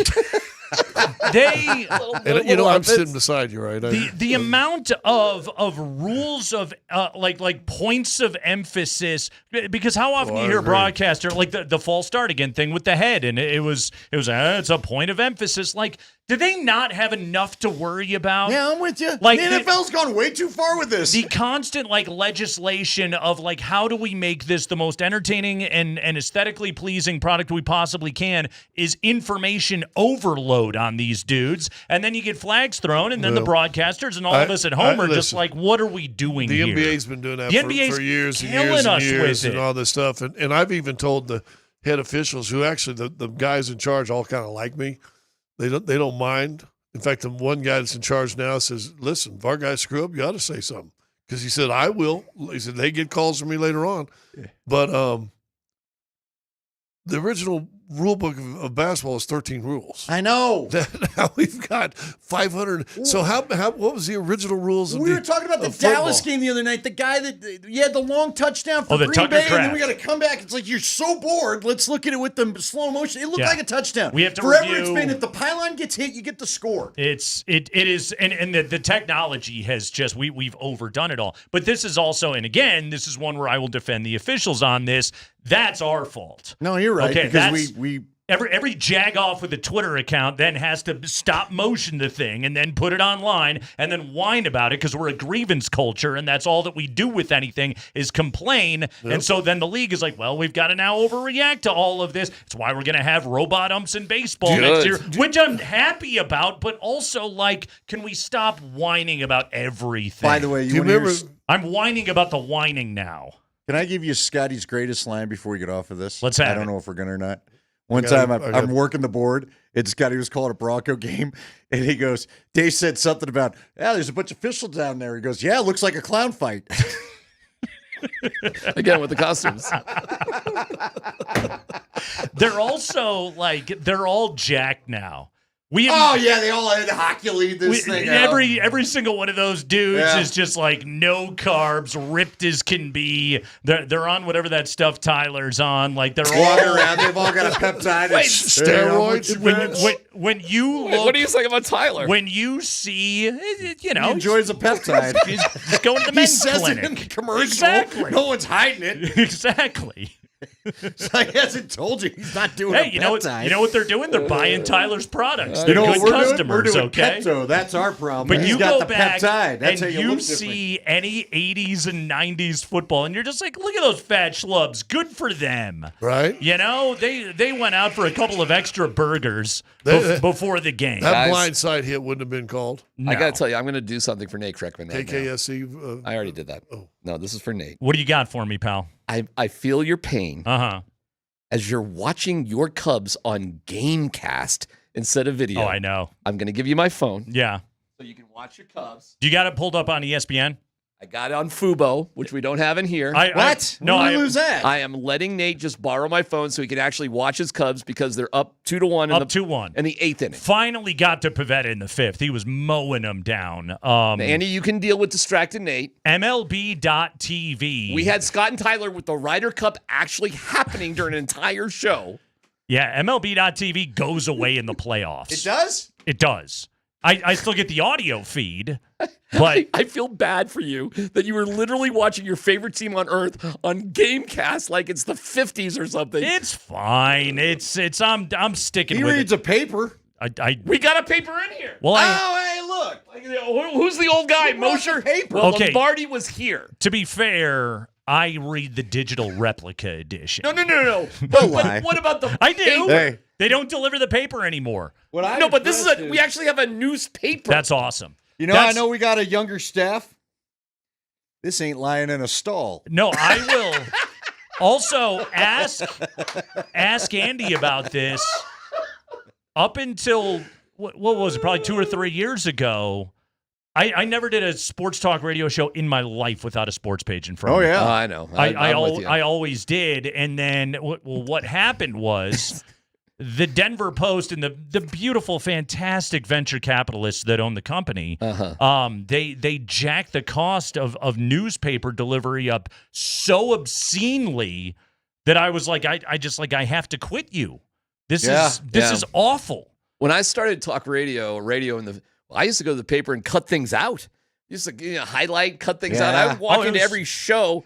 Not like Sandy Clough, we love him, but with the gargantuan The school project stack. and your poster board. But I'd come in with like 20 pieces of like newspaper cut out. No, Andy. But then we showed up with a phone. I'm like, I have 10 kajillion times more information than this right here than you do in your stack of newspapers. Used to, when I was a morning producer, Andy, you probably lived this life too. One of my duties was like, as I arrived to work before everybody, scoop up the 2 copies of the Post, the 2 copies of the news, get the bags, take them up there, make sure the sports sections were sitting on the desk, ready for the guys when they got in there, ready to work. I had my own copy of it as well. Yeah, the company would get like 7 subscriptions now. No chance. One time, I wish Scotty was here for this. One time, I was like, I can't find a USA Today. Dave won't care. And as time started ticking down, like our PD, Don Martin, goes, wait, you didn't find the USA Today? And then Scotty's like, where's the USA Today? Oh, my God. And all of a sudden, it's like 15 minutes out. out, and I'm like, what do you mean? I didn't know this was that big a deal. I got 4 other papers. Yeah, but he needs all 3. Let's find the goofiest story in North Carolina today. Oh, look at that. A woodchuck drove a boat. Crazy. USA Today, though, is a good sports section, man. Back in the day, that was a strong sports section. Lifetime wasn't too bad. The Life section wasn't too bad either. Yeah, you could do all right. The various different colors. I love the color coding. Did you guys have the Broncos both kicking ass? Did you guys both have that? I thought I had Broncos to win. I thought Cincinnati could cover the 7.5. I settled on really? 24-14. Yeah. Why did you think Cincinnati could cover the 7.5? Because stupid things happen, man. You know that. Yeah. Did you think that was about to happen with the interception? With Bo's interception? Kinda. Yeah. No, not then. No. The first drive, I was like, we're going to do this tonight. After like probably 3 Cincinnati possessions, I was like, oh, this is bad. Now, that said, I don't think Cincinnati offensively is as bad as what they've shown the last 2 weeks. They went up against Minnesota and Denver. Yeah. Like when they play human level defenses, I don't think they're going to be good, but they'll be able to move the ball. It won't look like it did last night or like it did a week ago. To me, the story of that game last night was that the dudes on this Denver defense are so friggin' special. Yeah. VJ didn't do anything last night. He had everybody sit back in zone. It was just like, okay, Jake Browning, see if you can find it out there. Oh, how about the sack with the 3-man pressure? Incredible. Right? How about that? That was The 4 guys block Allen. Riley Moss was magnificent in that game last night. Yeah, Surtain was his usual great self. Although, did you guys notice, like, Surtain was the one that had safety help last night. Riley Moss, it was like, island, buddy, go get him. And Higgins got him once on that opening drive. And that was pretty much it. That was it. The coverage on the fade route on the 3rd and 2 down on the goal line, tremendous. Riley Moss had an all-timer of a game last night. That was really cool to see. Benito is just an absolute monster. Cooper is an absolute monster. The 2 of them together. Hey, did you see the play where Hufanga drilled the guy into the running back? Oh, he yeah. basically blasted the blocker into the running lane. How many days old were you when you realized if you fair catch a punt, you can trap it against your opponent and that's interference on him. Yeah, did you know that? I did not know that. That's dumb. He bobbled the ball. I'm sorry. But if he didn't fair catch it, sure. Gotcha, but because he right. fair caught it, You're allowed to bobble that thing all you want, apparently? you can not only can you bobble it, you can trap it against your opponent, and it will be a penalty on him. Which, going back to it again, is another stupid football It rule. is. That is a Who the hell stupid- thought of that? Yeah. Oh, I didn't even know it existed. I'm with I you. thought Cincinnati, oh my God, he took it away. It's their ball. What a screw up. Instead, no, it's a good fair catch, and we're going to give you 15 more yards because we get this dumbass penalty. Hey, we got 60 seconds left with our dude Darren McKee. Yes, sir. And so we're going to spend it on this topic. Okay. It is 3:14 in the afternoon on the 30th of September. The offseason is now 2 days old, and Bill Schmidt is still the general manager of the Colorado Rockies. It's unforgivable. Uh-huh. It's horrible. What are we doing? The Texas, the Rangers already blew their guy out. It's again like teams are making changes Yes. all over. Bob Melvin is out there. Yes, They it's- fired Bochy. Like At this point, when you don't do the most obvious thing in the world, What are you doing? You have to wonder what you've been thinking. It's hugely disappointing that Walker Monfort did not do what needed to be done as soon as humanly possible. First off, it should have been done 3 weeks ago. Sure. It should have been. Sure. But also, like, now we're getting into the offseason. Like, the World Series will be over in 4 weeks. Guess what? You had a lot of time to think about this one. Yeah. You had loads. If you were just like, well, we're going to wait till the end of the season. You've had 3 years. Yes. 3 yes. years, yeah. And If nothing else you've had since June. Warren Schaefer should be gone. Your brother should be gone. Oh. And Schmidt should be gone. These were the easy of DMac, the hard decisions. These were the easy ones. Did you read or listen to Schaefer's quotes after Sunday? Yes. Everything was next yes. year, next year, next year. Oh, he was going down to the training, the instructional league, like the next Senza day. is going to be in the bullpen next year. Everything was like Warren Schaefer is like, oh, this is what I'll do. That is what I'll do. I'm like, how are you still here? But everybody is so scared who covers the team. Literally nobody asked him, do you think you deserve to be back? Everybody's just taking it for granted. I love my guy, Patrick Saunders. I love him. He's such a great guy. But it's a cult-like status if you cover this team. Like they're all in a war and they all have to stay in it together. So, and what's crazy about it to think that is- Warren Schaefer deserves to be back is to think that I deserve to actually get lucky on my prom date. It was never going to happen. Whether it picked a was bad date. ESPN, whether it's the local coverage, nobody knows anything. Nobody cares. That's the problem. Nobody cares. I don't think that's true. I don't. I They think- don't have a lot of people following them. When Buster Olney and Jesse Rogers show up to write about that stuff, when Patrick is there every single day, I think that there are people that care. I disagree with that point right there. But again, these are plugged-in baseball people that are like, we don't know. It's ridiculous. Which They haven't leads made you these to changes. believe that nothing is going to change. I agree. It's insanity. Darren McKee, everybody, noon to 3 every day, right here on Altitude Sports Radio 92.5. Kreckman and Lindahl, Chad Brown coming up at 4 o'clock, but we're smacking butts after the Broncos demolish the Bengals. We'll do that next.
Here's Harvey. All alone. Touchdown, Broncos. The Broncos! And this Bengals defense is just flat worn out. All right, bring on A.J. Brown and the 4-0 Philadelphia Eagles. Nick, I'm sure you saw the A.J. post on social media where he quoted scripture and said, if you're not welcomed, not listened to, quietly withdraw, don't make a scene, shrug your shoulders, and be on your way. Is it your understanding that A.J. still wants to be here? Yeah. Talk about your Psalms, talk about John 3:16. The Broncos! 3:16 says, I just whipped your ass. Come on.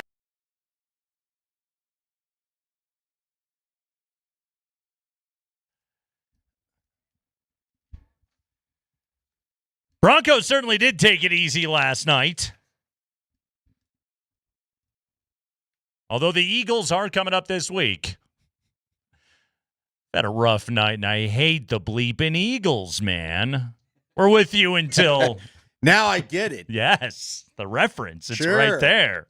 We're with you until 6 o'clock. Broncos victorious last night over the Bengals. 28-3 was your final score as Denver whooped that A last night. The Bengals went down into the red zone on the opening possession of the game, kicked a field goal, took an early 3-0 lead, and then did not cross midfield again until the fourth quarter. How about that? Yeah, How about is that? what you call dominance right there. I want to read a line from this was Paul Dehner, who covers the Bengals for The Athletic. Listen to this, Andy. Cincinnati isn't just playing without Burrow, but also playing without discipline, purpose, focus, or excitement. Other than that, Mrs. Lincoln, whew. How was the play?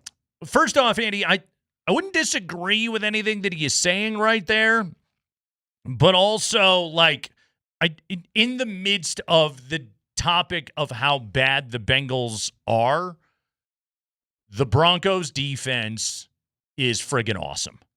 And that last night was the picture of, and by the way, and Andy, you will back me up on this if anybody is like, Kreckman. I hyped the way this defense played against both Indianapolis and the Chargers because I thought it played really well in both of those games. They did. They got beaten by quarterbacks that are playing at all-pro levels right now. Last night was what it looked like when they played an average, normal, C-plus NFL quarterback, which is what I think Jake Browning is, and he had not a chance. He had not a chance last night. Vance Joseph said, our 4 will win. That's what we'll do. We'll drop 7. These dudes can cover. Good friggin' luck. And they couldn't do anything at all last night with 2 of the best wide receivers in the entire NFL. No, you're right. And they look good. But again, that team is so terrible, too. They really are so bad. Like, it's astonishing to see how bad Cincinnati is when Burrow's not there. You know what I mean? Yeah. The receivers are angry.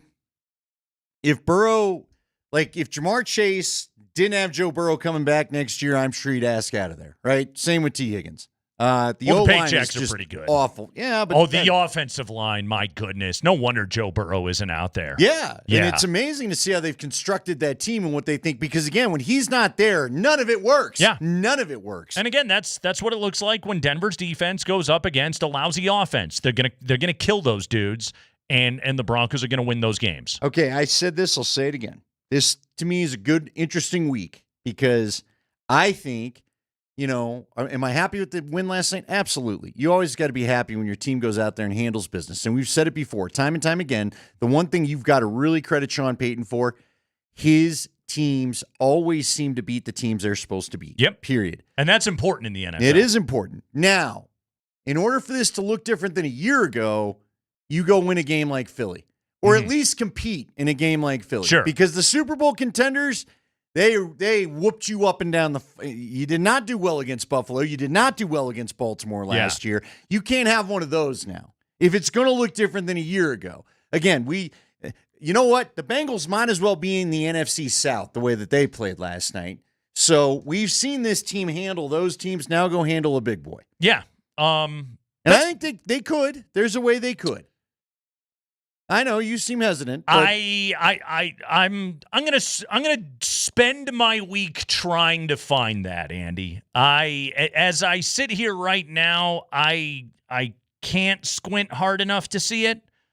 But I'm gonna spend my week on that. That is my promise to you and the listeners. Is I will spend my week trying to find a path to victory for the Broncos in Philadelphia. I'll tell you this. Right now, I am. I need a machete to clear all that brush. Well, wow, you're really getting there. Listen, first off, we've talked about it in the classic "Listen" is a Sean Payton line. He surprises us every year with a victory. This could be it. I think this is the prime one that it could be. Probably could be maybe the biggest one you circle on the schedule because I think nobody thinks they're going to go into Philly and win. What was the surprising win last year? I think at the time it was Tampa Bay. Okay. Because Tampa Bay was rolling. Yeah. Now, when we got done, we were like, how good is really Tampa Bay? Well, we found out at the end of the year they're a playoff team. They were a playoff team. They're pretty good, and Baker Mayfield's playing some really good ball. Yeah. We'll see. We'll see. I'm with you. Look, it's going to be challenging. But you know what? Here's what I hope carries over from last night.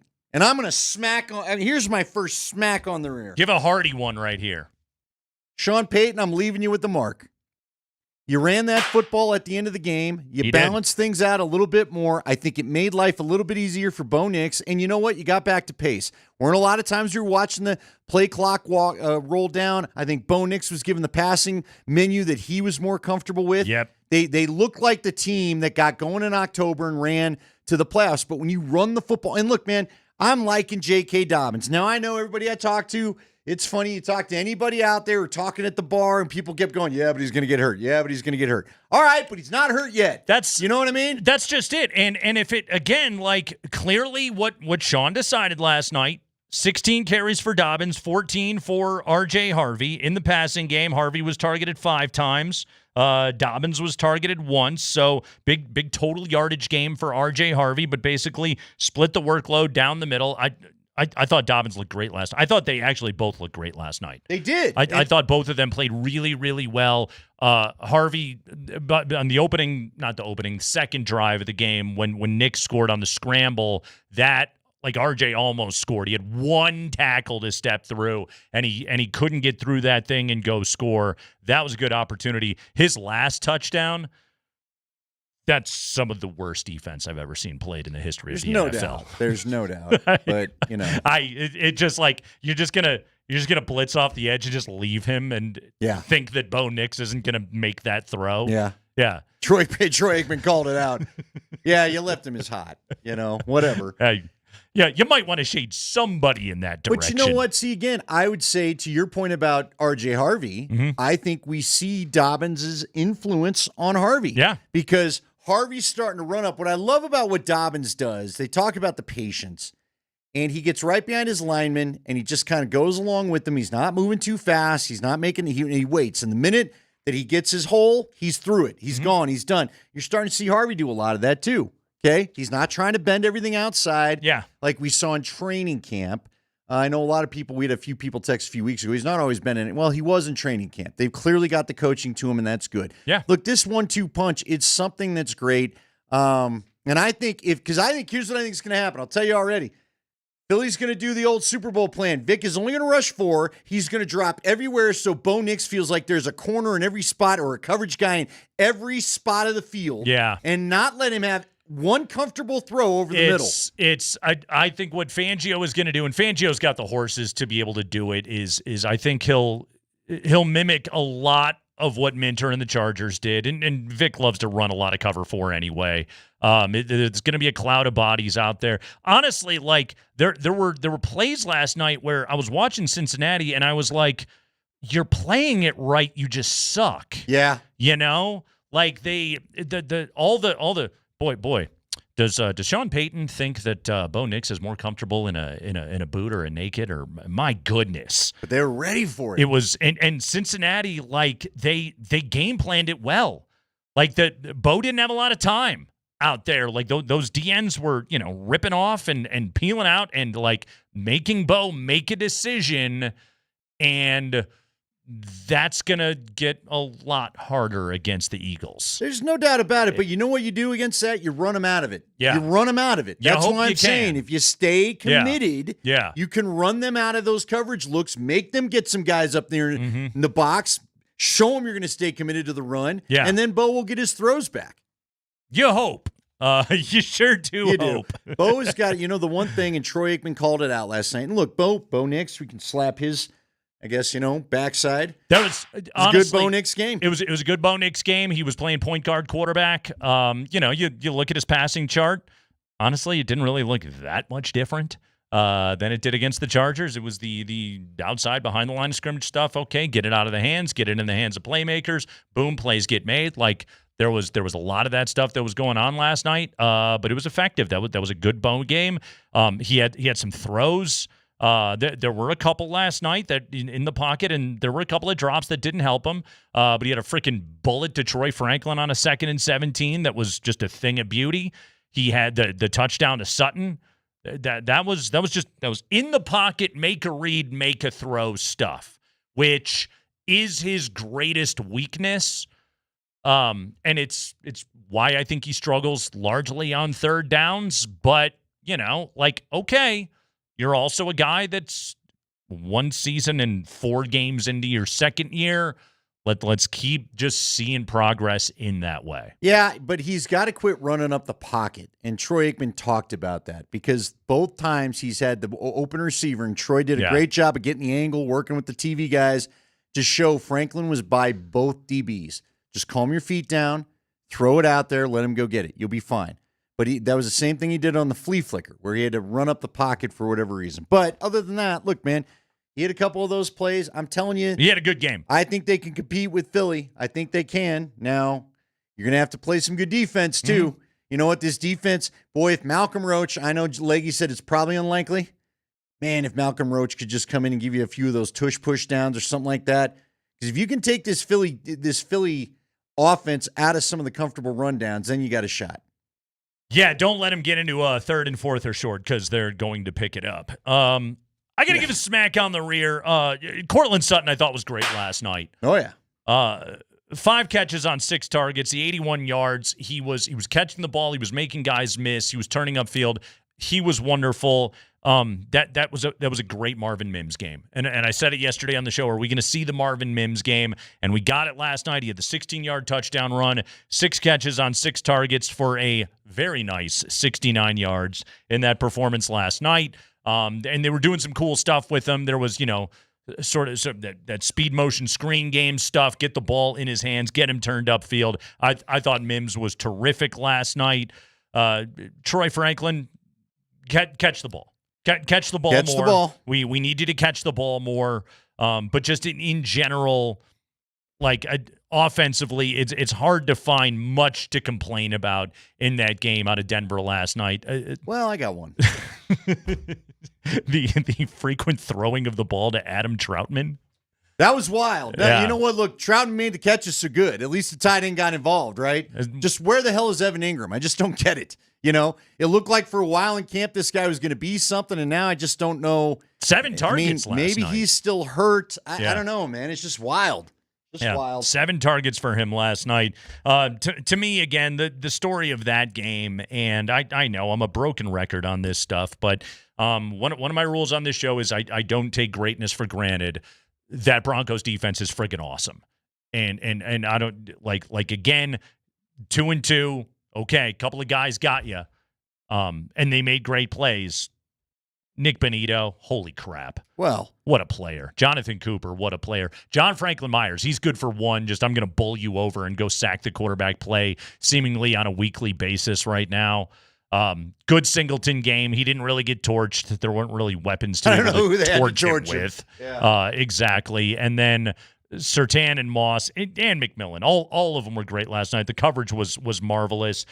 Just to a man all over the place on that defense. I thought VJ called a great game, had the perfect game plan. The pressure rate was a little bit down for last night. It was only at 38%. It's because they never blitzed.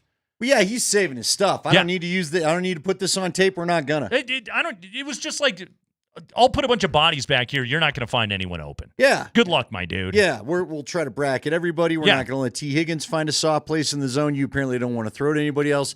The other thing I thought was interesting, man, and again, you know what? I'll give a smack on the rear to that Bronco and Power Field crowd. Hey! Zach Taylor calling them out because they were getting jumps.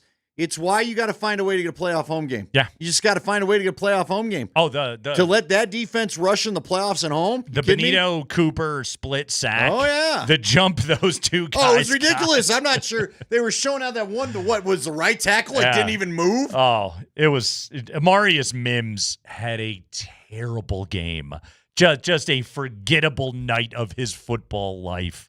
He got destroyed out there. Which was really fun to watch. Jamar Chase had 5 catches for, 20? And was complaining every time he got to the sideline. 23 yards. Yeah, 5 catches for 23 yards.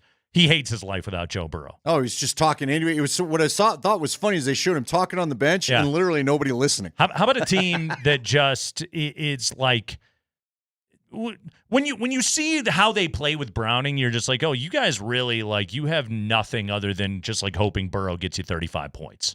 That's literally all you have, and you hope you win football games in that way because you subtract him from it, and it's awful. I'm telling you, everybody wants him to trade for a quarterback. Watching that offensive line last night, I don't know why. Nah, just you got nobody. Any guy that'll make that work ain't available. Just lose. I got news for you. Yeah, Josh Allen isn't up for trade. Just lose games. Yeah, that's all you guys need to do right now. Just go lose games and get yourself a draft pick. Chad Brown coming up at 4 o'clock. But there you go, everybody. Broncos player who is in the groove, presented by Groove Toyota. Andy, I'll tell you who's in the groove. That's coming up next.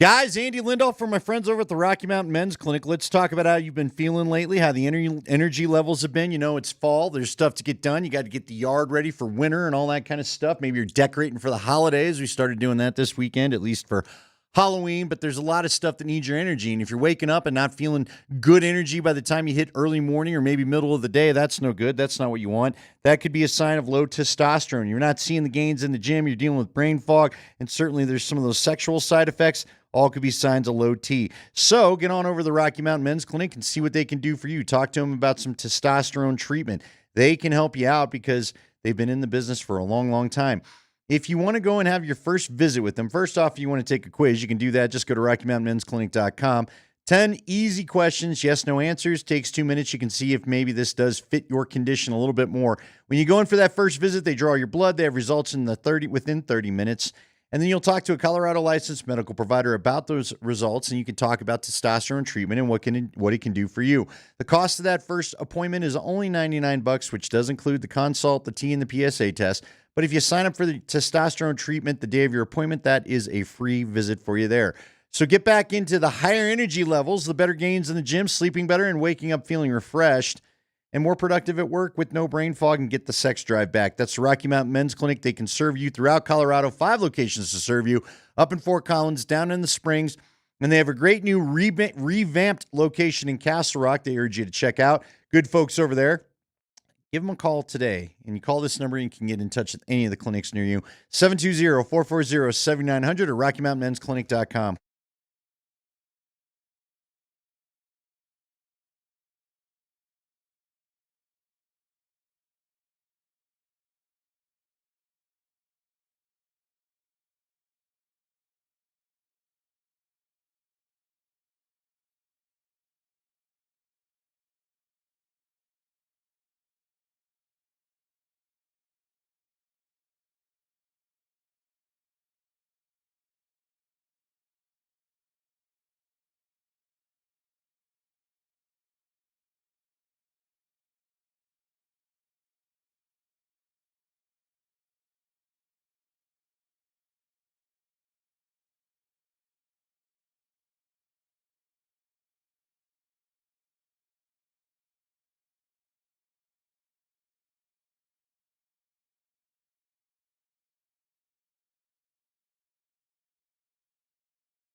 Chad Brown coming up top of the hour. We will talk to the former Buff and NFL stalwart linebacker about that Bronco victory last night, what that defense did so successfully in that game. Right now, it is time to tell you the Broncos player who is in the group, presented by Groove Toyota. Start there, go anywhere. Groove Toyota on South Broadway and GrooveToyota.com. I'm going to start with the guy that I think is in the groove, a guy that had the revenge game last night, and I thought he was absolutely marvelous. Riley Moss. That's the guy that you got to give a shout-out to right there. Andy, it's not easy to be Riley Moss, okay? It's not easy to be. I mean, just go down the list of the whether it was Darren Williams or Dominique Foxworth or Dre Bly or just the list of on of the guy that played across from Champ Bailey. It's not an easy gig. You will get beat, and you're gonna get targeted, and you're gonna get ripped. And you're going to be chasing guys that are catching the ball because they're going after you all day long because you play on the opposite side of the field from a Hall of Famer. And that's what Riley Moss is doing right now. And yet, Andy, to me, that dude, he answered the bell big time last night. But I think he generally does on a weekly basis. That guy goes out there and he plays man coverage. And last night he's doing it against T. Higgins, a guy that is, what is T, 5 inches taller than Riley Moss? And again, outside of one good catch on the opening drive. And that was a great catch by Higgins. Moss's coverage was fantastic. And sometimes just, the $25 million tall, outstanding wide receiver goes and makes a play. That was kind of it, though. That was kind of it. Riley Moss just kind of took him out of that game last night and was absolutely fantastic. Today, Sean Payton was asked about how Moss responded to the challenge of going up against Higgins in Cincinnati. I thought he played outstanding. We just finished going through the game with the team. He had one of his better games. He responded. I mean, that's a good group that we were playing against. And, the one thing, and I said this a year ago, that's a lonely position at times, but he is such a competitor. I thought he was fantastic. I guess he got beat another time in a play that got called back because of the penalty. Yeah, but again, BFD doesn't count in the standings. He was marvelous in that game last night. Corners are going to get beat. Yeah. There's not a corner in the league that's never not been beat. Deion Sanders got beat. Right. It just happens. Right. So especially when you're playing the elite. I think he does a great job. Like you said, the fans are going to get frustrated with him, and I think even he knows it because teams don't often go after Surtain. Last year, T. Higgins, 11 catches and 3 tutties against Riley Moss. But he was coming off an injury. It is interesting because you brought up that little note. 3 catches for 32 yards. Safety helped the Surtain side. I do wonder if that speaks to maybe their calf still isn't all the way back. Were they worried about a deep run? And he's also going up against arguably the best receiver in the game. Well, he held his own and then some. Let's give Surtain a smack on the rear as well. That's another dude that is just in the groove. He's playing out of his mind. Jeff Legwall gave us the comp. That was Deion Sanders versus Jerry Rice when Deion was a Cowboy and Jerry was a Niner. Or Rod Woodson. Yeah. Oh, yeah. Mm-hmm. Now, hold on. We didn't get it. I wonder why Deion and Jerry weren't up there. They meet too late? Were they not in the prime? Deion would not have been coming off a Defensive Player of the Year award as Woodson was. How many times did he win that? Good question. Now I got to go to Pro Football Now we got to Reference. know. In the meantime, you have to tell me who is in the groove, Andy. Look, J.K. Dobbins is in the groove, man. Get him the ball. Yeah. Keep feeding that dude. I loved what we saw last night. He knows these wide zone plays they're trying to run. When they do the power, he does it just fine. I like the running game. People have to remember what a high pick he was and what a great runner he was for Baltimore the first couple of years. Now, again, he had the devastating leg injury. I know that. But it's been a couple of years for him. He was doing all right for the Chargers last year, and then, he got hurt. Guess what? Running backs get hurt. Yep. I get it. I'm not telling you he won't get hurt this year, but he's not hurt now, and I want to keep seeing him go. The other guy that I think's in the groove, I'm going to give him a little love. Our guy Garrett Bowles, huh? Garrett Bowles is having a little fun last night. I think Garrett Bowles is in the groove. He had a great game last night. Did you notice Trey Hendrickson? No, on the sideline, huffing for air. Yeah, nor did I.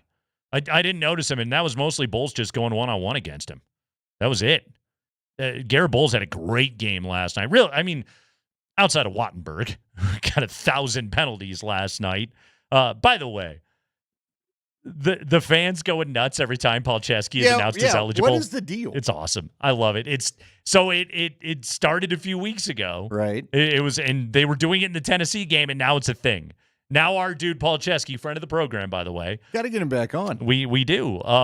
This is now a thing, and I love it.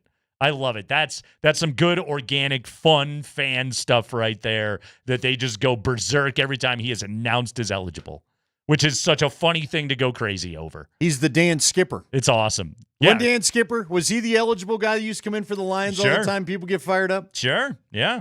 Ralston Valley's own, by the way, Dan Skipper. Well, he deserves to be cheered. Yes, he does. We saw a pretty good Ralston Valley game the other night. Sure did. Andy, run-pass ratio first 28 minutes of the game last night. Why is that important? Because it's not in the 2-minute warning, and you're still generally in your game plan. I'm calling the 2 Bo scrambles as passes because they were called passes.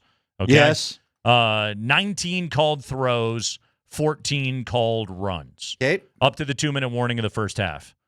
And the Broncos had really a 1-minute drill touchdown, but they got that touchdown right before the half. Great throw to Cortland Sutton. 19-14, cool. We'll take it. I think that's good. That's a very good ratio within what Denver is going to do. And again, remember, that does include, a lot of the bubble and screen stuff that Sean likes to call that are, as coaches love to say, extensions of the run game.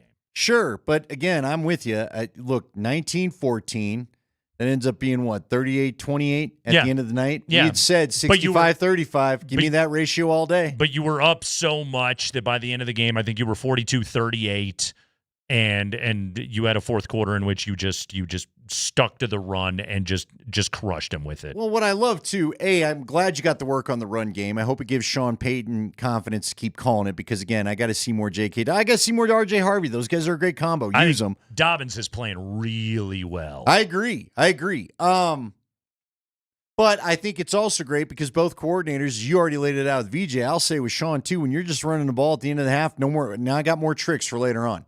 You know what I mean? Mm-hmm. Here, watch this run game. Now get ready for this run game. I'm not going to show you some of the other past concepts that I have for my guy. Yeah. How about that interception at the end of the half? He shouldn't have done that. He should have just run it in, honestly. He should have, but also that was a hell of a play.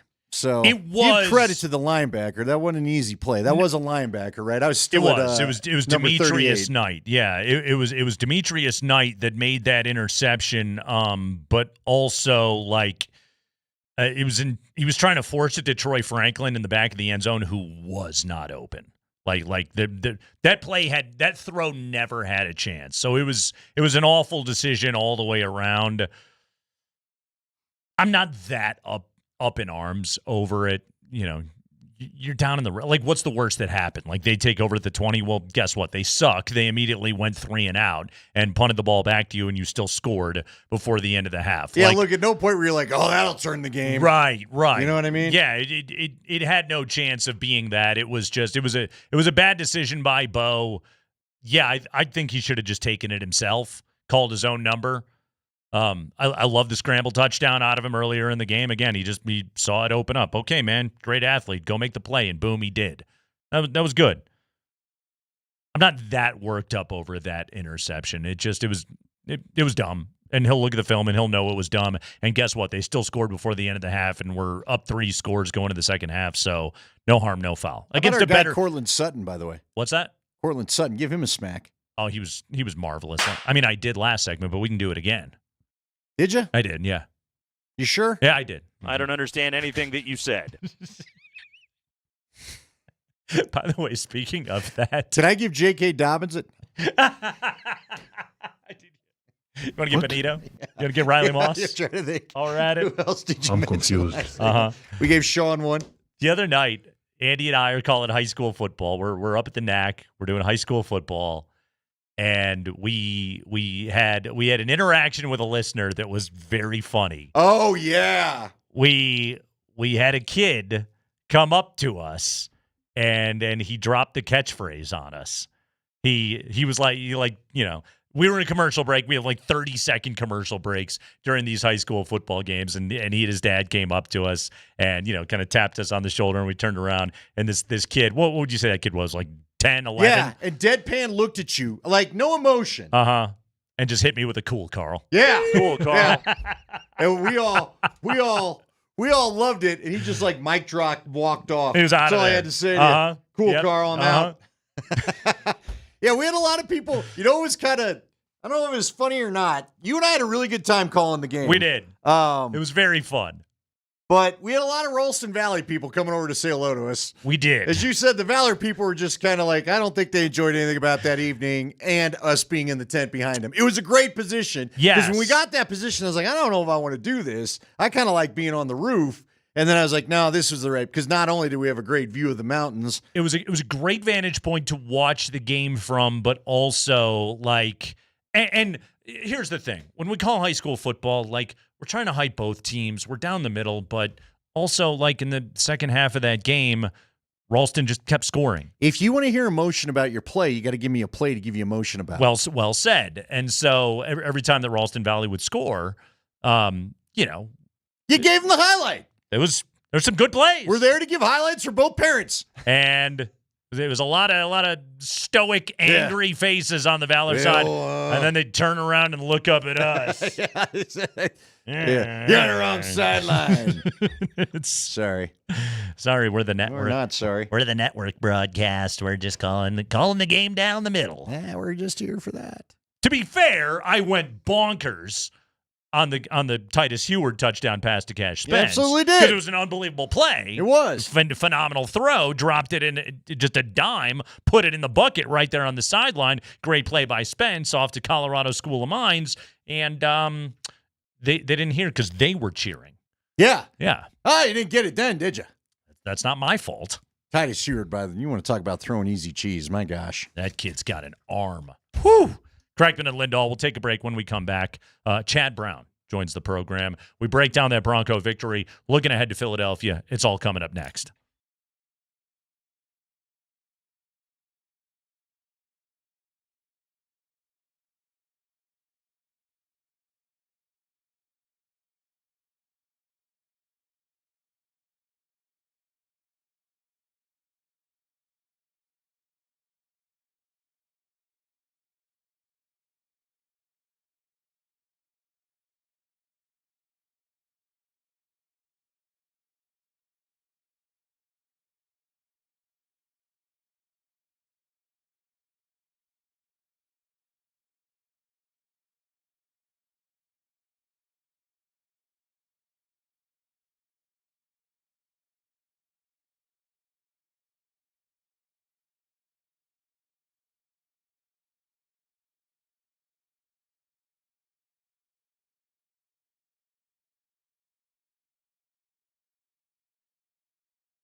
28-3, your final score last night. It's the Kreckman and Lindahl show. Let's go out to the Ramos Law Hotline. Car accident, you need Ramos Law, medical doctor and attorney. Visit ramoslaw.com. Let's do our usual Tuesday visit with our pal, Chad Brown. Chad, Broncos, victorious last night. They run for 186 yards in the victory. Obviously, game script worked out. You're up 3 scores at halftime. Tote the rock. They did that in the second half.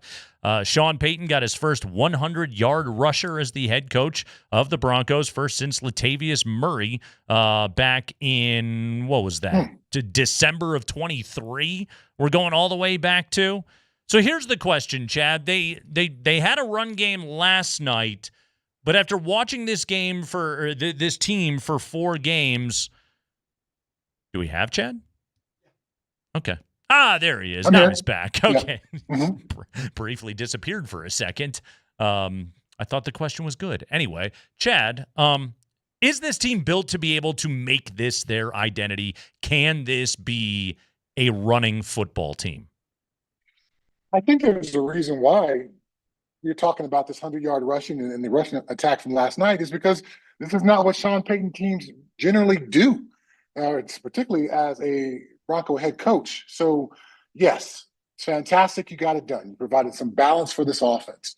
You gave Bo Nix an opportunity to throw the ball in third and short situations. All that's fantastic. But to your question, Nate, is this long-term sustainable? I think it's more so up to the play caller than it is the players on the field. There's talent in the backfield. There's talent in the running back room. This offensive line, certainly better at pass blocking than run blocking, can get it done. When we're not holding or grabbing face masks in the tight end room, we can block defensive ends. So it's not a capability thing. It's not an execution thing most of the time. It's a play calling thing. And it's a dedication to it. So I think it's going to be more than just Sean Payton saying, as he talked about last night in his post-game presser, we thought during the week we could run the ball on them, so we made it an emphasis this week. You got to make it an emphasis every single week. Again, we've talked about it on this show. As a defender, when somebody's able to run the ball on you, when they're able to impose their will on you, it gets you off balance as a defense. You don't know what's coming next. They hit you with the body blow, then here comes a headshot. You block the headshot, well, here comes a body blow. That's what the effect of a run game has, and it starts to wear you down both physically and mentally. Now, the Cincinnati Bengals weren't up to the challenge last night, but even despite that, we saw them get worn down by this Broncos rushing attack. Along those lines, Chad, and look, it's really easy for anybody to watch that game, and it's really easy for anyone to say, a quarterback's best friend is a run game, and boy, does that help out Bo Nix when they do that stuff. And yet, you look at it, and then there's Nix throwing for 326, 29 of 42, massively efficient, excellent game for Bo Nix. Specifically to the kind of quarterback he is, how does that run game help him? It's going to open things up and make things clearer. It's going to, we've seen Bo Nix, he improved his footwork last night. What we saw in pressure situations, some of the footwork reverted back. So if a quarterback's got a clean pocket, and you can get a clean pocket when you go play action pass because you've been running the ball, that gives a quarterback an opportunity to scan the field. So he's going to be better passing the football in those situations than he would be if the rush has collapsed on him. If the defense on 3rd and 4, and I'm playing defensive end against the Broncos, and I don't know whether they're going to pass the ball or run the ball, I can't pin my ears all the way back and dedicate myself to the pass rush. So all this helps Bo Nix. And so as smart as Sean Payton is, and as smart as he thinks he is, you would think that this would not be the first time in 37, 38 games that we would be having this discussion. The running game effect helps your offense. It damages the defense. It's simple football 101.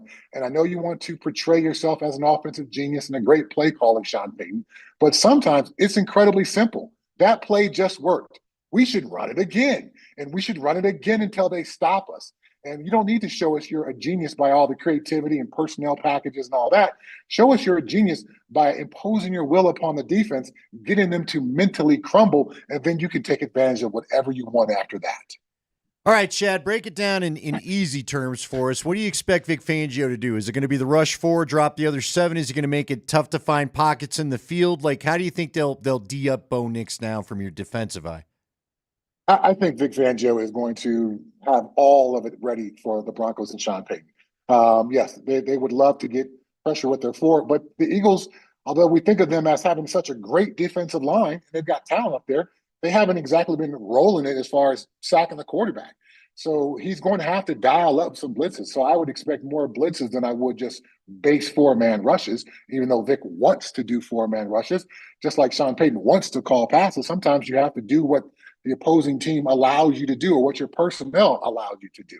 So the Eagles, I think, are going to dial up some blitzes, but they're going to keep things changing up. So we will see some 4-man rush. We'll see some 3-man rush where they drop 8, particularly in a critical third down situation. After they've blitzed 3 or 4 times in a row, well, you know what comes next. They're going to drop 8 and try to muddy up coverage for Bo Nix. And they're going to have a spy there because Bo Nix, if he sees that drop 8, he's going to try to escape the pocket. So there's just certain tendencies that Vic is going to be able to take advantage of with this Broncos football team and this quarterback. But Vic, I think, is going to have a varied game plan and try to get Bo Nix as uncomfortable as possible. All of that boot and naked stuff that they're doing with Bo Nix, and look, Sean Payton is keen to what his quarterback does well, and that is throw the ball on the move and get him out and open things up for him a little bit. That's where Bo is better. That's where his internal clock, I think, operates a little bit better, and so Sean Payton is dialing that stuff up. I think you're seeing opposing defensive coordinators. They're very aware that is what Denver is doing. And last night, I actually thought Cincinnati was ready for it. They just couldn't do anything about it because they don't have good players right now. What is Vic Fangio going to do to make life tough and try and keep Bo Nix inside the pocket? Well, a lot of times you can have your middle linebacker become the contain rusher. So maybe he's on a pass play. He's not tasked with coverage. He is tasked to be the spy. But there's no point in just staying in the middle of the pocket if the quarterback's rolling out. So as soon as the quarterback indicates rollout, that middle linebacker takes off, and he's going to be unblocked. Yeah. I saw this a lot. I just had a game this weekend with Texas A&M, and that's what Texas A&M did every time their opponent tried to roll out. They brought their middle linebacker, and he was able to really shut down the rollout game. So I expect Vic Fangio to employ something pretty similar to that. It's a very elemental thing as far as defensive strategy goes. If you block our defensive end and take away contain, well, who's going to be the secondary contain player? We can't ask the defensive tackle to do that. We'll ask our middle linebacker to do that because his pass coverage responsibility is now eliminated because the quarterback's rolling to one side of the field. He becomes the extra contain rusher. And last time I checked, Zach Braun is pretty good. He's pretty talented, and he's pretty fast. He's going to be an athletic match for Bo Nix if that's what Vic Fangio employs. I know you're not breaking down tape necessarily, Chad, but I am curious, what would be your theory on why Evan Ingram is not maybe popped other than the injury? And I know the injury is affecting it, but why is he not popped the way we thought? Why are we seeing so many passes to Troutman and company?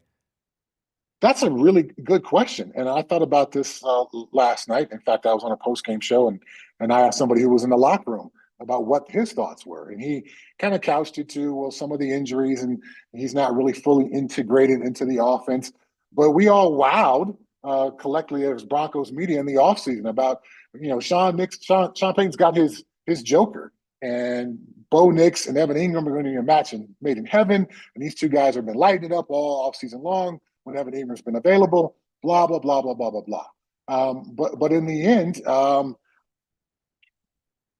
Evan Ingram has had good years and he's had some successful years. He's had an up and down career. Part of that is due to injury. But part of that, I think there's a lack of consistency in his game. And if you're Sean Payton and you're going to make this guy a focal point of your offense, you need to see that consistency all the time on the practice field, in warm-ups, in walkthroughs at practice, all the time. So I think there's a mistrust and there's a lack of consistency from Evan Ingram that Sean Payton is not quite trusting. And if I'm going to hitch my wagon to that guy, he's got to show me more than what I've seen. I've seen these receivers bust their butts. I've seen them give me everything that they possibly have. I have yet to see it from that guy. Talking to Chad Brown here on a Tuesday afternoon. Kreckman and Lindahl breaking down a Broncos 28-3 victory last night over the Cincinnati Bengals. Chad, the final numbers for Jake Browning. Cover your eyes, folks. 14 of 25 for a $125. Passer rating of a not-so-nice 69.6. He was sacked 3 times in that game last night. This Broncos pass rush, when they are pinning their ears back consistently in 3rd and long, when they're doing it against an opponent with like no run game really to speak of. I think 15 carries for 53 yards last night for Cincinnati. I don't think there's many quarterbacks in the world that are going to have success against that group when they're as limited themselves as Jake Browning is, and when they have no run game. As you have watched this group through 4 games so far, and that's Benito and Cooper and Ellis on the outside, but that's also what John Franklin Myers is doing, what Zach Allen is doing. You were a part of some great pass rushes in your life, man. How good is this Denver pass rush? They're really, really good, and I think they have the potential to be great. So they've got to find a way to have a little bit more consistency. We saw the Indianapolis Colts, who I don't think most people had as a top 3 pass protection unit, really have their better day against this Broncos pass rush. But part of that, to your point, was because the the tailback, Jonathan Taylor. Yep. There we go. Jonathan Taylor ran for 160 plus. Yeah. And so it's difficult for Benito and Cooper and those guys to pin their ears back when the running game is effective. But when you can make an opponent one-dimensional, these guys are good enough, and particularly against tackles who are playing as poorly as the Bengals tackles were playing last night. The 3 sacks actually feels a bit underwhelming considering how poor those tackles were and how poor Jake Browning was as a quarterback. I would have liked to have seen 4 or 5, maybe 6 sacks like we got earlier this season. So this group, I think, is coming into form. They're getting that confidence, but you earn the right to rush the passer by stopping the run on 1st and 2nd down. They were able to do that last night. Now they got to find a way to do that consistently so they can be one of the better pass rush units in all the NFL. All right, I'm curious, what do you want as a player, Chad? Last night, Troy Aikman trying to get the broadcast done. I'm sure you've done some games like this where in the second half, you just can't hold it anymore.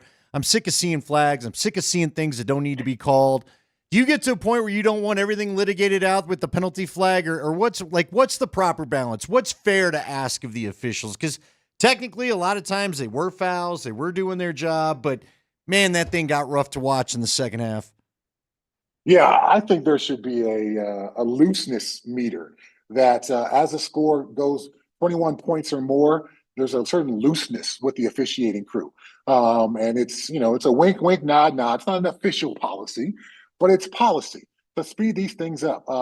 And I do a college game almost every single weekend. And those things are already long enough to begin with. And typically, if it's a day kickoff, it's not a night game, I'm trying to get home on a Saturday night flight. So I'm literally in the booth and I'm checking my watch like, come on, man. I got about 2 more penalties before I miss my flight. So can you just keep the flag in your pocket? I think Troy Aikman expresses what fans feel. He expresses certainly what media guys feel when you're calling a game. And it takes away from the rhythm, the flow. Not that was an enjoyable game, but even for Bronco fans who are enjoying the Broncos go out and kick some butt, it was enjoying the flow of that. It was just an ugly, sloppy, choppy game with no rhythm to it.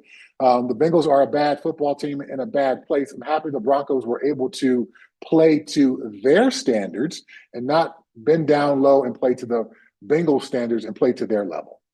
Chad, before we get you out of here, got TCU coming up here on Saturday down in Fort Worth.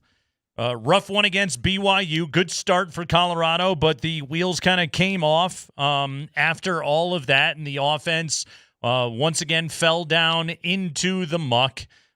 Struggled with clock management at the end of that football game. It got pretty bad. Right now, what is the middle ground that Pat Shurmur has to find with this offense to get some kind of consistency? Well, I think the word you just mentioned, consistency, there's some explosive elements to this offense, but it is completely lacking consistency. I think the juggling of quarterbacks obviously took away from any offensive consistency and rhythm.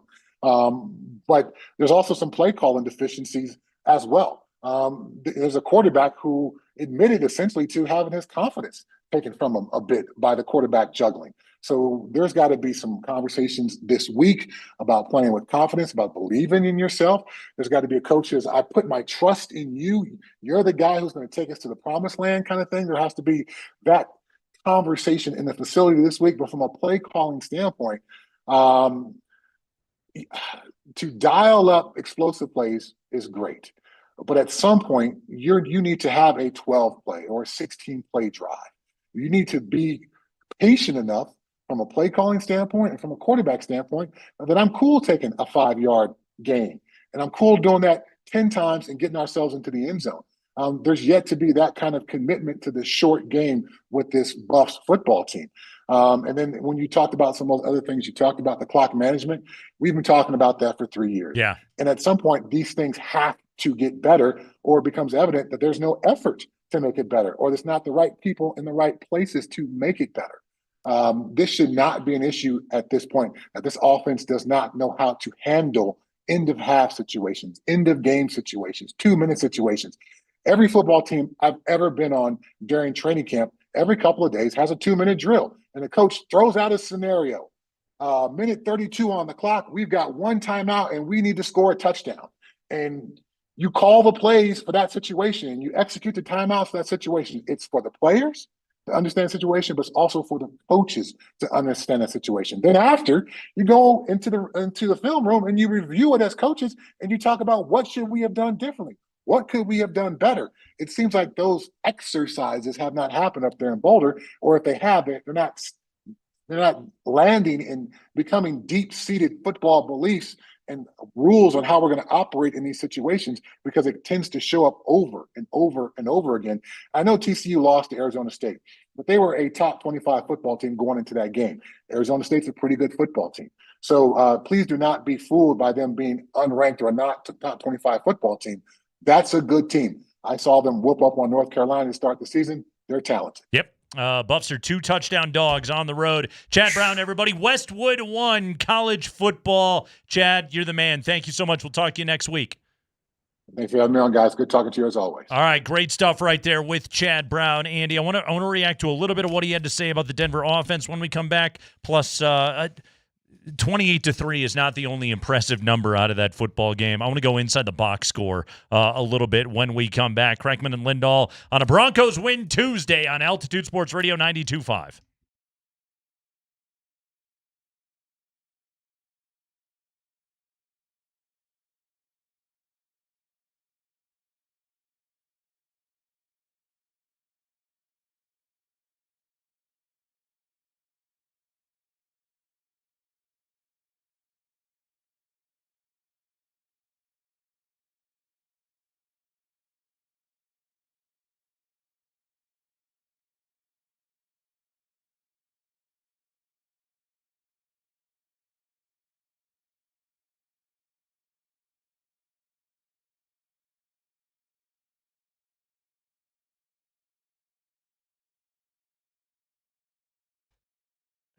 Hey, it's Nate Kreckman for my friends over at Roller Auction, guys. It opens tomorrow morning, the October 2025 Government Fleet Vehicles and Equipment Auction at Roller Auction. For almost 50 years, they have been doing these auctions. They are the premier place to find city, county, fleet vehicles and equipment. These are well-maintained used vehicles available at great deals. We're talking about pickup trucks, SUVs, sedans. Oh, yeah, utility trucks, dump trucks. They got vans in there, like I said, police vehicles, trailers, various municipality equipment, and so much more. This auction opens up tomorrow. It is open for a week. Get on it and make sure you get to roller.bid/altitude to sign up for the email list so you know when it opens up so you can watch these items. Also, when you sign up to bid at roller.bid/altitude, you are eligible to win Nuggets tickets from us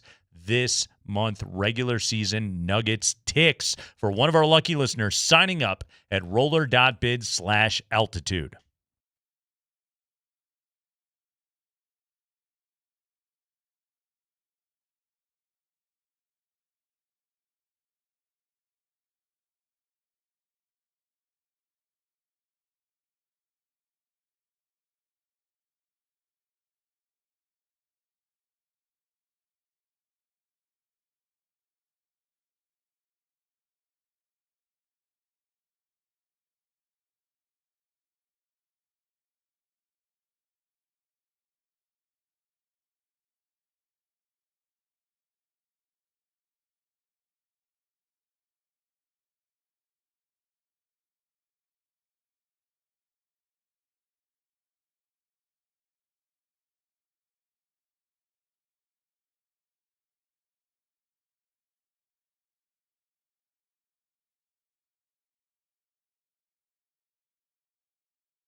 Well, look, you always look at the things that are a plus for you at home, and you want to take advantage of those. We up-tempoed some snaps on offense yesterday to hopefully tire them out some.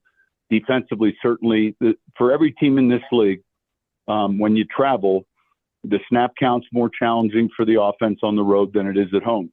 And so, when you're playing a team on the road, you don't have the head tilt, the silent snap count. You get more of an audio snap count. So, yeah, do we have to do all the little things well defensively against an offense like this? Absolutely.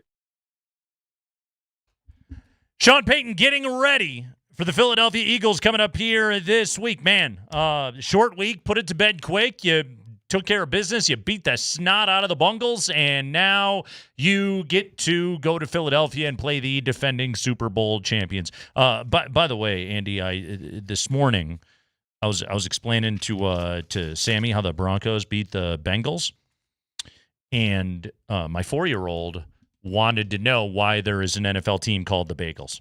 Really? Yeah. Mm-hmm. Bagels? You got cream cheese? What's going on with all that? No, Bengals, buddy. Bengals. You see, you and Vic need to go on a ride together because we were doing our altitude postgame show last night on TV. Uh-huh. And Sanford kept saying Bengals, and he goes, "It's not a brooch. It's not a piece of jewelry. They're not a band. I need a Bengals out of you." Bengals. Yeah. Yes. So. I was a fan of the Bengals. Oof. Who wouldn't? Oh, tell me about it. Yeah. Let's walk like. Is that song allowed? I'm afraid to even say the Walk title. Like an Are we Egyptian? okay? Yeah. Is that all right? Yeah, the Egyptians are still a people. No, I get it. Egypt is a country. It's okay. Did anybody walk that way, though? I'm assuming. It was just a dance, It had to come from somewhere, right? All right. Wasn't that what they were doing in the hieroglyphics? Were they walking, though, or was it just... Maybe they were just posing. Yeah. Although picture. Although pose like an Egyptian doesn't have the same ring. Is there going to be a song like Dance Like TikTok at some point? Probably. I mean... Yes. Move your hands around or whatever. I got numbers, Andy. Let's dive into some of these. Okay, first off, do you happen to remember last week in the Charger game? LA had 29 first downs to 9 for the Broncos. That's right. Yeah. That was rough. Last night, 29 Bronco first downs, 9 for the Bengals. How did they even get to 9? Is the question. Did 7 come on the first drive? Yeah, there were several on the opening drive of that game, and there was some who cares first downs in the fourth quarter. Yeah, where we just want this game done. Right. We'll let you have the first down so no one's punting and we can just run this clock out. They also, 3 via the rush, 3 via the pass, 3 via penalty was the 9 first downs last night for the Bengals. There you go. Third down efficiency. Denver 8 of 14. It's amazing what happens when you're not always in third and long. Yeah. Ball bit. Cincinnati 2 of 11. Yep. 18% conversion rate on third downs last night. Broncos were 0 for 1 on fourth down. That was the Bo Nix interception. Total yards. Broncos 512. Cincinnati 159.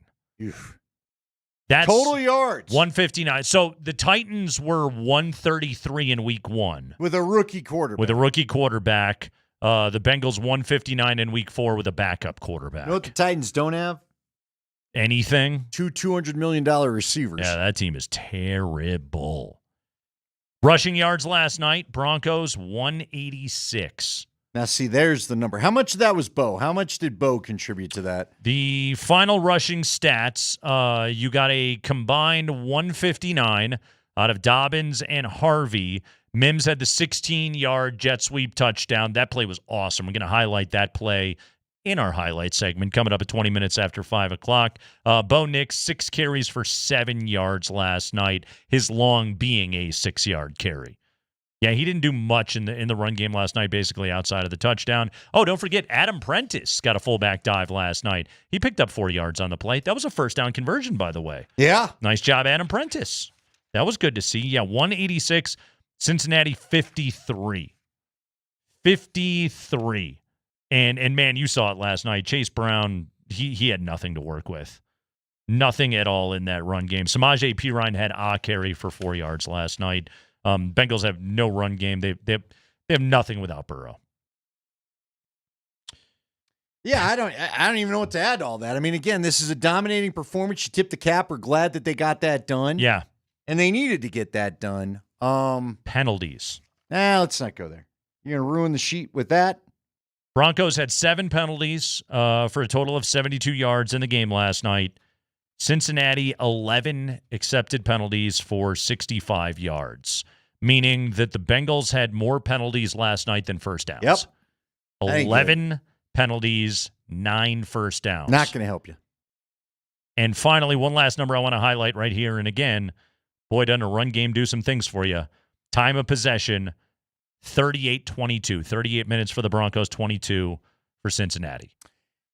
You're going to have to somehow... You need to replicate your pass to run ratio, as we talked about. Still more pass plays than run plays, but it was much more. It was closer to balance. Absolutely, and that's what you want. You don't want half a number of run plays compared to your pass plays. No, and that's a losing game script for the Broncos. It really is. And you're going to have to control possession if you're going to get the Philly win. Period. 30 carries out of your backs.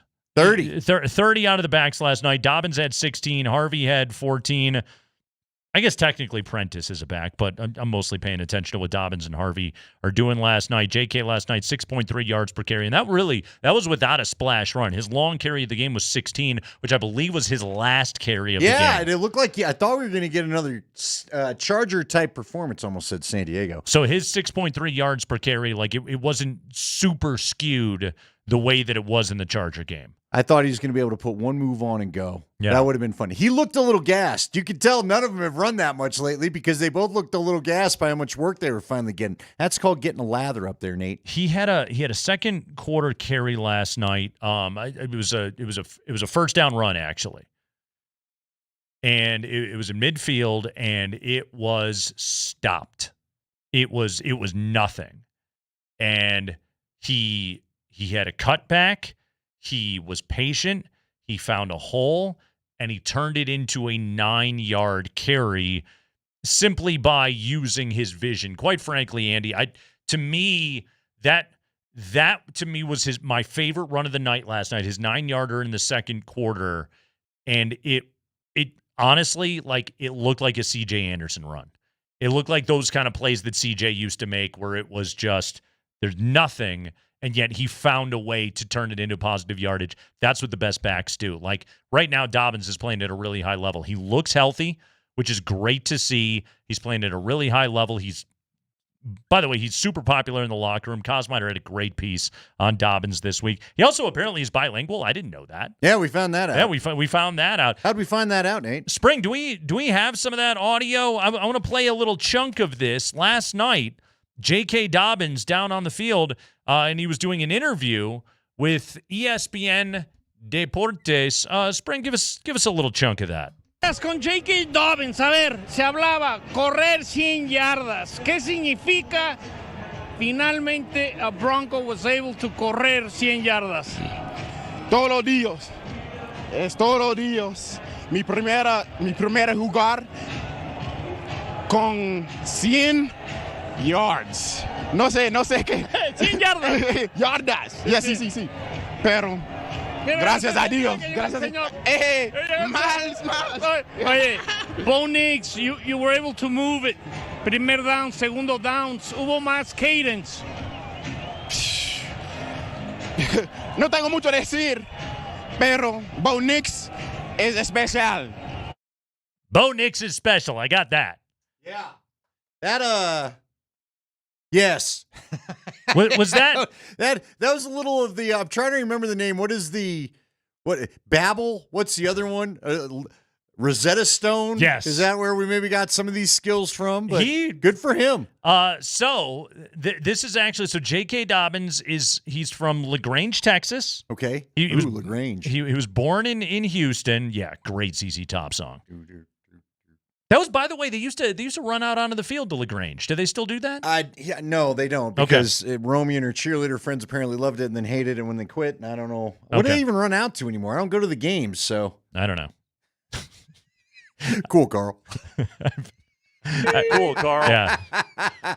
If you know, text in 303-504-0925. Don't know. So LaGrange it's between Houston and San Antonio, not terribly far from, the Mexican border. And according to Wikipedia, at least, he's, he studied Spanish and has an interest in Mexican culture, having grown up close to the border. And that's why he's pretty serviceable as a Spanish speaker. Yes, he can get by, right? I believe they had a conversation. Yeah, I believe the running for 100 yards thing at the beginning. I think did he say the answer was all God? I think that's what he was saying. I have no idea. Todo Dios? I told you. In high school, I gave French a go. Okay. Thinking it would help me with the ladies. Did it? No. Not at all. I think the problem was you were not in France. No, there were all sorts of problems. There was no lady to use it on, first off. Let's just start with the big problem there, Nate. And then secondly, there's this whole, you deal with it. There's an attention to detail just an attention to them talking. With you? In high school was even worse, if you can imagine. Not a big conjugation guy, were you? No. No? I still remember something about the bibliothèque, and that's about it. Ah, okay. Yeah. Donde está? Donde está la biblioteca? So, yeah. Mm-hmm. Yeah. Where's that's the about library? it. Okay. I was never asking that question, so that didn't mean any good. Except when I had to go find the microfiche. Remember that? The microfiche? I did love the microfiche. Yeah. That's the kids today. They'll never know. They'll never know. That's know. why I guess you can watch 7 now. You don't know what he's looking at. It's called microfiche. Do you remember the big sticks that the newspaper was on? Yeah. I used to sit in the library. I'd read the sports page in the Tribune on the giant stick. I love that thing. Yeah. Anyway, J.K. Dobbins and Espanol for you Sure. right there. See. If I could go back and do it, I'd have done Spanish. Ciento y uno? The first one I gave a go to was German. That was a disaster. DAC 6 carries in the game last night for J.K. Dobbins. By the way, I was thinking of this one, okay? So this backfield, the Dobbins and Harvey, it's the all-initial group. What do you think of this? I'm spitballing this one. You can reject the idea out of hand at the moment you hear it. What do you think about this as a name for the backfield? RJK. What am I doing with that? RJK. I got you. Get it? RJ Harvey, J.K. Dobbins. The RJK? problem is right now, you'd have to be like JKR. That's your first taste of the Kelsey. You don't like it, do you? I wasn't even going for it. I know. You were throwing something out. What about the Alphabet Boys? Because I used to call him Lockwater. That was the quarterback combination. Sure. Of Drew Lock and Teddy Bridgewater. That was Lockwater. Okay. So RJK. That's all I got right now. RBJK? I suppose it could be that as well. Although that makes it sound like you're selling me a meat mountain. That sounds like I'm going 5 for 5. I'm with you. By the way, let's not lose the Dempsey. I feel like the Dempsey's dropped off with your new toys. let's not lose Dempsey. To me, they're very different. Like their uses are disparate, I would say. Some with the alphabet. I don't know. Dempsey is more of one of confusion and ponderance. Dempsey is Jason Kelsey is just a jerk. Dempsey is as much as I hate the is what it is. I mean, that's what it is. Yeah, it's what it is. No, Dempsey's when something gross happens. So and so's out for the year. You just ruined your time, but the laugh is just Mark's way of letting you know how much he, over the years, has grown tired of the Jets. By the way, as Tyreek Hill is getting carted off last night, did you find yourself in the same quandary that I found myself in of, should I feel sympathy right now? Yeah, when even the latest wife, what did that marriage last? 7-8 months, and there's more allegations. I don't know what to do with that. So good luck. Yeah, just look. I don't wish gruesome on anybody. No, but I don't need to see you on my television for a while now, and I'm not that sad about it. It's the Kreckman and Lindahl show. Neither was he, strangely enough. No, someone caught him in the ambulance. His weird adrenaline, still laughing, that was happening to him. It was wild. Gruesome injury. It was. Ugh. Now, luckily, I didn't see it because we were at we were number 38. By the way, my God, the Jets suck. I didn't have to watch it. No. I wasn't watching much of it. I was watching the Bronco game, but yeah, they are butt. I can tell you that. But why'd you do 2 games? You need to do 2. What do you mean? Oh, on the Monday nighter? You need to do both. Good question. I don't know. The overlapped, especially because the Broncos were the only relevant NFL team that was playing last night. Well, Yeah. I know the Bengals were 2-1. Did anybody scream louder than an ESPN exec or ABC exec when Joe Burrow got hurt? Yeah, right. Cool. Thanks. Great. Appreciate it. Yeah. Hey, Wilhelm Scream guy. Yes. Mark Springer on the 1s and 2s, folks, on the Kreckman and Lindahl What was the sound show. of Tyree Curtin? Ew. Ew. Ew. Yeah. All right. Let's go to break now.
Kreckman and Lindahl, Altitude Sports Radio 92.5. Andy, last night, one Beauregard Knicks, 29-42, 326 yards, season high, 2 tutties, and an interception. Had that interception on 4th down at the end of the first half. Bounced back very nicely then after that. His leading receiver last night, in terms of receptions, was Marvin Mims with 6 catches. In terms of yardage, was Cortland Sutton, 5 catches for 81 yards. All right, so Andy, I take a look at the Twitter every now and then. I am not as keyed into the Bronco dark web as you are, but I see what's out there, and I know as a talk radio guy listening to our station, you see what kind of the other guys are up to, and I realize this is all happening, and that is the weekly referendum on, is Bo Nix awesome or does Bo Nix suck? And there are camps, and there are takes, and there are confirmation biases that we see on a weekly basis. And when Bo goes out and throws for 326 and a couple of touchdowns, the Bo Nix is awesome crowd says, "Told you, Bo Nix is awesome." And when Bo Nix has 4 turnovers in 2 weeks like he did in the first couple of games, and when Bo Nix can't hit a deep ball like he couldn't against the Chargers, it was C, Bo Nix sucks. And I got to tell you, Andy, I am happy that I don't have to ride that roller coaster, because I've reached the conclusion Bo Nix is fine. Yeah, look, he's fine. I'm going to repeat it, and people get angry every time I say it. I don't think it's that. I don't think it's a slap in the face. I put him on par with Brian Greasy. I put him on par with Jake Plummer. Okay? And maybe the Jake Plummer reference comes. Jake did a lot of winning here. Now, the way he played wasn't always good enough for people, but they did a lot of winning. And he was gritty. He was gutty. His teammates absolutely loved him. And they went to the playoffs with him every time he was here. I don't think they missed the court. The only time they missed the playoff in his tenure was when he got benched for Cutler. Yeah. And they couldn't get it done at the end of the year. He set them up to make the playoffs at 7-4 when Cutler took over, if you remember. Uh-huh. And they couldn't finish down the stretch. I know a lot of veterans weren't necessarily thrilled about it. It wasn't anything against Cutler. They didn't love Mike's decision to get to bench Plummer when they felt like they were. I think it's going to be a little like that. Look, Bo's not. I don't think they're going to be running any Peyton Manning or Kurt Warner in the greatest, show on turf kind of offenses here. Nope. With Bo Nix necessarily. Nope. Because whether you like to hear it or not, his arm doesn't allow him to reach all parts of the field from any part of the field that he's in. But that said, he doesn't suck. No, he doesn't. Let's stop with the suck. He's led him to a lot of wins. He's only in his second year. Yep. But I think like last night, what I liked about last night, they got back to the kind of offense I think they need to play. It's a little bit, it's not traditional. It's not going to be what Sean had in New Orleans. Right. Everybody, including Sean, has to get that out of their head, because I'm not seeing evidence of it. Maybe I'll be wrong in 3 or 4 years and he unlocks something I'm not seeing right now, but he grits out wins. You talked about it earlier in the program. We talked about it with Chad Brown. They like the play action game. Guess what? The last 3 teams, it seems like it, and the Titans did it too, have been sitting the backside linebacker waiting for the rollout. You know what he does? He still made plays even when the linebacker was waiting there for him. Yeah. Okay? We know the kind of throws that he's able to make. We know the kind of throws that he's really good at. And guess what? Sometimes they're the deep throws. But it's just, they're winning games. I don't understand. Maybe it's just Sean's too. Again, is this just a Sean Payton thing in your mind? Or is it because we all had draft day takes and people are really slow to let go of a draft day take about who a guy was? Oh, once an opinion is formed on a football player, people want to be able to stick with it. You just want to sit around and say they're right. I don't care. I get all that. No, I'll give you this real quick. I was not a fan of the Bo Nix pick. Yeah. I'm happy to say I was wrong about it. Nix is a better NFL quarterback than I thought he was going to be. But he's also a limited NFL quarterback. And he does some things really, really well. Again, he generally avoids negative plays. But also, he has got a coach right now that I believe, Andy, is doing a great job with him. First off, 14 of 42 pass attempts by Nix last night on the run. okay, on the run. Second highest rate by any quarterback in a game this season.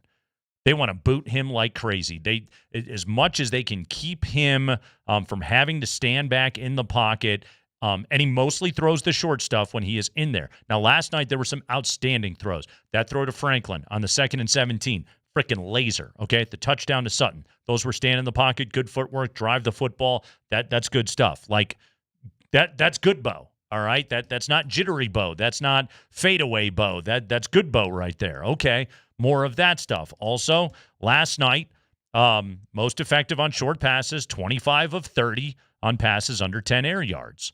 Again, that is a coach saying, I like when this guy plays point guard style quarterback and gets the ball out quickly on short stuff and gets it into the hands of his playmakers. I get him out on the run as much as I possibly can and get him on the move because he's more comfortable when he's not standing back in the pocket, and he can do some damage in that way. That is where he is an effective NFL quarterback. Also, when he plays against better defenses with elite pass rushes, and he's going against one of the better defenses in the league and one of the bigger, nastier front sevens in the league next week in Philadelphia, it's a bad matchup for him, and he tends to struggle. And that's where, again, like, Bo is going to have games like last night. He's going to do that. He's going to do that against weaker opponents. That's what a good NFL quarterback should be able to do. He's going to have a harder time against better defenses. Again, I think of the Charger game specifically this season of what it's going to look like. And two things on that. Number one, having come upon this take as I have, number one, I don't got to ride the roller coaster. I don't got to scream yes or no. Bo's going to have good games and Bo's going to have bad games, and that's what he is as an NFL quarterback. By the way, you can win a lot of games in the NFL when you have got a quarterback like that, a defense like they have, and some semblance of a run game. So that's a really good thing. And number two, you know what? Quarterbacks like that, they're kind of fun to root for. You know? They're kind of like, they're not Peyton Manning. They're not just the guy that you expect every week to go out and be brilliant and give you some passer rating up in the 150s on a weekly basis. You know?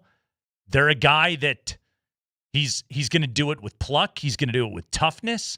He's going to do it with athleticism. Sometimes he's going to do it with creativity. And you know what? Sometimes he's not going to do it. But players like that are kind of fun to root for. Well, and look, the other thing I'd say about this is they need, like, what I did like about last night, we got the Marvin Mims game.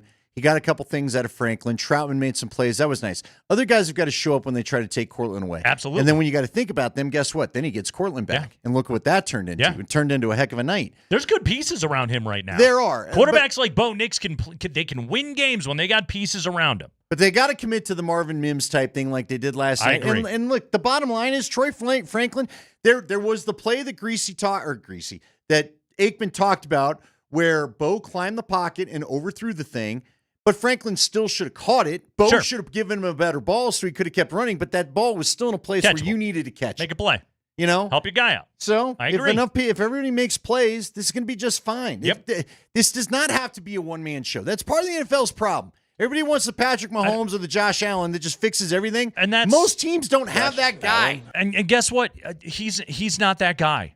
He's not going to put a team on his back and carry them to victories.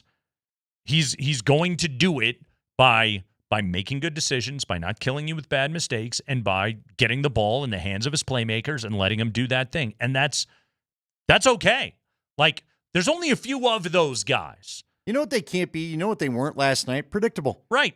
For the most part. A lot of people have written in, and my son griped a little bit about the short passes, why they call all these short. Yeah, but guess what? It kept him off balance. And that's what he does. And that's how they won a lot of games last year. Guys, that's look at any Bo Nix passing chart, really win or loss. That is just the kind of quarterback that he is, and he has got a coach that is trying to get him comfortable out there, because if Bo Nix tries to stand back in the pocket and go through a bunch of progressions, Bo Nix is going to lose games. That just isn't what he does well. And I will also see this in the conversation. He's a second-year guy. Now, he's an older second-year guy, but he is a second-year guy, and I think he's going to continue to download the information of game after game after game. Well, and look, you've also got a Sean Payton. Let's not forget this. Some of this is still Sean Payton. Sean Payton's getting used to life without Drew Brees. Right. What did he get? 1 year in with Jameis Winston, then he retired the first time? Right. He had a long stretch with Drew Brees where he knew what to do. Yeah. He's getting used to not being able to call everything Drew Brees is good at. It's the Kreckman and Lindahl show. Quite frankly, I think Bo Nix is a pretty fun football player, but that comes with its limitations. Guess what? Broncos are pretty well constructed around him. I still got this as an 11-win team that can win the AFC West. I am not off that dream. Kreckman and Lindahl.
We got highlights of the Broncos' 28-3 victory over the Bengals last night. We'll hit that coming up at 20 minutes after 5 o'clock. Short week, by the way. Broncos right back to work tomorrow. No big deal. You just got to get ready for the defending Super Bowl champions. Do they have any good players or anything like that we need to be aware of? They have any guys to watch out Well, for? apparently A.J. Brown's back in his thing, so, He's bitter. It's always interesting in Philly. It sure is. But they're 4-0, and they're rolling, and they're getting ready to host the Broncos coming up here. By the way, Andy, the old early East Coast window for the Denver Broncos. Has that ever been a thing before? Yeah, but I'm trying to remember. I feel like they've actually now, look, the Baltimore game didn't go their way last year, but they won Tampa Bay in the early window. They beat the Jets in the early window. Sean's had them kind of prepared for that. They gotta go to the Greenbrier. That's the key. They missed the Greenbrier this time. Although weren't they all scared of the ghosts? Yes, they said there were ghosts and weird things, and the falconry. There was falconry. There was pottery classes. There's pottery classes. I still want to go to the Greenbrier. That sounds like a nice time. I don't know. A little archery, a little skeet shooting, a little ice skating. I bet I'd have a great time. What, are you just going to line one of those up a day? Yes. Let's go do them all? Just one long day of hitting the entire smorgasbord of activities at the Greenbrier. Could you afford to do one of the activities at the Greenbrier is the question.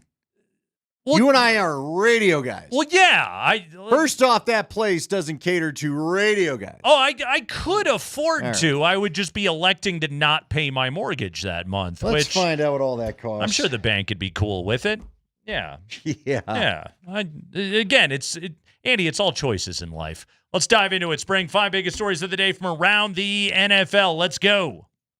All right, the Broncos improved to 2-2, and they will play the 4-0 Eagles next this Sunday morning, as you guys alluded to.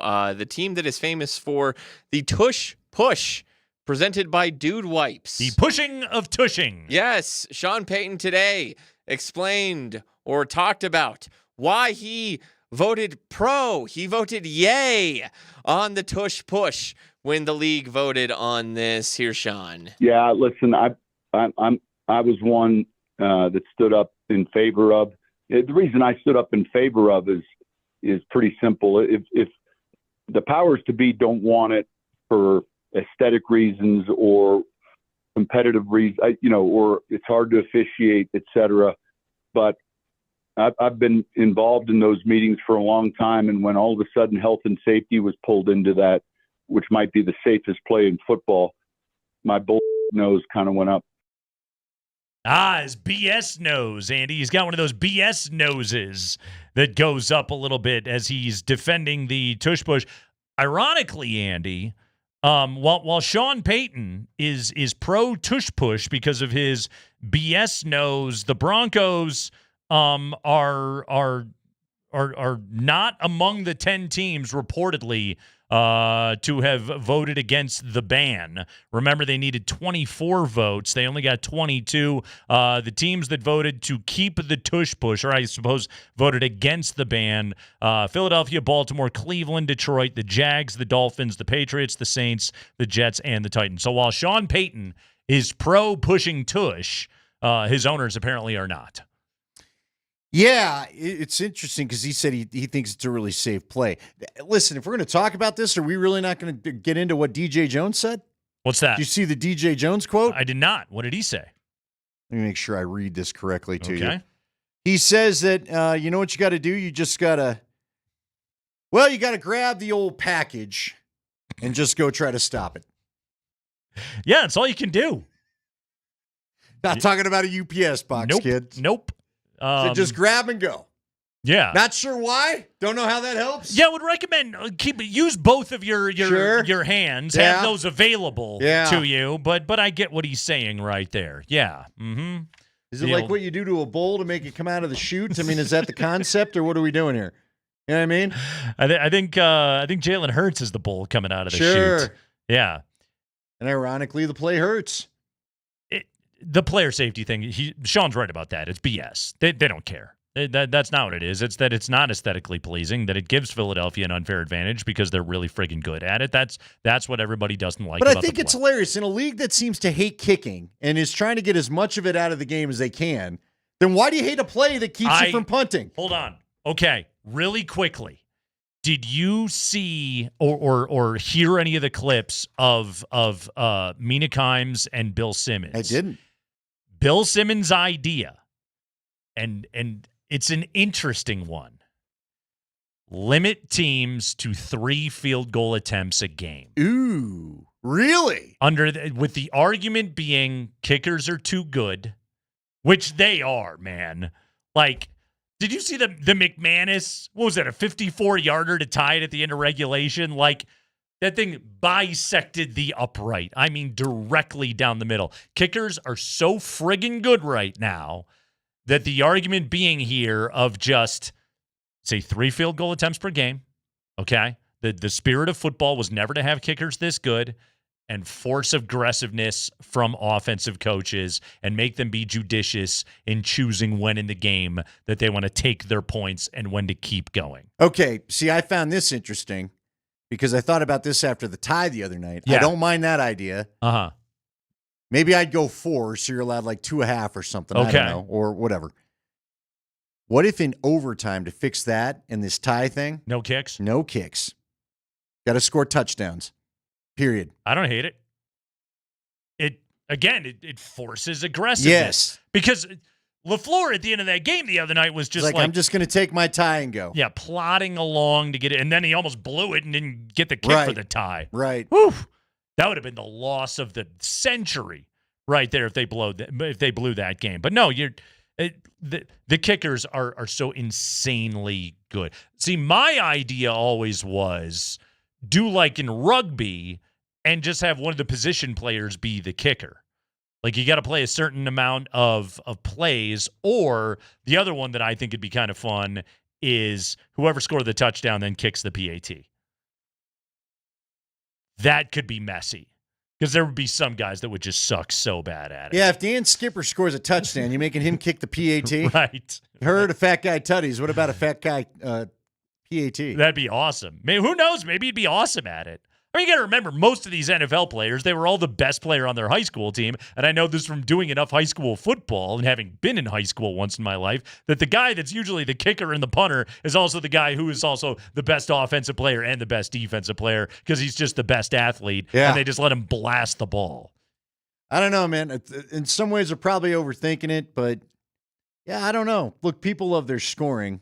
The game has evolved in such a way that the kickers are just insanely good. Well, and you're going to have to do something with how easy it is with these new kickoff rules to possibly get that field goal. Yeah. Yeah, it's a great point. That's another reason to just limit the field goal attempts and force offense. Since we're just workshopping this idea. No bad ideas in brainstorming. Spring is loving this. Uh-huh. See what you did, Spring? Yeah. Got us talking. Yeah. What if you said after, like, from the 40 in, you can't field goal kick? From the 40 in? What if you did that, like a no-kick zone? Okay. 20 in, red zone, maybe you hit the red zone. So all field goals 58 or further. Well, if they're going to be that good. You know, like look, it. they moved the extra point back because they said it was too easy. Yeah. So do you have a point where once you ventured in here, you got to score a touchdown? It is true. Like chip shot field goals, anything that's like 26 and in, you're just like, what are you doing? This is lame. Just come on. If it's closer than the current PAT, then it's stupid. See, it's funny because Buck and Aikman had their fun with the fact that the Bengals actually kicked a field goal last night. Right. And Aikman's like, I can't believe we all just go for it anymore. And then they didn't get close anyway. I know. They should have just tried the touchdown. We got to talk some. I'll tell you what, that drinking prop last night about the Aikman chuckle, I had a bunch of people hitting me up going, you know what you just did to my liver? Well, we didn't tell you. You should have just had a little bit of Fiji water then, I guess. He was having a giggly night last night. He was giggling at all how bad this Bengals team was. Luckily, he wasn't giggling at the Broncos for once. That's what was nice. It was when Dobbins took out Palczewski from behind. Yeah. Oh, Aikman was tickled on that play. Oh, yeah. That's Troy Aikman. I love that booth. I think Buck and Aikman are great. And I really like Aikman as a broadcaster.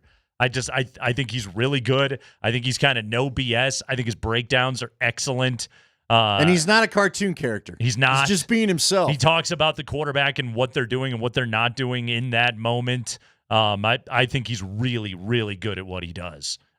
Just again, in general, I think that whole Monday night crew is outstanding. Anyway, that's thanks, Spring. That's it. Let's go. Good job, Spring. You got us going. Go ahead. High five.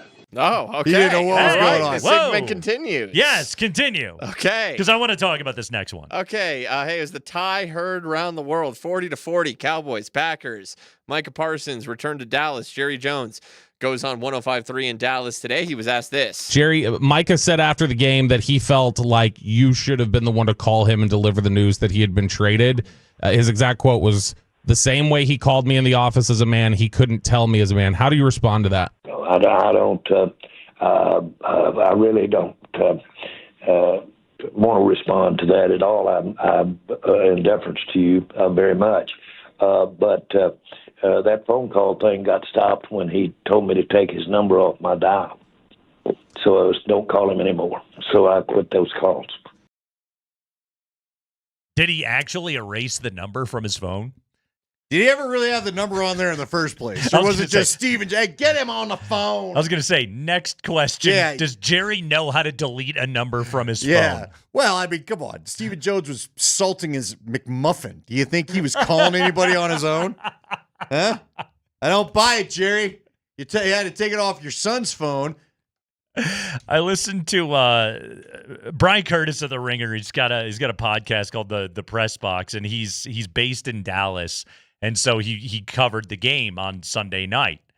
And he said on this show, he said when Jerry came out, because first off, like in Dallas, like Jerry talks before everybody. Yeah. So he comes out of the locker room and he does the Jerry Jones scrum that we all watch on television every single week, and then they go talk to the players, and then they go talk to the coaches, and by the way, then everyone has to react to whatever Jerry said. And apparently Jerry, he basically says the same thing every time, which he comes out and goes, "Hey fellas, I don't got a lot of time right now." 25 minutes later, still going. We were hoping you didn't have this much time, Right. frankly, Jerry, but okay. And yet, like in most NFL markets, Andy, you're lucky if you get to talk to the owner once, twice a year. Yeah. Down in Dallas, like, the reporters are like, this is stupid, but also like he is the guy that makes all the decisions, so let's just ask him. You might as well. I mean, the coach doesn't get to make a lot of decisions. We know that, right? Right. So you might as well talk to the guy that's telling the guy what they're doing. So, yeah. By the way, he also, apparently the other night, in addition to calling him Michael, he also called him Marco at one point. Michael Parsons. Marco. But I guess even Jerry's like, come on now, fellas. I'm a little old right now, so give me a break on Yeah, that. Doing my best with the names, okay? Good old Marco Parsons, Marco too. Parsons. Boy, he's got a lot of brothers that are going to show up to his defense. I don't want to mess with this Parsons clan. Don't call him anymore, so I quit those calls. He told me not to call him, so I listened. Did you text him? Come on. Did you ever, by the way, talk contract. Did you ever have a thought as you watched that game the other night of like, well, the Cowboys scored 40 points. Dak is balling out. Boy, if this defense could just get a stop and get off the field, they'd probably win this game. It's almost like they need a pass rusher. You want to know what I honestly thought? I honestly thought this game is probably how this trade's going to go. Everyone kind of ended up the same. Yeah. Anybody really win this trade? Because now the Packers are out all this money in these draft picks. You didn't win the game. Nope. 40. Guy's got a back injury. 2-1-1. I love ties, by the way. Go ahead, Spring. High five. All right, the other Monday night game last night saw the Dolphins get their first win of the season over the Jets. Dolphins moved to 1-3, but Tyreek Hill, at first we thought maybe he had just dislocated his knee. Well, he did. He also tore his ACL and other various CLs, so he is out for the season. Mike McDaniel today talking about Tyreek Hill, who, I don't know if you guys saw, was smiling in the ambulance. Sure was, yeah. He was happy to have torn his ACL. He doesn't have to play football. Was he listening to the Bruno Mars song? Here is Mike McDaniel. It's a major knee procedure, multiple ligaments, and obviously his season's done. and our focus is, as a team to support him. Cool. Sellers at the deadline. The Dolphins, terrible team. Jets even worse, but the Dolphins are. Does Zach Wilson finally get a little proof? Does he get a proof he can be the next Sam Darnold? Get away from the Jets and turn into something. That's your guy, man. You're rooting for it. I'm just curious, does the guy get to actually, try to play a game? I think with the money that they have invested in Tua, as long as he's upright, they're playing him because they need it. But yeah, that team, like, trade Jalen Phillips, trade whomever. But they're going to have to blow that whole thing up. We have got highlights. The Broncos defeat the Bengals 28-3 last night on Monday Night Football. We relive it and relive some of the best moments of that game because it was pretty much all awesome moments for the Broncos. We do that next here on Altitude Sports Radio 92.5.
It's actually not our birthdays. It is the 30th of September. It is the Kreckman and Lindahl Show on Altitude Sports Radio 92.5. We're with you today until 6.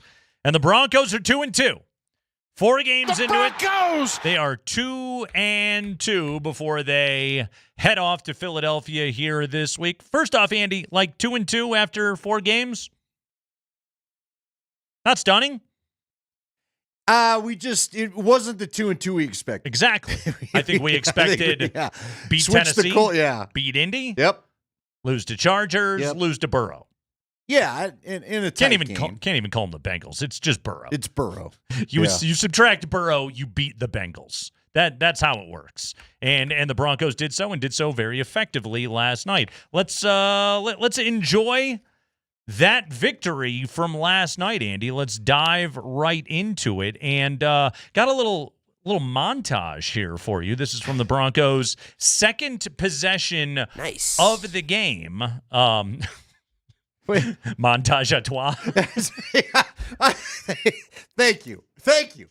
I was like, what brought that? What am I missing? There's neither a 6 nor a 9 in there. Montage. That's how loose we're getting with the rules in there, Spring. It's just anything. Anything to work it into the show, which no. The occasional no, you don't get to make us go away, awkward kid. No. The occasional stretch. I don't know. I just think of the South Park montage song. Okay. That's called a montage. Montage à toi. Anyway, there's 3 plays in here, so it is a montage à toi. Sure. Uh-huh. It all works. It sure Coming does. Together. Spring wins. Let's do it. Second drive of the game. A critical third down to Cortland Sutton, followed by, Broncos leading receiving tight end Adam Troutman, and then Bo Nix finishing the drive. This is how the Broncos took the lead last night in the first quarter. 3rd down and 7. Nix, Sutton, and that big receiver, Cortland Sutton, who was really put together, 6'4", 216. Osai was late getting onto the field. Nix throws. He's got his tight end. That's Troutman. And a big play for Adam Troutman. Nix wants it on the ground. Touchdown, Denver. Broncos get it done. By the way, on that drive, the Broncos punished the Bengals for a 24-yard punt. 24. Oh, that's right. He shanked it. Yes. By the way, how about Crawshaw just being like, I'm really good. Couple of touchbacks last night. Yeah, a couple of touchbacks out of Crawshaw last night. He won like a 67-yarder. Well, it was a 62-yarder. Hit in the end zone. Bounced into the end zone, so net 42. But he's not shanked it. No, he is not shanked. We need to shut up or that's going to change in Philly. It'll just be left, right, left. Hey, that catch by Cortland throws a little behind him. I mean, spin catch, turned his way upfield. Man, Cortland Sutton, his yak game was going last night. And then the play action boot right to Troutman, that was a Mike Shanahan special right there. That was just tight end on a drag route and boom, get him the football. What was going on with Troutman? I'm like, who knew this guy could catch? Big You've Troutman never game. thrown to him, and now you can't quit throwing to him. Big Troutman game last night. And you know what? I owe an apology. Hey, is it time to really, can we slip in and I'm sorry? To Adam Troutman? Our 99th most popular bit that hasn't existed in 18 months? Should we do it? Well, just a quick, I'm sorry, Adam Troutman, for calling you out in the drinking game for penalties. He did catch the ball and step out of bounds last night. He did have that one. Fair enough. You know what? I'm not sorry. Hey, I'm not that sorry. Or kind of. I didn't even know you still had it. Have we done this in the new building? I'm not sure we have. We haven't done it in a while. No. This is a top 83 bit. Oh, I put it at 99. I'm glad you moved it up. I did. I'll take that. I did. Top 80, that's all we get. That's all. Top 83 meaning because it's 83rd. Because he stepped outside, he doesn't get the full sorry. He just gets kind of a half-hearted sorry because I know I should say it. The spatial awareness of that Trout is not awesome. By the way, a few listeners are suggesting montage as the new code word. The new wasn't it Earl Thomas was into the montage? Yeah, but look, we all know what the devil montage is. Your brother can't be in the montage, man. I don't know what that is. Derrick Rose was a big montage I don't guy. know. He was, No, it's usually not the attractive people. Let's be honest. That's go. like a nude beach. Montage guy. You need new clothes. Got to get new Get a curtains. new couch. Get all kinds of oils. You got the weird. You got the weird incense going all the time. Jazz that nobody understands. Air mattresses all over the floor. What is going on in here? Why is there a pineapple?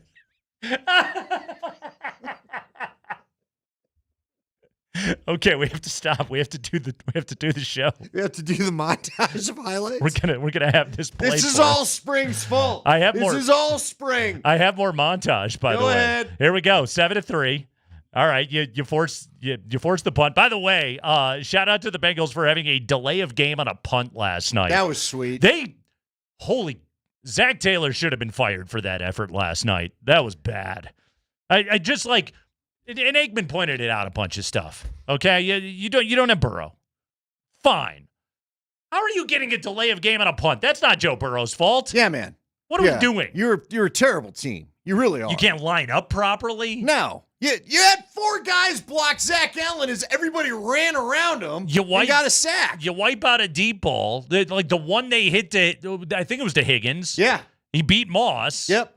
Oh, but Amarius Mims was 3 yards in the backfield. That's not allowed. It's called an illegal formation. Yeah. Which they never called. Like that's how you know it's an egregious penalty when you get called for that as a tackle, because they let that one go all the time and they still called it. All right, 7-3 game, fresh off of a 4th and 15 punt because of a delay of game. Broncos go right back down the field. First off, I want to play another great Cortland Sutton catch, followed into, again, bit of a montage right here, although this one only 2 plays, and then the reverse to Marvin Mims. 3rd down and 4. Nix throws, completes. Sutton, big play. Spun down inside the 20. And that's 4 straight 3rd down conversions by the Broncos. And the Broncos turn around and extended 2 more. Here's Mims. Touchdown, Broncos. Obviously, shout out to Pat Bryant for the block on the reverse on Geno Stone. And then Marvin Mims is so friggin' fast. Like that corner Newton out there. Like he had a beat on him, and Mims was just like, nope. Turned the corner and just burned that guy up the field. Did you see the video in the locker room they showed? So Mims was talking about it. They watched the playback, and he was giving Pat Bryant the big ups for the block. Great block. So yeah, great. Good on Pat Bryant. Pat Bryant's a nice player. He's developing as a receiver, but man, he's out there doing the little things, which you have to do. All right, let's go to the next drive. Now, this one did, conclude, unfortunately, for the Broncos, but I want to play a couple of J.K. Dobbins runs. Again, yet again, a montage. Also, you never want to get a burn from the montage, but here we go. A couple of Dobbins runs back-to-back, including my favorite Dobbins run of the night. Here's Dobbins. What a good run. There was nothing there. With his injury history. He's torn his ACL. He's torn his Achilles. He's also got a first down here. Ran into his teammate. That was Palczewski. That was the one, by the way, we got the smirk giggle out of Aikman. 12 yards on that carry. The first down run, though, I mean, he went left, he went right, he went left again. He had nowhere to go. That was the one that earlier in the show I called it a C.J. Anderson-style run right there. But J.K. Dobbins, by the way, 21 yards on those 2 plays. He had another one right after that, but it got called back because of a Wattenberg hold. Oh, that's right. Yeah, but that was a real good drive. Unfortunately, that drive ended with this. Out to his right, looking for somewhere to go. And it's Pitts. Intercepted by Demetrius Knight. I kind of by the way, I like the direct snap to Harvey before that. Just Dax Hill made a great tackle. The interception, I don't know where the hell Bo was throwing that thing, because Troy Franklin was not open. Just run the thing yourself next time, Bo. You're right. I think he wanted to hit his guy. He was trying to make a play. It wasn't the best decision, but Yeah. But again, you know what I did like about it? I think it showed he was feeling himself again. Sure I don't was. think he was feeling himself the middle 2 weeks. By the way, there was a timeout called by the Bengals right before that because they had 12 on the field. Next Bengals possession, they got to a 3rd down and 3. Broncos got to get off the field for a chance to give the ball back to Bo Nix and the offense. And this play, Andy, and the replay on ESPN was unbelievable. This was the Cooper and Benito shared sack. Pressure off the edge. Browning is down. It's Cooper. There were 4 dudes blocking Zach Allen. 4 dudes went to block Zach Allen. The Broncos rushed 3 on a 3rd down and 3. The speed of those 2 rushers is unbelievable. Like, Benito roasted the left tackle. Cooper, the angle that he took to get around Mims, like, that's one of those where you kind of pause it and you're like, I can't believe your shoe didn't explode with how hard he planted and made that cut inside. The quality of these edge rushers is just insane on this team. Yeah, it's really good. Look, the whole D-line, they work well together. They've got something up front. At what point are we going to have to start talking about a little John Franklin Myers extension, too? I know he wants one. Yeah, dude's a beast. He wanted to get paid before this. Can't pay everybody, we say, but he's good. But look, if he's having fun here, don't you just go and go, look, there's got to be some middle number. I mean, he's an older player, right? I don't think he's old, but it's not like he's a rookie or something, right? As John Franklin Myers' agent, I would have to advise him against taking the middle number. In the menage? in the montage. You never want to be the middle number in the montage. Or maybe you do. I don't know. Yeah, it's off there. I got to go find out. By the way, I built you as I try to switch screens, I built you a Greenbrier experience. It's going to run you a cool $3,000 if you'd like. Sounds awesome. For a few days. By the way, I only got you 2 nights there and like 10 activities. Hey, so. my kids don't need braces. We'll be fine. They'll get a horseback ride. Maybe the horse will kick them straight. I got you a carriage ride with Abby. A carriage ride? I tried to price tea, but they wouldn't tell me. Well, I get some hot chocolate and a little handle. A nice. Just stroll the grounds. Can I put an Afghan over my lap? That's going to be critical. As long as the horse is not at Beefarino, you'll be all right. All right, let's get the Bo Nix touchdown pass before the half. On 3rd down and 2, Nix end zone. Sutton, he's got it. Touchdown, Denver. Great throw, excellent catch. Everything about that was absolutely perfect. Again, a 2-minute scenario, right? Minute 3. It was a minute 3, or excuse me, minute 9. Buck 09, great ska band. That was what was left when they got the football back. And honestly, that drive kind of like wasn't going great. It was a little start and stop. And then 2nd and 10, you got the penalty on the offside, but you got it to Sutton. And then on 3rd and 2, I mean, he drove that, like with safety help coming, drove that ball into Cortland Sutton. Great throw by Bo Nix, man. Like when the feet are set, that arm can make tight window throws. And it's really, really cool. Let's go to the 4th quarter.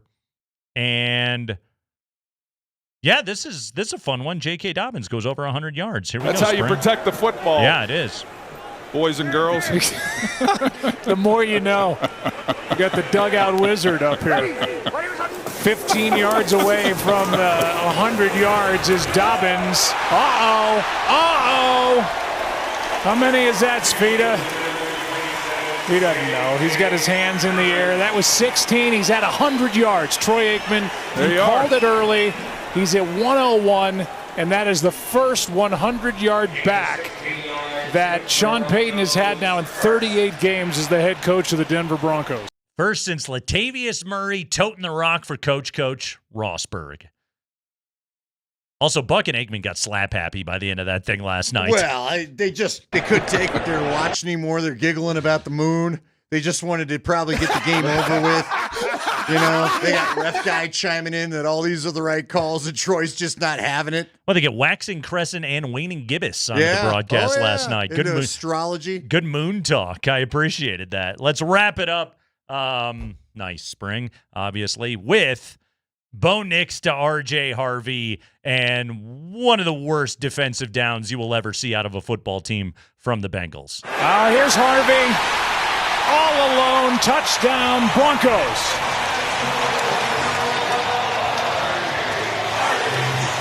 And this Bengals defense is just flat worn out. First off, I didn't realize Al Golden was back in the NFL. Apparently he is, and he's the Bengals defensive coordinator. And that also, like, did that not have the feeling with 5 minutes to go of Al Golden just into his headset, just being like, F it, just go, just try. They're probably going to score anyways. Who cares? Do what you want to do. I'm out of calls. Right. The offense sucks. We haven't been across the 50 most of the game. Just zero, and you don't have to cover that guy. I've got one rusher. Do you think Bo had a moment there where he was like, "Oh, really? Yeah, touchdown! You're blitzing Thank him. you." Yeah, R.J. Harvey, first NFL touchdown. Broncos win it 28-3. It was a party last night, man. The fans had a good time. The atmosphere was great. They blasted the Bengals. They beat a garbage team and really just beat the snot out of them. Cincinnati truly never had a shot in that They game. had that little wide shot from the cam, Yeah. the zip tie cam or whatever, and looked like all the fans went to the same hill the CU fans did. I think they did. They were like, all right, we're good. This Yeah. one's in the bag. We're going home. Less offensive, though, so we appreciate that out of them last night. Yeah. Colorado Yeah. was admonished by the Big 12. They needed to be. They- I will say. Yeah. I heard some of the things they were fined for. It was disappointing. Yeah, do not do that. Not a good look. Kreckman and Lindahl. Broncos win 28-3. Now they turn their attention to the Philadelphia Eagles. It's good to do a Broncos win Monday on Altitude Sports Radio 92.5.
We have got preseason hockey tonight, preseason puck, right here on Altitude Sports Radio 92.5, the Avs and the Golden Knights of Vegas.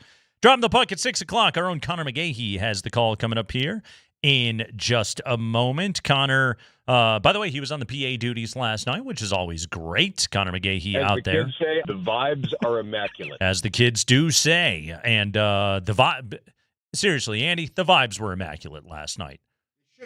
They should have been. They should have been. It was Monday Night Football. Let's give it a quarter. The first quarter was just, don't tell me in the first quarter you weren't kind of like, this is what we're watching tonight. Yeah. Not going to cover it, guys. Pat's going to get called for a million ticky-tack calls you don't call on anybody else, and we're not going to move the ball. I mean, that was the first 2 drives of the game. I know, but there's just a part of me going, is this it? Is this what we're getting? It wasn't. And then it was fine. Yeah, it wasn't, and it was fine. That drive was good for the Bengals, honestly. Like, they had themselves a good drive going. Like, I'll go back to what I said in crosstalk several hours ago now, Andy, which is, like, I think the Bengals have looked worse than they actually are. This being their offense specifically has looked worse than they actually are the last 2 weeks because their matchups were Minnesota and Denver. I just think, like, that's a bad matchup for them to get into. Well, especially on the road, but that's not a good team. Oh, it's not. It's not a complete team. It's a very flawed team, but their last 2 out on the road, they'll play Detroit this week. Now, look, the Lions are going to score 40. Like, they'll do that to Cincinnati, no problem. But I think the Bengals will move the ball a little bit better this upcoming week. I mean, the other part of it is just like, where was anything out of that team? Where was any spirit out of that team? Oh, they're already broken. It's not even October. It's Yeah. unreal. But Jamar Chase is upset. See, I give Cortland Sutton this. That we may have got like a hint of it one season. What was it, 22? But the guy's not a diva. No. It's amazing. And I love Jamar Chase. I do. The guy is so much fun to watch, and he's such a good player. Yeah. But, man, the diva, you know what, Emmanuel Sanders, I loved watching him play, but he got a little diva going after Peyton left, too. Yeah. It's amazing what a diva guy can do to your locker room. Well. And when Jamar Chase is literally, he spent the whole second half just griping at anybody and everybody in his vicinity. And you watch it just suck the life out of the room. Yeah, it's not as though there was much life to begin with there. I know, but it's funny because Browning's not terrible. I mean, that line is just so bad. Nate. It's just so bad. Yeah, that team is going to struggle. Again, I think the Broncos made them look worse than what they actually are, especially because the Broncos secondary is so good. Well, and again, to get off in the crowd noise. Yeah. I hope the Broncos crowd saw their effect on the game. Crowd was and they great show last up night. like that every game. If you can get that effect and let this defense rush the passer. Crowd was great last night. That's when it's fun to be a fan. You can literally affect the game. Mm-hmm. Crowd was great last night. By the way. But you know what? I came back in the room late. What did they show for the stadium? I heard them mentioning the stadium, and then they were laughing about it. And Aikman's going, yeah, I told Jerry we're going to get rid of this one day, and that wasn't the right thing to say. That was so good. Did they show Burnham Yard? What did they do? They were, it was, they gave the no new taxes spiel. Read my lips. They gave that whole spiel. That's a good, Walton Penner talking point. ESPN's a good partner. They make sure they get that stuff in there. And then, they talked about how they're going to build the Burnham, they got the site, they're going to build the stadium, all that good stuff. And, Troy Aikman points out, I remember when they opened this place. Yeah, it's only 25 years old. It's not that old, guys. It's not that old. But when, you drop your $4.5 billion and you're the richest owners in North American sports, go get yourself a new place. And you want to host a Super Bowl. Yeah. The other side of the family's done it. Yeah. You upgrade that thing, and that's what you go and do. But also the part where it's like, it's only 25 years old. You're not wrong. You're not wrong. It doesn't look like a bad stadium. Let's be honest about it. It doesn't need to be replaced. Exactly. It's not a bad stadium. Again, does it have every single amenity? The stadium arms race, which, Andy, like we saw it happen in the 90s in baseball. Yeah, good call. Baseball did it big time in the 90s, and And some of those ballparks are already gone. Atlanta already built a new ballpark. Texas already built a new ballpark. Like, there's a lot of places where those things are, again, already out of date, and they got rid of them because you hit the arms race and they talk about revenue streams. And, well, there's always more money to be made. Not just in the stadium. Baseball started it. You get to start to control if you have the money to develop the neighborhood around it. Yep. Really, that's the thing. It's not about empower. Jeff's told me a couple times it was built to retrofit with a roof if you wanted to, but they want to be able to develop the neighborhood and property around it. One of the things that I always think is so funny is, as you know, I'm a Cub fan, and by the way, up 1-0 down to the Padres today. So nice job by the Cubbies. But the Tom Ricketts, who is the owner of the Cubs, he famously will be like, yeah, we're breaking even in the ballpark. Cool, Carl. That's inside the ballpark because you have a payroll. What about the Disney World that you built outside of that thing? You are printing money out there. So don't cry poor for 1 second. Heard of McGregor Square? Exactly. Again, it's tough for these small market owners. Well, don't worry. You guys, you're doing fine out there. By the way, it's 5:54 on the 30th of September, and as far as I know, Bill Schmidt is still the general manager of the Colorado Rockies. Someone texted in and said we need to call Billy Joe Armstrong, though, and wake him up. Okay. I thought that was a good reference. Although you got to do it at midnight. There you go. Avalanche. Knights. Next. Thanks again to Chad Brown. He was great. For Mark Springer and Andy Lindahl, I am Nate Kreckman. Good night, everybody.